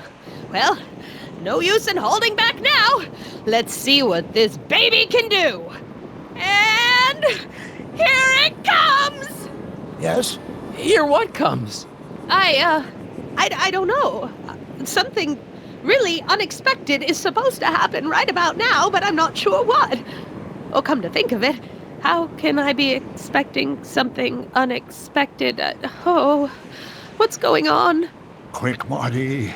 We've got to find a way to push the story along before she snaps out of her reverie.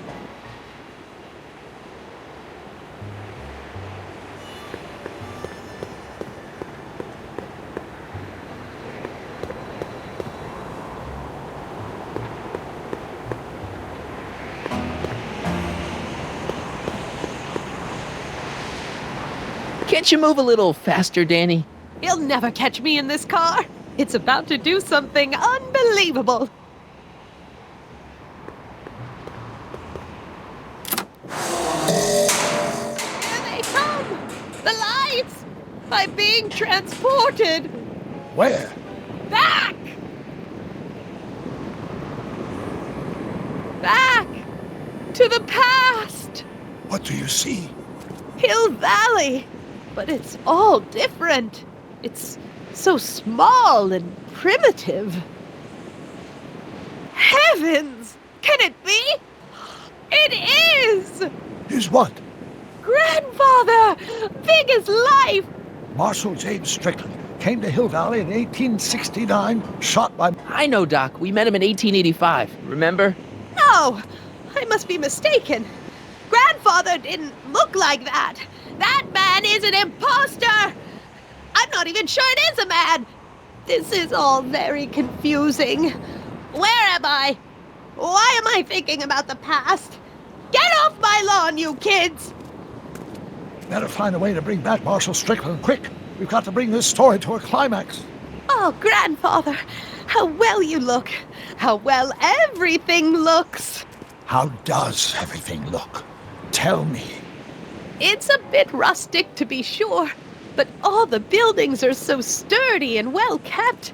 And the young people of Hill Valley, they're so virtuous and upright.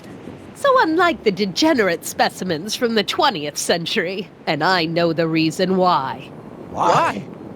They haven't yet fallen prey to the vices of booze and debauchery. They are still in a state of innocence. I think I could learn to like living here. But who's this? Who? This big lout swaggering up the street, lips curled in an insolent sneer. He's a newcomer to Hill Valley. Beauregard. Beauregard... Tannen. Yes! Good guess. Look at him, acting like a big shot, throwing his money around. Stolen money, no doubt. Why can't they see through him? The two-bit phony!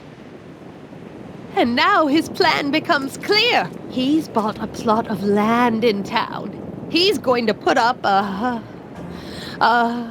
what? I don't know. It's something I don't like. Something evil. A saloon? In Hill Valley? Oh, he can't do that! Grandpa, you can't let him do it! You can't let that snake ruin paradise! Well, if they're all too blind to stop him, I'll just have to take the law into my own hands. I'll make sure this sinful establishment never opens its doors. I don't know what I'll do, but I'll do something. Something very conclusive.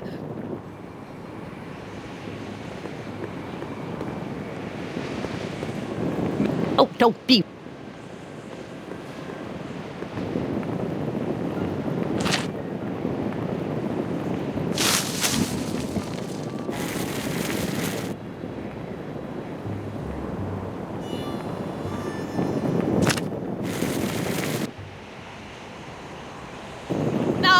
You're doing it all wrong. It'll never burn like that. First, we'll need some kerosene. Apply it liberally to the building site. No sense in being parsimonious. And now, watch.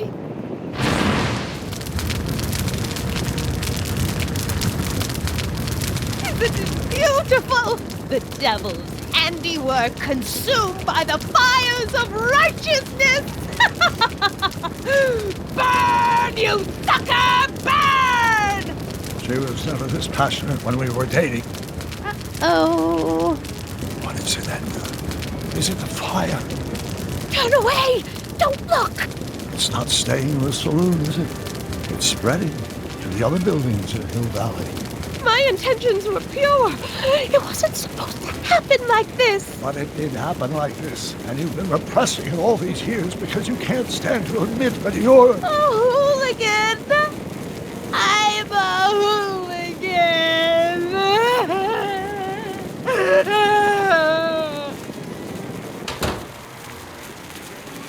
Did I lay it on too thick?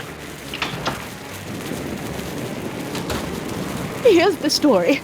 Black and white and red all over. Huh.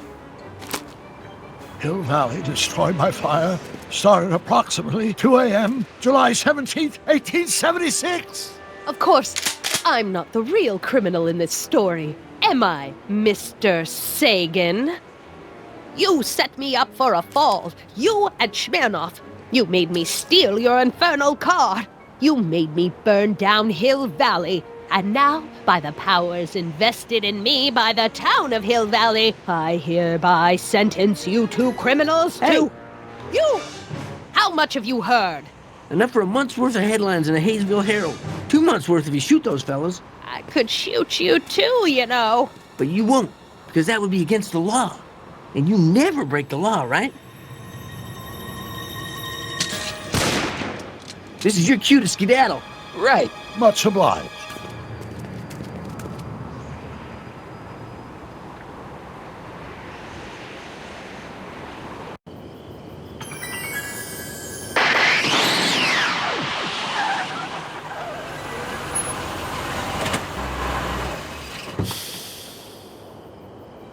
There's Beauregard Tannen's half-finished saloon. Sometime during the next hour, Edna's going to light it on fire and accidentally burn down Hill Valley. I wonder where her DeLorean is. We'll find it later. Right now, we've got to stop that fire. I'll go around back. You go through the front. Got it.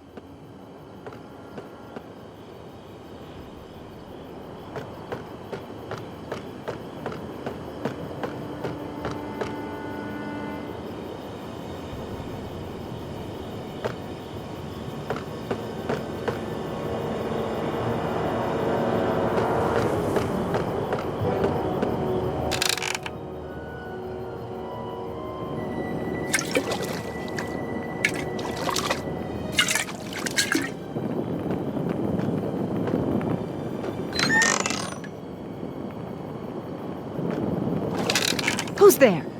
Edna, stop. It's just me. Mr. Sagan, what are you doing here? I was gonna ask you the same question, Miss Pickford. Isn't it obvious? I'm putting an end to your den of iniquity before it starts. I don't think so, Mary. I don't like shooting women, but no one comes between Beauregard B. Tannen and his livelihood. Tannen, stop! If you shoot her, she'll drop the torch, and this whole place will burn up. Edna, stop! If you drop that torch, he'll shoot us! Looks like we're at something of a standoff here, Mr. Tannen. I don't see a way out, unless somebody manages to disarm both of you at the same time. How the hell am I supposed to do that?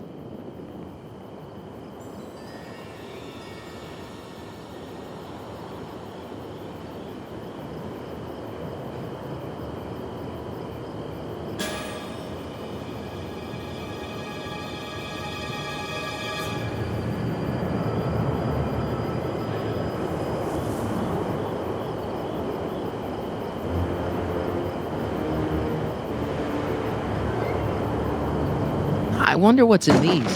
Oh, stop, quiet. God. What the hell?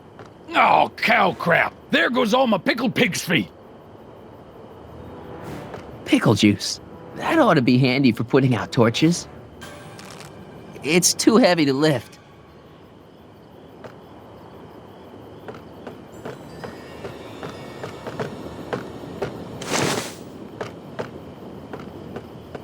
Why are you dressed like that?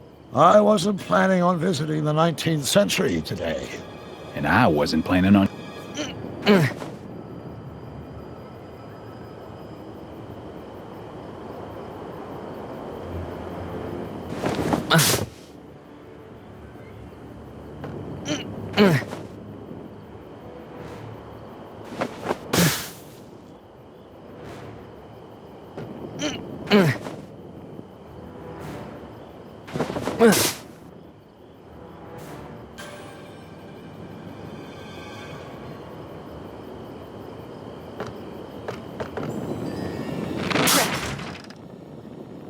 It's right over his head, but I can't knock him out while Edna's still holding that torch.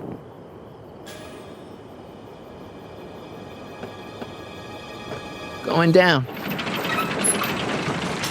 Looks like your torch is getting a little dim there, Miss Pickford. It's still hot enough to bring down this little bit of Gomorrah, Tannen. Mary Pickford?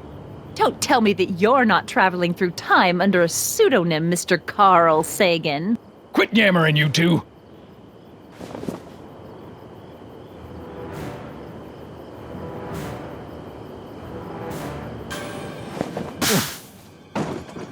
All right, physics.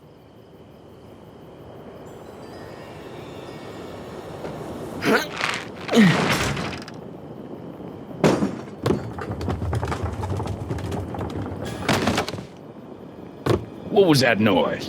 What noise? I didn't hear a noise.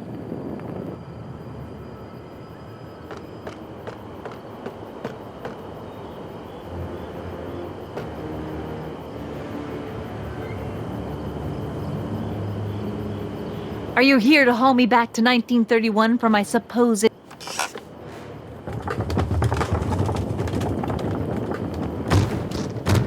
Okay, that was lucky. Won't be long now. We'll just see.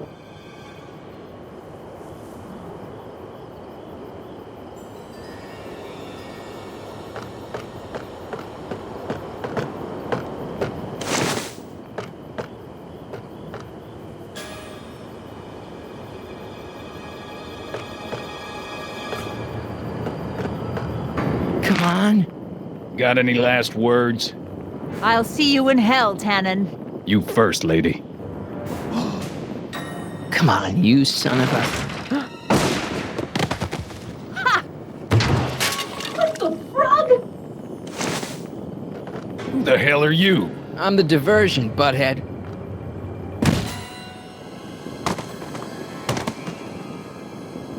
Nice one, Doc. Don't tell Clara. She thinks fisticuffs set a bad example for the boys. Now, where's Edna? Doc, she's gone. Edna's DeLorean. We gotta stop her before she hits 88 miles per hour. Come on!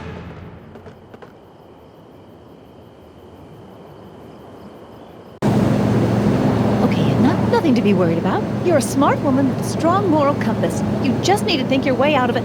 Oh, fudge!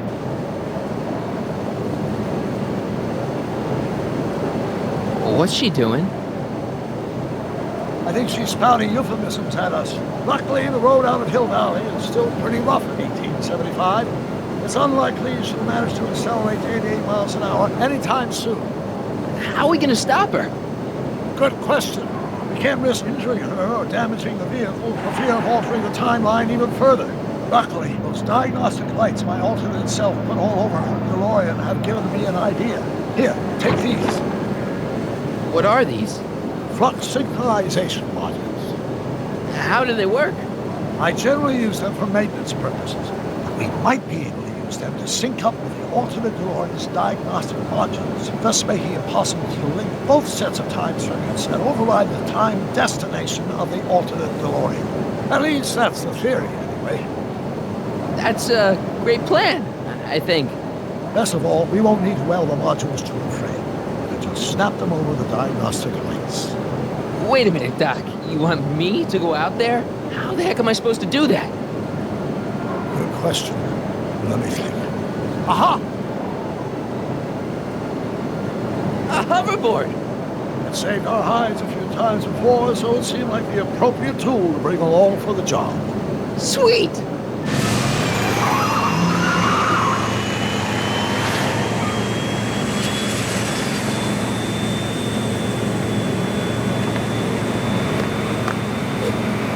You okay?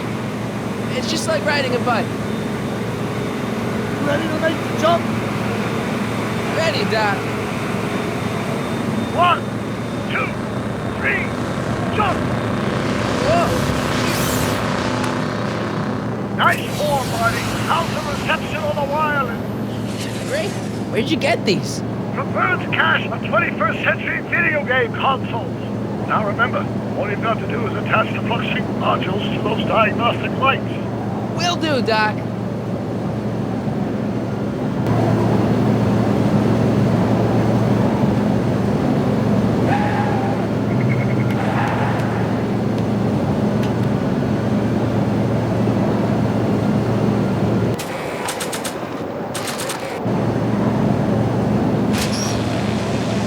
All right. Nicely done. Now, aim the thing toward the receiving dish. I'll try, but it's getting a little bumpy out here.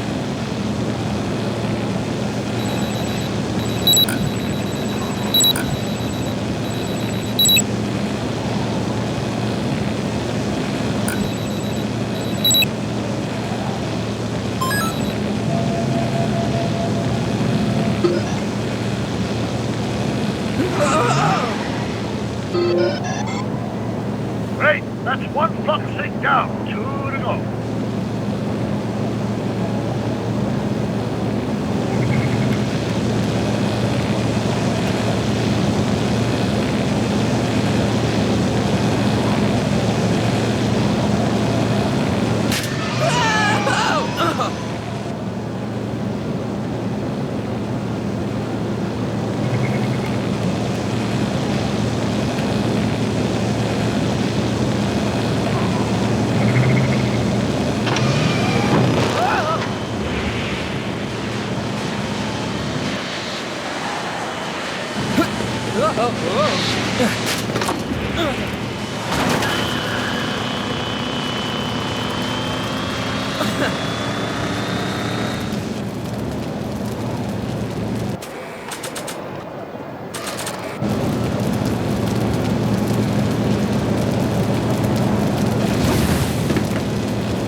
Nice work, Marty.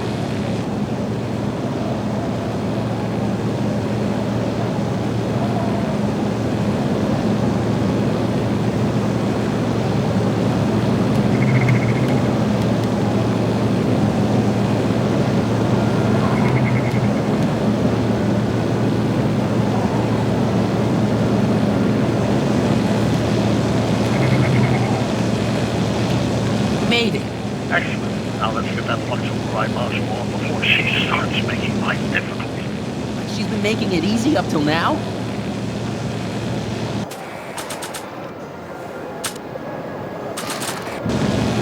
Well, here goes nothing, Doc. Whoa! Perfect.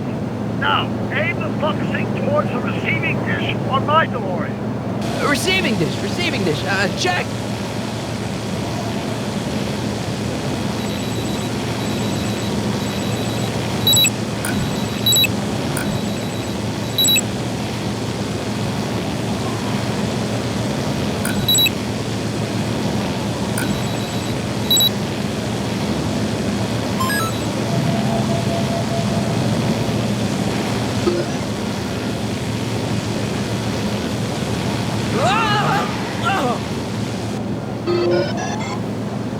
We're almost home, Marty.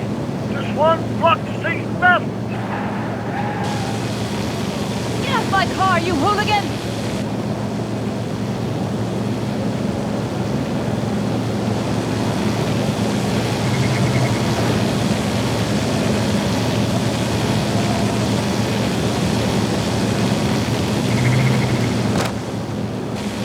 Edna! What? Let me in! You want in? Fine! Are you all right? Not really.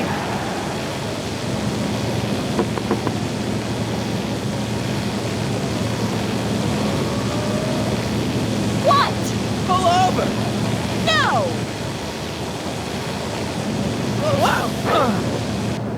Excellent, Marty. Now that you're on top of the DeLorean, you can attach the Flux sync to the overhead Flux emitter. That's great, Doc.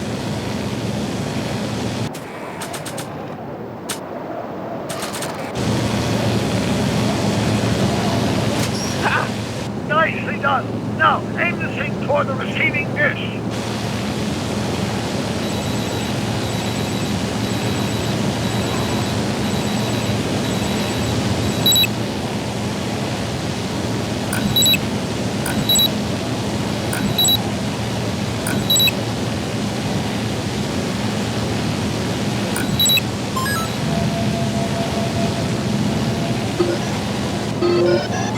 That's it.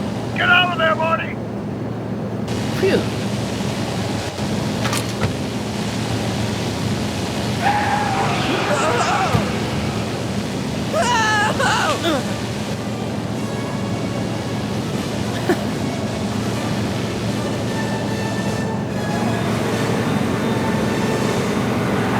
Now what? Now we take control of Edna's DeLorean with the Flux synchronizers.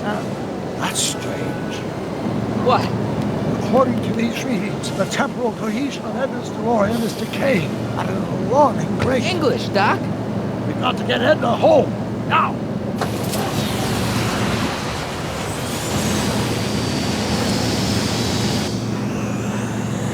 Hold on!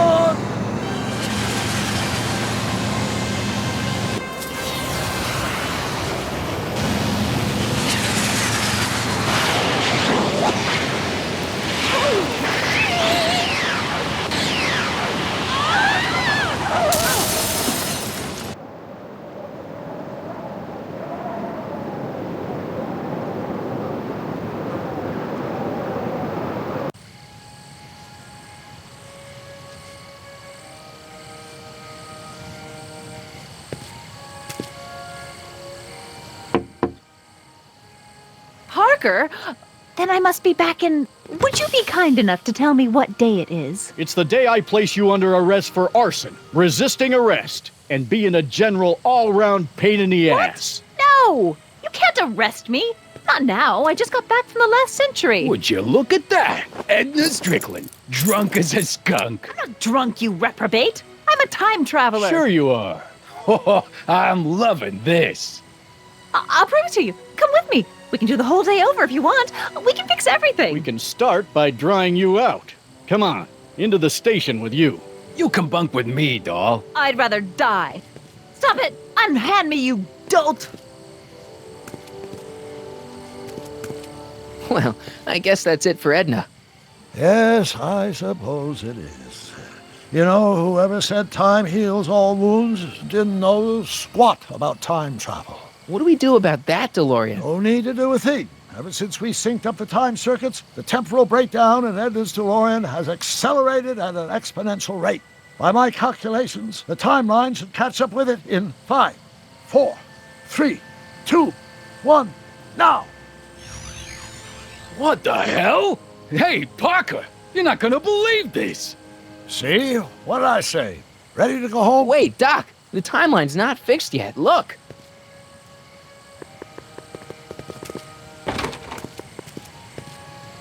Sonny, you missed all the fireworks at the expo. Yeah, so I heard. Listen, I heard a rumor about you two. I guess we gotta come clean.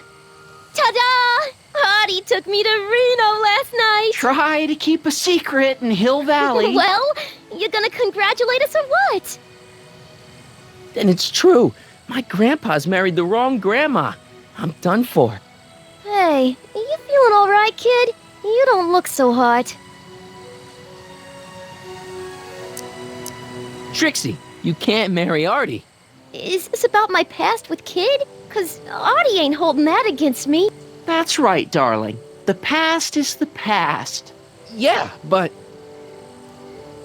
Artie, you can't do this. You're not supposed to get married for another 5 years. Well, I know Trixie and I were taking things slow. But after that witch Edna got me fired with that postcard, we kind of accelerated things a little. The postcard? Oh, man. Can you see through me? Nope, never could figure you out. I thought you'd be thrilled for us. You don't understand. You're supposed to marry Sylvia Miskin. But I did marry Sylvia Miskin. What? You didn't think my real name was Trixie Trotter, did ya? Don't feel too bad. It was kind of a surprise to me, too. Wait a minute, you're Grandma Sylvie? Grandma? Hey, how old do you think I am, kiddo? But you're so skinny and blonde and... Huh. Yeah, You know, I it's amazing think what Oh my God. she'll do for I've ya. seen you naked. You're Sylvia? You okay, pal? Yeah, I'm fine. Great. You kids go off and have yourself a wonderful honeymoon. And don't worry about your dad, Artie. I'm sure he'll come around. Come around to what? To approving your marriage. You seem kind of mad about it back at the high school. Well, that was before I got a look at her. Besides, as my dear old father Seamus used to say, no sense in getting riled up over something I can't do nothing about. And honestly, now that I met her, I can't imagine a better daughter-in-law than the charming Miss Sylvie here. Aw, thank you, Dad. As for you, stranger, I'll thank you to not go poking your nose in McFly family business.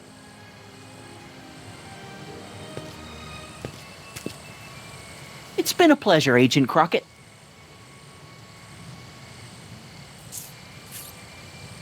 See you in the funny paper, Sonny.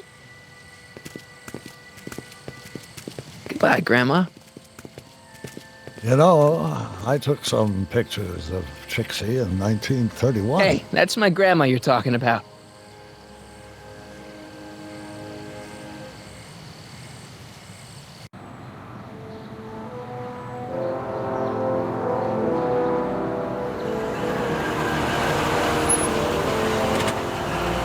Here we are, back in good old 1986.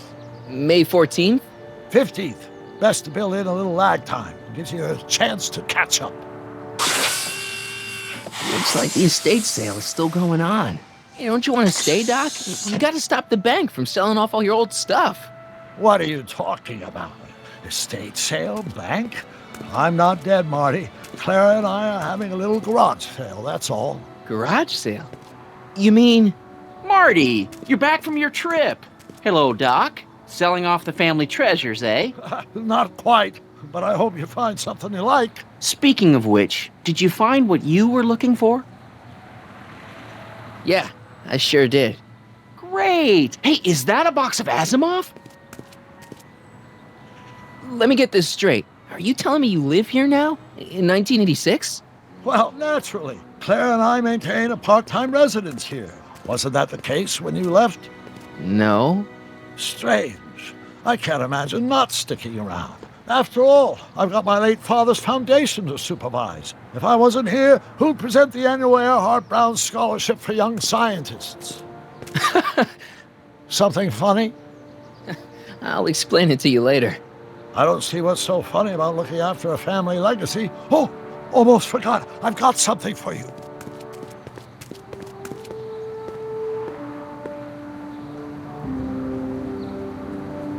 Happy graduation. Graduation? But that's not for another...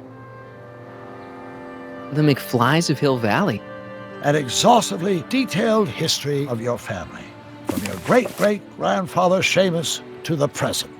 You traveled through time to write this? Well, most of the research was done traditionally, but your grandma Sylvia proved to be something of a mystery.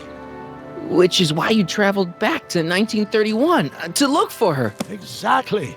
Who knew she was singing in a speakeasy under a stage name? This is great, Doc. Thanks. It's the least I could do for the man who saved me from making the worst mistake of my life. Yoo-hoo! Dr. Brown! Edna? Einie! What's going on? What are you doing with my dog? The same thing I do every afternoon, silly man. Giving him such much-needed exercise. Isn't that right, Einstein? Hey, Dollface, it's past time for our 3:30. Coming, sweetie! Oh, Mr. McFly, have you seen my stepson anywhere? Oh, Biff! I think you're late for an appointment. Oh, gosh. You're right, Mr. McFly. Hi, Marty. Don't they make a great little family?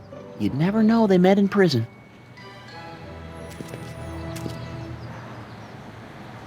Don't say anything. Let's just walk quietly into the lab and hope there are no more surprises.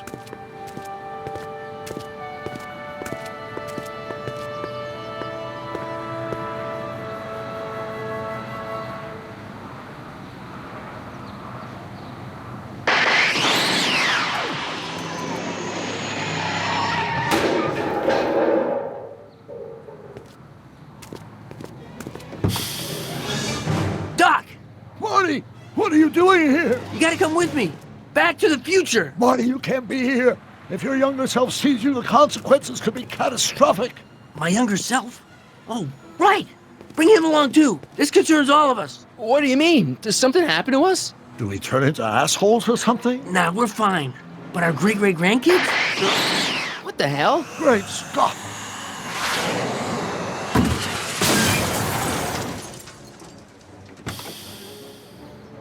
Doc, you gotta come back with me. Don't listen to him, Doc. It's me you gotta help. If you want to save Jennifer and our 12 kids. What? That timeline was overwritten 5 jumps back. Doc, Jennifer's out of how the can there be 2 more of me here? I have no idea. By all rights, a space-time continuum should be tearing apart like a cheap dish rag right now. It already is. What my evil twin and I are trying to say is the future is totally jacked up, and you gotta come with me to save it. No, me! So, we meet at last. You've altered my timeline once too often. What's going on, Doc? Well, we do seem to have a conundrum on our hands, or 3. Yeah, Doc, but which one is the real me? Isn't it obvious, Marty? Come on. Prepare to be erased. Doc, wait! What about the space-time continuum? Yeah, what about my future? And mine? The future can wait. We've got a present to catch up with.